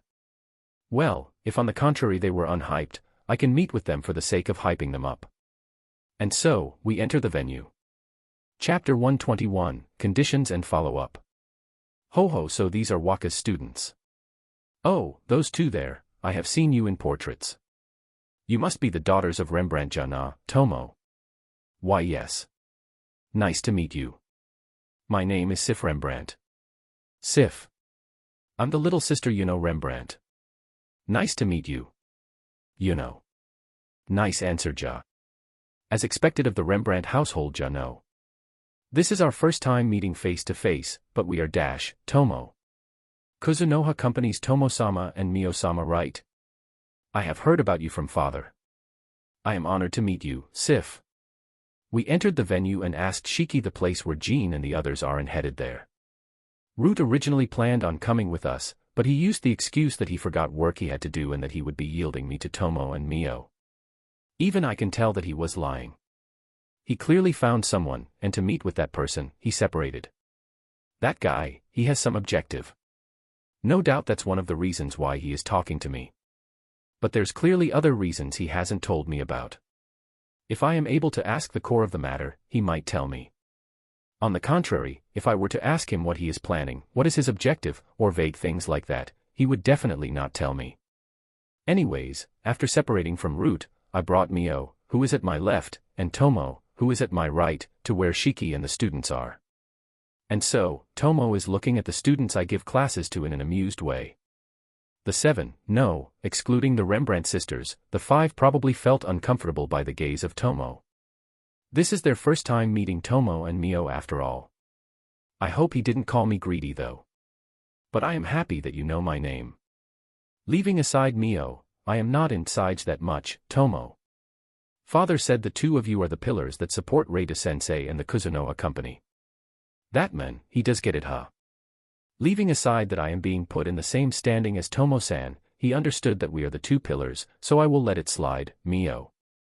Mio, what a visible antagonism there. Or this is some new kind of bullying to Shiki. She seems to be looking at Shiki for some reason after all. Compared to the two, I am still inexperienced. It's because Mio Dano is managing the administration in Sage and Tomo Dano is doing the foreign businesses that I am able to study under the tutelage of Reida-sama. I am grateful, Shiki. Shiki talks as if answering to Mio's gaze, and lowers his head with a smile. Mio has made Sage her base and every day she has been going back and forth from there to Asura while learning cooking. And she is just supporting the adventurers at whim. I haven't really heard about her actually being involved in the company work. Tomo has been going here and they're looking for the 4 seasons. Well, she does gather information of the various areas with the forest onis but, foreign business. In my opinion, regarding the company's administration and decision-making, there's actually more times that Shiki ends up teaching me. And to say that Mio is doing the administration in Sage, Tomo is in charge of foreign business, and I am the one teaching. Shiki, you don't have to go so far to mind us. If you don't release all that pent-up stress, you will end up exploding like the time with Lime. Let's be careful. Ah, now that I mention information gathering. The Wingkin said that they wanted to do what the forest onis are doing as well. The forest onis are doing well, but the numbers are lacking. Also, the Wingkin, just as the name implies, can fly, so they have the plus that they can go to places the forest onis can't. If there were only pluses, there would be no wavering in having them help, but the problematic point is that they have lower specs compared to the forest onis. Also, the fighting power is currently higher on the forest Onis. The general purpose of the previously mentioned can be liquidated by dividing the works. The winged kin, in exchange of being able to fly in the sky, are not that suited for places like seas, watersides, and wetlands. It's not to the point that they are unable to enter them, but their abilities are clearly restricted. Also, in the depths of the forest and the insides of mazes, the forest Onis can move a lot better. On the contrary, in wide spaces like plains and mountainous areas, the winged kin are better. About the winged kin, I am talking about their average capability, but it should be okay if I just appoint the elites. Just that, it is difficult to differentiate their merits. Dividing them just for the color of their wings actually brings inconveniences. Probably in the environment they have been living in, there will clearly appear merits, however, only looking at their abilities in that area will most likely bring the differences in unsuitableness. Yeah. Next time, let's have a detailed talk with them. In addition to having those guys do that boot camp as well. Jean, Amelia, Dina, Misura, Izumo. This is the first time you meet them. The ones I am counting on as both of my hands are Tomo and Mio. Tomoja. Nice to meet you. I am Mio. So short. Mio-san, that's not even an introduction. Even so, the students answered the two of them with respect. Maybe they are just doing the same as Sif and Yuno, who introduced themselves first. They probably can't tell just how much power Tomo and Mio have after all. There isn't that majesty when looking at them, and they are good at hiding their powers too. Sensei. You said both hands, but what about Shiki-san? Amelia. Maybe because she idolizes Shiki, her tone is a bit low. Just like they said, Shiki is still in the middle of learning. Just that, in the business side, he is one of the persons I trust the most. But in terms of dangerous dealings, in other words, transportation and supply, where the fighting power and self-defense abilities are taken into account, it is certainly true that he is lacking compared to this too. Fighting power. Shiki-san is lacking. This is a nightmare. Dina-san and the other three of them seem to be imagining something scary. Just that, it looks like they don't hold much doubts in what I just told them. Maybe that's the result of my unusual training. Well, it might be hard to understand quickly with your common sense. Even so, if you are receiving the teachings of Waka, you must know that the numerical value of levels is not what determines the victor, right? Tomo. The five nod. The Rembrandt sisters nodded a breath faster than everyone else. Ahaha, looking at this, Rembrandt probably told them about Tomo and Mio's levels. In that case, maybe about my level as well. This is something that almost everyone in Sage knows. The two of them are a lot more famous than me. Even at that numerical value, Mio and I overwhelm Shiki though. Well, what I am trying to say is, don't use that as your basis for strength. This isn't something that can always be relied upon, you know. For example, in the things I have experienced, I have known a level 1 human that has easily defeated 2 people that surpass level 1000 Tomo. That's not a lie, you know. Fufufu. I feel like I understand why Waka and Shiki mind you guys. How charming and amusing. I will be looking forward to your matches, Tomo. Ha. I don't understand it at all. No matter how I look at it, they are only chicks that have barely peeked their heads out of their eggs. The matches of these people, I think it will only turn into looking at their bodies though, Mio. Yar, it would be good for you to learn the happiness of teaching. Tomorrow just go around the carts eating obediently. Don't go displeasing Waka, Tomo. I feel like the happiness of bullying the forest Onis is slightly mixed in what Tomo said. But, I am happy that she understands the fun of teaching. Because there's less people that just look down on people that are inexperienced. There's no way I would do something like that. Mio. Mio might also understand a bit, if there comes a time when she teaches someone. Right now, she is still being taught and is concentrating in bettering her skills after all. From what I have heard of Emma, even if you leave the preliminary arrangements to someone else, the cooking is basically done by the person, or so it seems. When she helps and teaches, I feel like Mio might change once again. Don't fight in this kind of place, you two. Learn a bit from Shiki. Shiki, did you tell them about that matter? Feeling like they were about to begin something, I stopped both Tomo and Mio by calling out their names. Most of the reason why I came today was to warn my students. Since I told Rembrandt that there wasn't a million of a chance, I should warn them properly. Yes. From what I have investigated, that student was Limia's Hopelace household's second son. Hopelace has blood relatives of the royal family. In Limia, they are big nobles that can enter the top 3. Because he is the second son, he doesn't inherit the family head, but since we are in times of war, he is being treated as the one who comes after the eldest son, Shiki. Well, isn't that quite the big shot? His actions didn't match that position though. A household who has strong aristocratic power in Limia Kingdom, and big nobles Moreover, the second son. If the head and the eldest son participate in the war, there's the chance they will lose their lives. In that case, he wouldn't just be a tool in political marriages. Normally, it would suffice by just having the second son, third son, and so on do the job, but because of pride, duty, and ties of obligation, it seems they can't do that. The hero that went from the democratic principled Japan to the Limia Kingdom might actually be having hardships. The usual things don't work like that there after all. I see. So he is quite the big shot, Limia's Hopelace household. If they are prominent nobles, they should just have them educated in their own country.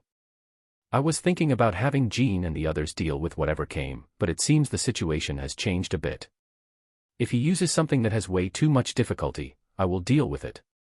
Things like using money to employ a brutal assassin or using poison of some kind of rare plant.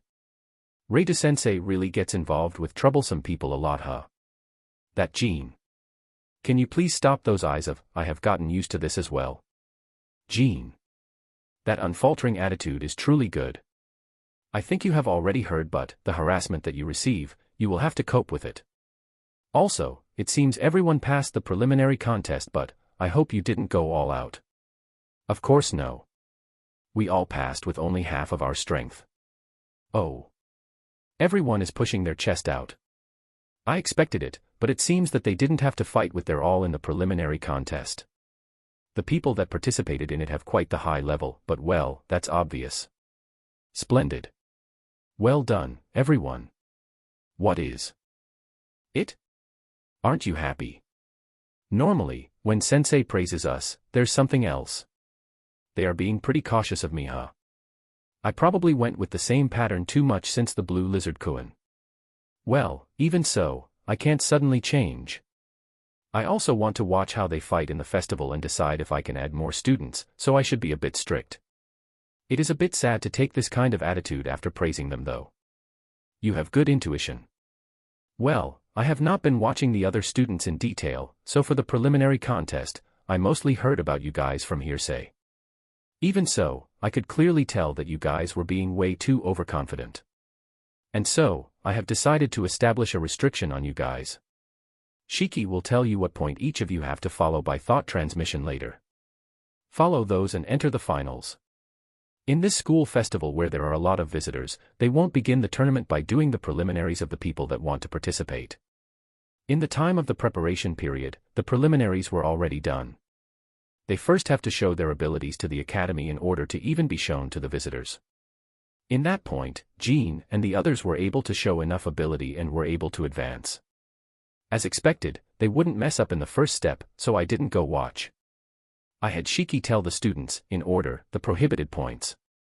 In their stiffening faces, there were some who also ended up yelping. But to show you're all in a place that gathers this much attention isn't advisable, so this time, I will have them show me their way of fighting when bound. Are you serious? Of course. There isn't a single speck of joke. The matches from tomorrow on, I will be watching them. Looking forward to it. I have done what I came here for. Tomo's suggestive smile and Mio's glance. I leave Shiki to look after them, just like he has been doing. I want to confirm what kind of cards that big noble will be playing. After Laurel and Ion, now comes Limia. At this rate, I feel like Gridonia will be coming next. I hope not. I expected things would happen, but I didn't think things would happen every day. If the 4 major powers line up, my stomach won't be able to take it. Shiki-san, wait. Reita-sensei was serious, right? He was serious. Those weren't the eyes of someone joking. Scary. As I thought, that person is scary. Sensei could have said a few words about yesterday's party. Just like what Okasama said. If we don't move ourselves, we might not be able to hear his impressions. I agree with almost everything said. But, you two from the Rembrandt household. Aren't you lacking tension? When I thought why the idiot Hopelace made such a sudden declaration of war the other day, Sensei easily told us that he had troubles with him. Moreover, he told us to deal with the pressure and obstruction of a noble by ourselves. On top of that, he told us not to go all out in the final selection. No, that's not it. He is telling us to do our best and not to go all out. He really is an unconventional person to the core. Normally, people would connect the evaluation of the students in the tournament with the evaluation of the teacher. That's why, there will be people saying, win no matter what happens, but there's none that would go and put restrictions. It's a tournament, you know. There are cases when people even continue talking about it in the coming year. It's a tournament that has at stake the grades and credits as well as the employment. Could it be, he is already being pressured by the Hopelace household and the Kuzunoha company is already experiencing inconveniences, so as a part of that guy's harassment, he had Sensei put limits to our abilities? Nope, don't think so. This time's pressure and everything else seemed as if he was looking forward to how we would deal with it. This might be quite the critical moment. The critical moment which will decide the course I currently wish. Jean, what did he tell you not to do? Don't dual wield. And Amelia. Jean. Don't add on your bow. Everyone else. Amelia. Hearing mine and Amelia's answer, everyone replied in a low voice. They told me not to use the one I used in Svaisan last time, Misura. Misura. It is practically his special attack. What a tragedy. The spotlight for the impenetrable wall will be lost, Misura. For me, it was that, the second phase, is out. Makes me want to cry, Dina. Dina, I can only call it pitiful. In essence, from the 7 of us, at 1 versus 1, I think he and I are the strongest. And his ability that serves as a cornerstone has been. I had my maneuver aria sealed. Even though I finally managed to rise it to a combat-ready level and was planning on debuting it here, Izumo. Doing arias while mobilizing was hammered by Sensei and Shiki-san and was somehow shaped into proper form. What a severe restriction. He named the new aria forming method he learned, maneuver aria, and was valuing it dearly. Well, it might be considered a blessing that he wasn't told to seal the aria language that Shiki-san taught him as well, but it looks like Misura also had the maneuvering aria sealed. Must be harsh for their spirit. They told me I am limited to using only one weapon. It unexpectedly has loopholes to that. Not like I will be using those said loopholes though, you know. They are telling her to seal a part of that handiness of her. It is certainly true that there's a loophole that can be easily found, but who knows if it's okay to do it. Reita-sensei normally puts out the conditions straightforwardly, so he won't blame us for everything that has not been said or prohibited. But if we are talking about his evaluation, that would be complicated. Because I think we should honestly follow the conditions laid out to accomplish the objective after all. My compound magic was banned. The combination of the earth spirit and fire magic has been. Even though I finally had the chance to show the usefulness of the earth element, Sif. The highest firepower has been sealed. Sif, how pitiful. Even with that, Sif still has enough firepower, and that's one of the amazing parts of her. And so, the new battle styles that everyone worked on in the summer vacation, with the guidance of the senseis though, have been sealed. Could it be, Sensei is actually being pressured by the Hopelace household? Izumo says the same thing I thought for a moment. Maybe a number of others also thought the same thing as Izumo and I, some of them had their expressions clouded. That's not possible.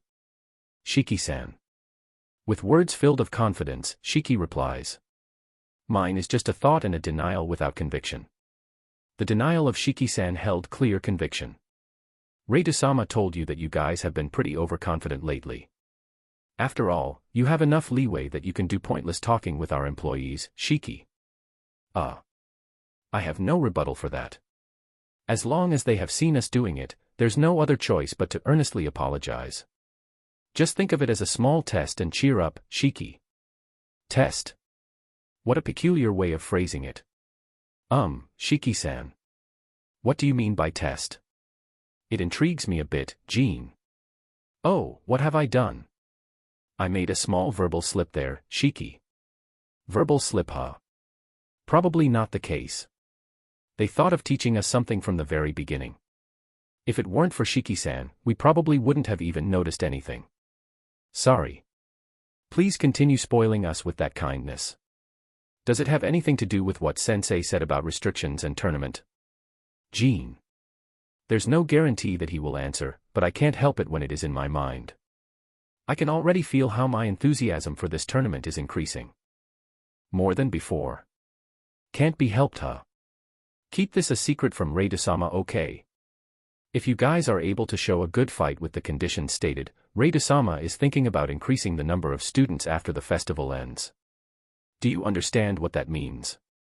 Shiki. New students. If I remember correctly, I heard that the class of Reida-sensei, even if you try to petition for admittance, you are unable to. In other words, the acceptance of new people will resume. What that means is... Could it be the end of our lectures? That's not good. Ah, that you will give up on us. Dina-kun read the damn mood before talking. What will we do if he nods? No way. In that case, there would be no need for a test, right? Shiki. Then, something like, there's nothing more to teach you now. That's even more impossible. Fumo, it seems you don't understand. Reida-sama is thinking that it might be a good time to enter the next phase of your lectures, Shiki.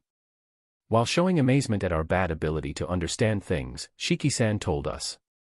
For the sake of that, what you have to do isn't to fight with your all and show all the cards you have in hand, but to impose limitations on yourself and be in a stance where you think about how to polish your power and skills even more, is what he told me. For example, something like hiding your trump card, Shiki. If the 7 of you properly finish this task, we will receive new students, and as a part of your education, we will have you review all the contents you have learned. On top of that, I want to go to the next phase of the lecture, is what Reida-sama discussed for the future, Shiki. To be evaluated and accepted by the people who we can't even see their shadows no matter how much we try. There's nothing as pleasant as that. I slowly digested the words of Shiki-san. Power begins to overflow in my body. The jaw of my shut mouth silently increases in strength. I can tell that the trembling originates from my chest and spreads to my whole body. I can't stop my face from unconsciously bending into a smile. Of course, I am also expecting much of you guys. About the acceptance of the attendance petitions, I will be arranging them in the staff office. Well then, from now on, you will have preparations to do, so I will go outside.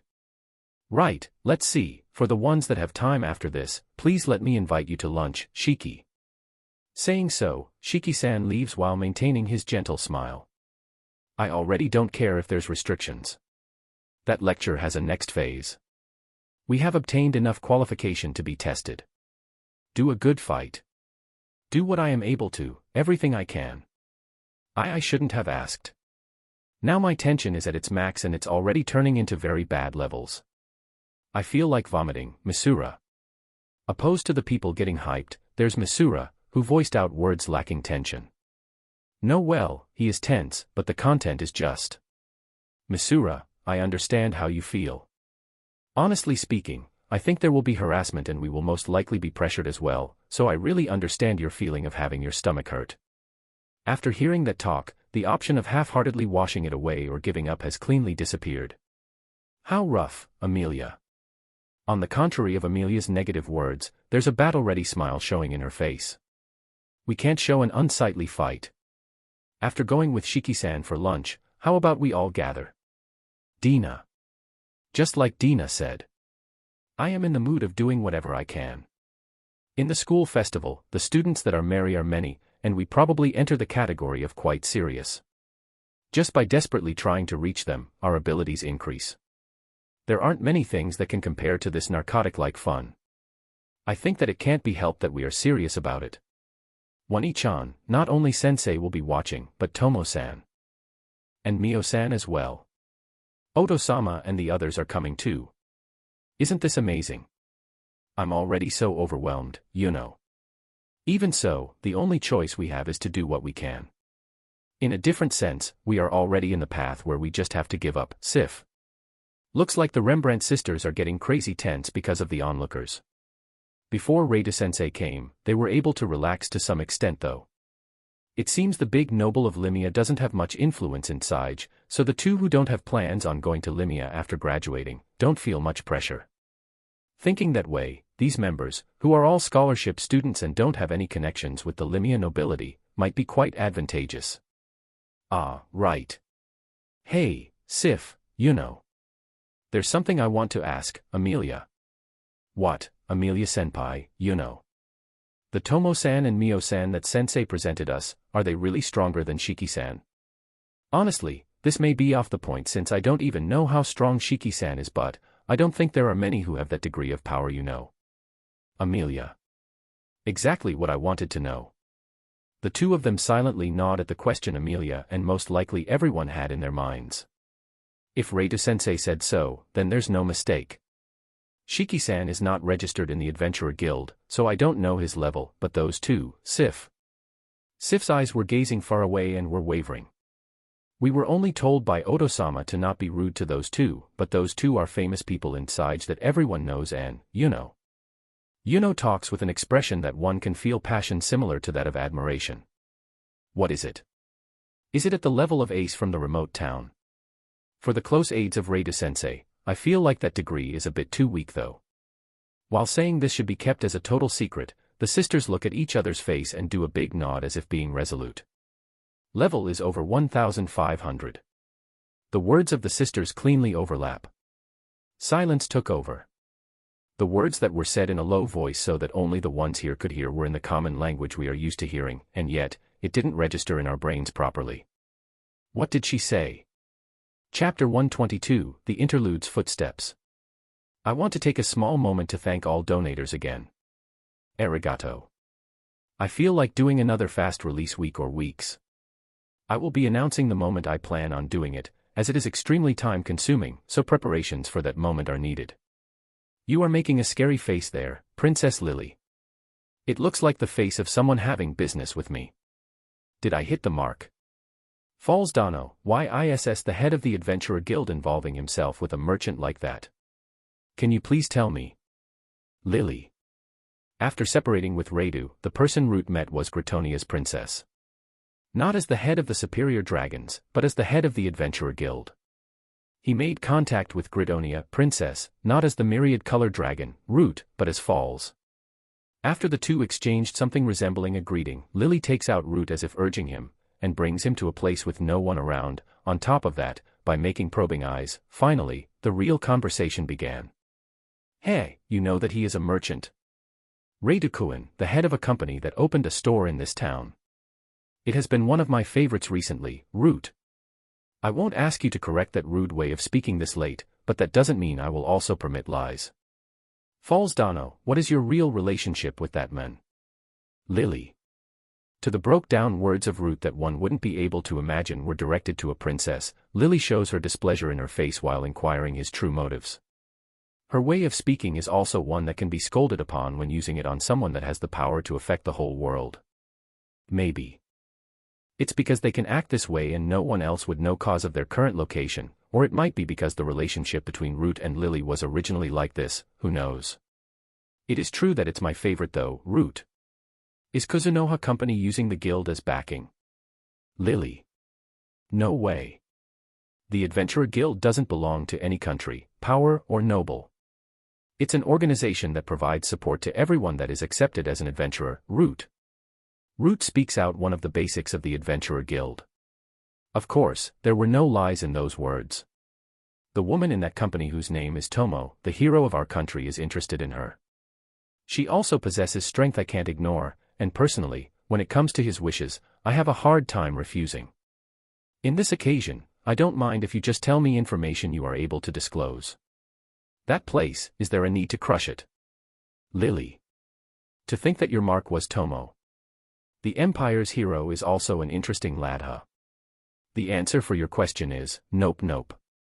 For now, those guys don't have interest in the general situation of the world. And while I'm at it, let me tell you something. Fighting with the Kuzunoha Company will be like waging war with demon races on both sides.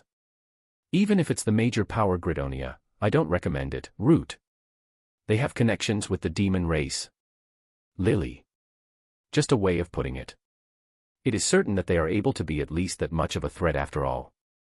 Regarding your objective, you have already gathered plenty enough cards. I can't admire sidetracking that much, you know, Root. Root gives little information of Kuzunoha Company to Lily. He probably felt something in those words of her, that, tell me information you are able to disclose. I thank you for your warning. Even so, to ignore what's in front of my eyes is just not fit for me. I see, so Kuzunoha's fighting power is, as I thought, not only Tomo, Lily. While actually knowing that they have connections to the demon race, the contents of what Root said didn't answer the query of Lily directly. Lily also doesn't think that the head of the Adventurer Guild is honestly cooperating with her. She wants to deepen her information even if a little bit. More importantly, is it okay to be here in this kind of times? It is coming soon, right? For the curtains of the war festival to open, Root. You know that, and yet, you haven't used that information as a base to move or haven't left traces of it. Falls Dano, you might actually be pretty similar to me, Lily. Ahaha, me and the princess. I am not a slave of revenge like you. Just that, I also have something I am aiming for. And in the path to reach there, at some point, the paths you and I walk will cross, that's all, Root. Objective. I don't think that's just a simple ambition. In my opinion, I don't want to turn into an enemy the person that gave me the information of Sophia's rebellion and the demon race's ring beforehand. And, it may be irritating to say so, but I don't even know how much information of the Empire you have in your hands. If possible, can you please tell me that objective? There might be something I can help out with, Lily. Lily's words were her true feelings. This guild master with a bold attitude, even when he spoke out the basis of the Adventurer Guild, he has been cooperating with the Empire's princess. At times, giving important information or warnings. There have been several times where she has been saved by that. Just that, he is not a subordinate nor a close friend. In this current state where she doesn't know his objective, it just gives Lily an inexplicable amount of anxiety. But he answered by shaking his head. When there's the need to, I will. It is fine for you to just continue aiming for that ideal world with the hero. As long as you are accepted as an adventurer, I intend to continue the relationship we have had till now, Root. As long as I am accepted as an adventurer, huh? That's right. No matter who and from where, as long as that person is accepted as an adventurer and receives the guild, I will be that person's collaborator. Well then, we probably will meet again soon, but, see you later, Root. Without destroying the barrier that would repel several intruders at once, Root walks normally through it. Lily, who he interacted with as the guild master, only looked at his back with surprise. The words of Root as well as the meaningful smile he left, changed the expression of the princess. No matter who and from where, he says. Not just the Empire, you aren't even the ally of the humans only, huh? No matter if it's demi-human or demon, as long as they are accepted as adventurers, you are their collaborator. Is that what you are trying to say? Lily. Lily bites her lips. She thinks that her interpretation of the words just now weren't wrong. That's why he holds information of several powers, is what he probably meant, but there's no way of knowing. No matter which, it is trouble, is what she thinks. From the very beginning, he grasped almost every objective I had. On top of that, he told me about the ring that suppresses the power of the goddess and the betrayal of the dragon killer, Lily. Thanks to that, the Empire has been able to steer the war better than other countries, is how Lily thinks. From his position of assisting the adventurers, the act of leaking the movements of Sophia would go against what he said, but the words of him, the guild master, were that the actions of Sophia are a big betrayal to the guild. She is a target of punishment, so she is not under his protection, is what he explained. And in reality, the Empire, or more like, a country which has influences with the Empire, investigated and discovered that Sophia has not used the guild a single time since Falls explained to her. That would at least mean that one of her backings disappeared. It is true that in the past she was opaque and, of course, wasn't someone trustworthy though. It's certain that bringing down Stella is our #1 priority right now. If there are no outstanding talents by the time I am here, I will return to the Empire early. Currently, I should look at the contact of Radu and Falls as a plus. If our interests still match, that means it would be bad to put a hand on the Kuzunoha Company. That's why he gave me information. And also, right now I have no leeway to fight anyone other than the demon race, Lily. This time for sure, we will attack and succeed. In the princess' eyes, there was a clear, strong spirit. Yo, have you woken up? I pour water on the man that is bound at the seat to wake him up. I have the all-purpose skill called magic, so there's actually no need to tie him to a chair or urge him to wake up by pouring water, but Shiki and Lime say that this should be the pattern. I originally didn't have plans on making contact with him in this kind of way, and yet, here I am doing it. Maybe I am getting influenced, and also, probably have pent-up stress too. I think you have already heard from Rona-san, but I am Reidu. Nice to meet you, Makoto. This is Kuzunoha Company's basement room, huh? The blue-skinned man splendidly guessed right his current location. He knows that I am Reidu, and moreover, he knew of the existence of this room beforehand. Meaning, it was a perfect guess to the right answer, but, intelligence. As a group member, that reaction was a major fail. I'm glad. If all the intelligence members of the demon race were like Rona-san, I feel like it would scrape away my nerves after all. And you are a demon, right? Makoto. Why are you getting in our way? We have received orders from Rona-sama stating that we should not put a hand on you guys, and if there's a need to, cooperate. At least there shouldn't be any reason to receive this kind of treatment.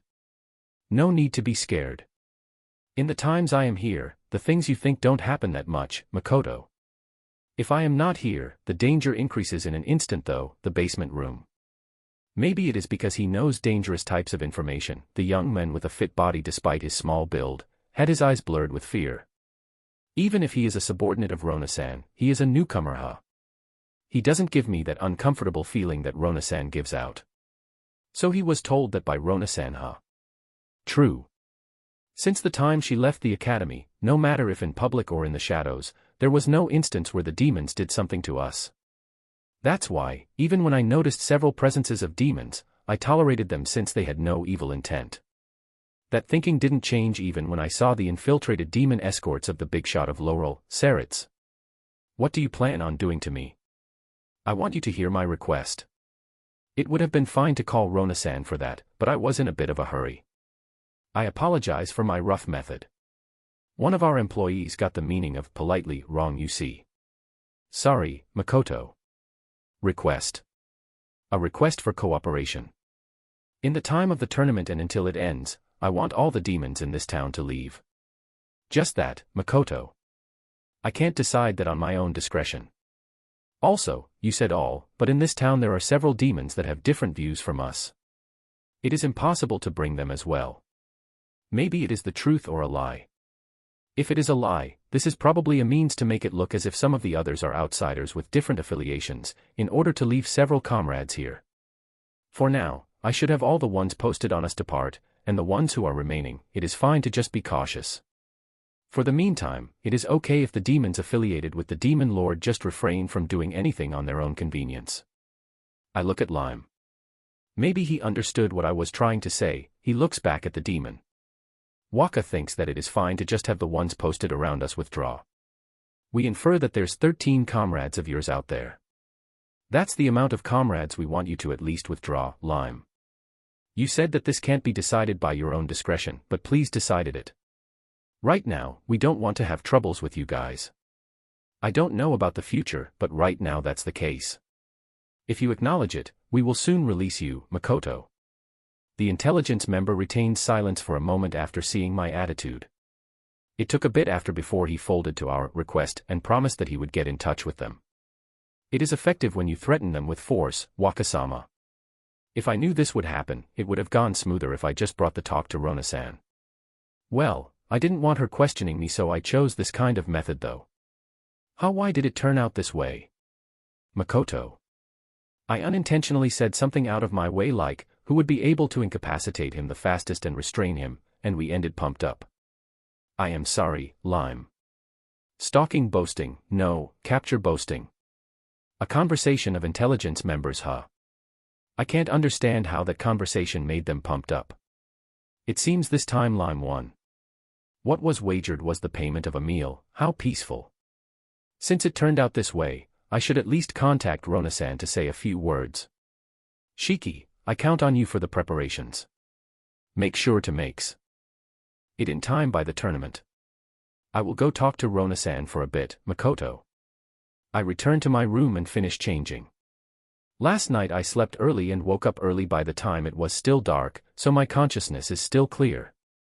After taking a light breakfast of pan, I should talk with Rona-san, is what I thought while passing some time troubled. Not the time to be saying I'm not good at dealing with her, huh? The improvement and analysis of the Kuzunoha company-style thought transmission is now usable, but I use the thought transmission that Rona-san gave me in a memo just like it is. Until the connection is established, I have no choice but to wait soundless. By the way, the Kuzunoha company's thought transmission has a piruru standby sound. This is probably also a beauty pattern in a sense. Since this has practically nothing to do with security after all. Redu, I am happy to receive a call from you. Is there anything we can help you with? Or could it be, you only wanted to talk with me? Rona. Both, is what I want to say, but this time I have a request, Makoto. He wants my cooperation in something, right? She probably already received the report from her subordinates. Even so, she still plays as if she doesn't know, huh? I will listen. Say it, Rona. For a brief amount of time, until the tournament finishes is fine, I want the subordinates Rona-san has hidden in Rotsguard to withdraw. Until now, I have been able to tolerate them without problems but, Makoto. Can I ask the reason why? Rona. She would obviously ask. But, what would be a good answer? If I said something about the Limia noble, there's the chance Rona-san would take some kind of action. Well, thinking that way might be a bit conceited of me though. If possible, I want you to please not ask, Makoto. I see.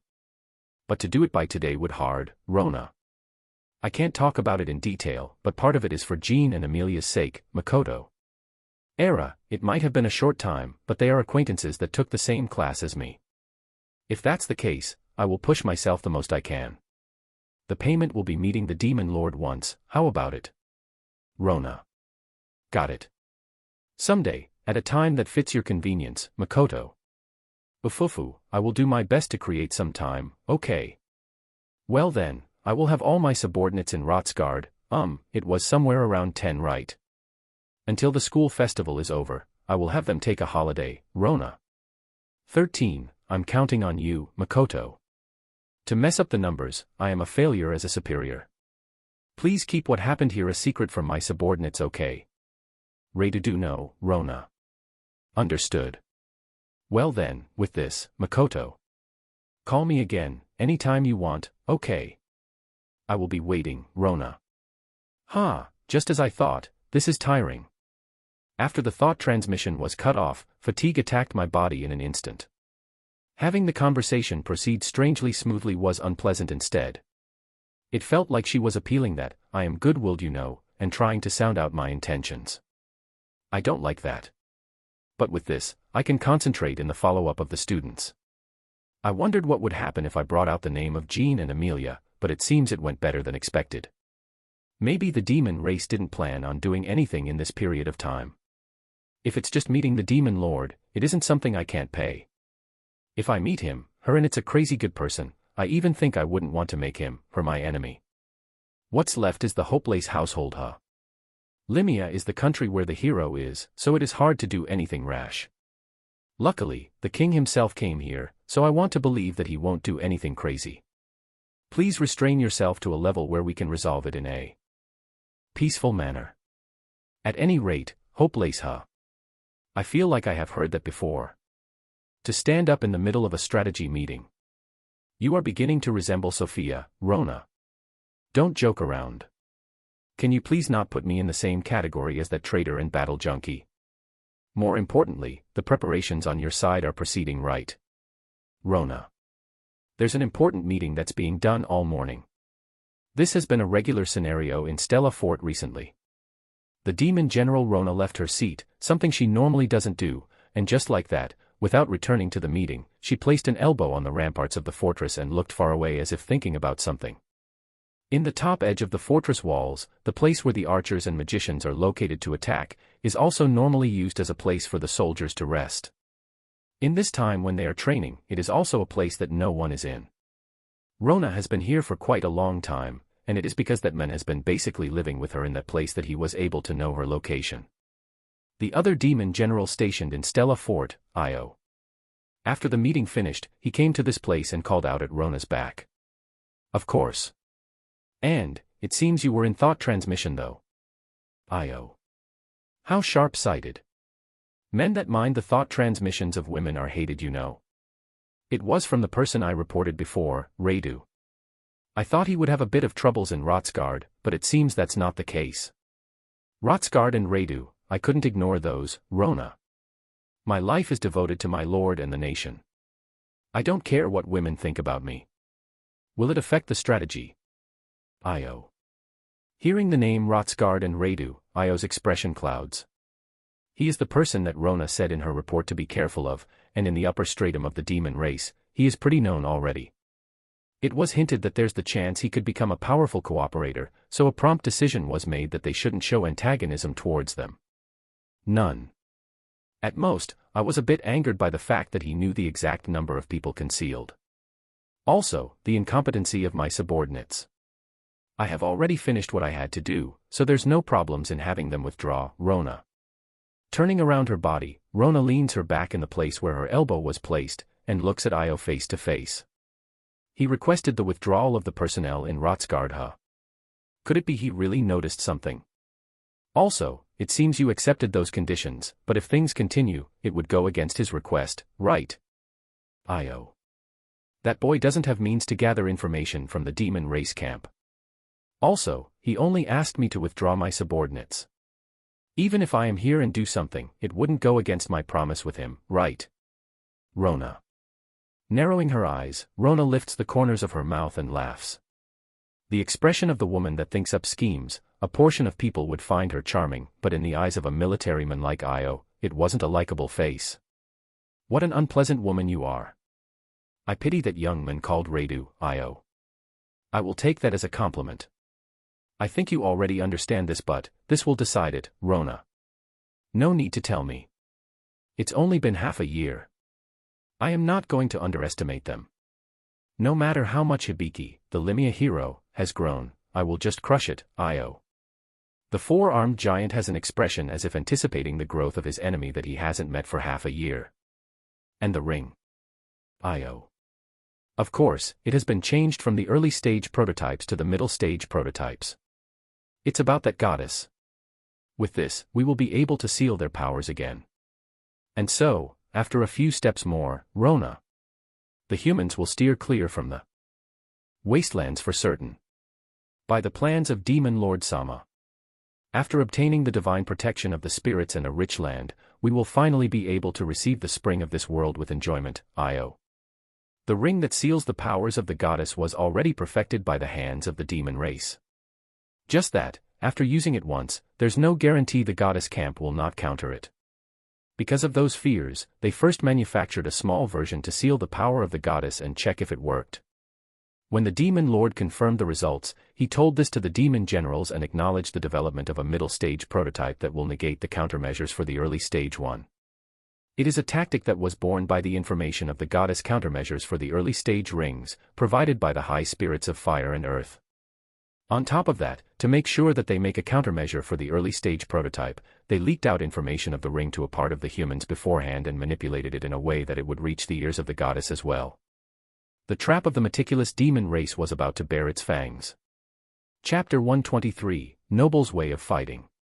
The guest seats are lined up as if enclosing the round stage. To think that this is the way I would see a coliseum which I have always thought about visiting once.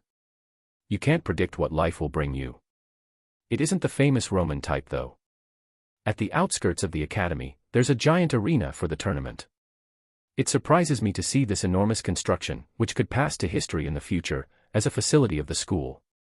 When looking at the conduct of the students and the teachers of Rotsgard Academy, there are times when one would think that this is a second-rate institution you could find anywhere. Even so, when looking at the facilities and its scale, it reminds you that this is the highest academic center of the humans. What was Rembrandt-san hesitating in saying? Shiki. His daughter's safety is most likely not. It looked like he was heading to the Merchant Guild today regarding that case. Might be a considerable problem, Makoto. The hope lace pressure. Shiki. It could be, Makoto. I was completely underestimating the stratum called noble. It may have been for only one night, but just in case I had Shiki posted. In the meal of the store that they first went to, there was poison that would make them lose their sense of balance. In the water that the waiter provided at the dormitory, there was poison that induced diarrhea and stomachache. At night, there were several assassins. It was truly a full course of actions to obstruct their participation in the tournament.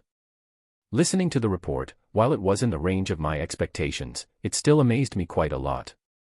At the appointed day, or so to say, today, I thought it already finished and was feeling relief. And then, this time I received a sudden call from Rembrandt-san. It seems the Merchant Guild said something happened regarding me. He said he would head there and see what he can do. Since his wife also accompanied him, today Rembrandt-san isn't here to watch. I do feel that this also has to do with the obstruction of the big noble. Do nobles go that far? Is what I thought. This is a school, and no matter what his family is, he is still one student. In other words, the methods of poison and assassins that I made a guess of, were the worst methods. Because even if it is a tournament, it is just one event in the school festival. I am surprised he could go this far, Makoto. I look at the chart of pairings in my hands. There, I have a paper that has written, tournament chart, in it. A pamphlet of the tournament. The warrior category and the magician category are divided the same. After several steps, it is made so that the categories clash at one point. From my class, there's Jean, Misura, Dina, and Yuno in the warrior category, Amelia, Sif, and Izumo in the magician category. And the ones participating are the ones that passed the preliminaries. In total, there are 40. By the way, after the individual battles, there will be team battles, so there aren't many people participating in the individual battles. This most likely means that there are more students better suited for team battles. Probably because instead of having a crushing defeat in individual fights and leave good results in the team battles, it is better to just participate in the team battle and leave only good results, is what I suspect. Because it is plenty possible to leave good results by the abilities of the people around you after all. The people that didn't watch it directly will only see the final results that will be remaining. The students that are only participating in the team battles can put a front saying that they are scared of injuries that might happen in the individual battles, to pull back from participating. How well done. Tet, I unintentionally ended up thinking about it in the bad direction. By the way, Jean and the others will be participating in both. And the second son of the Hopelace household will be as well. The first matches will be Jean versus Misura, Dina versus Yuno. The winners will be clashing later. In the magician category, first match is Amelia versus Sif, and the winner will clash with the seeded, Izumo. So he can even manipulate the tournament chart, Makoto. Meaning, it will be a battle between Waka's students. I am looking forward to it, Tomo. Tomo. What an incredibly positive way of thinking. I am simply surprised. Isn't it an everything goes? He can even put his hands on the rules, Makoto. Maybe Tomo doesn't understand what this implicates, she speaks something out of point. What I am trying to say is that the rules are futile to nobles. Even when he is still a student, he is still able to push this much authority. This is too incredible. It seems the Hopelace household has more authority than I thought, and the academy is not a place of fairness, huh? That bunch over there too, Makoto. I look at the people sitting on the guest seats that are far away from the general seats of us. There are several faces I have seen before lined up. Proof that my surroundings have become even messier than before. There are several people close to the academy principal, whose only thing I know of is his face. They are probably people from the 4 major powers. In other words, Limia or Gritonia. Sitting in a place a little away, is the Adventurer Guild's head, Root. In the line of people related to the church, there's the priest I met before, and there's also the big shot of Laurel, Saritz. They most likely don't know that this matches were fixed by a mere student. But my students have suffered damage from it, so in my eyes, they are reflected as having the same offense. In those people, there is one that I had no choice but to have connections with because of my thoughtlessness, and there's also another that locked me because I am an otherworldler. Now that I think about it, since the time I came here, I have been lying a lot. That has been piling up bit by bit, and I feel like it's beginning to turn troublesome. To protect the lie, make a lie. There's no end. That is, now, after all this time of moving around, huh? This is probably the limit. Hey, Tomo, Makoto. Why yes. Tomo. Why are you stuttering, Tomo? Is it bad for me to do a serious face? Do you want the 4 seasons in a Sora? Makoto. Of course. Tomo. Wakasama, I found something interesting so I bought it desu wa, just in case. I bought enough for 3, Mio. Thanks, Mio, Makoto. You are now capable of being mindful, huh, Mio, Tomo. When I take the paper bag from Mio, a scent resembling basil tickles my nose. Today's priority is scent. The heat transmits to my hands and tells me that this is a warm food. I'm looking forward to it. I hear a low, "That's unfair desu," from Mio while she bites her lips. I decide to act as if I didn't see it and look at the stage. Now that they have come this far, Jean and the others just have to do what they can. There's a lot of things to think about, however, I have no choice but to watch over it. A voice announcing the beginning of the tournament resonates. Now then, the next match is between 2 of the highest levels participating in this tournament. Both of them are level 97. First, Jean Roan. While being a high-grade department second year, in terms of practical skill, he is a prodigy that has already entered the highest ranking of all. Especially in his sword techniques, there are many that are paying attention to it. On the other hand, we have Misura Casper, the vanguard that is the highest rated by magicians. His defensive power that can be called impregnable fortress, and the skillfulness in his ability to utilize even healing magic. He is a swordsman that possesses both of this. The high-tension voice clearly resounded. But the expression of the 2 that walked up the stage were as if they chewed a bitter bug. What a bad face they are making. Even I can tell the reason why. The weapon in their hands, and also this pairing. I don't know the specific quality of the wood, but Jean and Misura have a wooden sword in their hands. A wooden sword that has a general size for one hand. The other students had metal types. I could tell that each of them brought the weapons they liked the most. Some of them even got victories because of the specs of their weapons. I didn't give any instructions about fighting with wooden swords, and of course, this is most likely not their will. When you receive a different weapon from the one you originally had, it is understandable why they would have that kind of face. First of all, a word to everyone. This season's tournament has several participants that have achieved levels over 90, so for the sake of making a balanced evaluation with the other students, a number of restrictions have been established. Then just make a grade system for levels from the very beginning like the ones in judo and boxing to divide the ranks before doing the tournament. If they talk about level difference and all that gibberish, they should have considered adding restrictions to the weapons and tools utilized. Ah, my head is rotting. The equipment they possess is only that one. It is in consideration of the other participants. Well then, before beginning, we will confirm the rules. The time limit of the battle is 10 minutes. The damage will be transferred to dolls and will substitute for the injuries the person itself takes. The destruction of this doll denotes incapacitation in battle, and at that moment, the battle will end. Also, in the battles of the warrior category, the use of attack and healing magic are prohibited, and the only ones that can be used are self-support related magic. In the case that someone steps out of boundaries, it will decrease points, and if the battle is not decided in the time limit, it will affect the verdict greatly. Doll, if it is prepared beforehand, this convenient item will shoulder the damage you should be receiving. It looks like a matryoshka of around 1 meter height. In this kind of tournaments it is sometimes used and it is extremely high-priced.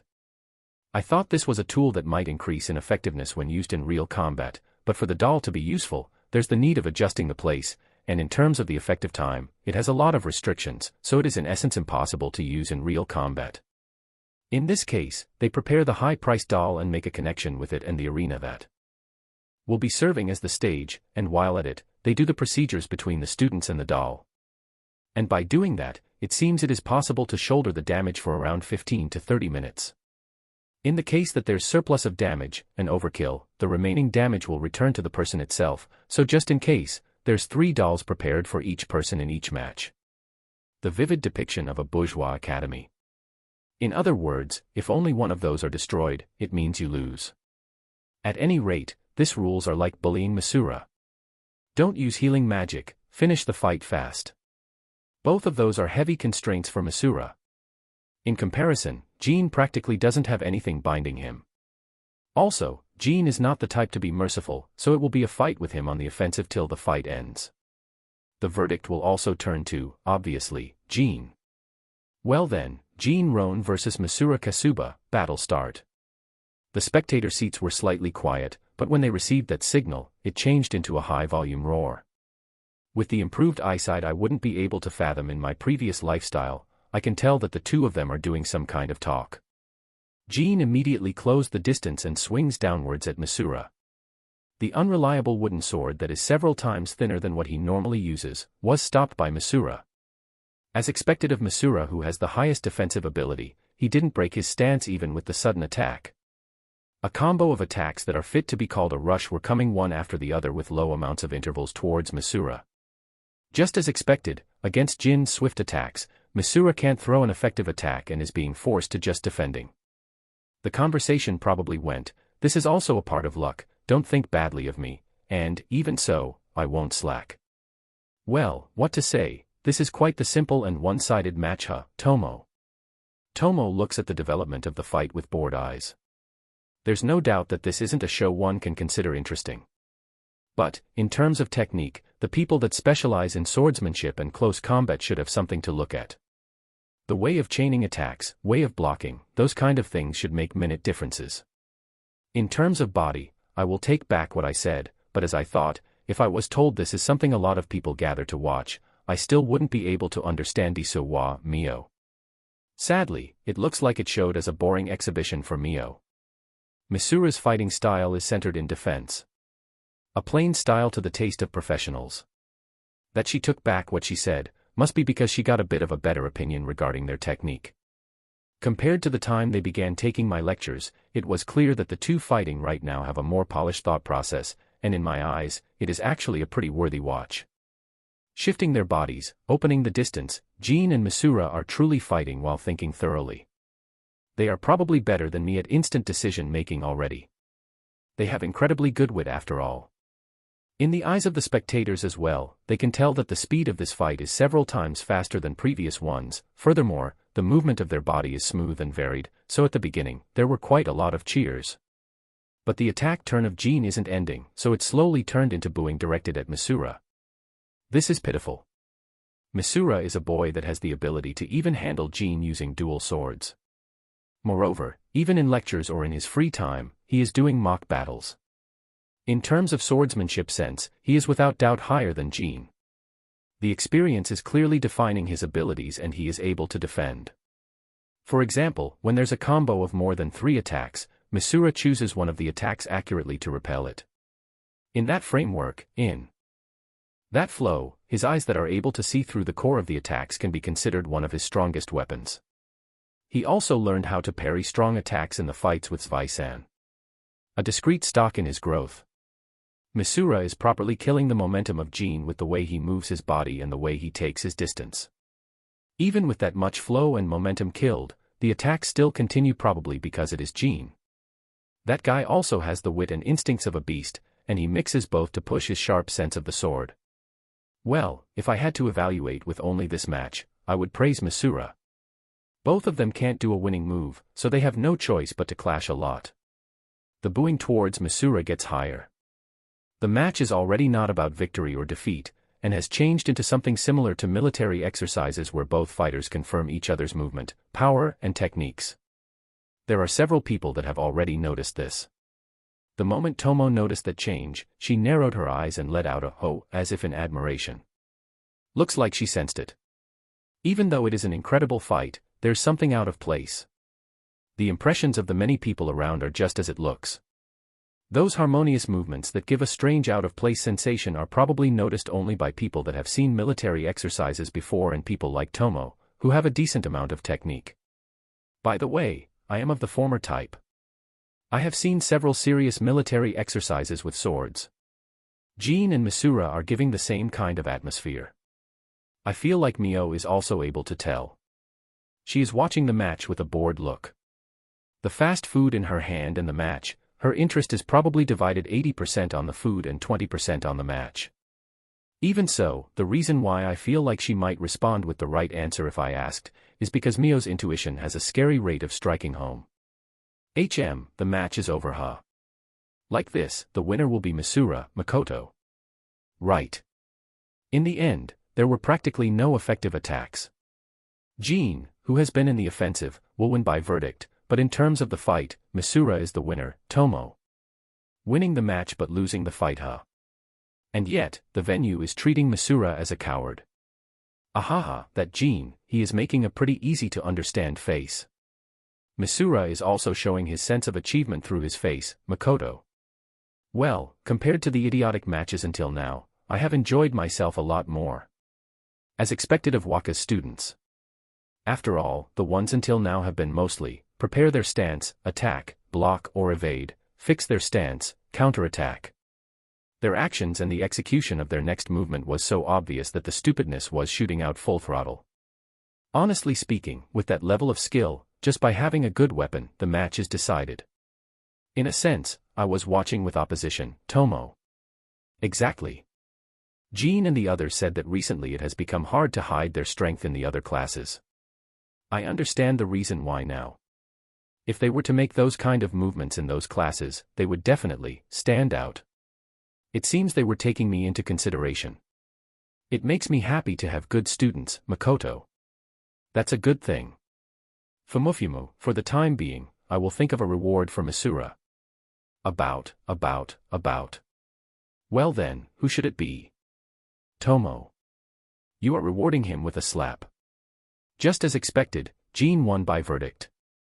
Contrary to the results, Misura walks out from the arena with a satisfied expression. It was a match that had impact.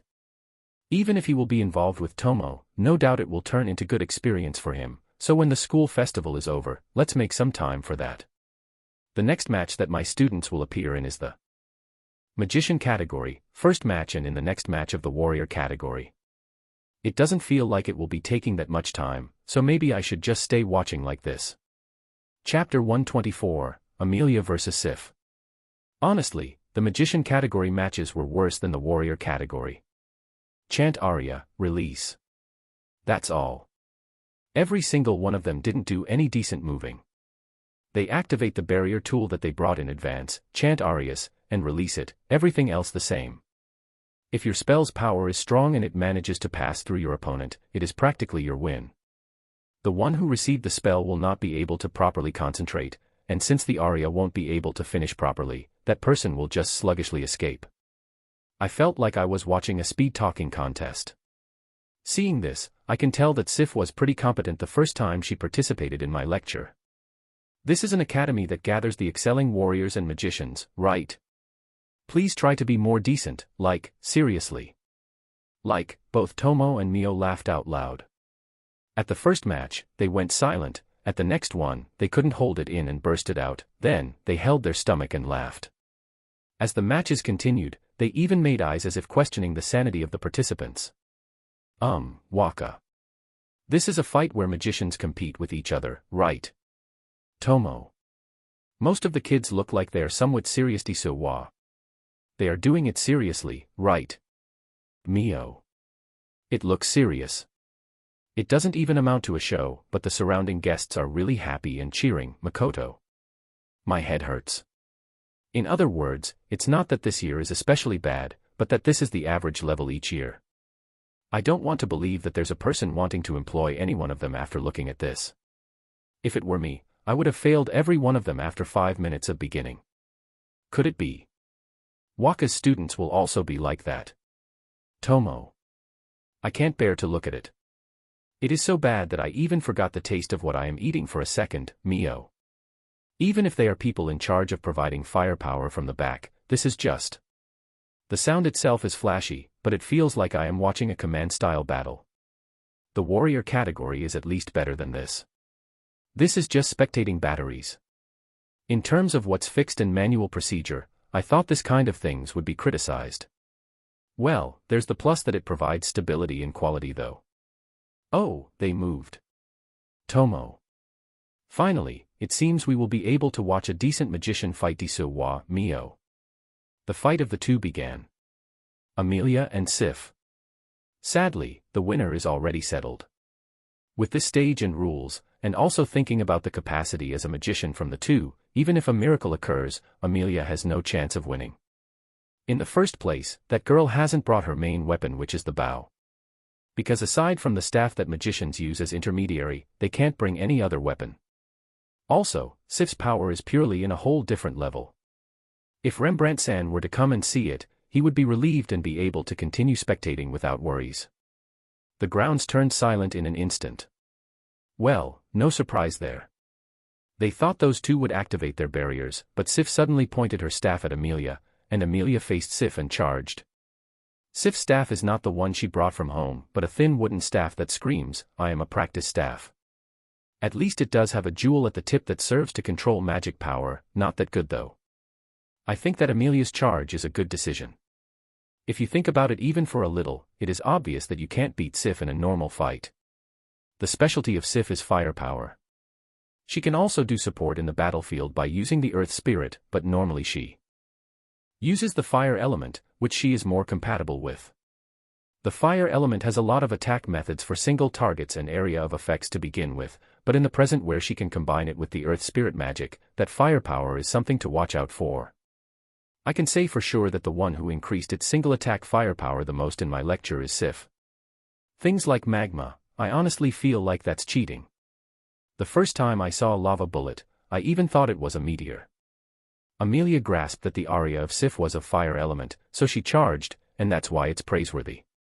If she closes the distance, restrictions to the firepower of Sif will appear. If the firepower is too high, there's the chance that she will get dragged into it as well, so those kind of spells would be out, and this may not happen normally in magician fights, but thinking about Amelia's disposition, she is at an advantage in close combat. If this were earth element, the choice of waiting and seeing is not bad either. Sif shoots out a standard type arrow that's clad in red light. Well, instead of an arrow, it is more of a bullet. The speed in which the aria was finished was so short that it couldn't be compared to the matches until now. A big commotion occurs in the audience. Me thinking that this is still slow would most likely be strange for them. Seeing her opponent finishing her spell, the running Amelia makes a break and whispers, "What's going on?" She makes a step to the left, and once again, the staff of Amelia, who's approaching Sif, shines a pale light. She finished her aria by the time she moved to the left. That Amelia, was she this fast in arias? It may have been in the spur of the moment. Could it be, Amelia can also use the maneuver aria of Izumo? He gave it a cool name and was treasuring it, but in other words, it is a combination of aria reduction and part-by-part aria. I thought the fire arrow that was going straight would surely be avoided, but in the moment Amelia stopped her steps, Sif matched that and changed the direction of her spell. The steered attack magic that Sif showed only once. So she mastered it, Impressive. That single move threw Amelia into a disadvantage. Cheers erupt once again. Even though it's only been 1 minute since the match began, the developments are coming fast. A spell with a decent amount of power hits Amelia. No, she evaded it. Pushing out her pale shining staff to the front, she changed the trajectory of the arrow. I remember that I have shown that move a number of times when fighting with Shiki. The one I did was cladding magic power to my fists and crushing the light-shaped spear with brute strength though. What Amelia did was not that kind of rough method. She pushed out her staff to a point that just barely touched the arrow and made a small explosion with the faint light to change the arrow's trajectory. What a skilled girl. It may be because she is someone that endows various type of magic to her arrows which made her able to think up this kind of method, but it is truly fearsome. No matter how much steering potential it has, when you have to make your own magic pursue the target that's approaching you, the danger to the magician itself increases in an instant. There's still some distance between them, but this is an unfavorable development for Sif. There's some sort of conversation between the accelerating Amelia and Sif. Maybe they are complementing each other's strenuous efforts. Those two get along unexpectedly well after all. Amelia's expression distorts. And then, for some reason, she stops her feet and looks at her back. What happened? It was in an instant. The arrow that Amelia deflected exploded close to her back. So Sif thought of the ending properly, And she announced it in that conversation just now. Or maybe it was a sign to make it blow. There's quite the distance between us, so, as expected, I am unable to tell what the content of their conversation was. I can't lip read after all. The blast from her back and the arrow's fragments attack Amelia. She probably judged it impossible to evade. She deploys a barrier. Yeah, she is properly training. It was smooth. Amelia may not be that good at complex spells, but in exchange, she is really proficient at basic spells. I remember her asking me, what's the point of praising me for that? What's impressive about it? Strong points might be something that, unexpectedly, the person itself doesn't notice. Even so, Amelia was blown away, and to create distance, Sif runs away. No, she closed the distance. Amelia's doll shoulders the damage and a part of it breaks. It didn't break apart completely, but the left shoulder has been destroyed in totality. It determines that it was quite the damage. With a thrust, Sif hits the stage once. The stone paving that spread out in the stage changed its shape and it's reformed into a giant hand. Amelia, who still hasn't corrected her stance yet, was seized and all futile resistance was stopped. Being grabbed by the stone hand and lifted up to about 2 meters in height, Sif points her staff at Amelia and stops. The fighting eyes of the grabbed Amelia were being directed at Sif, but after some time, she closes those eyes and turns her head upwards. It is settled. Well, this was a good fight. A short decisive fight where both fighters knew each other's ability. Inside those confined rules, Sif was in the advantage, but in terms of real combat, who knows what would happen. What an interesting pair, Tomo. Tomo makes a satisfied face. Well, it may have been the backlash of all the fights till now, but as a fight between magicians, this was good.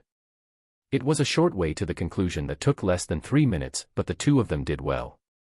It seems Tomo was able to feel the competency of Amelia in real combat at this state where she is prohibited to use some skills. And in truth, not only can she do attack magic, she can also endow support and barrier spells to her arrows and increase the variety of tactics in a party. She is still taking time in her arias, but at least compared to the guys till now, she is a lot better. Mio. Mio is bitter. In her case, the sensation of aria separation that was used in the offensive and defensive just now, was in basis different. Well, that's the same for me who's used to it. A defeat declaration leaked out from Amelia's mouth. Along with the signal ending the fight, big cheers rained to the girls. With the match just now, there seemed to be none who were booing Amelia. From the outside, it looked like even though she is a magician, she charged and showed that she was able to deflect the magic, but in the end, she was blasted and lost. Moreover, in 2 to 3 minutes. Will she feel down when looking back at it later? Well, I feel like Shiki will be able to comfort her to some extent, so it should be fine to leave it be. I wouldn't want to be hated for intruding on her after all. The rock hand liberates her and puts her down on the stage. The hand that has accomplished his job returns to being a part of the stage. Spirit magic has short arias to begin with, so if you are able to use it, you will have an easy advantage. And in truth, almost all the people that are able to use spirit magic have won and advanced. By the way, our Amelia can easily win against the other spirit users. Regarding Sif, in the magician category, she will probably win easily.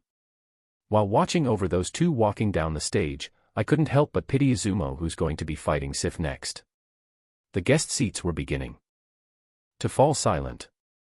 Just like in the first round's last match of the warrior category. Amelia Hopelace and Sif Rembrandt's match. This is the reason. Cuckoo. Those prior warrior kids as well, counting those 4, all 6 of them are Makoto-kun's students. Just how much does he intend to entertain me? As the master of the Adventurer Guild, I am watching the tournament in the guest seats. For the most important event that just takes 3 days, scouts come here from many countries. This is also a chance for the students to appeal for a place of employment. Well, even if I watch, it won't be interesting. It is also because of the fighting style of the humans, it is a truly boring tournament. In the first place, having dolls substitute the damage makes the tension dilute. Every year, it is practically torture. My work as a master is also a harsh one. No, it was. This year, thanks to Makoto-kun, it is truly fun. When talking about employment, at Makoto-kun's world, there's a fierce war called job hunting, and it is an act where they have to show their own strengths and abilities to the nation and company. A fight where humans like Makoto-kun clash in a serious battle. There's no doubt that it would be more fun to watch than this stupid show here. That's something I have earnestly wished to see, even if only once. The humans that taught me this haven't participated in that fight yet, and before they participated, they ended up in this world. They sincerely talked about how glad they were, so it must be quite the harsh and serious fight. The first round of the warrior category, where it is a, can you push your attack, can you defend against it? In that fight, the defending boy was truly good. There was the advantage that it was an opponent he already knew, but he was able to defend for 10 whole minutes the attacks of the boy that was clearly talented. The most he had were small cracks in several places of the doll, but in terms of a fight, it was the win of that defending kid. In the middle of it, it turned into some sort of dance performance where they confirmed each other's ability. It's been a while since I have watched a fight of swordsmen. The next fight of warriors was a match where speed and handling stood out. The dagger boy tried to bring the fight to close range, and the spear girl handled him in a way that she could open the distance. Just that, the spear-wielding girl didn't go in the defensive, which is the difference between the previous battle. The difference between the distance of a spear and a dagger, it was a fight to see which one controlled that space, but it was pretty enjoyable. The highlight was the moment the handling was overwhelmed and the spear distance became dagger distance. The girl changed the way she held her spear in an instant and rotated the spear to escape from the predicament. At that time, I unconsciously leaked out a gasp. It was an amazing way of thinking and ability. In terms of handling, the boy was better, but it seems the instantaneous strength of the legs was better on the girl, so she created distance again and the battle of distance continued. By changing the way of holding the spear, one can adjust the length. It may sound easy when just saying it, but it was impressive that she was able to put it in practice. In the middle of it, maybe he grasped the attack patterns, the boy's handling got better and began to push the girl. It was a difficult turn, but at the end, that girl used her own spear as a bait by letting it go and changing to barehanded fight. I am surprised a girl of that age can fight that well. But of course, it was a gamble where she had to enter the area of the dagger. And in truth, the boy countered the kick that came from his back and got the better of the spear girl. Well, it was a good fight that made me gasp at the end. And then, this time, it was a fight between girls, but a girl suddenly charged in and the other girl begins doing an aria for attack magic. The fight began with an unconventional development. The set pattern of using a barrier and then unleashing your best magic was broken. An unprecedented start. The one who ran had speed that could be comparable to that of the warrior category. Even so, the one who was doing the attack magic aria was able to finish it by the time half of the distance was closed. Fast. Too bad I wasn't able to hear the aria and the language clearly from the guest seats where I was, but it was obvious that the aria itself was arranged, and it was a speed where she was aware to a certain extent the power of the spell and its success rate. Splendid. Students that have not even experienced real combat properly are able to reach the way of thinking that only a few adventurers are able to reach, moreover, able to apply it in battle. I don't want to see pretty robed magicians lined up and chanting the same aria in the battlefield. It seems what was shot was a fire arrow that you can see anywhere. The speed was also normal. It's enough to give a passing score in a test. When the running girl confirmed the activation of that spell, she soon stopped her straight path and changed into a charge to the left. There wasn't much waste of movement in her steps. She may be the type that can do many things skillfully. In that case, she would have to fight against a pure magician. I thought it would be something truly difficult. The fire arrow was not the normal kind that I thought it was. Matching the change of direction, the arrow changed directions as well. I was surprised, truly surprised. To think that she would include a pursuing trait. But the surprise didn't end there. The girl that was supposed to be in a desperate situation had her staff shine a pale blue light. I didn't notice it at all. On top of that, she matched the trajectory of the arrow and pushed out her staff, then released the light to explode and was able to defend against it. And then, she tried to resume her approach. There, a conversation was exchanged between the two. The arrow once again pursued, and it suddenly exploded at the back of the running girl. In this fight, this was the first thunderous sound that resonated in the grounds. The power was decent. Aya, truly impressive. The girl that was blown away by the blast had her doll damaged heavily. Maybe fragments hit her. The girl that activated the explosion approached the girl that had her posture broken and finished a short aria. Spirit magic, huh? Having that much ability in attack magic, and to sum it up, a spirit magician, huh? There's no doubt that she is the most complete participant of today. Being grabbed by a stone hand, she declared her defeat and the match ends. And so, it connects to the silence that's currently occurring.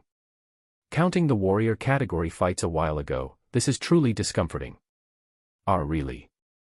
Persisting in only the handling of the fight, a fight where it looked like there was no intention to win from the very beginning and only focusing on defending. And in the magician fight just now, there was one that can't even use magic properly and a magician that struggles by using petty tricks.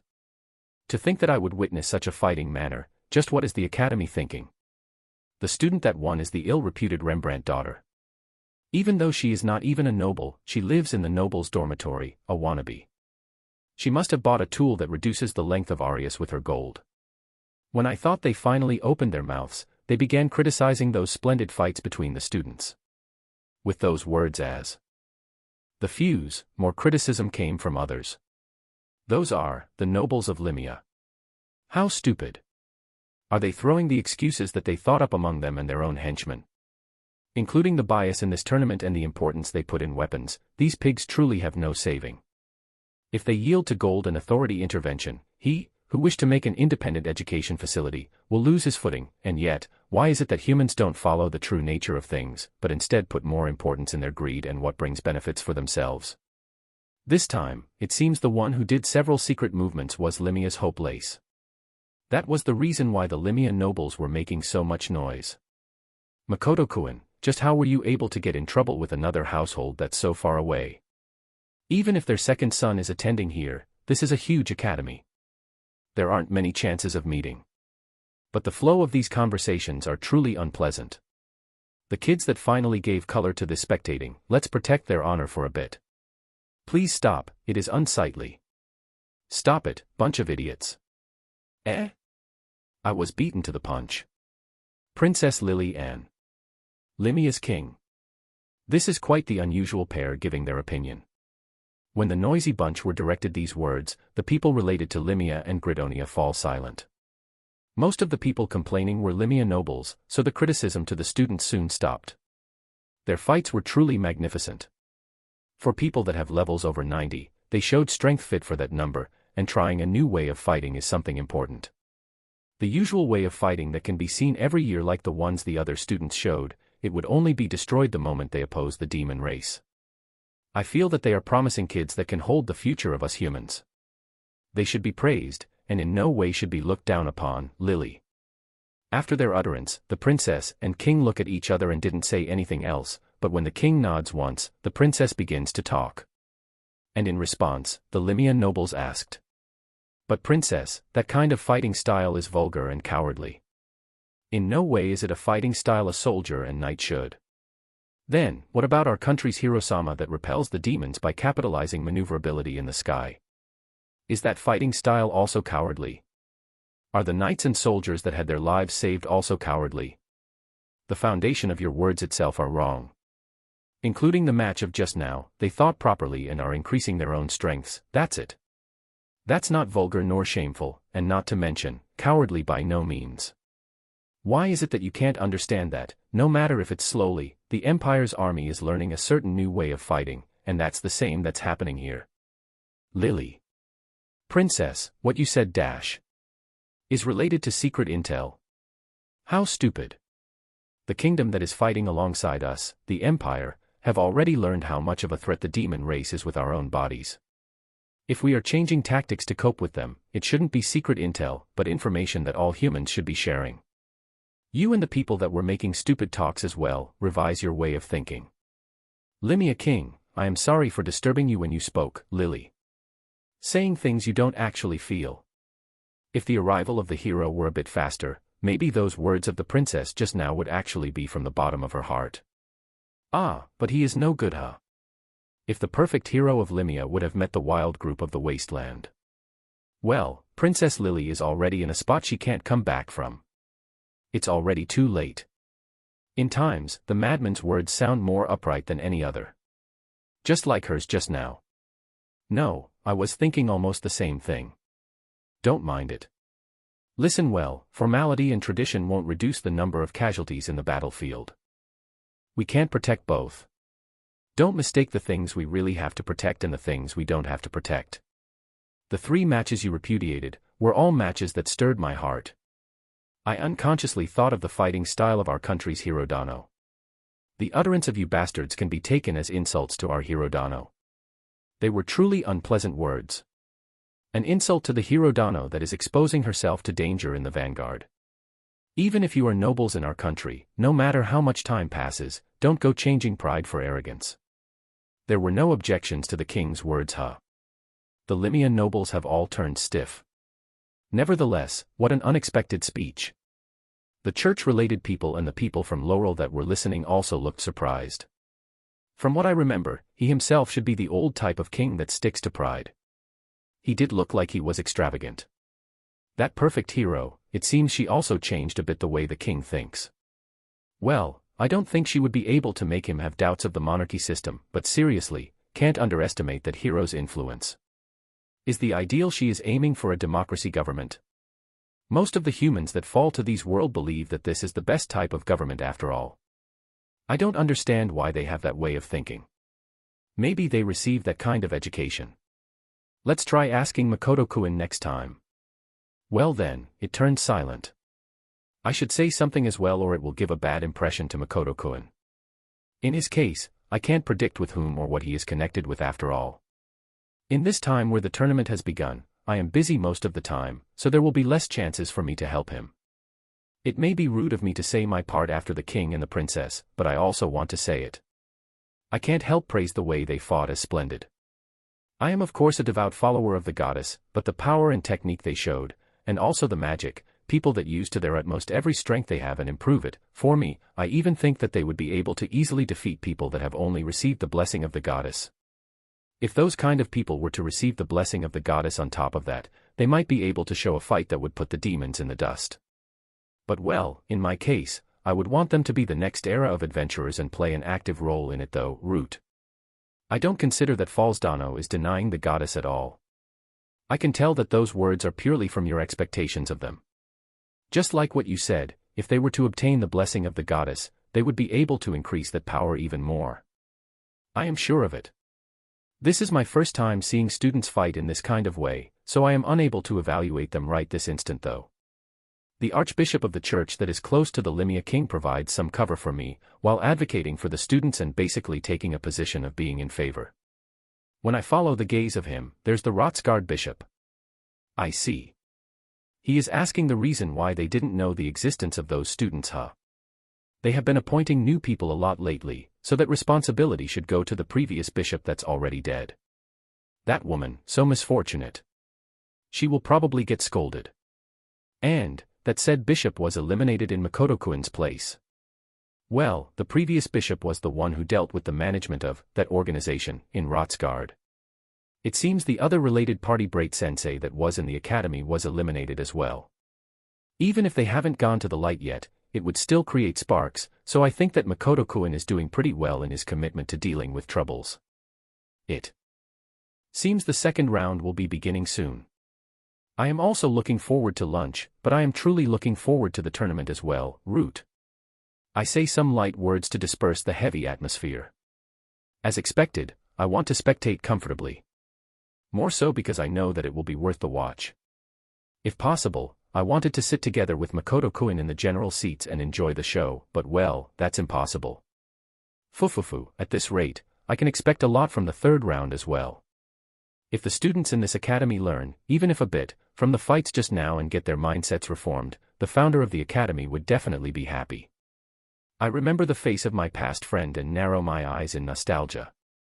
Part 4 of the series ends here. Thank you for watching and listening. If you find it interesting, please give us a like, a comment and a subscription so that we have the motivation to make the next videos.